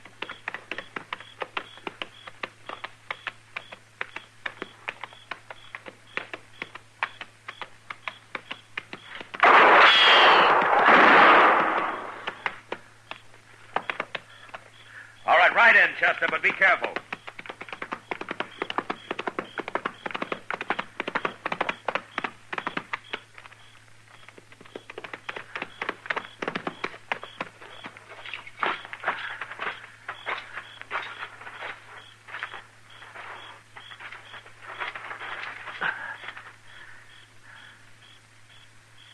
Is he dead, Mr. Dillon? I don't know, Chester, but he's all through shooting. Here, Chester. Yes, sir. Bend down here, take a look. Well, that ain't Coney Thorne. No. You ever see this man before? No, sir, I don't know who it is. He ain't dead. No, but he's bleeding pretty bad. I'm afraid he soon will be. Who are you, fella? Hey, what's your name? Marshal? Yeah, that's right. I'm the marshal. Now, why did you try to shoot me back in Dodge tonight? Can't do nothing to me now. No harm in talking. Heard that fellow was going to shoot you. That Coney Thorne? I don't know his name. I don't know nothing about him. Well, then what's he got to do with your trying to shoot me? Nothing. Only I figured I could do it, and they'd blame him. Oh, why? I never saw you before. Why did you want to shoot me? Kill a marshal? That'd be pretty good, wouldn't it? Kill a marshal? Yeah. Yeah, that'd be pretty good. Didn't work. You killed me.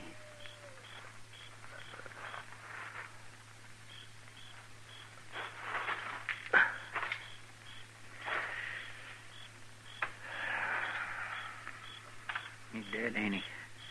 Yeah, he's dead. A darn fool. What good would shooting you have done him? Well, it made him feel better for some reason, Chester. But why? I don't know. That's the idea of shooting a marshal and getting away with it, I guess. He didn't have any more sensible a reason. No, sir. Well, let's get him buried. It'll be daylight before we get back to Dodge, as it is. I still got to find Coney.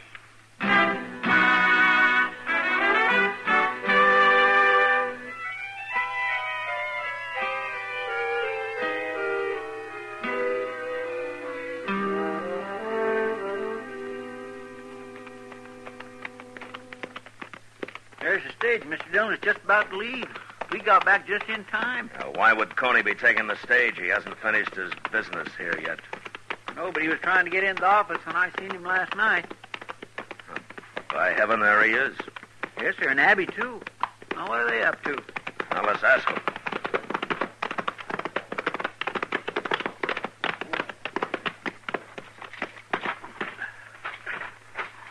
Let him stand, Chester. Yes, sir. Now, don't you do a thing, Coney. It'll be all right, I tell you. Why do you have to come back now? Good morning. Good morning, Marshal. You, going someplace, Coney? I heard about last night, Marshal. But it wasn't me shot at you. You know it wasn't. I found the man that did it. I ain't gonna kill you. That's all over, Marshal. It is? It was like being crazy, Marshal, for a long time. And I got the fever, and Abby was there talking to me all the time, taking care of me. Now, somehow, I ain't mad at nobody. Well, I'm glad to hear that, Coney. Being in prison so long when I was innocent, it was bad, Marshal. Yeah. Look, Coney, you shouldn't have left Arizona. You broke your parole. I'm going to have to send you back. He's going back, Marshal. Right now. With me. What? We're going to be married. And then he's going to turn himself in. Is that true, Coney? I'll get another year, but Abby says it's the only way. You're going to get married, huh? We'll make out, Marshal. But please don't arrest him here. Let him go alone with me. It isn't much.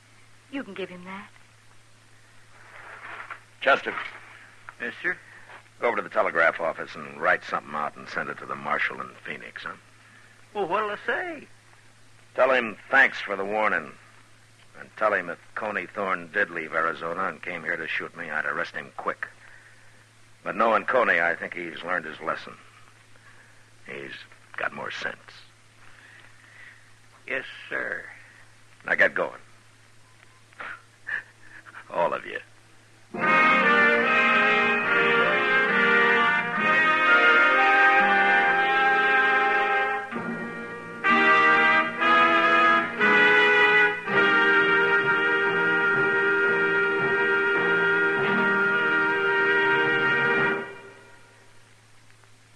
now our star, William Conrad. Thank you. If you're a filter tip smoker, you should be smoking L&M's. Everyone agrees L&M's are just what the doctor ordered. The first filter that really does the job and a real good taste to go with it. Maybe you'll prefer L&M's king size, as I do. But either size, I know you'll like them, and I know you'll stick with them. L&M's. Try them.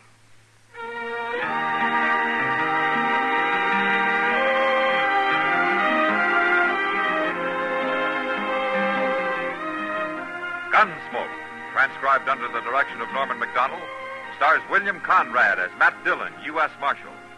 Tonight's story was specially written for Gunsmoke by John Meston, with music composed and conducted by Rex Corey. Featured in the cast were John Daner, Vivi Janis, and James Nusser. Harley Bear as Chester, Howard McNear as Doc, and Georgia Ellis as Kitty. Join us again next week as Matt Dillon, U.S. Marshal, fights to bring law and order out of the wild violence of the West in Gunsmoke. The makers of L&M filters also present for your television pleasure the new Stu Irwin Show. It's a happy half hour with June and Stu Irwin, which begins October 20th in most cities. Please check your local television listings for time and channel for L&M's Stu Irwin Show. Hear Gunsmoke every Saturday, this same time, this same station. Hear the great new Perry Como radio show every Monday, Wednesday, and Friday, 9 p.m. Eastern Standard Time, also on CBS Radio.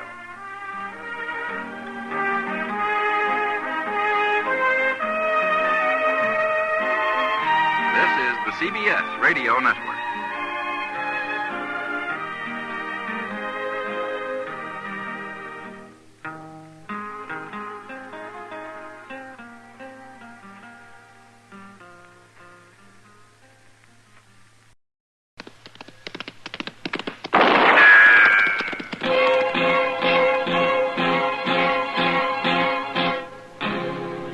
Gunsmoke, brought to you by L&M Filters.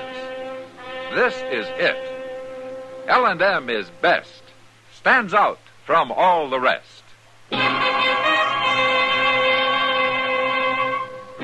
Around Dodge City and in the territory on West, there's just one way to handle the killers and the spoilers, and that's with a U.S. Marshal and the smell of Gunsmoke.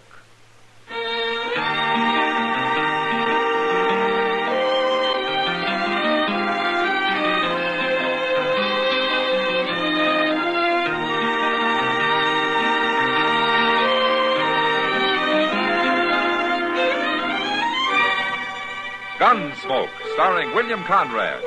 The transcribed story of the violence that moved west with young America.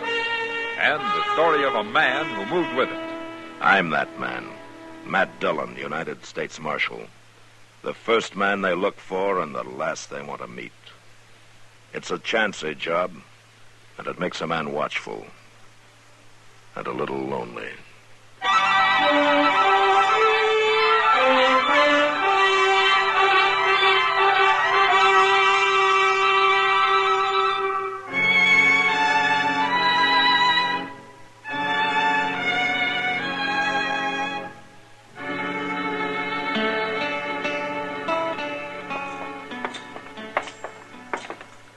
Well, the train's already in, Mr. Dillon. Ah, good. But I thought we was early. Well, now we won't have to wait so long for the mail to be sorted, Chester. Hey, ain't that Miss Kitty? Oh, where? Over yonder, talking to that big fella. That looks like Hank Grote. Oh, now, what would she be doing with a man like him? He ain't fit for a hog pen. You go get the mail, Chester. All right, sir.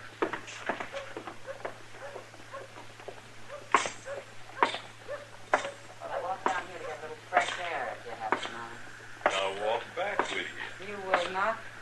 Why not? You'll kill the air around you, Grote. I'd suffocate. Well, now, you can't talk to me that Take way. your hand off her. What? Oh. What are you nosing in for, Marshal? You're lucky he is. I was about to jab this parasol in your eye. That'd be just like one of your kind. Get out of here, Grote. Go on, before I kill you. You mean it, don't you? You would kill me. Good thing you're wearing a gun, Marshal. And you better go on wearing it, too. I'm sorry I got you into this, Matt. No, you didn't get me into it, Kitty. Besides, I don't think there's a man in Dodge that wouldn't appreciate a chance to put a hole in Hank Groot. Well, the sooner the better. Hey, who's the girl with Chester? What? I don't know. I never saw her before. Pretty little thing, isn't she? Yeah, she sure is. Well, hello, Miss Kitty. Hello, Chester. This here's Ann Cabot. How do you do, Ann? How do you do, Kitty? And this is the man you're looking for. This is Marshal Dillon. Hello, Marshal. Ah, it's a pleasure, Miss Cabot. Anne, please. All right. Chester says you were looking for me. I think so. As the U.S. Marshal in Dodge, you seem the logical person to help me. Well, I'll be glad to help you if I can. I've come from Connecticut, Marshal. Oh? I'm looking for Jack Schomer. Jack Schomer. You know him? Well, Wait a minute, Chester. Yeah, we know him, man. He's here. Well, no, not at the moment. He had to ride up north somewhere. Oh. But he'll be back. Oh, yeah, I think so. Look, I'll tell you what, Ann. I'll try to get word to him that you're here. I think I can do that. Oh, thank you, Marshal, but... Well, he's not expecting me. Maybe I just better wait. It might upset him otherwise. Well, sure. Why don't you do that? You got a place to stay? No, I haven't. Well, there's an extra room over where I live. Is there? Well, I work at the Long Branch, Ann. It's a saloon on Front Street. Oh. But the rooms aren't too close. Quiet there. Nobody will bother you. Thank you, Kitty. Well, come on, then. We'll find somebody to carry your things over. I think Matt and Chester are going to be busy. Yeah, we are. Goodbye, Miss Cabot. Goodbye, Ann. Goodbye. I'll talk to you later, Matt. Okay. It's not very far. You can walk from one end of this town to the other in about 5 minutes. Oh, my goodness, Mr. Dillon. Jack Schomer. Let's go find him, Chester. That poor girl. We'll take Doc with us. Maybe he can do something.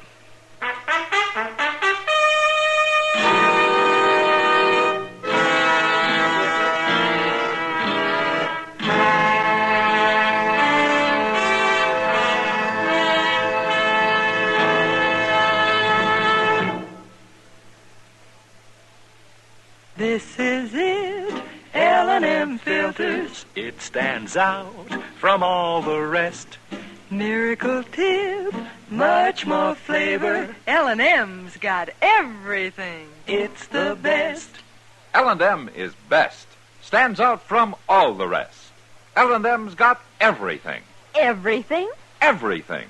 Best flavor? L&M stands out for flavor. The Miracle Tip draws easy. Lets you enjoy all the taste. Best filter? L&M stands out for effective filtration. No filter compares with L&M's pure white Miracle Tip for quality or effectiveness. Best tobaccos? Highest quality tobaccos. Low nicotine tobaccos. L&M tobaccos. Light and mild. Every way, L&M is best. Stands out from all the rest. How easy they draw. How mild they are. L&M is sweeping the country. It's America's best filter tip cigarette.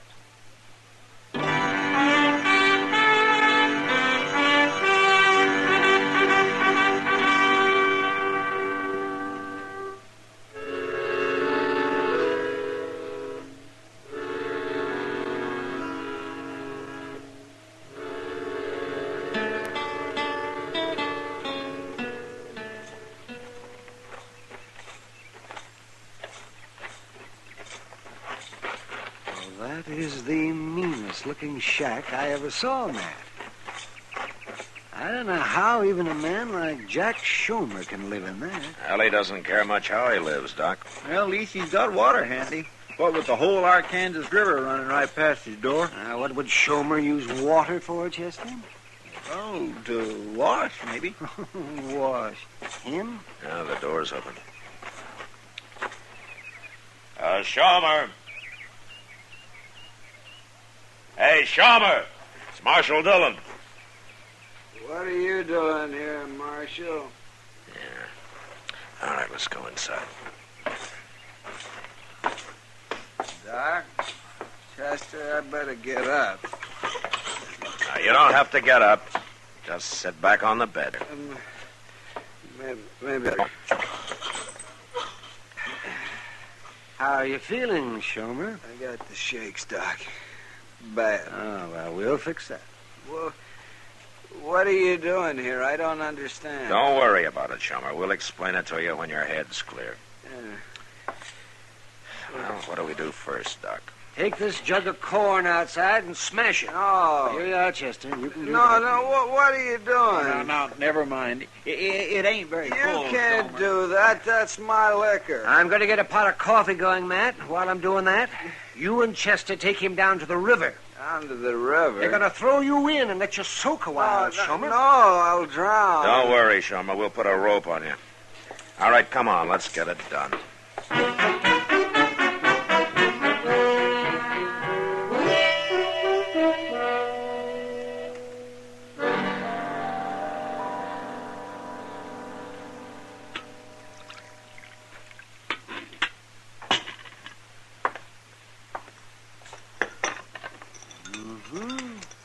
Have some more coffee, Shomer.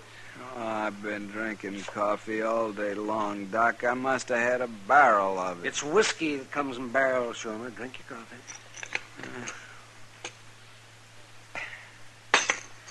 I'm floating.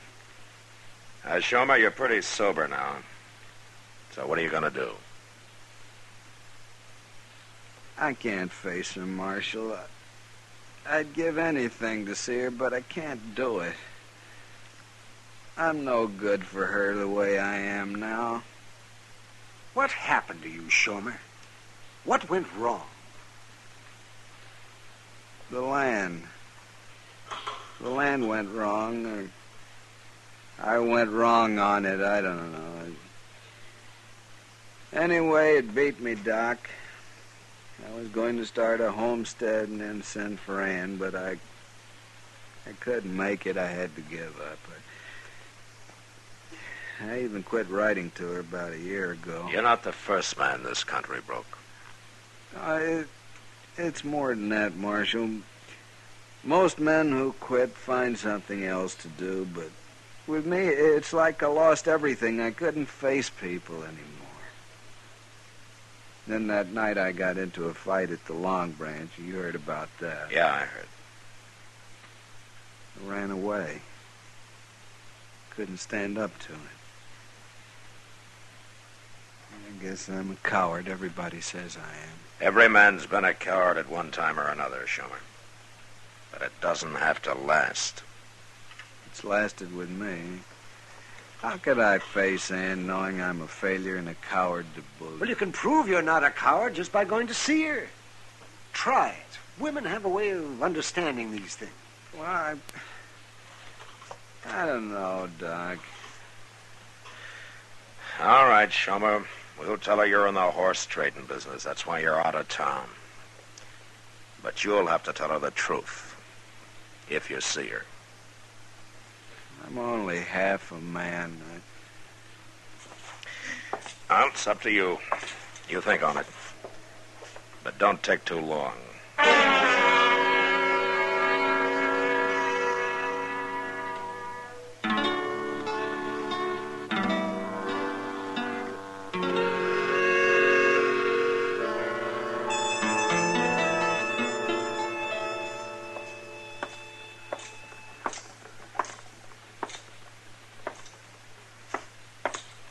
Hey, Kitty.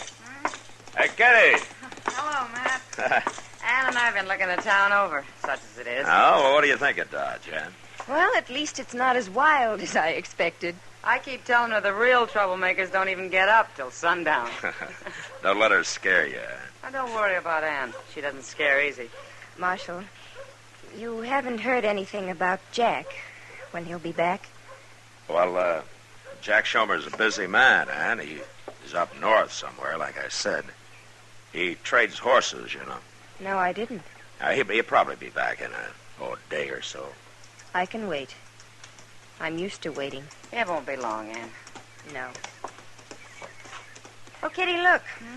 Are those the kind of bonnets you were telling me about in the window over there?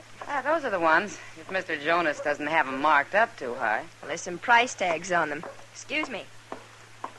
Where's Schomer, Matt? We sobered him up. He's doing some thinking now. Sitting in that shack of his? Yeah. Kitty, they're all $1.50. Is that too high? No, that's fair. We'll go in and try one on you in a minute. Oh, good. I wish Schomer'd hurry up, Matt. I hate playing this kind of game with a girl like that. Yeah, I know. Hey, I ain't seen you in Dodge before. No, you haven't. Matt. My name's Hank Root, miss. What's yours? Stay here, Kitty. I'm not accustomed to meeting men this way, sir. Oh, now don't get like that. Grote? I ain't doing nothing, Marshal. I'm only talking to the lady. You leave the ladies alone, Grote. All of them. And if I have any more trouble with you, I'm going to run you out of Dodge for good. Now get moving. You want them all for yourself, huh? Well, it ain't going to be that way. You'll see. Thank you, Marshal. I'm afraid they're not all gentlemen out here, Anne. When are you going to get around to shooting him, Matt? If I'm going to stay out here, I guess I'll have to learn to handle men like that. Well, you won't run into anybody worse than Hank Grote, eh? No, and if he bothers you again, Anne, you let me know. Right away, huh? I certainly will, Marshal. Okay. Now you two go buy your bonnets, huh? Goodbye, Marshal. Goodbye, Matt. Goodbye.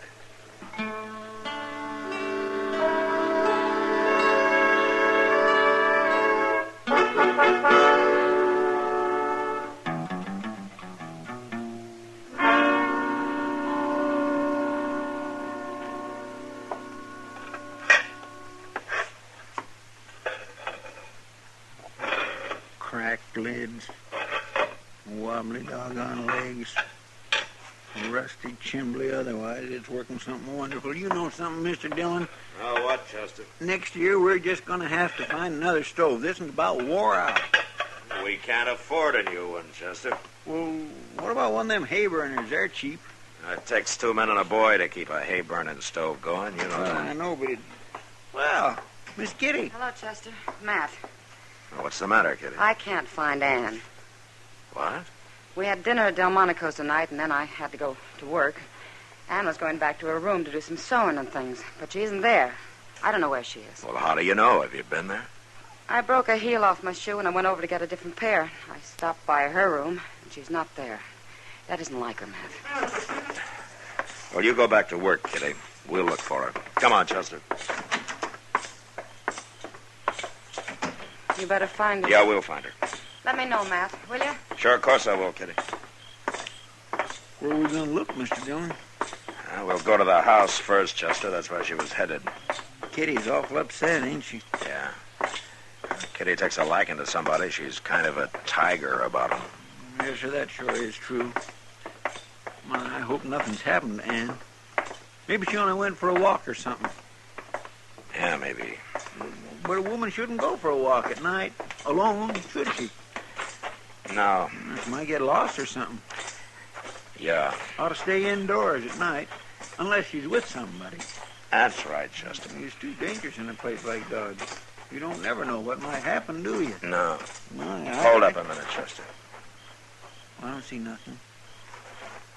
On the ground over there, just out of that patch of moonlight. Oh, my goodness.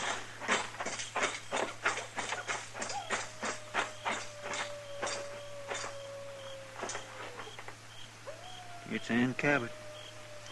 She's been hurt or something. Yeah. Ann. Hey, Ann. Yeah, she's unconscious, Chester. What happened to her? I don't know. I'm going to carry her up to Doc's. You go tell Kitty, huh? Yes, sir.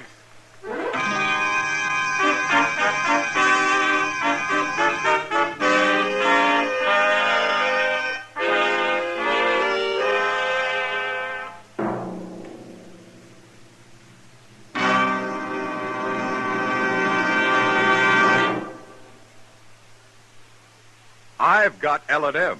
I've got L&M. I've got L&M. And L&M's got everything. Best filter. No filter compares with L&M's pure, white Miracle Tip for quality or effectiveness. Best flavor. The Miracle Tip draws easy. Lets you enjoy all the taste. Best tobaccos, highest quality tobaccos, low nicotine tobaccos, L&M tobaccos. Light and mild. Today, buy L&M. It's sweeping the country because it's America's best filter tip cigarette. Yes, today, why don't you get L&M? Because L&M's got everything. This is it.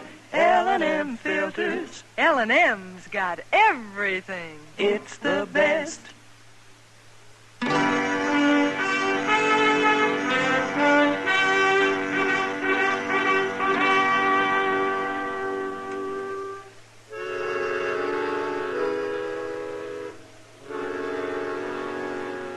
Ann was still unconscious when I got her up to Doc's, and she stayed that way.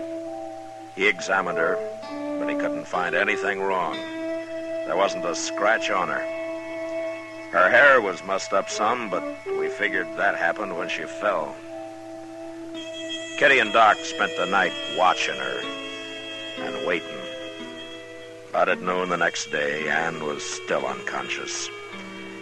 And there didn't seem to be a thing anybody could do about it. Chester and I stayed out of the way and did our waiting downstairs in the office.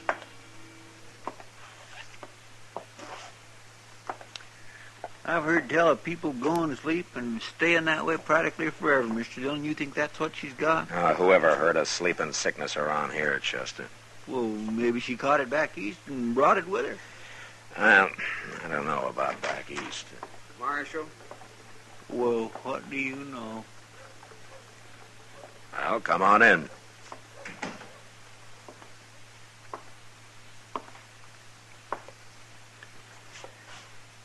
It's no use, Marshal. What? I came to tell you I can't do it.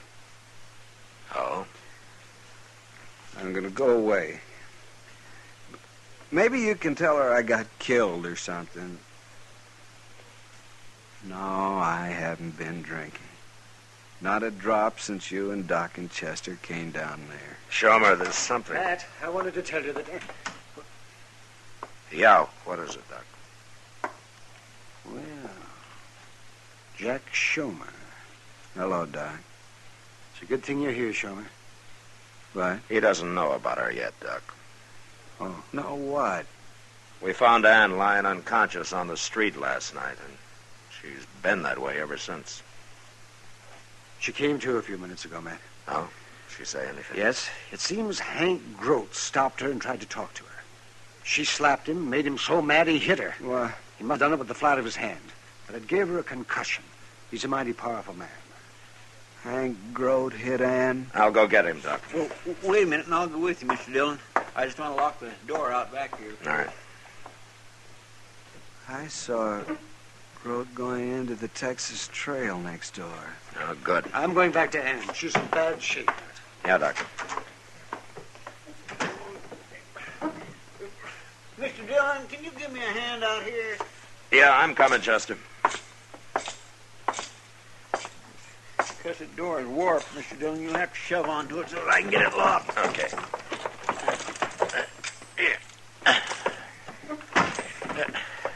Yeah.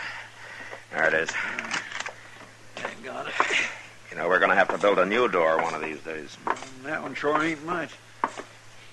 Hey, where'd Shomer go? I don't know. Mr. Dillon, my gun's gone. What? My 6 gun. It was on the cot here just a minute ago. Are you sure? Of course I'm sure. Shomer must have taken it. Him? What for? To go after Hank Grote with. Come on. You serious, Mr. Dillon? Well, it's a cinch Doc didn't take your gun. Oh, no, of course not. But the idea of Shomer going after Hank Grote... He saw him go into the Texas Trail here. And this is the last place I'd look for Shomer. Well, maybe.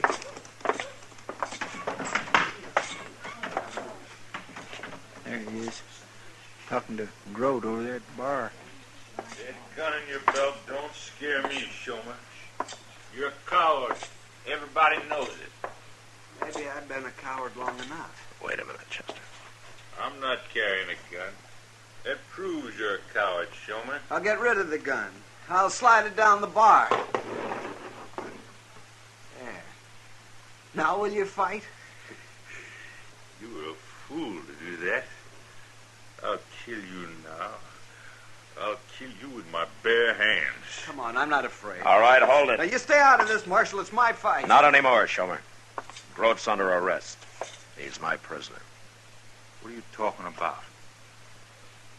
Well, are you coming, Groat?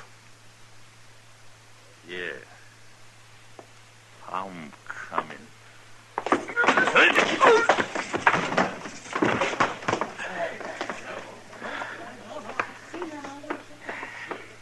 My goodness, Mr. Dillon, you ruin your 6-gun using it that way. Here, take it, Chester. When Groat comes to, bring him to jail, huh? We'll be up to docks. I think Shomer's ready to talk to Ann now.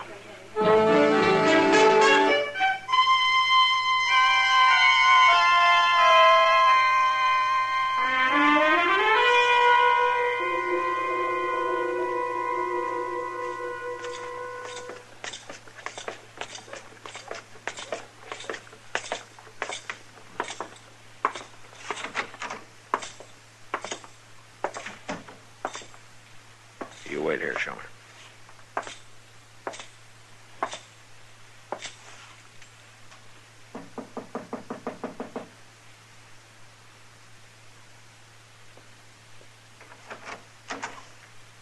Oh.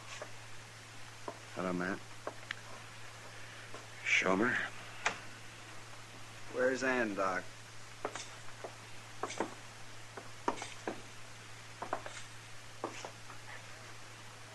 She's in the back room there.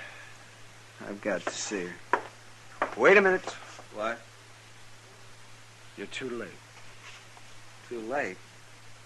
Ann died a couple of minutes ago. No. She asked about you. She wanted to see you. I think she knew something was wrong. We didn't fool her. I should have come here first. Instead of going after Groat. Maybe. Might have helped. Didn't prove anything, did I? What do you mean? I wanted Groat to kill me, Marshal. Don't you understand? That way I'd never have to tell Ann the truth about me. It was her I couldn't face.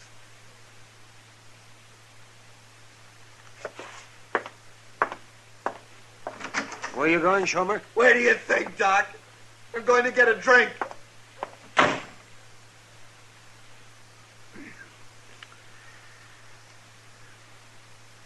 Well, Matt? We tried, Doc. It just wasn't there.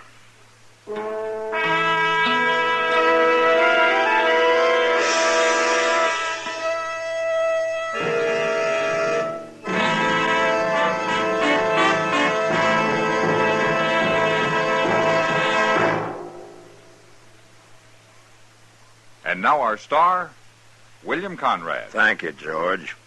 Mild and plenty quick on the draw. That's L&M for you. And the pure white miracle tip on the business end of every L&M filters out everything but the taste of the world's finest tobaccos. All you have to do is pick up a carton of L&Ms and you'll see what I mean.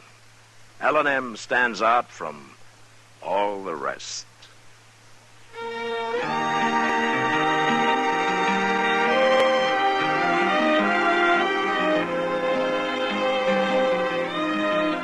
Gunsmoke, produced and directed by Norman Macdonald, stars William Conrad as Matt Dillon, U.S. Marshal. Our story was specially written for Gunsmoke by John Meston, with music composed and conducted by Rex Corey. Sound patterns by Tom Hanley and Ray Kemper. Featured in the cast were Eleanor Tannen, Harry Bartell, and Barney Phillips. Harley Bear as Chester, Howard McNear as Doc, and Georgia Ellis as Kitty. Our thanks to TV Radio Mirror and to you, our listening audience, for selecting Gunsmoke, the favorite mystery adventure program of the year. The The results of this audience annual poll appears in the current issue of TV Radio Mirror.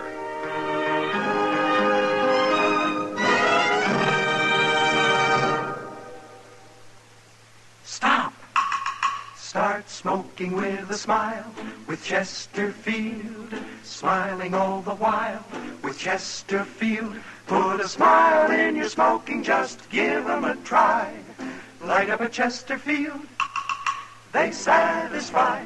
Put a smile in your smoking. Buy Chesterfield. So smooth, so satisfying. Chesterfield.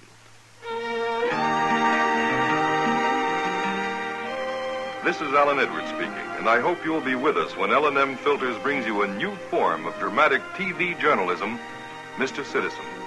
I'm the host, but you are the star. It's your program because it's the true story of you or your neighbor at a time of crisis, emergency, or inspiration. Marshal Matt Dillon brings in his man, and what a man, as Gunsmoke follows next on the CBS Radio Network.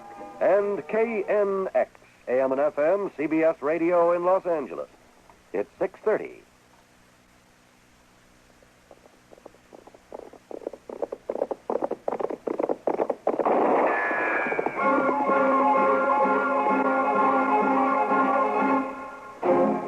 Around Dodge City and in the territory on West, there's just one way to handle the killers and the spoilers, and that's with a U.S. Marshal and the smell of gun smoke.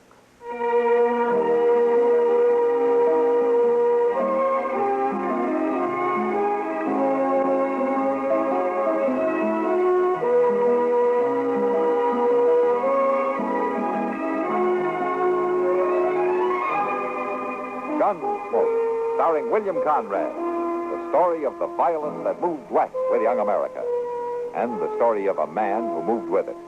I'm that man, Matt Dillon, United States Marshal. The first man they look for and the last they want to meet. It's a chancy job, and it makes a man watchful and a little lonely.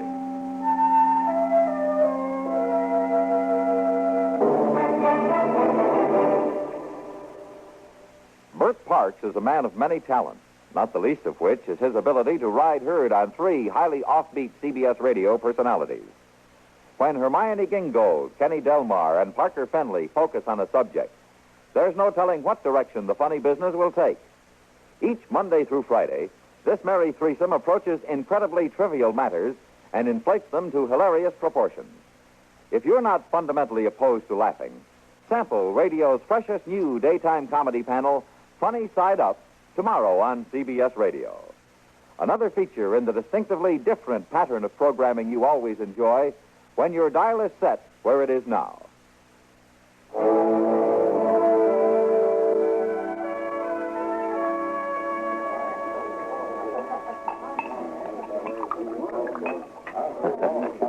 You know, if you're not careful, Doc, you're going to finish that beer.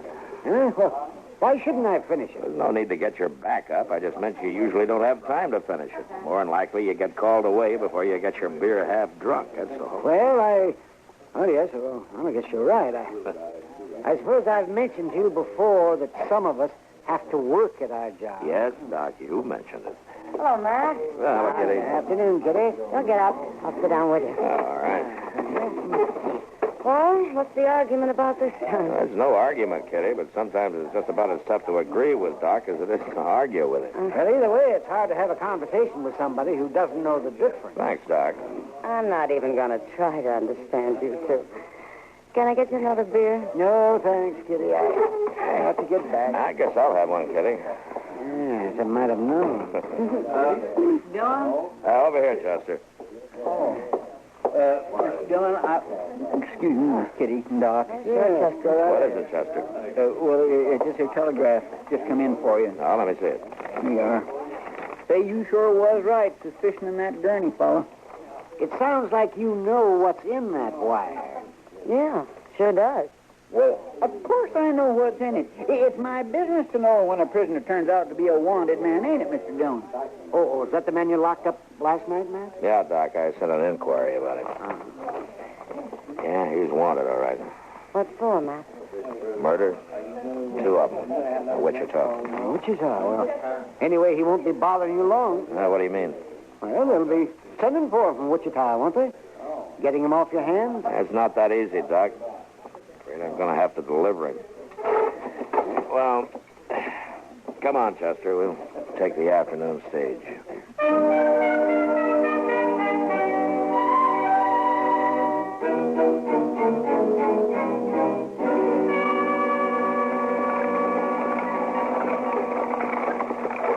Looks to me as though that team could just about get there by itself, Jim, without you to drive it. I expect them horses could do it all right, Marshal. They made the run often enough. Yep, yeah. Well, the ruts in the road ought to be enough to guide them, even if nothing else does. Yep. It don't get no smoother, does it? No, don't say that. Long time since you rode with me, Marshal. Well, I'd just as soon not be making the trip this time, either. That Gurney fella giving you trouble? Nah, no more than usual.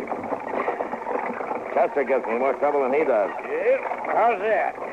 Well, he doesn't cotton to being shackled to a prisoner when there's a pretty schoolmarm riding across the coach from him. That kid says I blame him. I told him he'd have to go slow anyway, with a preacher riding right along there, too. I guess you're right about that. Yeah. Get up, boy. Come on. Well, I'll tell you true, Marshal. I'm kind of glad to have you riding shotgun this trip. Huh? Are you worried about the gold? Well, there's a lot of money under this seat. I ain't riding easy until I get rid of it. Yeah. We're stopping here at Hat Creek Station, aren't we? That's right, Marshal. Gonna change horses. Good. I'll be glad to stretch my legs. I guess I'll cut Chester loose for a while. You better warn the school, boy. Yeah. Whoa there, boy. Whoa.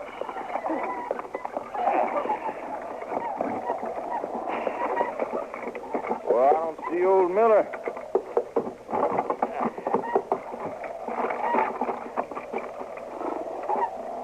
Help him get out, will you, Marshal? I'm going to have to unhitch the team myself. Sure, Jim. You going to be stopped here for a spell, Mr. Dillon? Yeah, Chester, come on out. Well, come on out. Well, I can't exactly make it alone. Well, why don't you bring Gurney with you, then? Well, sure, I'll be... Oh, excuse me. After you, man. Thank you. Oh, here you are, ma'am. Let me give you a hand down. There we go. Kindly, Marshal. All right, now, Granny, come on. Let's get you over. Excuse me, Parson. You go right ahead, sir. Thank you. Come on, Granny. Come on. I want to set this cussing stage all day. You pull them shackles once more, I'll wrap them around your gullet. I'd be worrying about my own gullet if I was you. All right, that's enough. You'll find coffee inside, folks. Thanks. Surrender. I'd like some coffee myself, Mr. Dillon. You'll get it, Chester. You'll get it. Here, hold out your arm. I'll take the manacles off. Declare I won't be sorry to be free of the likes of him, and that's the truth. If I ever get this near you when I am free, you won't live to complain no more. Mr. Dillon, you ain't going to let Gurney wander around loose in this stage station, are you? No, Chester. We'll shackle him to the wheel while we're stopped. All right, Gurney, come on. Yeah, you do that, Marshal. You just locked me up good. Why, the two of you together ain't man enough to hold me. No? Don't you worry about it. There. Pardon me, Marshal. Yes, ma'am? I couldn't help noticing what you're doing to this man. What do you mean? Chaining him to the wheel. Well, he's a prisoner, ma'am. And he just ain't no good at all, Mr. Randall. Why, he's the worst kind of a thief and murderer. Never mind, Chester. I know you have to guard him, Marshal, but he's a human being. Well, he's wanted for 2 murders. Does that mean you have to treat him like a wild beast? Well, I have to make sure that he doesn't get away, ma'am. Well, you could bring him inside out of the sun, couldn't you? And I have to think of the safety of the other passengers. And besides, it's not going to hurt him. Marshal Dillon, I believe in the dignity of man. Well, so do I, ma'am. The trouble is, Gurney here doesn't.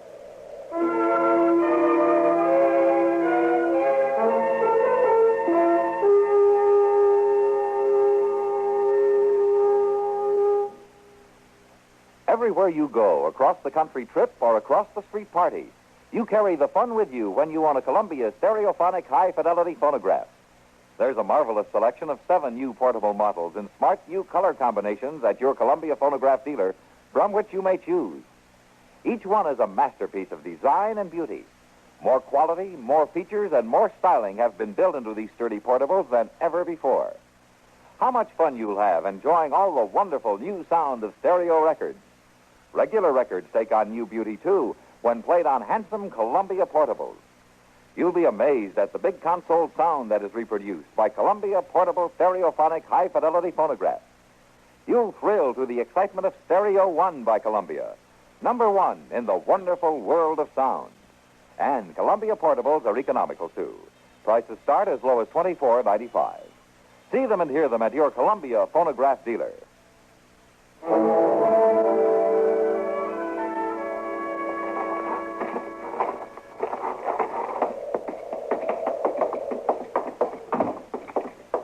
It isn't exactly as you presented the case, Marshal. How's that, Reverend? There's nobody here. There's no coffee. No coffee? Boy, I never heard of such a thing. I'll see if I can. Well, there's usually somebody around. He may be out with the horses. You ought to take some water to that man out there. Don't worry, ma'am. We won't let him go dry. There don't seem to be nobody around at all. I don't know where that old man's gone off to. Well, he was here the last time he came through, wasn't he, Jim? Sure he was. He was always out front waiting. Old man Miller never saw nobody between stages, and he made up for it all at once. Like to talk your arm off. He wouldn't be likely to miss a stop on purpose, would he? Not him, Wyatt. Well, I declare it's the truth, Mr. Dillon. There ain't no coffee. Just a little bit in the pot that must have been left over from breakfast, and that is stone cold. Did you look outside for the old man who runs the place, Chester? Well, no, sir, I didn't. He might could be out back a ways, though. I didn't go out there. I was mostly interested in the coffee. Well, I looked out there some, didn't see nothing. Well, looks like we're stuck for it. All right, come on, Jim. I'll help you round up some fresh horses in the corral. That's about the worst of it, Marshal. Huh? Well, how's that? When I took our team around back to exchange them, there weren't no other horses. Well, I think we better take a real look around then. Chester, yes, you keep an eye on Gurney here. Jim, you come with me, huh? All right, Marshal. Hey, Mr. Dillon, look, the stage horses. Somebody's running them out of the corral. The gold. Oh, wait a minute, Jim. Where do we get... Jim, come back! Chester, cover me. I'm going after him. Yes, sir. Stay low, Jim!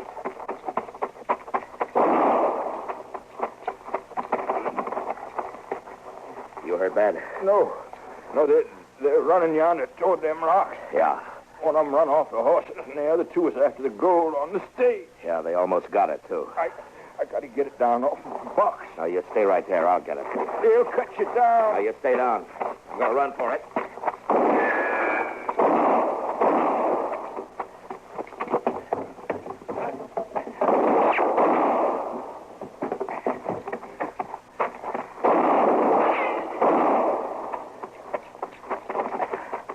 That's all right, Jim. I got it.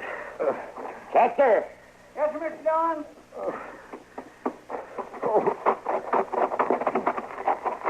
Yeah, you stay here with Jim while I unlock Gurney from that wheel. He ain't worth taking a chance for. Maybe not, Chester, but like the lady reminded us, he's still a human being.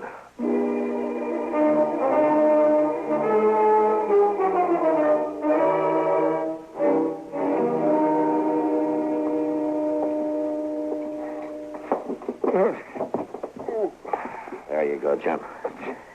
You'll be all right here. Thanks, Marshal. Chester.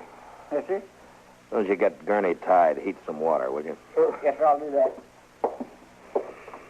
I saw a good many wounded in the war, Marshal. May I offer my help? I'm glad to have it, Reverend. He caught one on the side. Well, let's get his shirt off. Yes, I see. And the bullet will have to be extracted. Yeah. You any good at this, Reverend? I've never actually operated, Marshal. Still, if you need me to do it. No, I'll do it. I guess I'm a little more familiar with bullets than you are. Just tell me how I can assist. Well, it might just help to have somebody in your line of work standing by. Very well. Chester, you getting some hot water? Yes, sir, I am. I'm trying to, but there sure ain't much water there in the bucket. Well, you bring me what you got, then. Yes, sir. I'll sure get thirsty if we have to stay here for long. Well, those gunmen out there, we'll have time to worry about that later.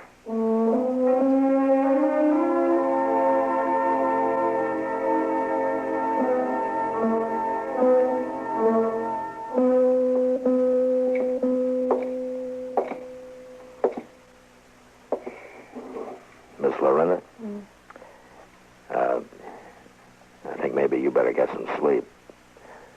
I'll watch Jim for a while. I don't mind, Marshal. I'm not tired. No, you go on now. It's getting light, and you need your rest. There was only something I could do for him.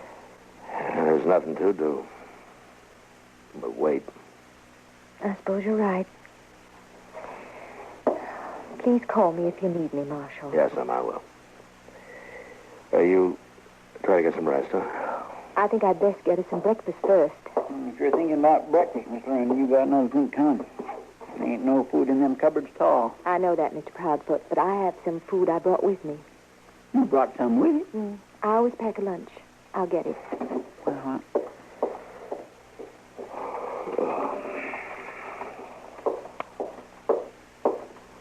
Now, let me see. I'll divide it. I'll save some for Mr. Buck. that ain't gonna leave you too much. No, but it's better than nothing. Now, let's see. There's the Reverend and the Marshal and you and Mr. Buck and the prisoner. You planning on dividing up this little bit of food with him? Well, he's as hungry as any of us. Well, yes, ma'am, but he ain't... Well, I mean, he... I'll take the prisoners first.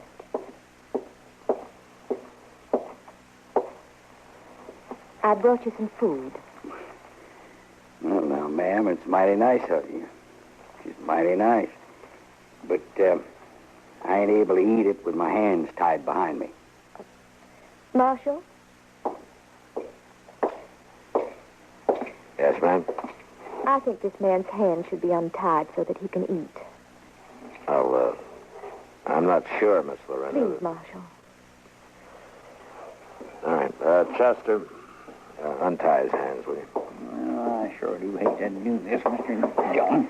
I was afraid like you are. I'd hate to do it, too. Don't you worry none about me being afraid of the likes of you. There. Won't hurt my feelings none if you choke on that food. The little lady don't feel that way, do you now? You're entitled to some nourishment. Sure is nice to have you on my side, ma'am. I'm only on the side of what's right. Well, I don't blame you for choosing me over these two. Why, she ain't doing no such a thing. You just keep your mouth shut. Never mind, Chester. Well, you ain't choosing him, are you, Miss Lorenda? I'm choosing the ideas I try to teach in my school, Mr. Proudfoot.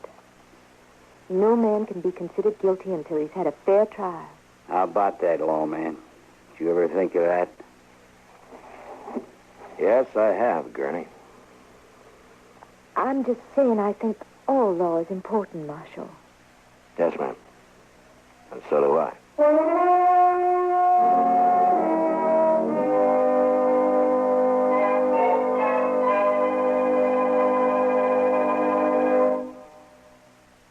Money can evaporate with astonishing speed. That's not too surprising, of course. We like our families to enjoy a fair share of the good things of life. But it's also important to save, to ensure a secure future. This is seldom easy to do, this saving. There just seems to be too many immediate demands on our resources. But there are at least two proven ways to make your savings mount at a steady pace. One is called the Payroll Savings Plan. Under this plan, you accumulate dependable United States savings bonds where you work automatically. The other is the Bond-a-Month Plan, available where you bank. This, too, will pile up safe, secure United States savings bonds for you.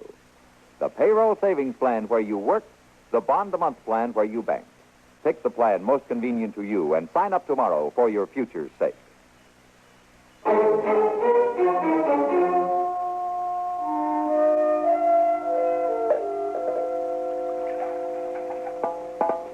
That's the last drop of the water, Marshal. Yeah. I parceled it out slowly to the driver during the day, but he's burning up with fever. I don't know how long he'll last now that it's gone. Well, I'll go out and get some more. Well, Mr. Dillon, them fellas will pick you off going to the well sure as anything. We gotta have water, Chester. Hand me the bucket.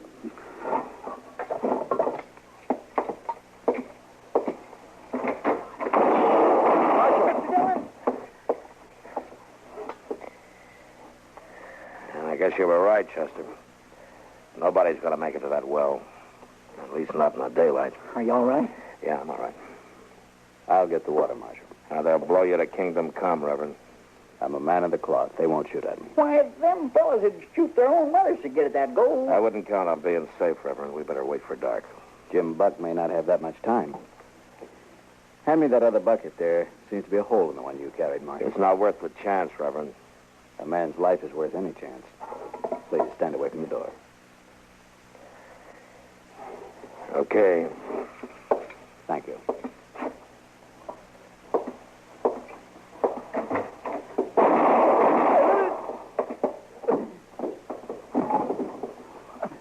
Young, they shot him before he got out the door. Yeah, come on, let's get him inside.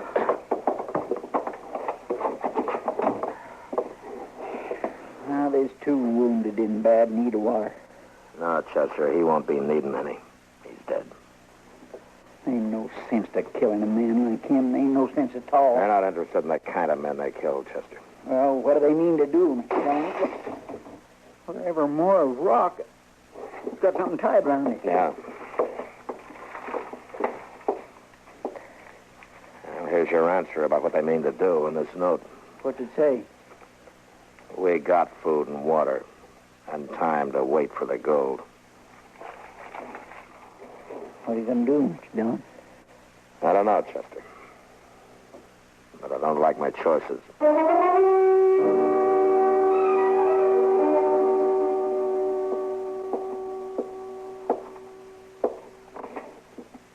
Here's your share, the last bit of the food, Marshal. Oh. Thank you, ma'am. Sorry there's nothing to wash it down with. How's Jim doing? Not well. I'm very fearful for him if we don't get help soon. Yes, ma'am. You and Chester, you've been at the windows for hours. Do you see any way out for us? No, not right now. In the daylight. But tonight? Well, we had one more man to draw their fire. Maybe I could do it. No, things aren't that bad yet. Don't you worry, ma'am. We'll get out of this some way. Go ahead, Marshal. Let her help you. That's about what I'd figure from you. That's enough, Gurney. I'll take around the rest of the food.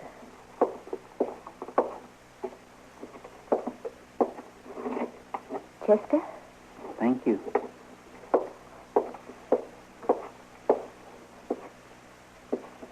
Here's your share. Thanks. I'll untie your hands. You ain't afraid of me. Well, no. I'm not afraid of you. Well, most folks are. Does it please you that they're afraid? No, ma'am, I guess it doesn't. Take the food. Thanks. You really meant it when you said you'd walk out there to help the marshal. You really meant that. Certainly I meant it. What makes you figure it'd be worth it? Why, because there's a need, Mr. Gurney. There's a badly wounded man. We have to get him out some way. That ain't much of a reason to risk your life. I think it is, Mr. Gurney. Why? I think it's important to be needed. Don't you? I don't know I ever gave it much thought.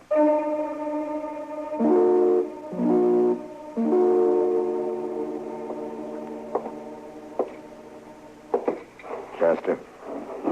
Oh, Mr. Dillon. You seen anything moving? That's right. I wouldn't claim that my eyes was too good by now, though. Yeah. It's been a long night. Mr. Dillon, you think them fellas out there are getting any sleep? I'm not worried about whether they're getting any sleep or not, Chester. Seems like the night's the only chance we got to make a move. Yeah. Mr. Dillon, we've got to get water. I know I can get out to the well and back. Let's understand each other, Marshal, ma'am. this man is dying. I know that, ma'am. But getting somebody else killed isn't going to help any. Is the gold this important? Couldn't we give them the gold to save a man's life? This man risked his life for it once. It's up to us to see that he didn't do it for nothing. I'm not going to wait. I'm going out there. Now, you listen to me, ma'am. Nobody's going to get anywhere running out there alone. For any of us to have a chance, we're going to have to know exactly where those men are. We'll have just one shot at them if we're lucky. Mr. Dillon, this Gurney making a break for it. I'll go after him. No, they'd get you too. Up in the trees, Chester. Get him.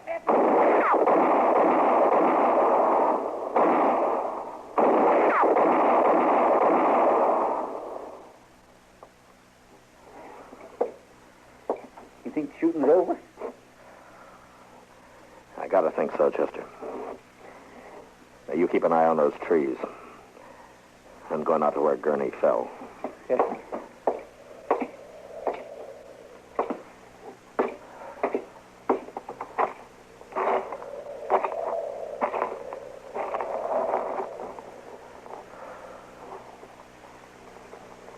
I think it's over, Chester. Come on out. All right, Mr. Dillon. I'm coming with you. You didn't need to come, ma'am. It's not a pretty sight. Is he dead? Yes, ma'am. I guess the others are dead, too. What an awful way to end a life. Well, he didn't have much chance of ending it any better. He sure was a fool making a break for it like that. Why, it was certain death. Yeah. I'm not too sure that's what he was doing. What? Maybe he wasn't making a break for it. Of course he was. My goodness, why else would he run out that way? To save our lives. Maybe he knew he could by drawing that fire. He was going back to be tried for murder, you know. I know. But you said yourself that a man can't be judged guilty until a court of law finds him so. It's possible that he would have gone free, Marshal. Yes, ma'am, that's possible. So I'd like to think that this was an unselfish act. That he wanted to do one thing with dignity, even if it meant his death. It wouldn't hurt to think that, would it, Marshal? No, ma'am. It wouldn't hurt a bit. Because dignity is something that should never be taken from any man.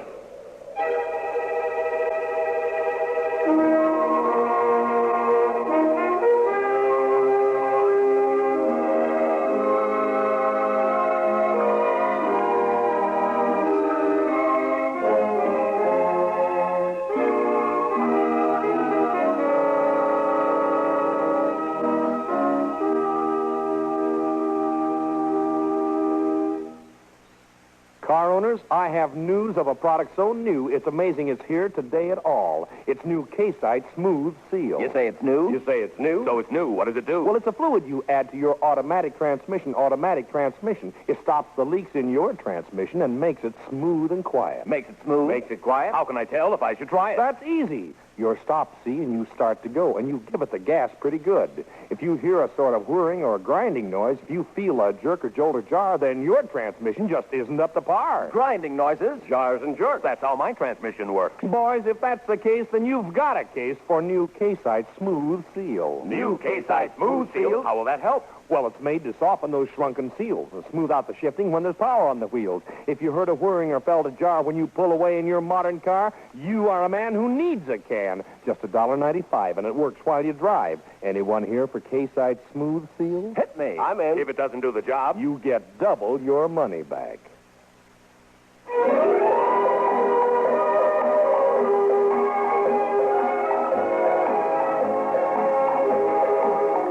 Gunsmoke. Produced and directed in Hollywood by Norman Macdonald, stars William Conrad as Matt Dillon, U.S. Marshal. The story was specially written for Gunsmoke by Marion Clark, with editorial supervision by John Meston. Featured in the cast were Gene Bates, Vic Perrin, Harry Bartell, and Barney Phillips. Parley Bear is Chester, Howard McNear is Doc, and Georgia Ellis is Kitty. KMOX Radio, the voice of St. Louis, speaks now from the nation's most modern radio studios, featuring the latest electronic miracles. A pace-setting building for a pace-setting radio station. This is George Walsh inviting you to join us again next week when CBS Radio presents another story on Gunsmoke.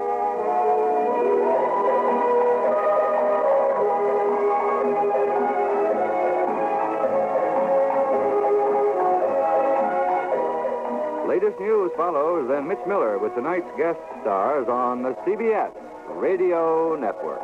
And KNX, AM and FM, CBS Radio in Los Angeles. Ting-a-ling, ting-a-ling, ting-a-ling, ting-a-ling.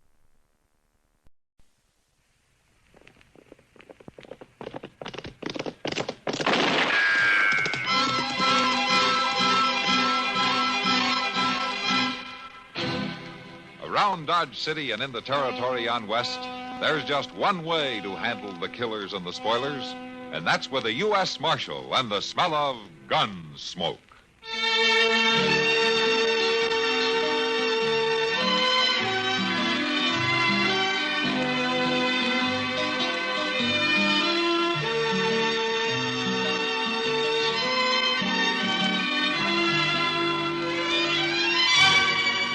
Gunsmoke, starring William Conrad. The story of the violence that moved west with young America. And the story of a man who moved with it. I'm that man. Matt Dillon, United States Marshal. The first man they look for and the last they want to meet. It's a chancy job, and it makes a man watchful and a little lonely.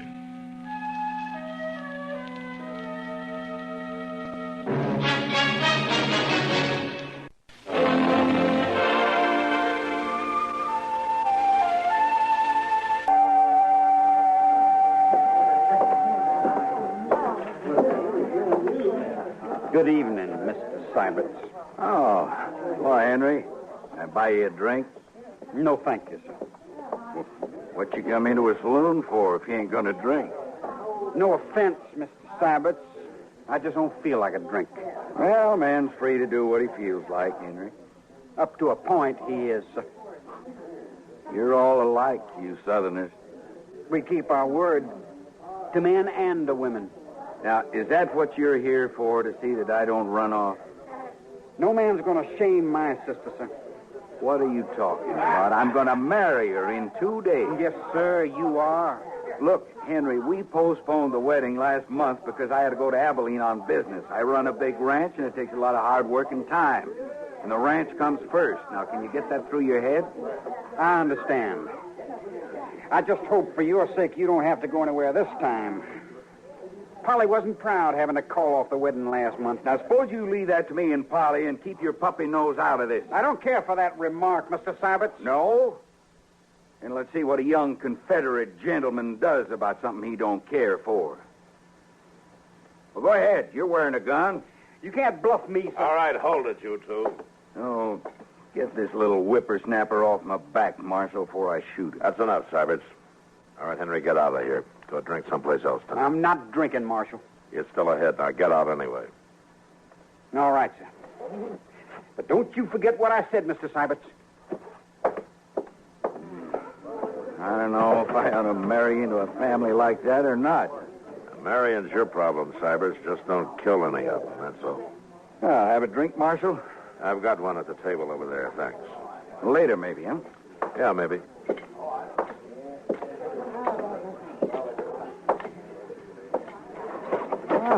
You sure stopped that just in time, Matt.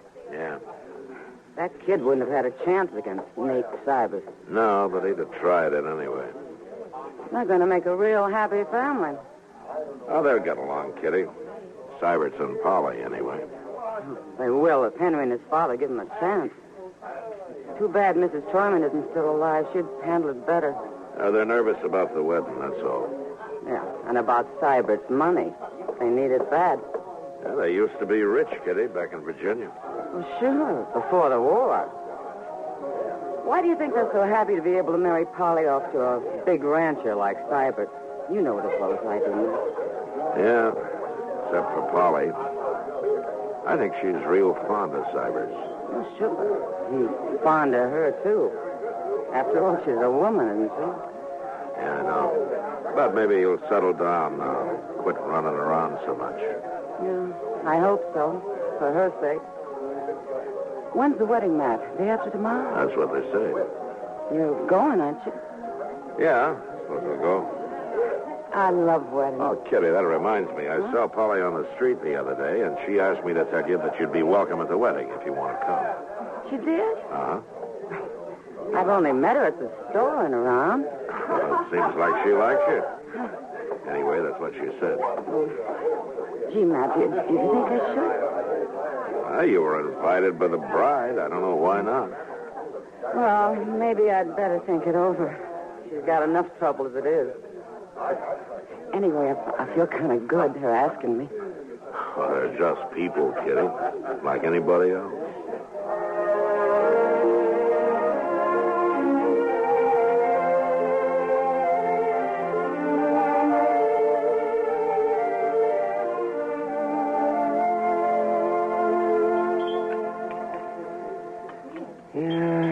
If there's anything I hate, it's a liar, Matt. What's the trouble now, Doc? These eggs.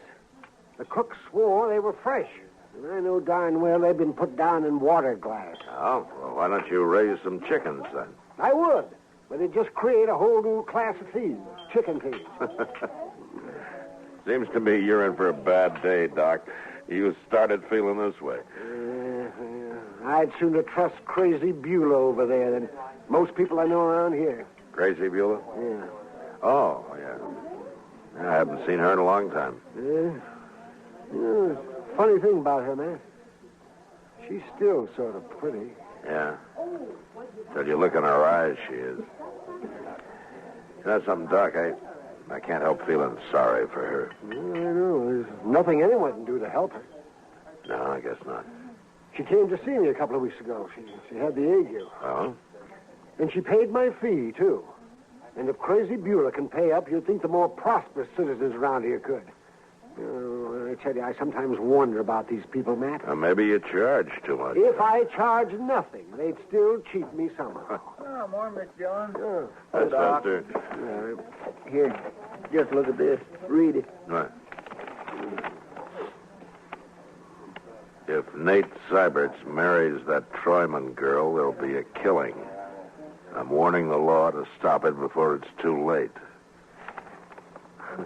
There's no signature. Where'd you get this, Chester? It was under the office door when I opened up this morning. What do you make of it? Well, here, let me see it, man. It's printed. I thought I might recognize the handwriting. That's why he printed it, I guess. Well, I wouldn't want to be in Nate Sybert's boots.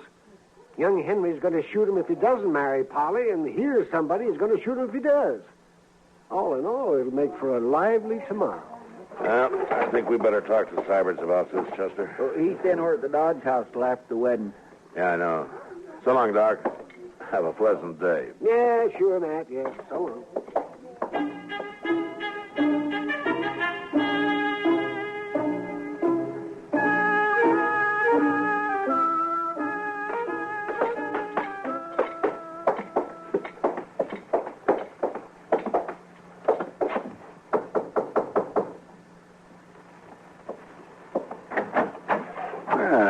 Marshal, Chester. Oh, Nate. Like to talk to you, Syberts. Sure, Marshal. Come on in. Come in. Chester found this note at the jail this morning. Here. Now, who wrote this? Well, I thought maybe you could tell me. No, I got no idea, Marshal. Can you think of anybody who doesn't want you to get married, Syberts? I got enemies, sure. What man hasn't? But they don't have nothing to do with me and Polly. What do they care if I get married? Well, maybe it's just a joke somebody's kindly playing on you. Well, it's a mighty poor joke under the circumstances. Yeah, I suppose it would be. My old man told me to stay away from women a long time ago. I should have listened to him. It's a little late now. Yeah. If you get any idea, let me know, will you? Anyway, we'll be at the wedding. We'll do what we can. I'll be wearing a gun, too, Marshal. You can count on that.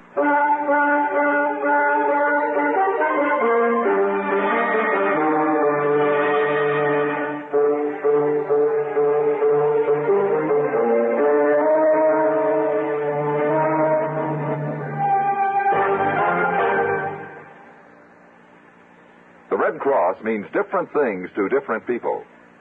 To the family left homeless by a fire, flood, or tornado, the Red Cross means food, clothing, and shelter, perhaps even a gift of money. To a serviceman overseas or a veteran in a hospital, the Red Cross may mean a friendly reminder of home or a few moments of care-chasing entertainment. To someone seriously injured or undergoing an operation, the Red Cross means a ready supply of life-saving blood. To a refugee or political prisoner in a foreign land, the Red Cross means a helpful hand that reaches across borders and through barbed wire. All the good things that happen to people through the efforts of the Red Cross happen because many people have given generously their money and volunteer services. It's not too late to join and serve at your local Red Cross chapter.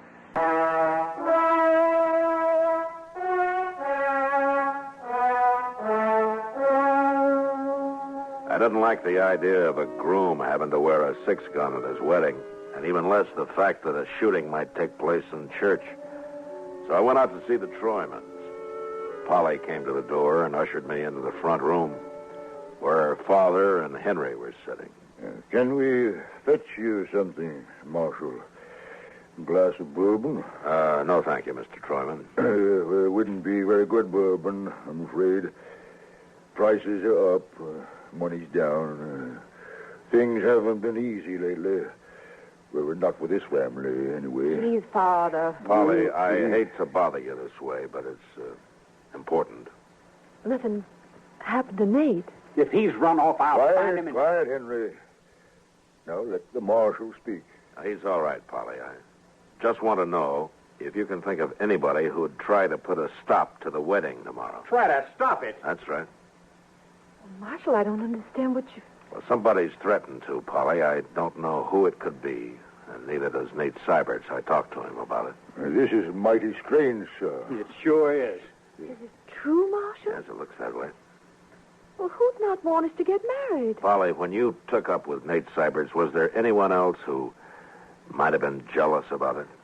Uncommonly jealous, I mean, enough to start trouble tomorrow. Well, no, Marshal, there wasn't. What about Red Withers? Red Withers and I broke off 2 months before that, Henry. Besides, he's gone to Los Alamos. There wasn't anybody else, huh? No. Marshal, have you thought that maybe Nate Syberts himself might have started this? He didn't. How do you know he didn't do it? He ran out once before, and he's like... Henry. He's not that kind of a man, Henry, that's why. Now, let's not get all upset about this. I promise you, Polly, that Chester and I'll be there tomorrow, and we'll see that nothing goes wrong. Well, thank you, Marshal. I'll be there, too. Don't forget that. Sure, Henry. But don't come wearing a gun. Why not? Because I'll take it off you if you do. You're too ready to use it. Is there anything I can do, Marshal? I'll let you know if there is, Mr. Troyman. Yeah. I'm sorry I had to trouble you with this, Polly. I understand, Marshal, and I thank you kindly. I'll see you to the door. Thanks.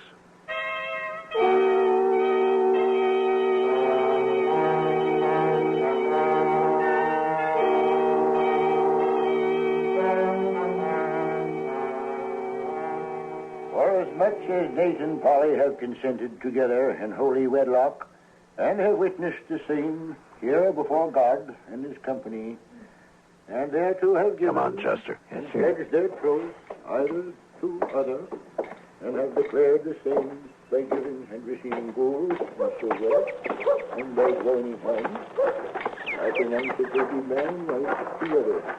In the name of the Father. Well, I can see a lot of real friendly faces in there, Mr. John. Yeah. There's nobody outside here. Yeah, that's Syberts' buggy right there, ain't it? Yeah, he's driving Polly out to the ranch right after the ceremony. She didn't want a celebration of any kind. Well, looks like there won't be no trouble after all. I sure hope not, on their wedding day and all. Yeah, it sounds like it's over. They'll be coming out now. Yes, sir. We'll stay close to them till they drive off. It could happen right out here. Well, I'll watch whichever way you ain't watching. How would you know which way I'm watching unless you spend your time watching me, Chester?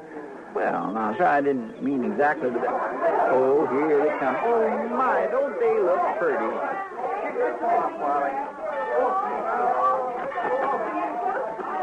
Congratulations, Syberts. Thanks, Marshal. Let's go over here a minute, huh? Sure. I guess that warning wasn't much to worry about after all. Yeah, it looks that way. You got nothing but friends here, as far as I can see. Sure unsettles a man, though, a note like that. And I think you can forget about it now, Syberts. I'll forget it when I find out who wrote it, Marshal. That's what I wanted to ask you. What? If you learn anything about it, let me know. Will you promise me that? What would you do if I did find out? I'd kill him. That's what I thought. Look, Syberts, you're married now, and you've got more than yourself to think about. I'm a peace officer. I'm paid for it. It's my job. And if I find out who wrote that note, I'll run him out of the country.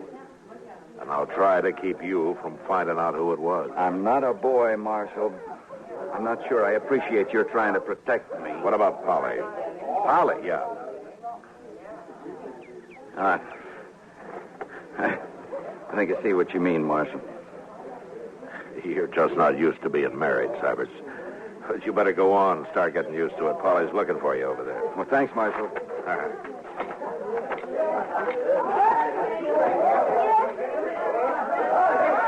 Are there anything wrong, Mr. Dillon? Nothing, Chester. Come on, let's see him off. Goodbye.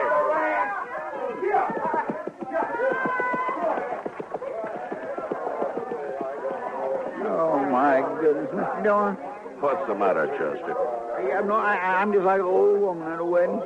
You know, they ought to have more weddings around here.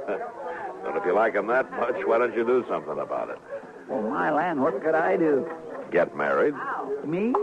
Get married? Oh, why not? Well, now, Mr. Dillon, you know I wouldn't be able to do that. I don't make enough money to keep body and soul together just for me, let alone a wife and a lot of kids and in-laws and such as that. You could start with just a wife. It's down that road Sybert took. Come on, grab a horse. Anybody's horse.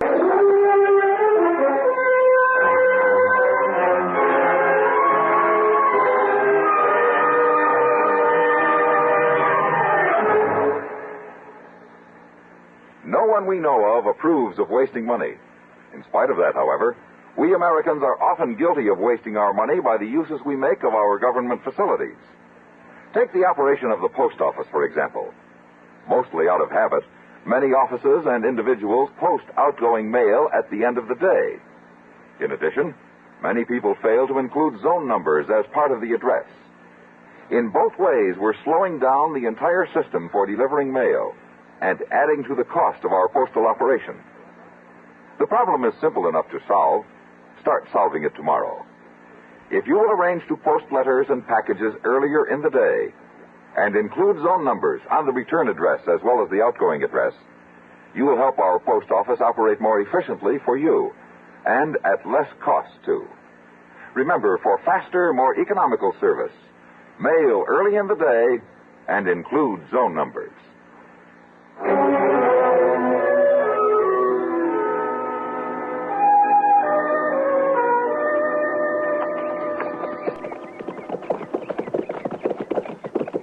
There's a buggy just past the bridge there.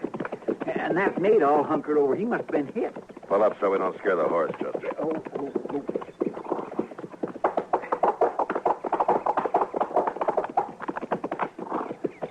You take a look under the bridge. Yes, sir, I will.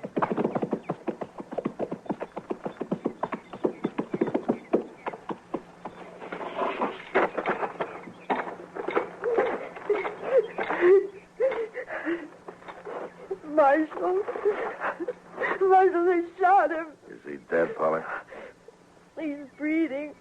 But I couldn't drive the horse back and hold him, too. Marshal, what? Why did they do it? Who did it, Polly? How many were there? I don't know. I didn't see anybody. We were just driving across the bridge and they shot him. Take away, Ron. Please, Marshal. How is he, Mr. Dillon? Marshal, do something. You die. Chester, get in the buggy and drive back to Doc's, quick. Yes, sir. Now, just give me them lines, please. Tell everybody to stay in town. I don't want them messing up the tracks out here. Now, hurry. We'll be there for you now, Polly. Now, get a good tight hold on Nate.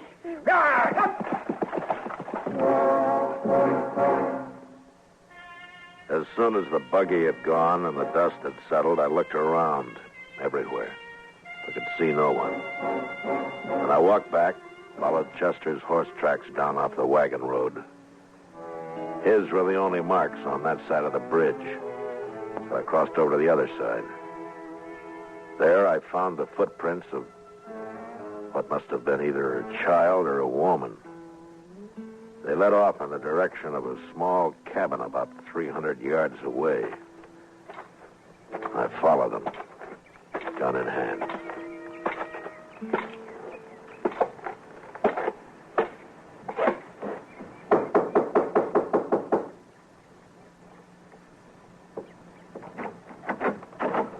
Oh, it's you, Marshal. Beulah.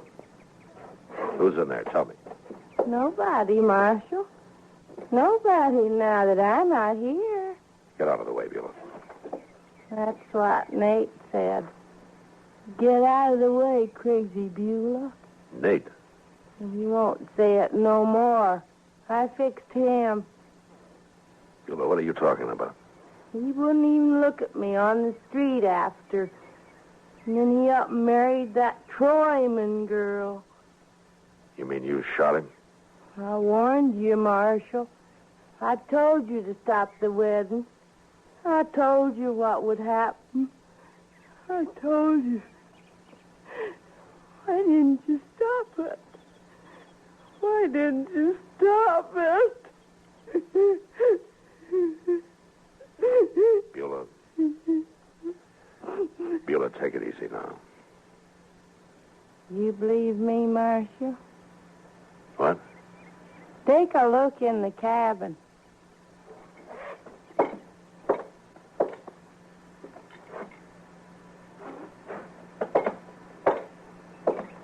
All right, what's this all about, Beulah? There's nobody in there. Smell my rifle. Where is it? Right there by the door.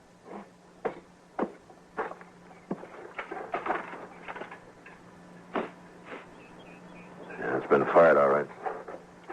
Did you really shoot Nate Syberts, Beulah? I want the truth now. I said I would, didn't I? I hate him. Why, Beulah? Why did you do it? Tell me. No, I won't tell you. I don't have to. All right, Beulah, get your things. Let's go into town. I don't need nothing, Marshal. I got all dressed up and everything, see? See? Yeah, you look fine. I feel better now, Marshal. Now it's all over. He's dead, and I feel a lot better.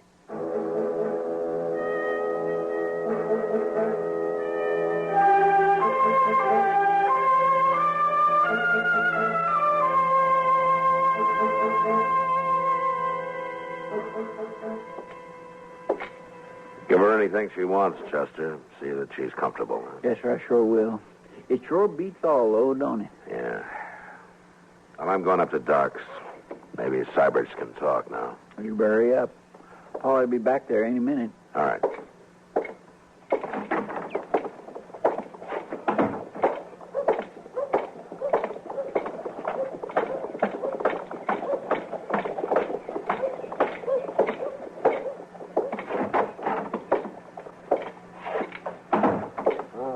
Hello, Matt. How is he, Doc? I can't tell yet. But don't tire him out.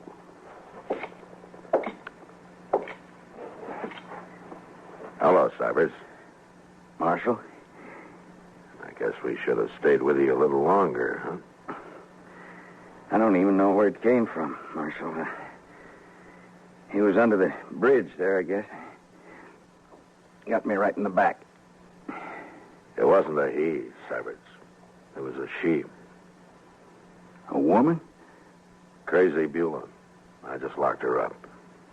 Beulah? How do you know it was her, Marshal? I trailed her to her cabin. She admitted it.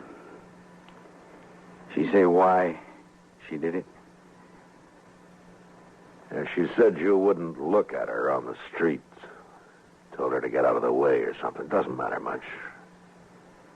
Unless you want to tell me. Well, I got drunk one night, Marshal. She kind of chased after me ever since. I tried to keep out of her way. I see. What are you going to tell Polly? If I live? Yes, if you live. I don't know, Marshal. I might even tell her the truth.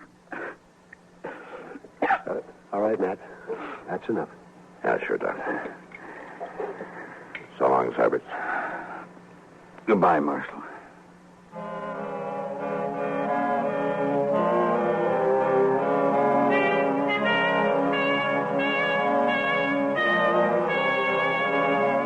Two days later, Doc announced that Nate Syberts would live.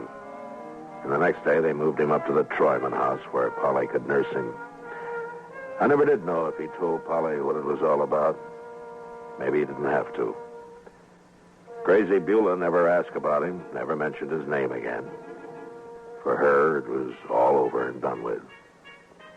And finally, somebody remembered she had people in St. Louis. And once I located them, I put her on a train and sent her off. She seemed quite happy about the trip, and more normal than I'd ever seen her.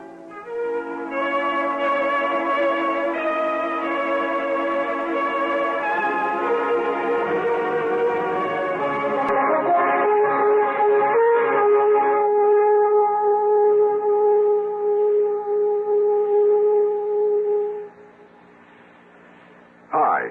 Maybe you'll recall this tuneful reminder of times past.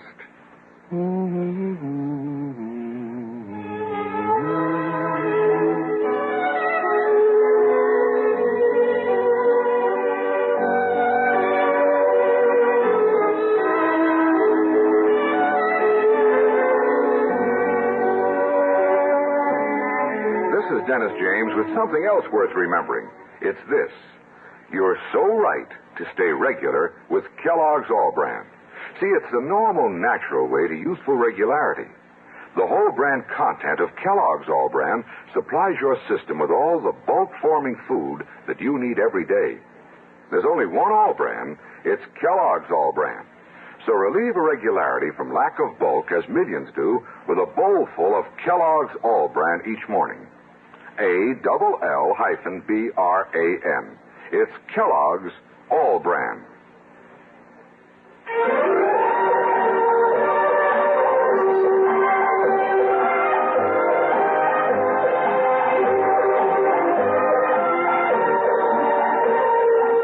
Gunsmoke. Produced and directed in Hollywood by Norman Macdonald, stars William Conrad as Matt Dillon, U.S. Marshal.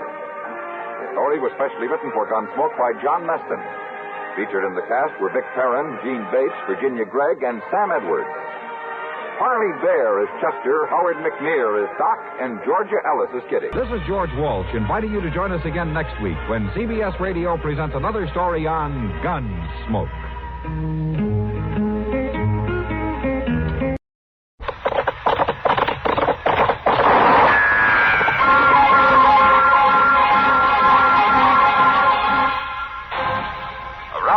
City and in the territory on West, there's just one way to handle the killers and the spoilers, and that's with a U.S. Marshal and the smell of Gunsmoke.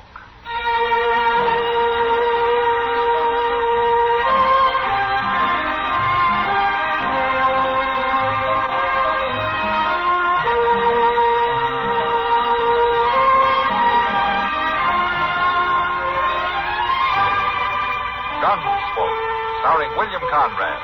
The story of the violence that moved west with young America. And the story of a man who moved with it. I'm that man. Matt Dillon, United States Marshal. The first man they look for and the last they want to meet. It's a chancy job, and it makes a man watchful. And a little lonely.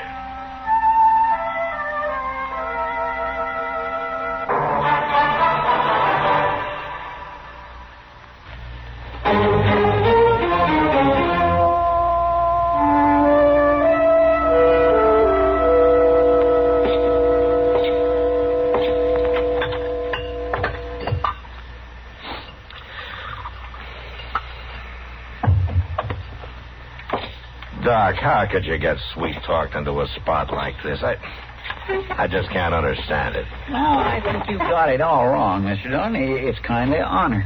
And I'm just proud to know, Doc. Oh, now, don't listen to him, Chester. Just hold up that looking glass while I try this thing on. How's this? Yeah, just a little bit to the left. Now, hold it right there. You're not going to wear that. My goodness. Now, what's the matter with you? You two are pretty smug, aren't you? Well, now, Doc, Anyone with an ounce of brains knows that an umpire wears a stovepipe hat. Well, yes, but that's Arthur Meeker's undertaking hat. And it happens to be the only one in town. Looks like to me that Meeker's trying to promote a funeral. Wait, let me look at this again. Yes, you're right, Miss. I hate to admit it, but it does look kind of silly. Well, we've won 1 point anyway. Yes. Chester. Yeah, Doc? Maybe you'd step next door to the depot and see if anything came for me on the evening stage. Well, sure. What was you expecting? Well, I sent back to the Brooklyn Eagle for a copy of Chadwick's Rules. Rules? Why, you got the boys' book of games. The rules are all in there. Chester? Yes, sir? Don't argue with the umpire. Oh, sure. But anybody knows the rules. How he expects to be an umpire if he don't know the rules? Oh, that Chester.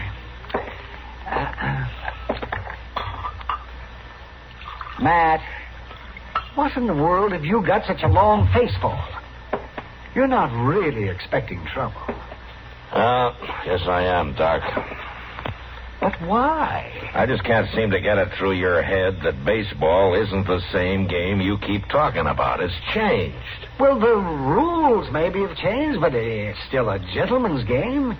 Why, back east, the Saturdays I spent watching the Knickerbockers and the Mutuals. But those were businessmen, Doc, playing for a keg of beer and a little exercise.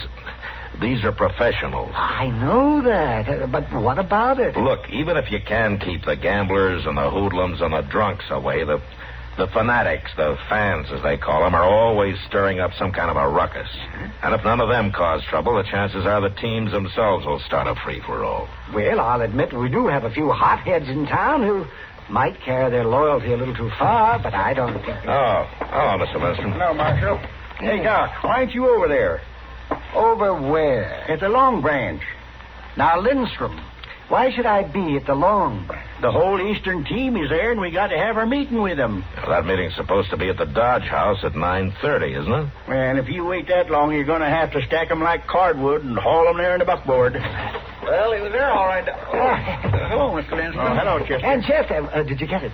Agent says it's been there for 2 days, and what you want... Never mind that. Just give it to me, please. Well, I was just telling you what the agent said. Lindstrom, you meet me at the Dodge House in 20 minutes. Where you going, Doc? Where do you think I'm going? Oh, it's starting already. And I'm coming with you. Well, that meeting ain't supposed to be... Come on, Chester. We're going to the Long Branch. Yes, sir, but I thought that... Just come along. We're going to give Doc his first look at the Eastern All-Star Professional Baseball Club.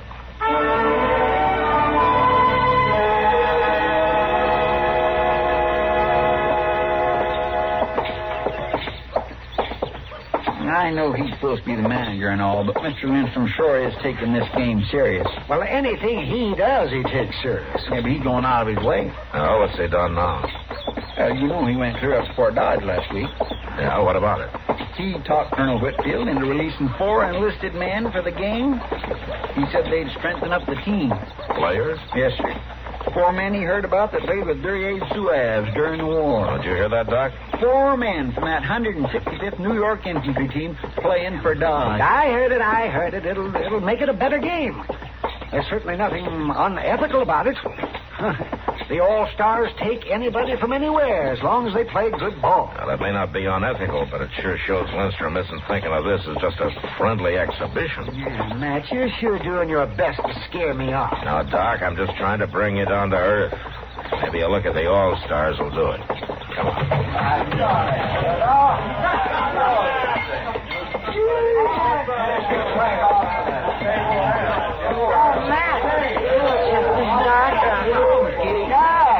Matt, if you hadn't walked in that door when you did, I was just going to send for you. You mean the Eastern All-Stars? You can call them that if you want. I've already thought of 100 better names for them. Yeah, they're pretty loud, Kitty, but they're not armed, and they're not fighting. Oh, I know. Like their manager says, they're just playful. Well, if it gets any worse, I'll stop them. But I brought Doc over to take a close look at the gentleman athletes he's going to be umpiring tomorrow. How about finding us a table, huh? Oh, sure.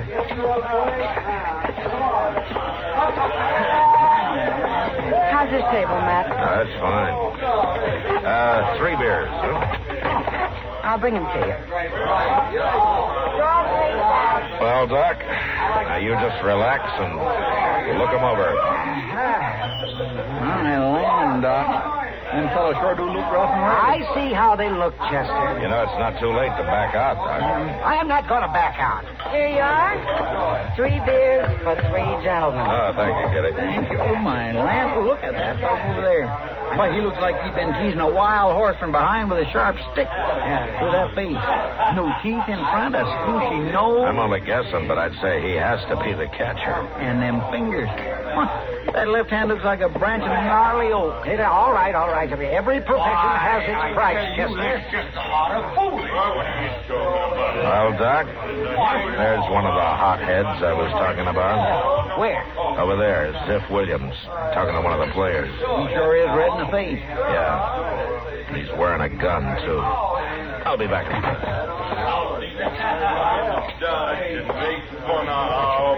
Now, look here, I wasn't making fun of your boys. I wonder if you dance as good as you talk. Well, you take off your gun and we'll see who does the dance. Why, All right, that's enough, Ziff. You the manager of these players? That's right. Manager and pitcher. What's your name? Asa Granville. All right, tell me, Granville, what did you do to get this man so riled up?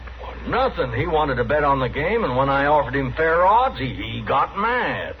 Is that right, Williams? There wasn't no bet. There was a brag about how good the All-Stars are. Marshal, he wanted to bet on Dodge to win. And I laughed because I'd be stealing his money. Yeah? And then what? Well, to give him a fair shake, I offered to bet even money that we'd score at least 100.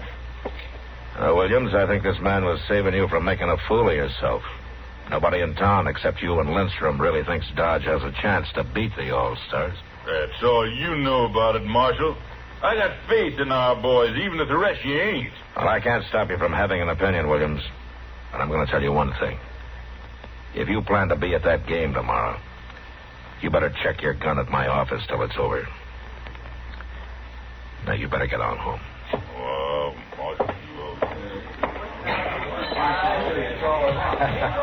Well, thank you, Marshal. I've done a lot of arguing in my time, but I'll never against a gun. Well, I've done you a favor.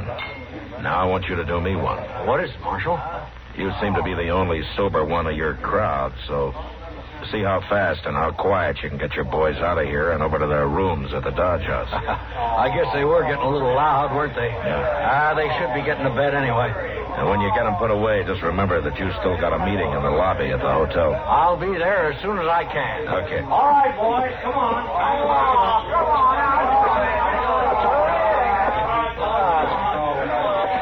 Well, Kitty, I think this place will start to quiet down in a few minutes.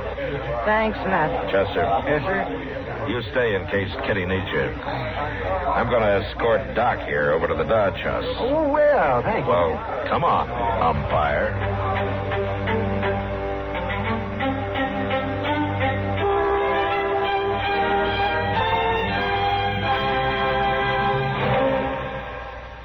Your Columbia phonograph dealer has it. The new Sound of Pleasure, Stereo 1 by Columbia. #1 in the wonderful world of sound. Just wait until you hear the beautiful sound of true three-dimension stereophonic high fidelity.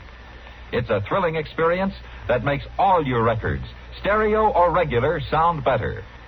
There's a complete selection of Columbia Stereo 1 phonographs, ranging from smart new portables to handsome single and twin-unit consoles, crafted like fine furniture.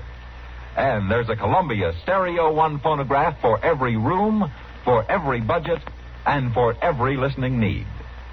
No matter what you want in stereo, Columbia has it. And your Columbia phonograph dealer is headquarters for Columbia phonographs.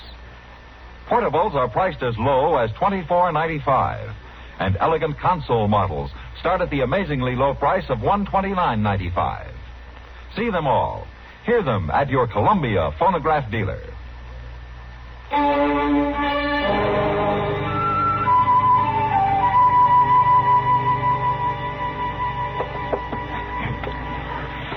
Now, as I understand it, Granville, you play New York baseball. Well, we can play the Massachusetts game, but it just don't have the same pep.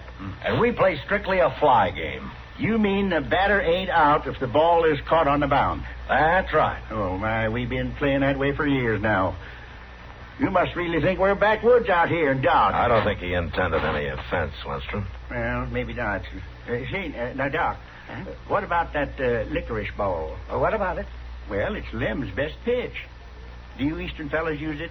No, not anymore. Well, how come? Well, it ain't really a rule, but generally before a game we agree that neither pitcher can chew licorice. Well, I think that's unfair. Oh, if you want to use a licorice ball, go ahead. Won't bother us none. Just messy, that's all. What's messy about a little licorice on a ball? Lindstrom, if you'll hold your mouth for just a minute.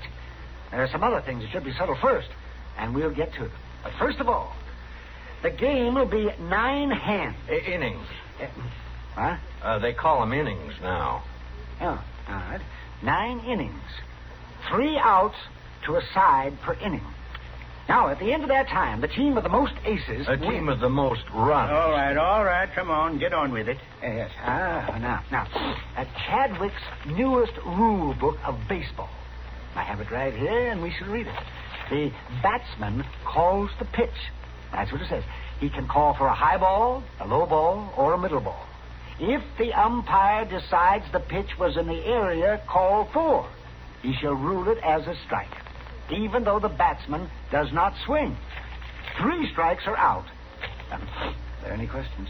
Well, not on that, but what about that walk thing? Oh, the walk. Well, I'd like to explain that, Doc, if you don't mind. Go ahead, yes.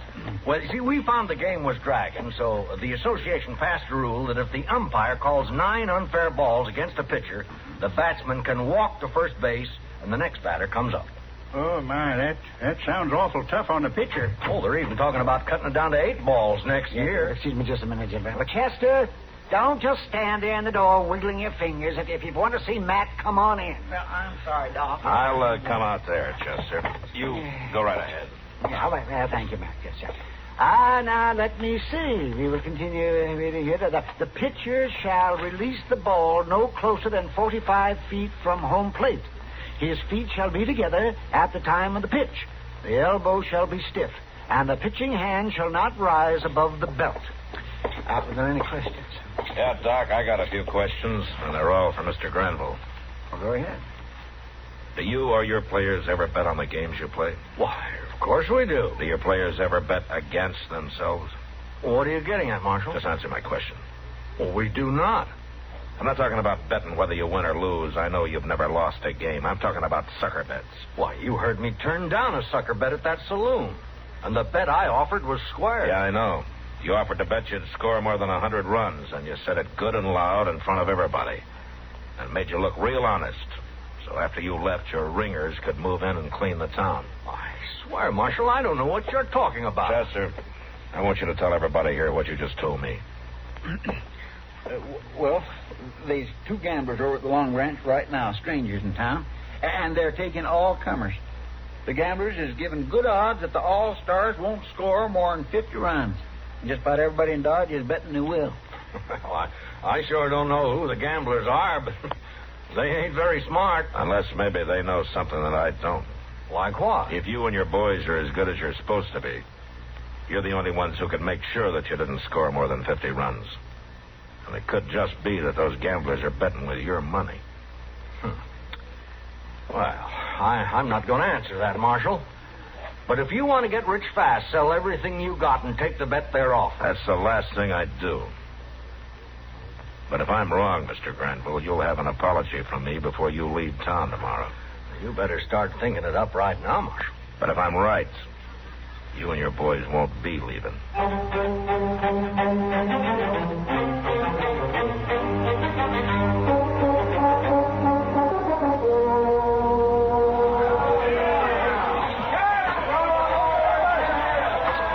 Well, Chester? By Jing Dillon, I'm glad you're here. How's the game going?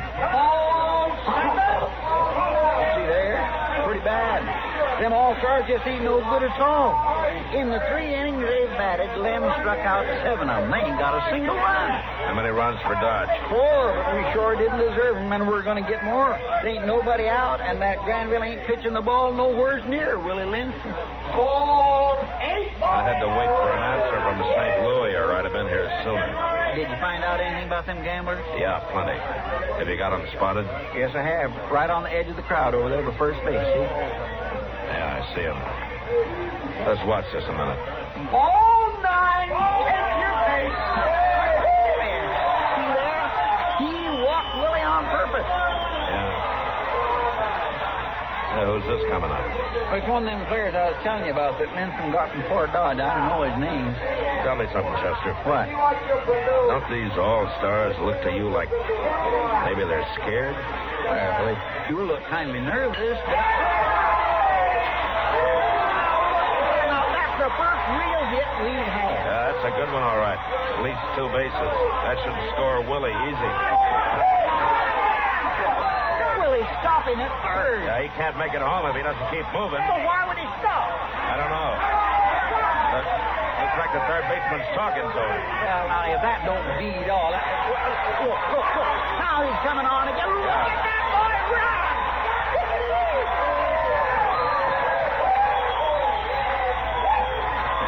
I want to talk to Willie. Come on.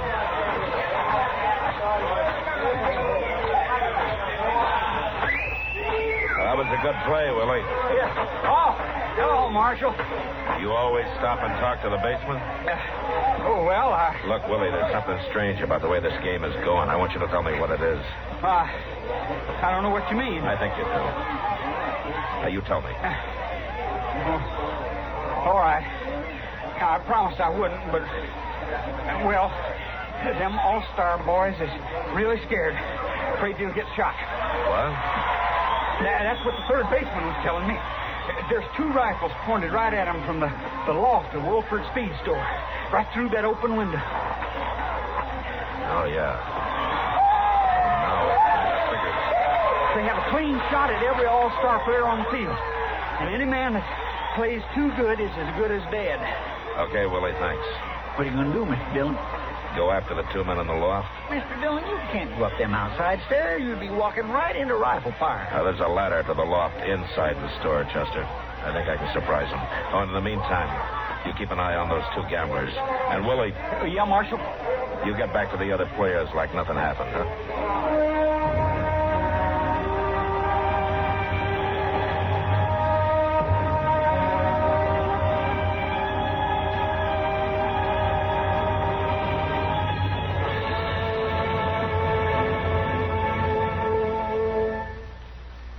Today, a great premium is placed on speed. Speed of transportation, communication, of automation. In keeping with today's accelerated pace, it's understandable that millions of Americans prefer to hear the events of the day via radio, the swiftest, most concise news medium of all. CBS News maintains its top reputation in the field of news reporting and commentary. Skilled newsmen in our central bureaus of CBS News constantly monitor their many sources of news in this country and abroad, so each broadcast will be accurate and up to the minute. In addition to the many news broadcasts heard each day on CBS Radio, weeknights, veteran CBS newsman Lowell Thomas continues to bring you the colorful brand of news commentary that's long kept him one of America's most familiar, most popular voices on the air. Make it a habit to hear Lowell Thomas and the many more broadcasts of CBS News right here on CBS Radio.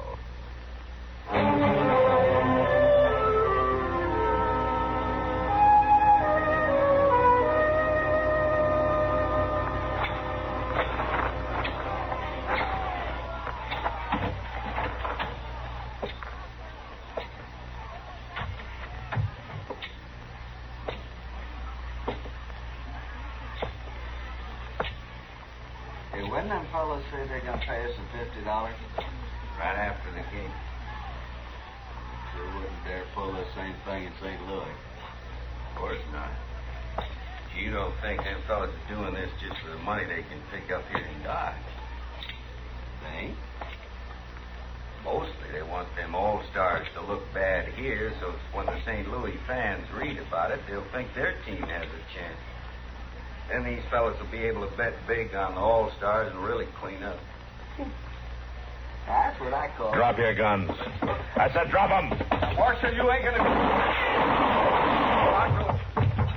Marshal, I threw my gun down. Now, don't shoot me, Marshal. Stay away from that door. I'm not going to do it. All right, hold it right there. It's all right, Mr. Dillon. Then come on down the stairs. I got lots of help. Yeah, you sure have. Looks like you drafted an army. No, sir. These are all volunteers. They seen you leave and knew what was up. So they just kept playing till they heard the shots. Then we come a-running. Let him come down, Marshal. We'll take care of him. All right, how about it, you? You want to try your luck against 18 men with baseball bats? No, I ain't running. You got to protect me, Marshal. Send him down, Marshal. Don't think I wouldn't like to. But most of you came here to see a real game of baseball played by men who make their living at it. Now, those two gamblers there and this hired gun and a dead one up here in the loft had a different idea. Don't you worry about the gamblers, Marshal. My boys have them. Good. Well, there's still time to start over and play a full game before dark, and I think you should get going. Any bets you made with these fellas won't hold. Now, how about it? All right, Doc. Is that agreeable with you, Lindstrom? Well, why not? And you, Grenville? Of course it is. Then what are we waiting for? Play ball!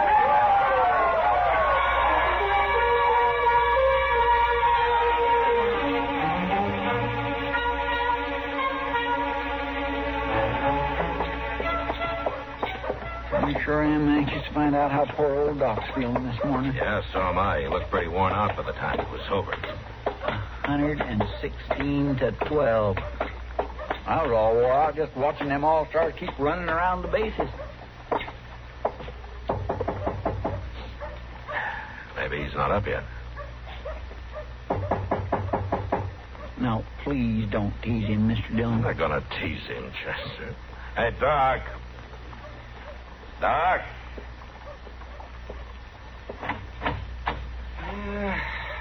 What do you want? Good morning, Doc. We just want to make sure you was all right, Doc.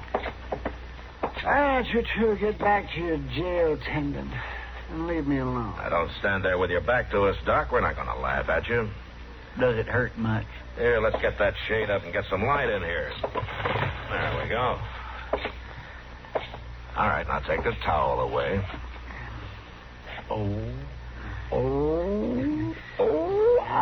Ain't that a beauty? My, I never seen so many colors. What, these green and blue and purple and brown? Can you see out of it at all? Not yet. Well, I had no idea them foul balls was that deadly. How's the one on your head? Here, let me see. It's right here. Oh, I'm sorry. I just barely touched it. At least the skin ain't broke none. Yeah, it's quite a knob, though, Doc. I'm sure sorry. Why should you be sorry? Well, I shouldn't have laughed about that stovepipe hat. If you'd been wearing it, you'd have one less bruise. Is there anything at all we can do? No, it just takes time. Yeah. Well, we got to get our prisoners fed, Doc. I'm taking all three of them up to Hayes City this afternoon. But Chester will be here. And I sure will look in on you, Doc. Doc, I just got one thing to ask you. Go ahead. Now that you're the proud possessor of Chadwick's newest rule book of baseball, can Chester and I have your boys' book of games? Why, yes, if you really want. Oh, get out of here.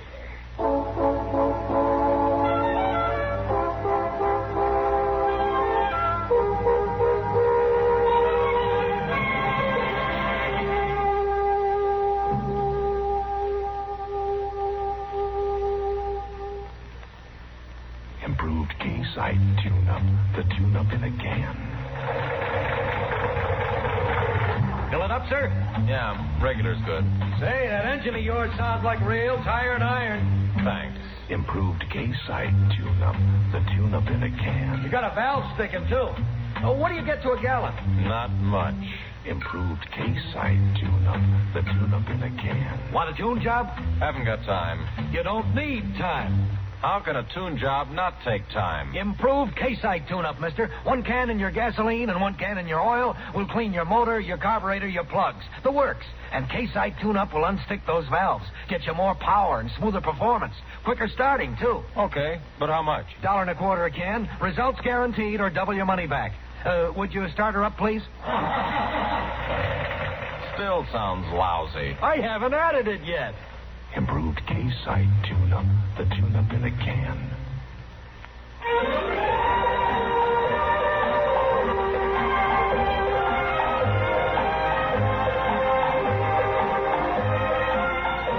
Gunsmoke. Produced and directed in Hollywood by Norman Macdonald, stars William Conrad as Matt Dillon, U.S. Marshal. The story was specially written for Gunsmoke by Vic Perrin, with editorial supervision by John Meston. Featured in the cast were Joseph Kearns, Barney Phillips, Ralph Moody, Vic Perrin, and Harry Bartell. Farley Bear is Chester, Howard McNear is Doc, and Georgia Ellis is Kitty.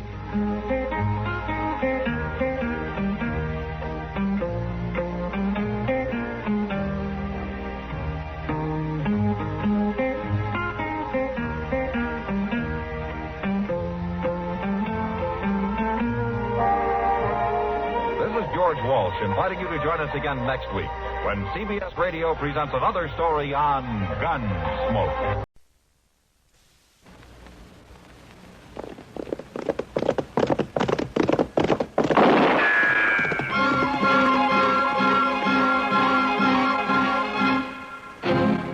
Around Dodge City and in the territory on West, there's just one way to handle the killers and the spoilers, and that's with a U.S. Marshal and the smell of Gunsmoke.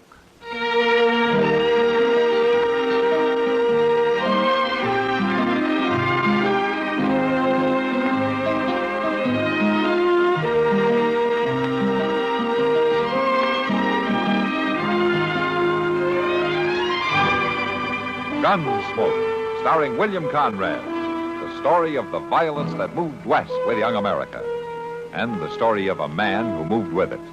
I'm that man, Matt Dillon, United States Marshal. The first man they look for and the last they want to meet. It's a chancy job, and it makes a man watchful and a little lonely.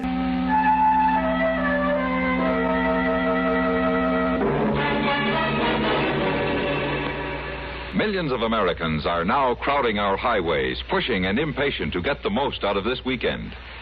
The hundreds of highway deaths and thousands of highway injuries can be avoided, provided that every single motorist does his bit. That bit means driving safely and sanely all the time. There's positively no excuse for excess speed.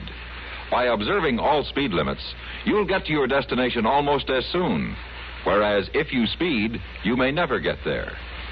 Just as important is the necessity of paying strict attention to traffic signs and those white lines on the highway. They were put there for your protection. Never pass unless you're absolutely certain it's safe, that the road is clear ahead. Never pull out of line, slow up, stop, or turn without first looking in your mirror, then signaling clearly well ahead. And don't be afraid to give the other fellow the right of way. If you let him go, you won't crash into him. At all times, drive with caution and courtesy. You'll live longer.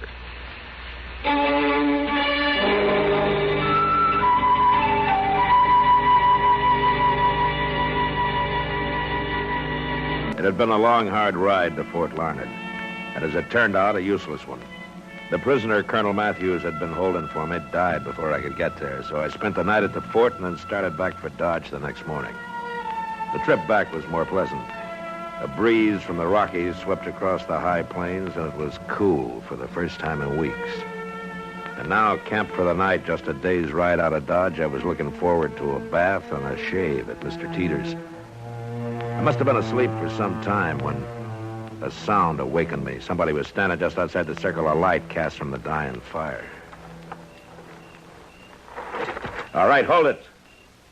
Now, you raise your hands and you walk in here slow.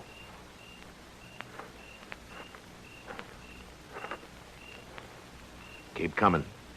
Right up to the fire.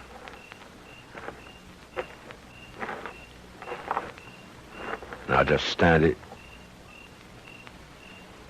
Is there anybody with you? No, I'm alone.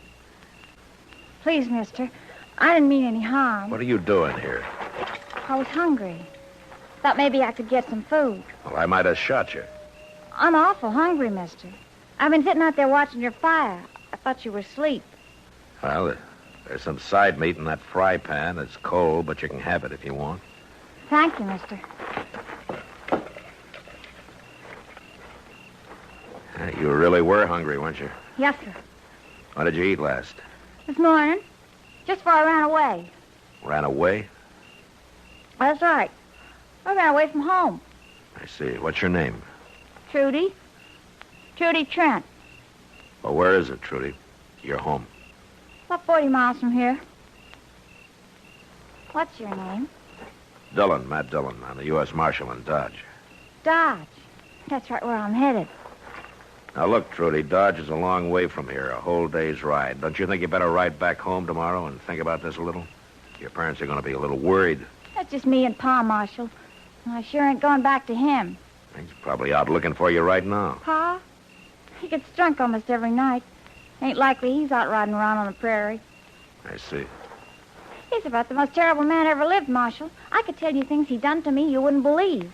You want to hear? Look, Trudy, a lot of kids don't always get along with their pa. I'm not a kid, Marshal. I'm old enough. I've been old enough a long time. Look, you're going back home in the morning, and I'm going to ride with you to make sure you get there. Don't you like me, Marshal? Sure I like you, Trudy, but you're still going home. Don't make me go back there. Please. I'll do anything you want. But please don't make me go back. I got a blanket for you. You can sleep with the fire. Marshal, please. Look, Trudy, whether you think so or not, you're still just a kid, and I'm taking you home in the morning.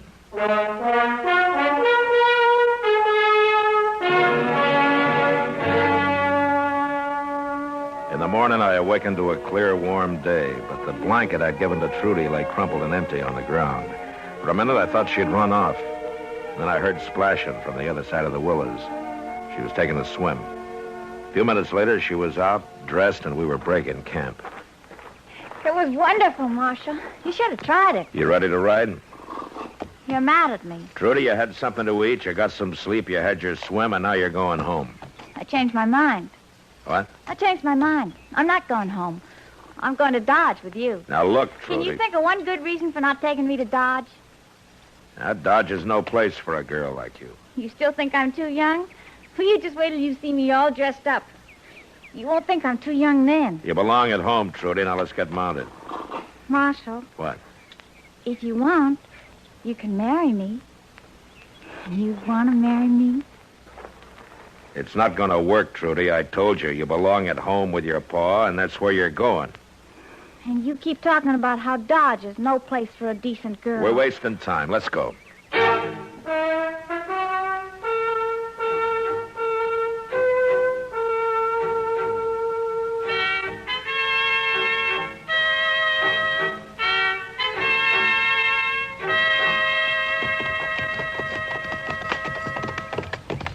Well, there it is, Marshal. You can see we don't make out too good. This is hard land, Trudy. Any land's hard for Pa. He had a pretty good farm once, but he left it. Why? He had to. The neighbors run him off for stealing stock. He told me about it one night when he was drunk. He laughed fit to kill. Marshal, will you stay the night and think about taking me away with you? We'll see.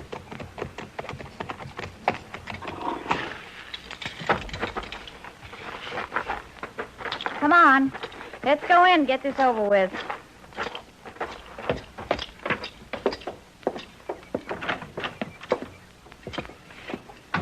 Pa? Hey, Pa. Hey, where'd you run off to, girl? I guess you was worried some, huh? You sass me and I'll fetch you a clout. This is On the Marshal head. Dillon, Pa, from Dodge. What you bringing the law out here for? He brought me home, Pa. You what? I run away yesterday morning. Marshal brought me home. I ought to tell you good, girl. Running off that way. Worried about who'd do the chores, weren't you, Pa? Now, don't you talk like that, girl. 'Cause I missed you. I missed you something fierce. I'll bet you did. I worried so much that I didn't hardly eat nothing. But you sure been drinking enough, though. Hey, Marshal, don't you pay her no mind. She's my little girl, and I care a whole heap for her. Listen to him. Don't it make you sick, Marshal? I'll spend the night like you asked, Trudy. Now I better take care of the horses. What's this about spending the night? I asked him to, Pa. Well, where? We don't need him around here. And I'll tell you something else. Tomorrow I'm riding to Dodge with him to stay. You're what? I'm leaving you, Pa, for good and all. No, not hardly you ain't. Don't you hit me, Pa. Now, look, Mr. Trent. Marshal, I'll tell you true.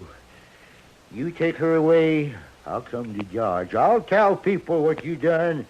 Young girl like that. Why don't we wait and talk about all this later, huh? When you're sober? Well, I don't know as I aim to get sober. But I know one thing for sure. You ain't taking Trudy away. Never mind him, Marshal. You go take care of the horses. I'll find something for supper. Drunk or sober, I'll say just one thing. Just don't mess with me and my Trudy.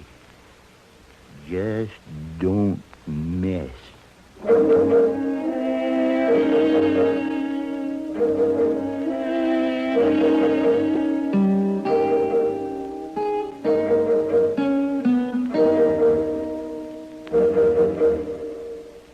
Don't be a forest firebug.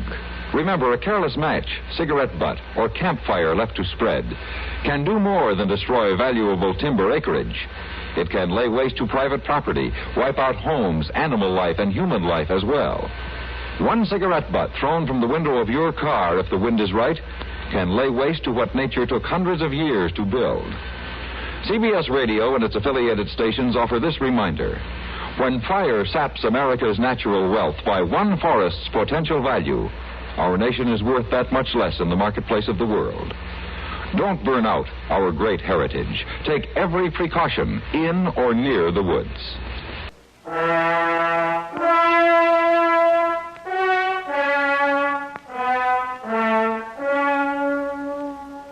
The Trent farm wasn't much of a place, inside or out. The front room where we ate was just a broken stove, a couple of bunks, and burlap hung over the two unglass windows. Supper was some boiled greens and sheep herder's bread, which Asa used to sop up his plate. You eat like a hog, Pa. She's got a real sharp tongue, ain't she, Marshal? Yeah, she can talk all right. Yeah, she can do everything. Sure. Cook, clean, fetch, Yeah. carry, feed the stock. Yeah. Anything. Yeah, I taught her them things. Yeah, and a lot more. I'll bet, and it's cheaper than hiring somebody, huh? Even cheaper than getting married, ain't it, Pa? Because if you're married, you'd have another mouth to feed, huh? Ah, don't talk like that. No, you're my little girl. Hey, we have good times together, don't we? It's a palace of joy, Pa. Now, Trudy, girl. You know how we celebrated Christmas, Marshal? Pa got drunk and set me on fire. I had to run out and roll in the snow or I'd have burned up. And he wouldn't let me back in. I near froze to death. Well, I'm going to go out to the barn, get me another jug of whiskey. The one under the bed's empty. I'll get myself a... Well, Marshal, what do you think now? Still think I shouldn't go into Dodge with you? Is he always like that? Not always. Right now, he's kind of on good behavior on account of you being here. I see. Dodge couldn't be worse than this, could it? No, I guess not. Then will you take me, please? Yeah, I'll take it. Honest? Yeah, but your pa's going to make a fuss. There's going to be trouble. You afraid of him? No, it's not that. I just don't want anybody hurt. Well, ain't I worth fighting for? Just a little? Now, Trudy, I want you to get something straight. I'd do the same for anybody. Now, look, the first thing in the morning... Pa, how long you been standing there? Marshal, you can sleep in the barn. Fine. Yeah, you'll find a good spot right at the edge of the loft. You'll like it fine there. You'll sleep good, too. The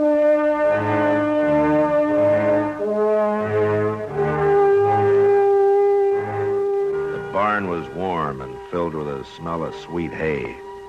As I drifted off to sleep, the figures of Trudy and her father turned and twisted in my mind. Then suddenly I was awake again, wide awake, because somebody was moving toward me across the barn floor. For a moment I thought it was Trudy, and then I saw the rifle in his hand.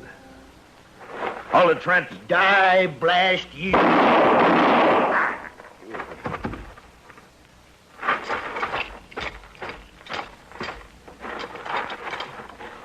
Asa? Asa? Pa! Where are you, Pa? Marshal? In the barn, Trudy. What happened? Did he shoot you? No. I heard him get up and go out, and I followed as soon as I could. Is he dead? Yeah. He shouldn't have tried it. Trudy, I'm sorry. Don't be. He had it coming.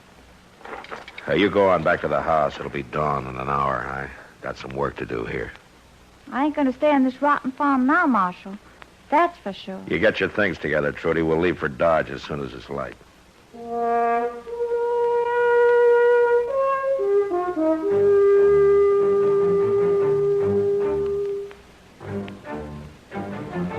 Just as the sun was breaking over the horizon, Trudy and I rode away from her father's ranch for the last time. She never once looked back, but I did. The roof sagging at one end, the boarded windows, the unwatered patch of corn, the makeshift barn. A small cross now stood over a stone-covered grave. It wasn't a hard place to leave. In Dodge, I told Kitty about the whole affair, and she promised to give the girl a hand.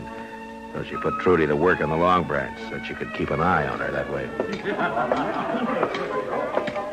Hello, Matt. Hey, you're doing quite a business. Yeah. Sit down. Oh, thanks.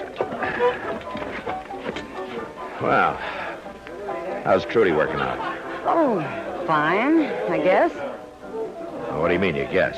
It's a little soon to know yet. That girl's got a mind of her own. Any trouble? With her? No trouble. She's over there at the bar now, talking with Gar Klein. Gar Klein? Yeah, that nice-looking kid there. Oh, who's he? I don't know too much about him. Never used to come in here too much. I think maybe he's in love with Trudy. In love? What's the matter? You jealous? I don't start that, Kitty. Well, I know one thing. The girl's got quite a case on you. She's just a kid. It won't last.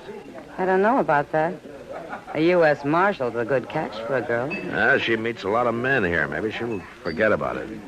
From what I can see, Gar doesn't let her meet many men. He's so jealous he won't let her out of his sight. Yeah, I guess they're both pretty young. Don't underestimate young love, Matt.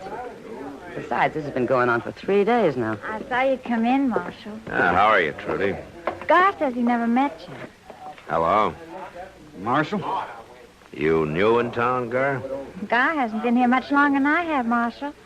But he's staying on. Ain't you, Gar? Yes, I am. Well, that's good. I've been promised a job of work out at Emmett Bauer's place. Then when I'm able, I'm getting Trudy out of here. Well, the Long Branch isn't that bad. I keep an eye on her when you're not around, Gar. I thank you for that, Miss Kitty. But just the same, a girl like Trudy, she shouldn't have come here in the first place. She's not used to being around a saloon. I guess you're right. Like I say, it wasn't fitting to bring her here at all. Now, don't talk like that. Marshal knew what he was doing. He wanted to bring me here. Didn't you, Marshal? Well, I don't know as I had much choice. But you did bring me. And now you're responsible for me. No, he ain't. There's not any such thing. I'm the one who's responsible for you and me only. Now, you keep away from her, Marshal. You keep away from now on. Come on, Trudy. Well, you see what I mean? All I came in here for was a quiet drink. You know, the next time you better have Sam bring a bucket of beer down to my office. Oh, it's not that bad, Matt. I'll tell you what. This time it's on the house, huh? I guess I'm getting old, Kitty, but somehow it rubs the wrong way to be warned off by a youngster who's not dry behind the ears yet. Yeah, he's just showing off, Matt. And I hope you're right. Well, how about that drink, huh?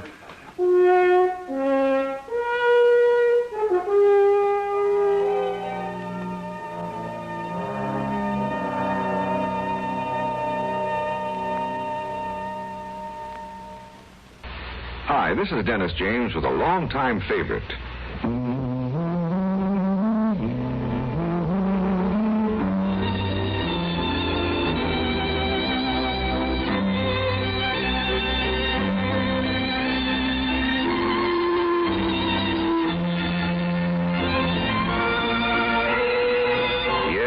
longtime favorites are usually the best, aren't they? And one favorite folks have relied on over the years is Kellogg's All Brand. Since 1919, America's favorite natural laxative cereal. Kellogg's All Brand is the safe, gentle way to overcome irregularity caused by lack of bulk in your diet. It tastes good, too, and it never gets mushy in milk. There's only one All Brand, Kellogg's All Brand. So relieve constipation the way millions do with Kellogg's All Brand. ALL-BRAN. Yes, you're so right to stay regular with Kellogg's All Brand. Try it, okay? Okay.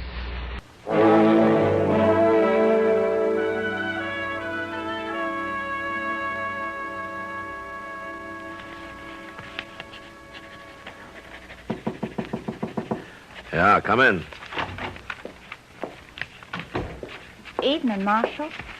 Trudy, what are you doing here this time of night? I came to see you. Well, aren't you supposed to be working? I asked Kitty for a few hours off. Said I was sick. I see. You haven't been to the Long Branch all night. Well, I've been busy. You don't seem very glad to see me. Now, look, Trudy. Let's get this straight. Marshal, I came here to tell you something. What? I just thought you ought to know now. I'm going to get married. Well, that's fine. To you. Come. Now, wait a minute. I thought you were talking about Gar Klein. Gar? Well, I am. Because he's in love with you. He got himself a job at Emmett Bowers so he could save enough money to marry you, get you a place. Gar's just a fence-riding cowboy, and that's all he's ever going to be. I'm not going to marry a man like that. Like I said, I'm going to marry you. Trudy, you're a foolish, romantic little girl, and I'm sure not about to get married to you or anybody else, not now or any time. Now, have you got that straight? Little girl, am I? You asked for I'll it. teach you how to talk to a woman. Stop it. Stop that. Take it. I said stop it. Now, you just calm down. You feeling better now? I'll tell you how I feel. I'm going to tell everybody in Dodge you killed my pa, and then you ran off with me. How my pa tried to stop you, and you shot him dead and forced me to come with you. Trudy, you listen to me. You don't really care about me at all. Now, you be honest with yourself. You just want to be a U.S. Marshal's wife. Isn't that right? Trudy, wait a minute. You try and do good for somebody, and this is what happens.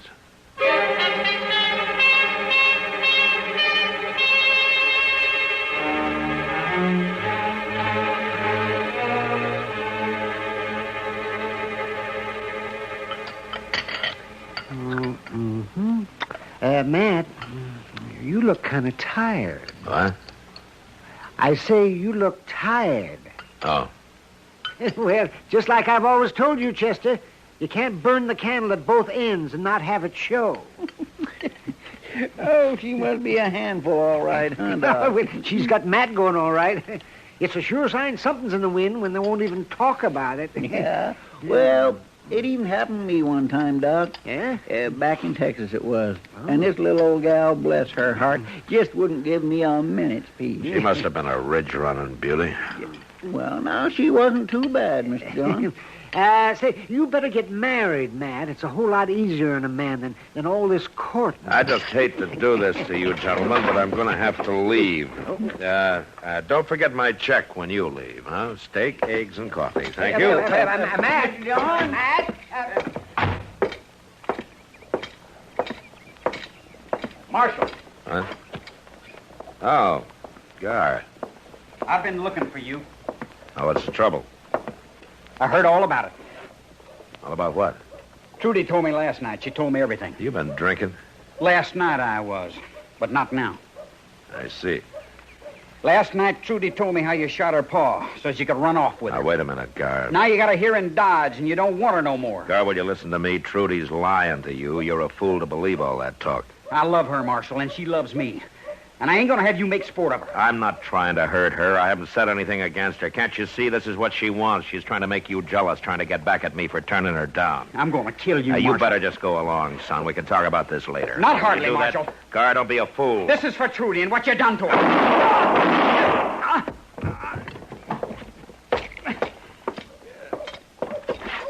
Gar.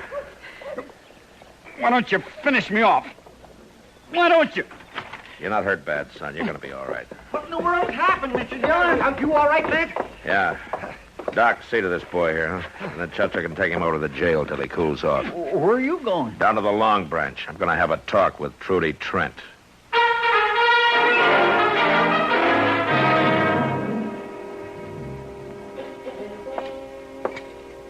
I heard the shooting, Matt. What was it? Gar Klein, but I'll tell you later. Right now, where can I find Trudy? Well, it won't be too easy, I'm afraid. Well, easy or not, I'm going to find her, and I'm going to run her out of town. Trudy's caused all the trouble she's going to around here. She's already gone, Matt. What? What happened to Gar? Did you shoot him? Yeah, but he'll be all right. What's this about Trudy? Well, last night Gar was in here with Trudy, and she got him pretty drunk. From what I could tell, they were talking about you. Later, Gar passed out, and I had Sam put him in the back room to sleep it off. And that's when Trudy met the gambler. Gambler? Yeah, from St. Louis. He came in last night late, real late, on his way to San Francisco. Trudy was at loose ends, and she got to talking with him, and they left together just half an hour ago on the morning stage. I see. I guess maybe he was a better catch than Gar Klein. Well, he looked like he was pretty rich. Fancy clothes and all. So I suppose she figured he was. Better than you, too, since she finally figured out she'd never get you. It's too bad about Gar. But I guess he was trying to do the right thing, at least the way he saw it. Yeah. Trouble is, she never really cared for him at all. He was fighting for just a lot of shadows. Well, maybe that's better than not fighting for anything at all. Yeah, I guess you're right, Kitty. I guess you're right.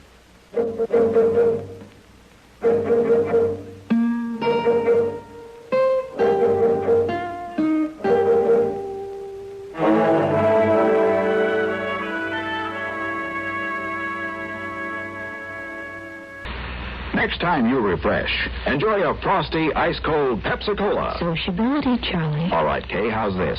Pepsi is light, refreshes without filling. You like to refresh? Have a Pepsi right now. Well, offer it to everybody, Charlie. I will. Enjoy Pepsi at the fountain. It's delicious at home, too. Have one at lunch or with a snack. Charlie. At the beach or at dinner. Wherever you go, wherever you're thirsty, Pepsi is there. It's here, too, in our Be Sociable song. Be sociable, look smart, keep up to date with Pepsi. Drink light, refreshing Pepsi. Stay young and get an air. Be sociable, have a Pepsi. For the weekend, have plenty of Pepsi around. Pick up an extra carton today. CK, I'm sociable. With Pepsi, everyone is.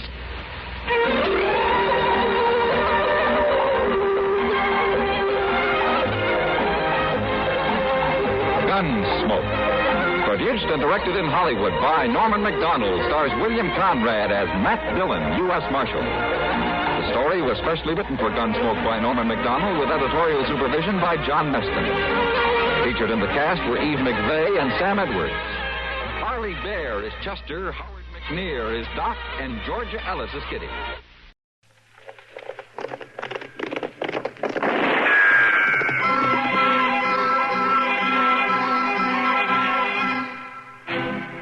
Around Dodge City and in the territory on West, there's just one way to handle the killers and the spoilers, and that's with a U.S. Marshal and the smell of gun smoke.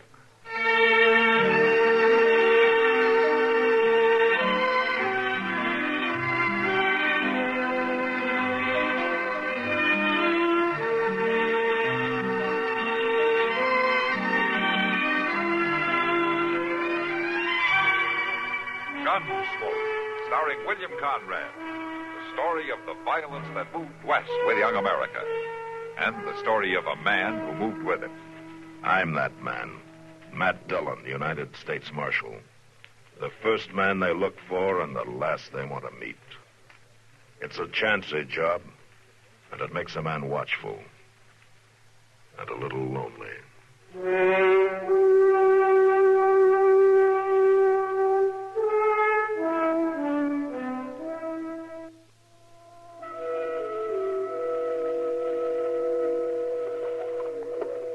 What?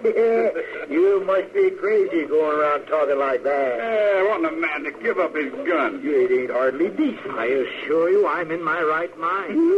Why, it would be a protection to all. A protection? It'd be like inviting your own killing. That's right, Zach. The man wouldn't be safe. Oh, he'd be safer. Now, you notice I don't have a gun. Yeah, and you ain't safe, mister. No one attempts to assault me. Well, what'd you do if they did? Yeah, what would you do? Well, no one has any reason. Well, what did you do if somebody pushed you like that? And knocked you off your feet. I'd walk away from you. Oh, you'd have to get up first. Now, a gun would have come in handy now, wouldn't it, huh? All right, hold on there. Leave that man alone. Well, he kicked him. Yeah. Listen, you. Hey. Well, let go of me now. That other fellow's running off. Let him go. Well, you should have let go of me, too, Marshal. He wasn't doing nothing. You don't think knocking an old man down is anything, huh? Why, he was talking crazy, Marshal. So you knocked him down and kicked him. Well, he wanted to take our guns away, Marshal. I bet you were scared to death. He ain't coming around, Mr. Dillon. All right, Chester, you better go get Doc. Well, what about me? From now on, you get out of here. But if anything serious is wrong with this man, I'll come after you. Yeah? Sure, Marshal, but we didn't mean no harm. Go on. All right, change my mind.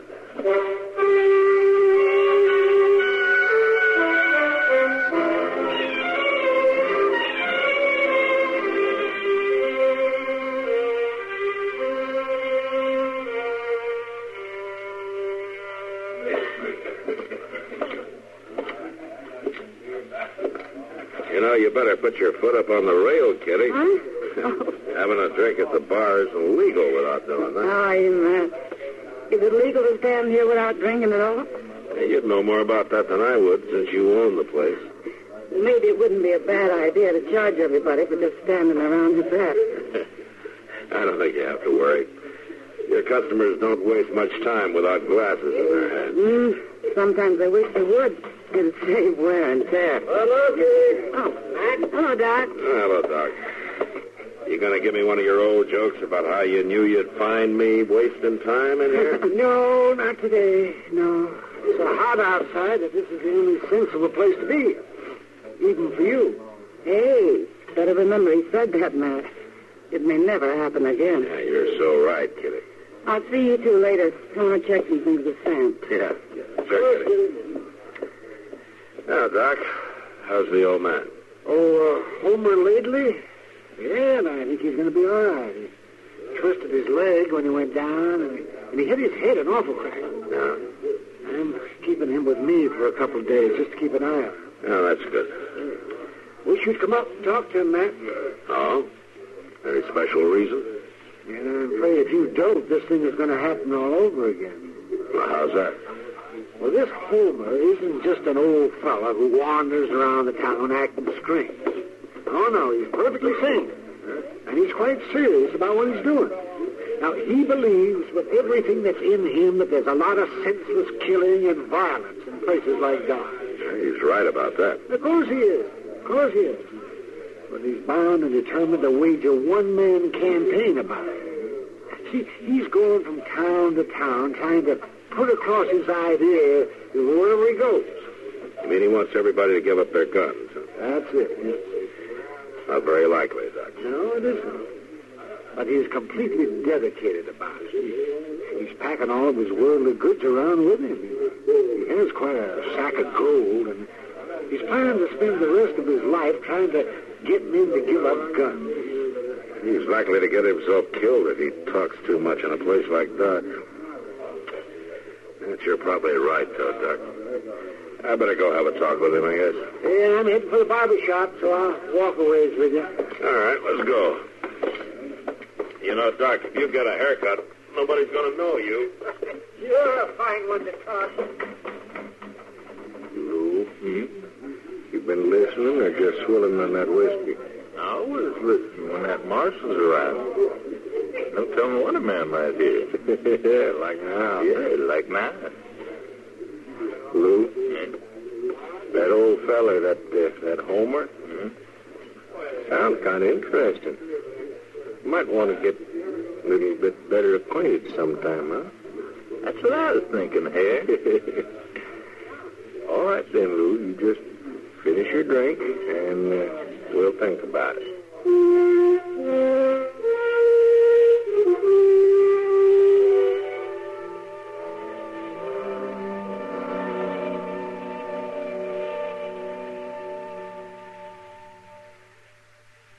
And now, here are Edgar Bergen and Charlie McCarthy. Bergen, why did you stop the car here? I want to talk to that farmer.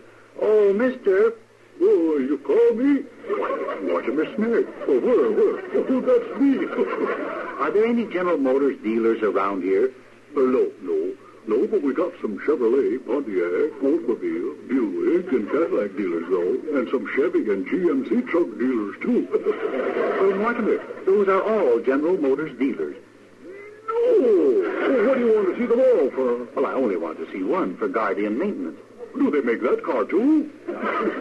No, that's a service that's available only at General Motors dealers' service departments. Oh, I see. Yes. And right now, they're featuring complete lubrications, quality appearance services, brake adjustments, and front-end inspections. It's quality work performed by GM-trained servicemen at a fair price. Oh, that makes good sense even to me.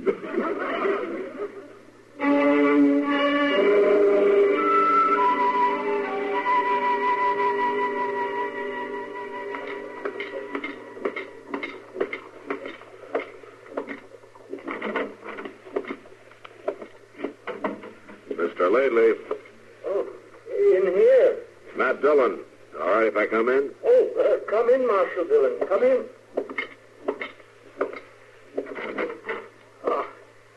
Sit down.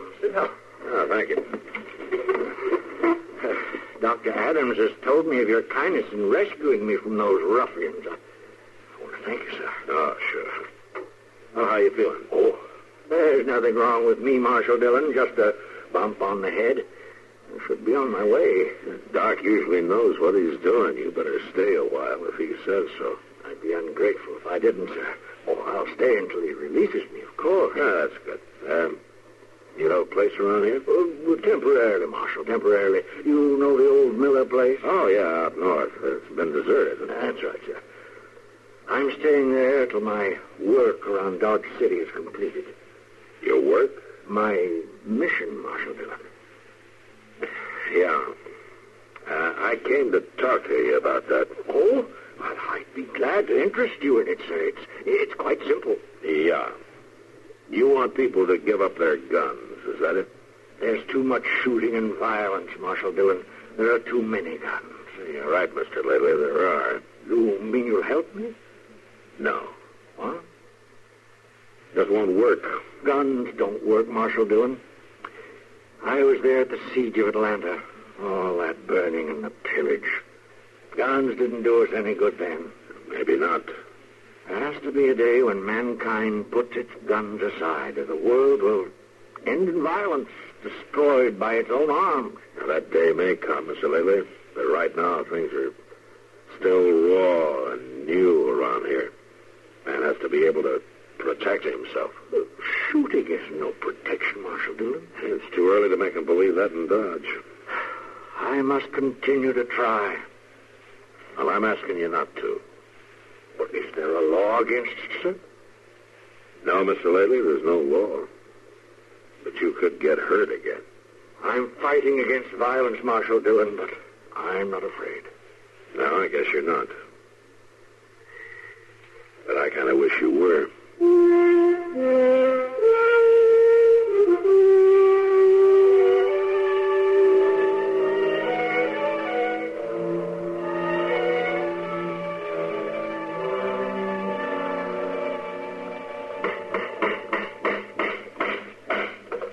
Can't even close his eyes when he's asleep on this here. Won't old time like this anyway. Oh, look up there. There's a man really knows how to... How's that? Oh, I was just telling my partner here, you sure do know how to handle that hammer. Well, now, I don't know if there's so much to it. For sure there is. I seen fellas never get the knack. ain't you? Yeah, sure, Hank. Well, it ain't that he gets too much practice. Folks don't steal the marshal's sign very regular. There. Let him try and tear that down. That looked like a good job. Right, nice job. Well, I thank you kindly. Here, I'll help you down. Well, thank you, sir. I declare it's nice to meet up with somebody who appreciates a man's work. Well, I bet the marshal appreciates your work. Well, now, sometimes I ain't so sure of that at all. Oh, you've got to know what's going on and all? Oh, well, sure, I know what's going on. That's why we come to you. We thought maybe you could help us. Well, I'd be proud to help. Oh, that's mighty friendly of you. Well, now, if a man can't take time to be friendly, he ain't worth much. That's true. And now that's what we come to see you about, is a friend of ours. And we'd like to know where we could find him. Well, I know most everybody in Dodge. What's his name? Homer. Yes. Well, there's Homer Park, but he's been dead for 2 years. Then there's Homer Laidley. Yeah, that's the one. Well, now, I'm afraid I got some bad news for you there, too. Homer ain't dead, is he? No, he ain't dead. He's up at Doc's, though, for a couple days. He was beat an awful bad hurt. Oh, well, ain't that a shame? Who'd want to do a thing like that, hurting poor old Homer? Oh, yeah. No, it was a terrible thing, all right. You want to go on up to Doc's and pay him a visit? Well, now, I tell you, I always figured a man ought to have some time to himself when he's bad hurt. Yeah, to get strong with. Yes, well, he'll be going home in a couple days. That'd probably be better. You know, for us to wait and see him out there when he feels better. What do you think? Well, yeah, that's what I think. Sure it is. Yeah. Only thing is, with us new here in Dodge, I don't know where Homer's place is. Well, my goodness me, I can tell you that. You can? Yeah, he's out at the little Miller place just out of town a piece. Oh? You know how to get there? Why, sure I do. You head north about a mile to the first crossroads, then you head east down the creek. You can't miss it. Well, that's fine. We sure do thank you. There wasn't nothing at all. Oh, say, we'd like to ask you just one more thing. What's that? If you should run into our friend Homer, don't tell him we're going to look him up. We sort of want to surprise him. Now, that's kindly nice. Of course, I won't tell him. Okay, then. Thank you. Yeah, thank you. That's all right, and I won't say a thing. I couldn't rightly tell him nothing anyhow. I don't know what your names are.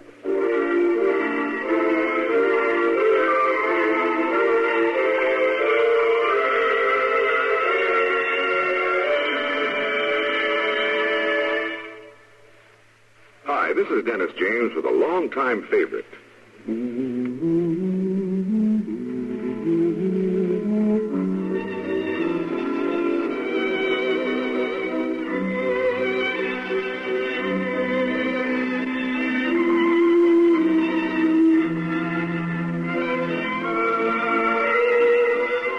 Longtime favorites are usually the best, aren't they? And one favorite folks have relied on over the years is Kellogg's All Brand, since 1919, America's favorite natural laxative cereal. Kellogg's All Brand is the safe, gentle way to overcome irregularity caused by lack of bulk in your diet. It tastes good, too, and it never gets mushy in milk. There's only one All Brand, Kellogg's All Brand. So relieve constipation the way millions do with Kellogg's All Brand. ALL-BRAN. Yes, you're so right to stay regular with Kellogg's All Brand. Try it, okay? Okay.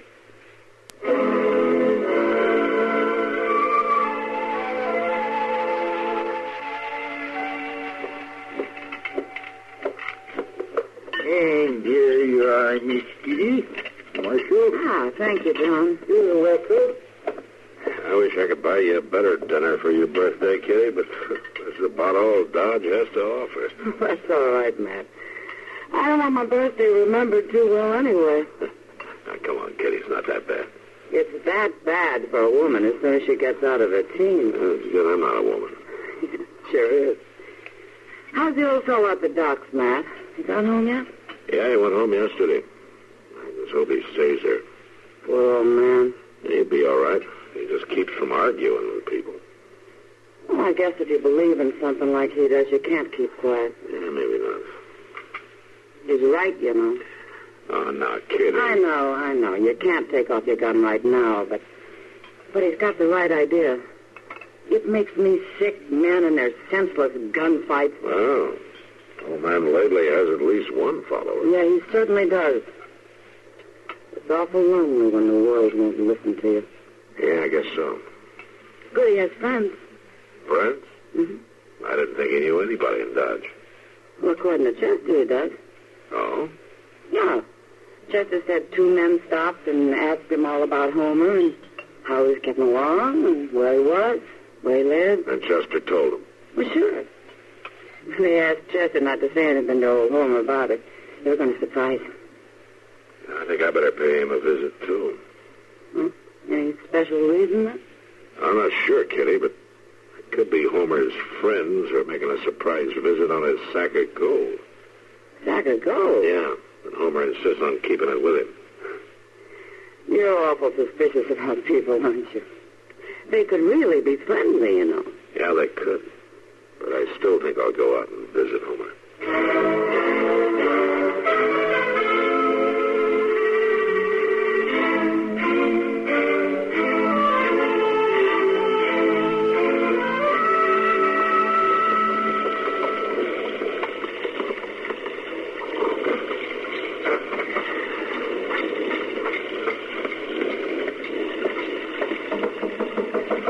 Mr. Lately, you home? Who's there?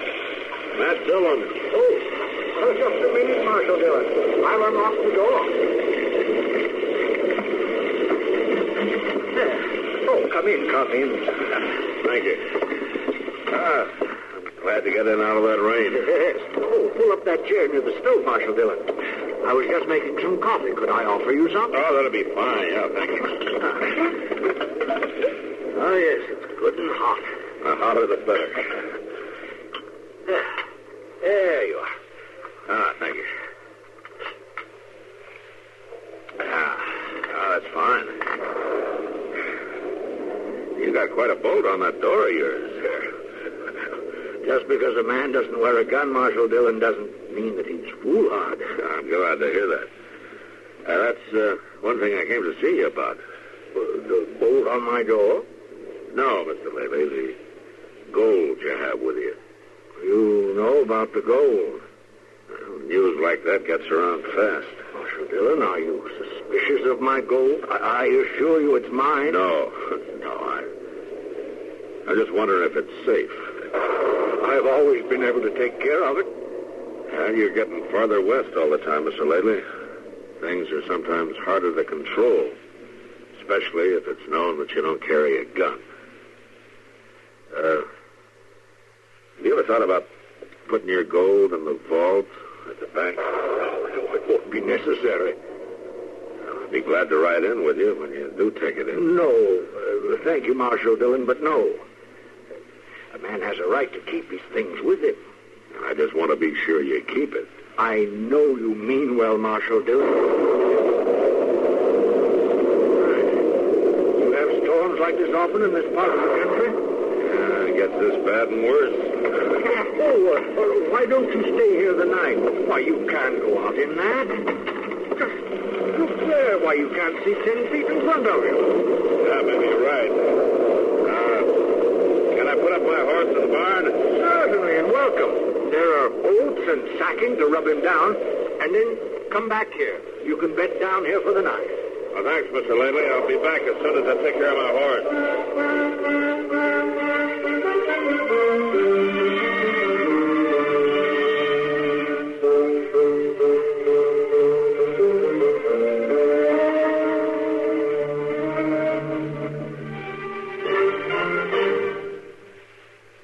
Thirsty people everywhere prefer ice-cold Pepsi-Cola. And because it's light, it refreshes without filling. Charlie, be sociable. I am, Kay. Pepsi is a favorite of thirsty people from Maine to Hawaii, from Alaska to Florida. Charlie. It's perfect for parties or picnics. So serve Pepsi to your guests. That's helpful, but... This is the sociable part. Keep plenty of Pepsi ice-cold and ready. Remember, it goes fast because everybody likes Pepsi. Still sounds more inviting. May I? Be sociable, look smart, keep up to date with Pepsi. Drink light, refreshing Pepsi. Stay young and fair and debonair. Be sociable, have a Pepsi. But singing doesn't say, pick up an extra carton of Pepsi today. Better yet, get a case. You do that.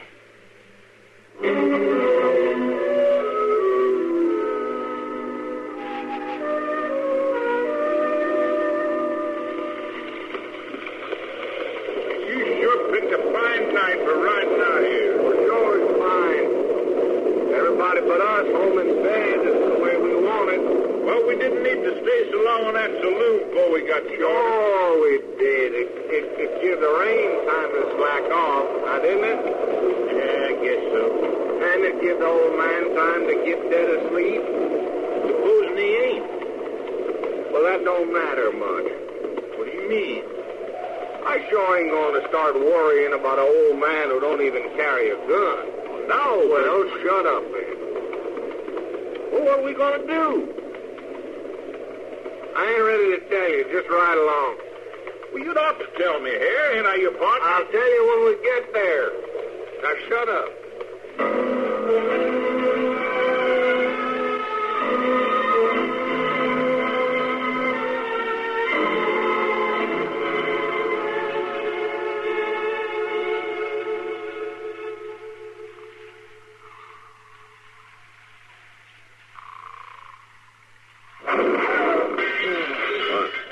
Open up, old man. Mr. Lely? What was Old man, throw the bull around. You stay down, Mr. Lely. I'll take care of it. Did you take my gun? Marshal, I don't want any shooting. There's shooting already. You're in trouble. You better dig up that gun. Oh, no, I can handle it. My gun, Mr. Lely. I'm not afraid. I'll talk to them. No, don't open that door. No.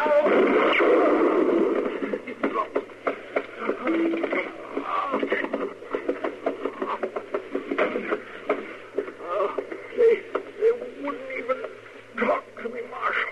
They didn't come to talk. I wouldn't have harmed them. Just take it easy, Mr. Lely. Oh, they'll shoot you, too. They're sure going to try. I can't have that. I can't be the cause of another man's death. Mr. Lely, where's my gun? Your gun? Where is it? Just tell me where. It's in there. Come on, quick. The back room. Over 10 buckets. Okay.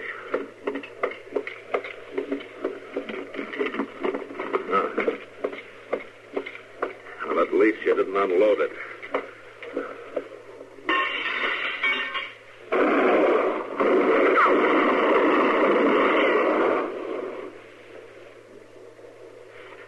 Marshal, are you all right? Yeah, I'm all right. One of them rode off. I think I got the other one. You just lie easy while I check.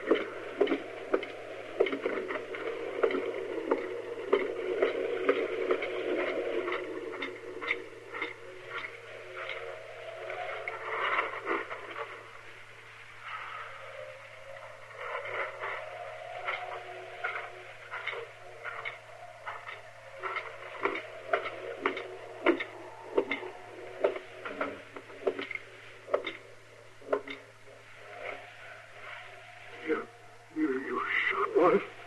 Yeah, Mr. Lately, I shot one. He's dead. Marshal, maybe you were right. How's that? Maybe it is too soon for men to give up guns. Well, tonight it is. Someday maybe. Yeah, Mr. Lately, maybe someday men will be walking on the streets of Dodge City without guns. But I'm afraid I won't live to see it. But somebody will, Mr. Lately. Don't forget that.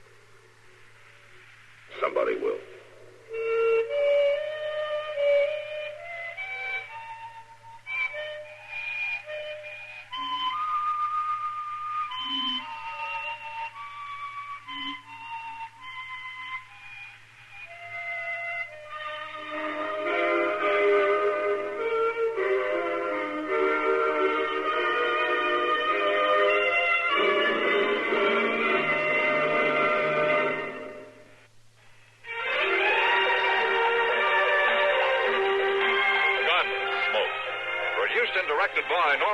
McDonald stars William Conrad as Matt Dillon, U.S. Marshal.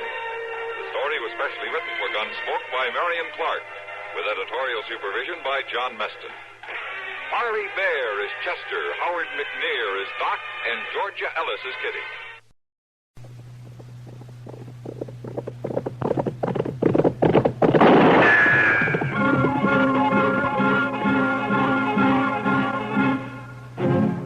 Around Dodge City and in the territory on West, there's just one way to handle the killers and the spoilers, and that's with a U.S. Marshal and the smell of gun smoke.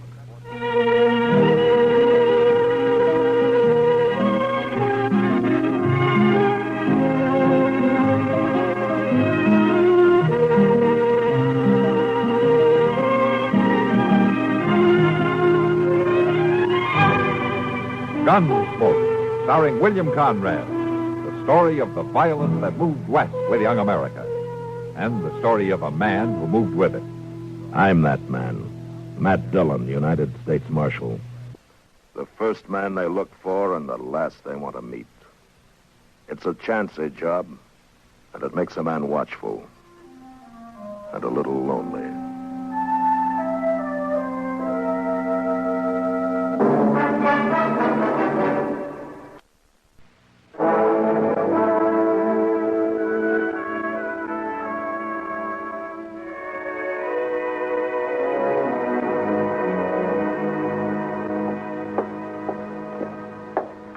More coffee, Marshal? Yes, ma'am, I guess so. How about you, Chester? Yes, sir, I believe I will. No. Why don't you just leave the coffee pot right here on the table, Miss Kelly? Sure thing, Marshal.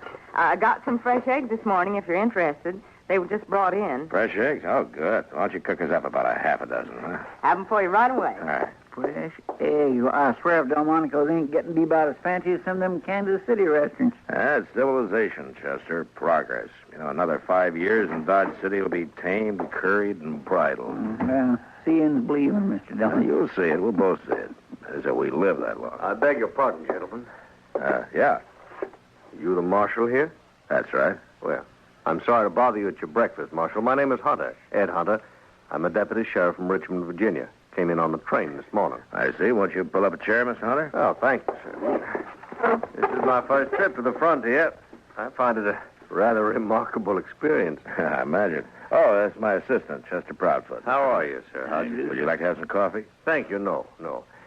Marshal, I've come out here to arrest two men who are wanted in Virginia. Here are the warrants and the orders of extradition. I stopped off in Topeka for them. And John Allison, Calvin Moore. Yeah, both wanted for murder, huh? Do you know these men, Mr. Hunter? No, sir, I don't. The names aren't familiar to me. I never heard of them. Well, I have some information that might help. Not much on Allison, I'm afraid. He shot and killed a bank teller in Greenbrier last spring. He's about 30 years old, dark hair and mustache, medium build, excellent horseman, confirmed gambler. Fine. That narrows it down to about 2/3 of the men in Dodge City. Possibly I'd do a bit better in regard to the other man, Calvin Moore. He came down to Richmond from the north.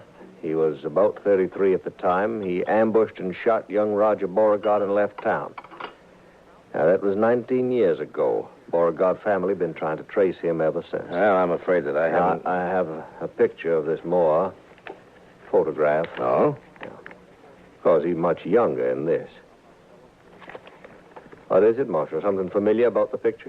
19 years. He'd be somewhere past 50 now. You sure these men are here in Dodge, Mr. Hunter? Reasonably so. Is there something about the photograph? Well, it was too blurred to tell much about it, and besides, he'd be 19 years older now. Well, that's true. I tell you what, Mr. Hunter, why don't you leave me this picture and the descriptions, and I'll check around town, keep in touch with you. All right, thank you, sir. And I wonder, could you suggest a good hotel? Yeah, why don't you try the Dodge House? It's a corner of Railroad Avenue at the east end of the plaza. You tell Mr. Dobie I sent you. Thank you again, Marshal. I'm grateful for any help you can give me in this matter. Sure. So long.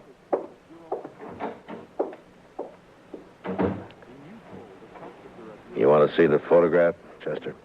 Yes, sir. Well, Mr. Dillon, that's... Yeah.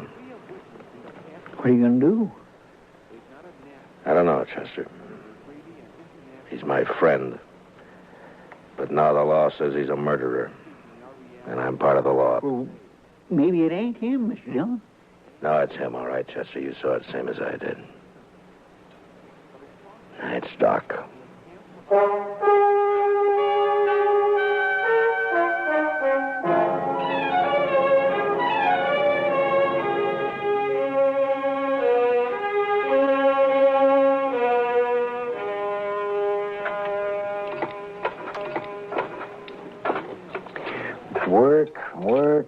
Work.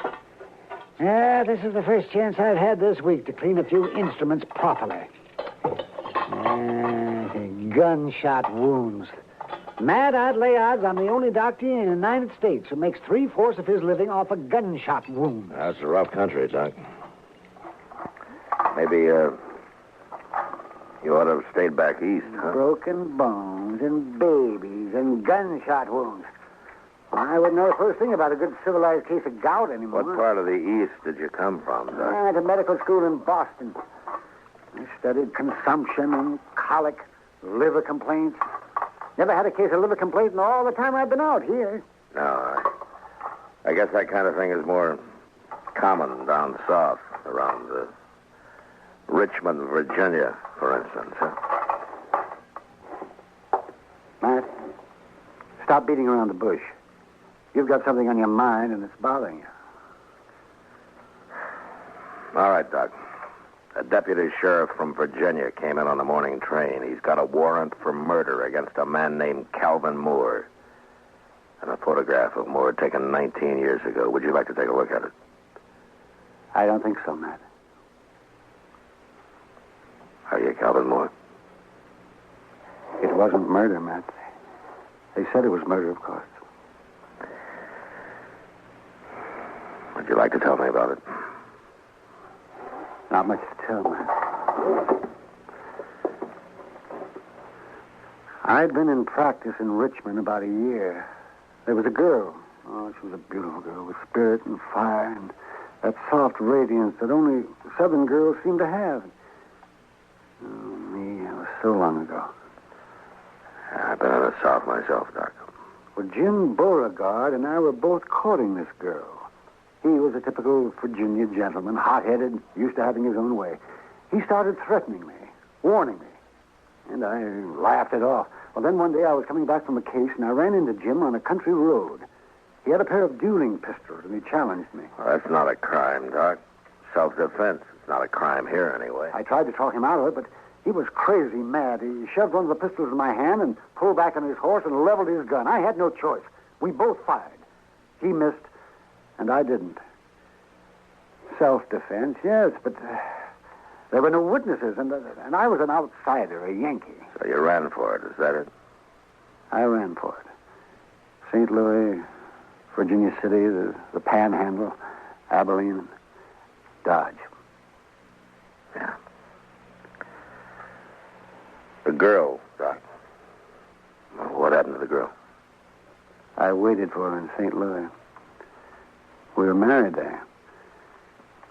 2 months later, she died of typhoid fever. Oh. I can't go back there, Matt. I've got no defense. It'd mean prison. I'd rot in prison. I won't go back, Matt. Hunter is here after 2 prisoners, Doc. I got no right to my own rules. Go after one man and keep the other one covered. I've always figured the only kind of law that'd work out here is an honest law. What are you going to do? I don't know, Doc.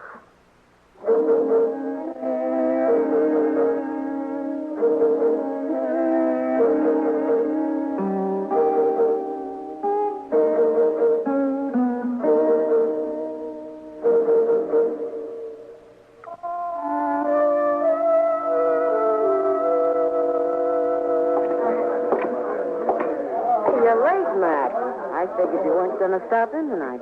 Chester around, Kitty? Now, over there by the faro table. Matt, what about this Virginian who's been hanging around for the last 2 days? Oh, Hunter? Uh-huh. He's a deputy sheriff. Got a couple of warrants to serve. Why? Oh, he's been asking questions. Some of the boys are a little skittish. Hey, you free now, Miss Kitty, or are you busy? What's it look like? I figured maybe you're just killing time. Howdy, Marshal. Bunko. Bought you a drink, Kitty. It's over on the bar. All right. Thanks. Matt, I'll be off in a couple of hours. Yeah. Maybe. Hey, I understand you got a rival lawman in town, Marshal. Well, there's a deputy here from Virginia, if that's what you mean. I always figured you was the law here. Is he short in this town, Marshal? You say the word, we'll run him out. I ever ask you for help, Bunko? Well, no, but... When a man's short in Dodge, I'll run him out. No offense, Marshal. You keep your own cinch tight and don't worry about anybody else, huh? I'll see you, Bunko. I swear, Mr. Dillon, I ain't never seen nobody with such bad luck in my whole life. He ought to swear off Pharaoh and stick to stud. Who, Chester? Hey, Jethro Keener. He just lost 3 whole weeks' pay. And Bunko Benson, sitting right there beside him, mind you, picked up $230. So that's why he's feeling big. Let's take a walk, Chester. I swear, 3 weeks' pay. I never seen such luck. What about Doc? Oh, he turned in a couple hours ago. That's when I come on over here. How's he acting? Oh, about as usual. One thing he is doing, though, that he ain't never done before. He's toting a gun. Evening, Marshal. Oh. Hello, Mr. Hunter. Since you didn't come to see me, Mr. Dillon, I've come to you. Wondering what progress you've made. Well, I'm still checking. And the results at all, Marshal? Haven't got much to go on, you know. Calvin Moore was a doctor by profession. He might still be practicing. I suggest we investigate local doctors. Well, that wouldn't take long. We've only got one, Doc Adams. How old a man is he? Early 50s, I imagine. But he doesn't show much resemblance to that photograph you gave me. Maybe you're too used to him to notice the resemblance. Yeah, maybe. I'd like to look him over myself, Marshal. He's pretty busy. Out on calls most of the time. But not all of the time. No, not all the time, of course. All right, Mr. Hunter. I'll bring him around.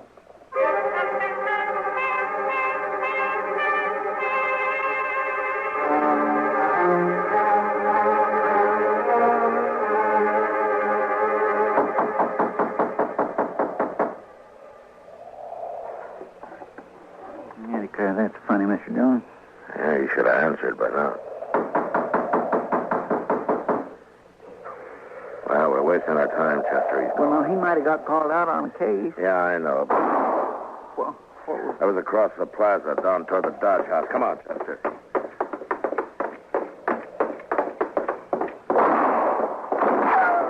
Man, somebody sure is stirring up smoke. That's across the street, edge of the railroad yard. Is that you, Marshal? Yeah. What happened, Mr. Hunter? Somebody tried to kill me. I started into the hotel and they fired from the dark right here. I fired back, but he got away. You got a look at him? No, I just saw the flashes. It's an easy town to get killed in, Mr. Hunter. So it seems. About that doctor, Marshal, you didn't bring him around. He's out on a call. Well, I think I want to meet him more than ever now. You will.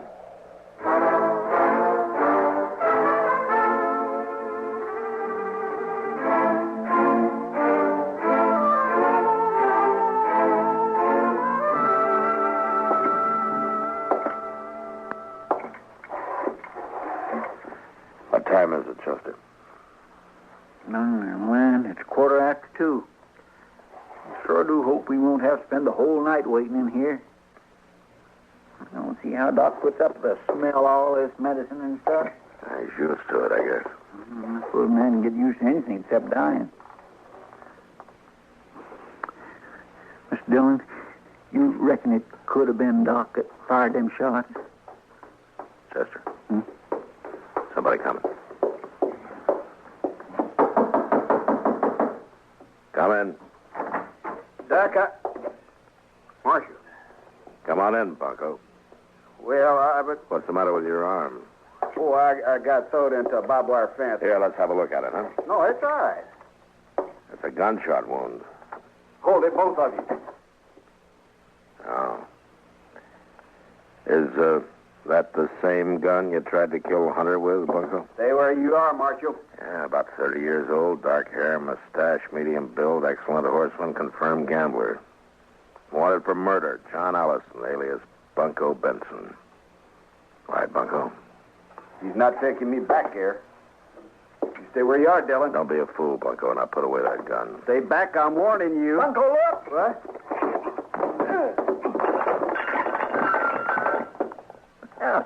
Yeah, that worked pretty slick, didn't it, Mr. Dillon? Yeah, thanks, Chester. All right, let's get him down to the jail, and you can go find Doc. We're going to need him.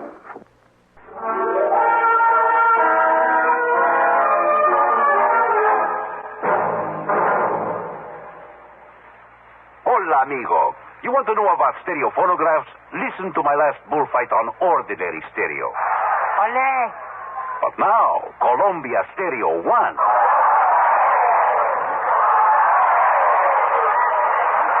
There is a corrida de toros, real life-like, magnifica. There is such a big difference in stereo phonographs. With most, all you get is a couple of speakers shooting in different directions. But with Columbia, hombre, you get fantastic stereo projection. What it does is to send circles of sound sweeping through every inch of a room. You are surrounded with live sound, live feeling, live passion. Hooray! Hooray! How they cheered me. Ask your Columbia phonograph dealer to demonstrate Stereo 1 by Columbia.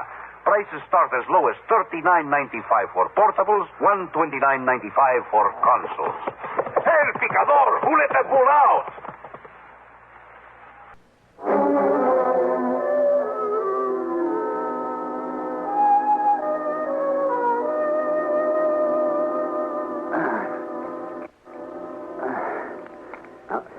Hold still now, Bunko. Just one more second, and I'll have a hold of that bullet, and then wheel.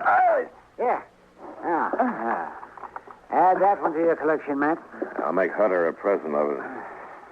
Wasn't bad shooting to be firing in the dark at a gun flash. You never get me back to Virginia. Now, hold still, Bunko. How do you expect a man to tie a bandage? How'd you know that he'd come to my office, Matt? Didn't, Doc. We were waiting for you. Oh, I see. There.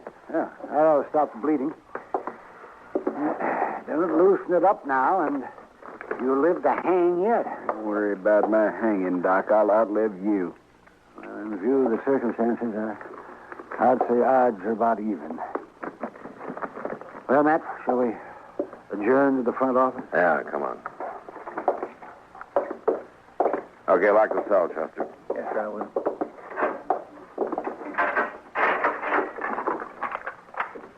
I turned in at 10 o'clock tonight, Matt. I got 1 hour's sleep.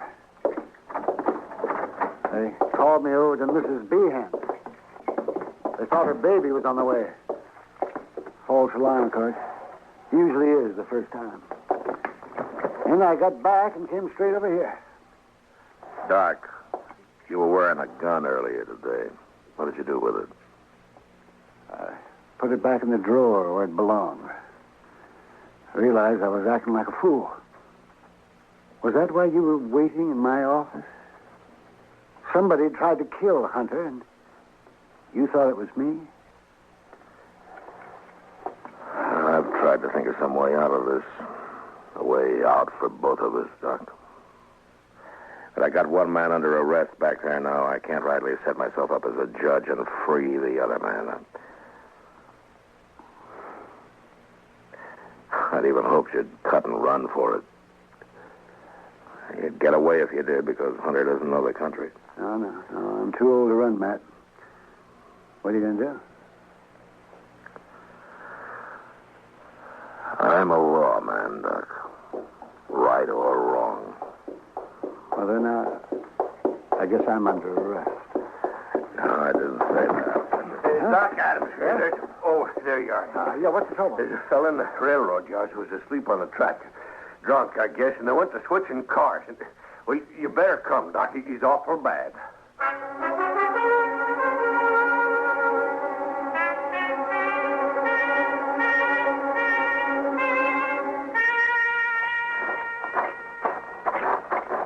He's sitting near the loading pens down this way, I guess. Guess there's some lights over there and people standing around. Marshal, is that you? Yeah.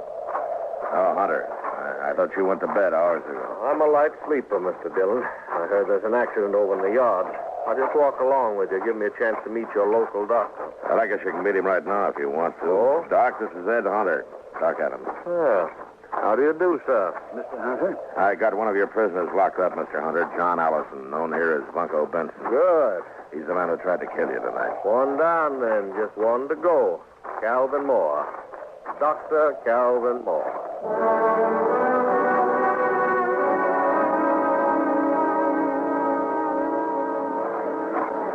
All right, move back, will you, please?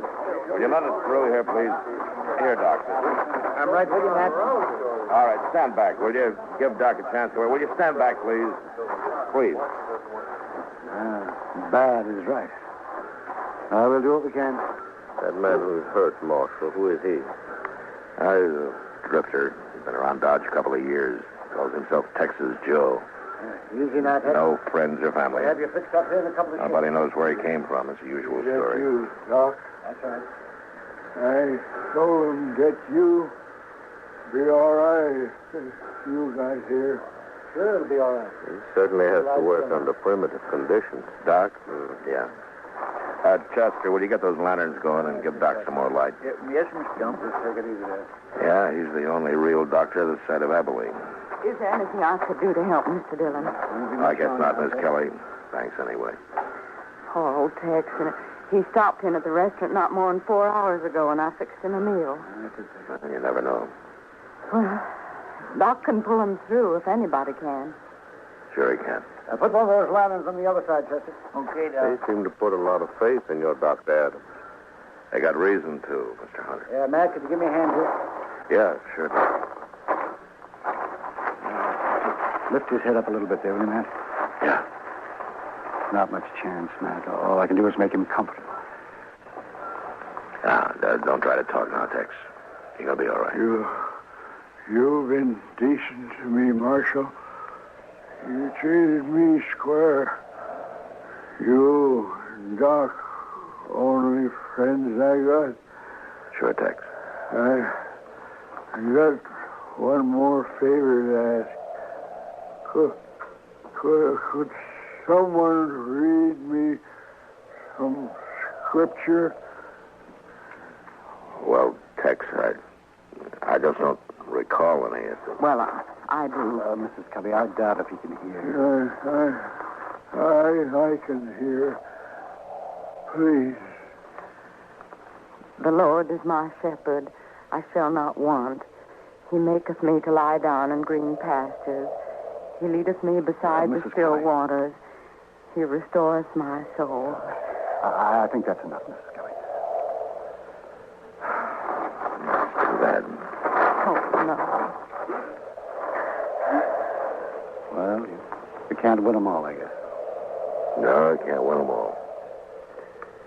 Well, I guess... Dr. Adams, as only physician here, I suppose you also function as coroner. That's right. And this man here, he'll be buried under the name of Texas Joe? Don't worry about it. Boot Hill is full of men buried under nicknames. so crazy. In this country... Doc. Oh, excuse me. Doc, I just came from... Oh, Yeah. Doc, I've been sitting up with Mrs. B, and you left too soon. She needs you over there right away. Well, then there wasn't a false alarm. All right, Kitty, I'll be there as quick as I can. Well, as soon as... Well, Kitty, you go on back over and do what you can for her. Doc will be along. all right, Matt, but you better hurry. Well, Mr. Hunter... Well, gentlemen, this seems to have been my lucky night. Both my fugitives located within an hour of each other. Yeah. Well, I guess there's nothing I can One do to... safe in jail and one of them dead.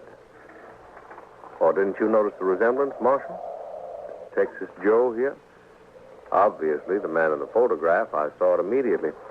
Well, I hope you'll take all necessary steps to see that he's buried under his real name, Calvin Moore, and his death, of course. Close the case. I'll be leaving for Virginia with my other prisoner tomorrow. leave? Mr. Hunter. Doctor, I'd say this is no time to stand around there talking. You have a patient waiting.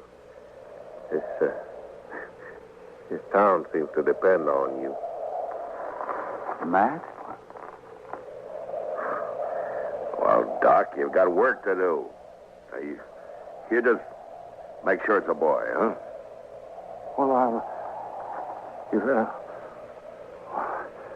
I'll do my darndest, Matt. Good night, gentlemen. Good night, Doc.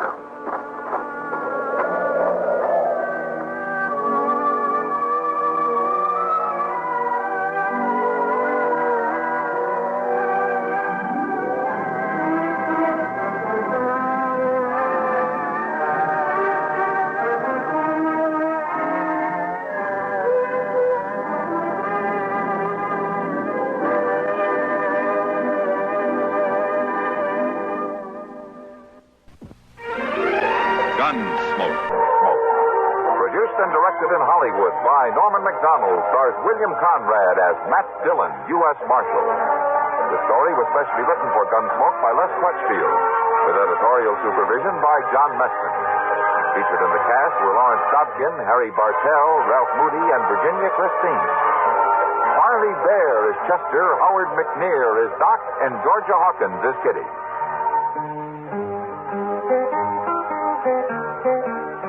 This is George Walsh inviting you to join us again next week when CBS Radio presents another story of the Western frontier. When Matt Dillon, Chester Proudfoot, Doc, and Kitty, together with all the other hard-living citizens of Dodge, will be with you once more. It's America growing west in the 1870s. It's Gunsmoke.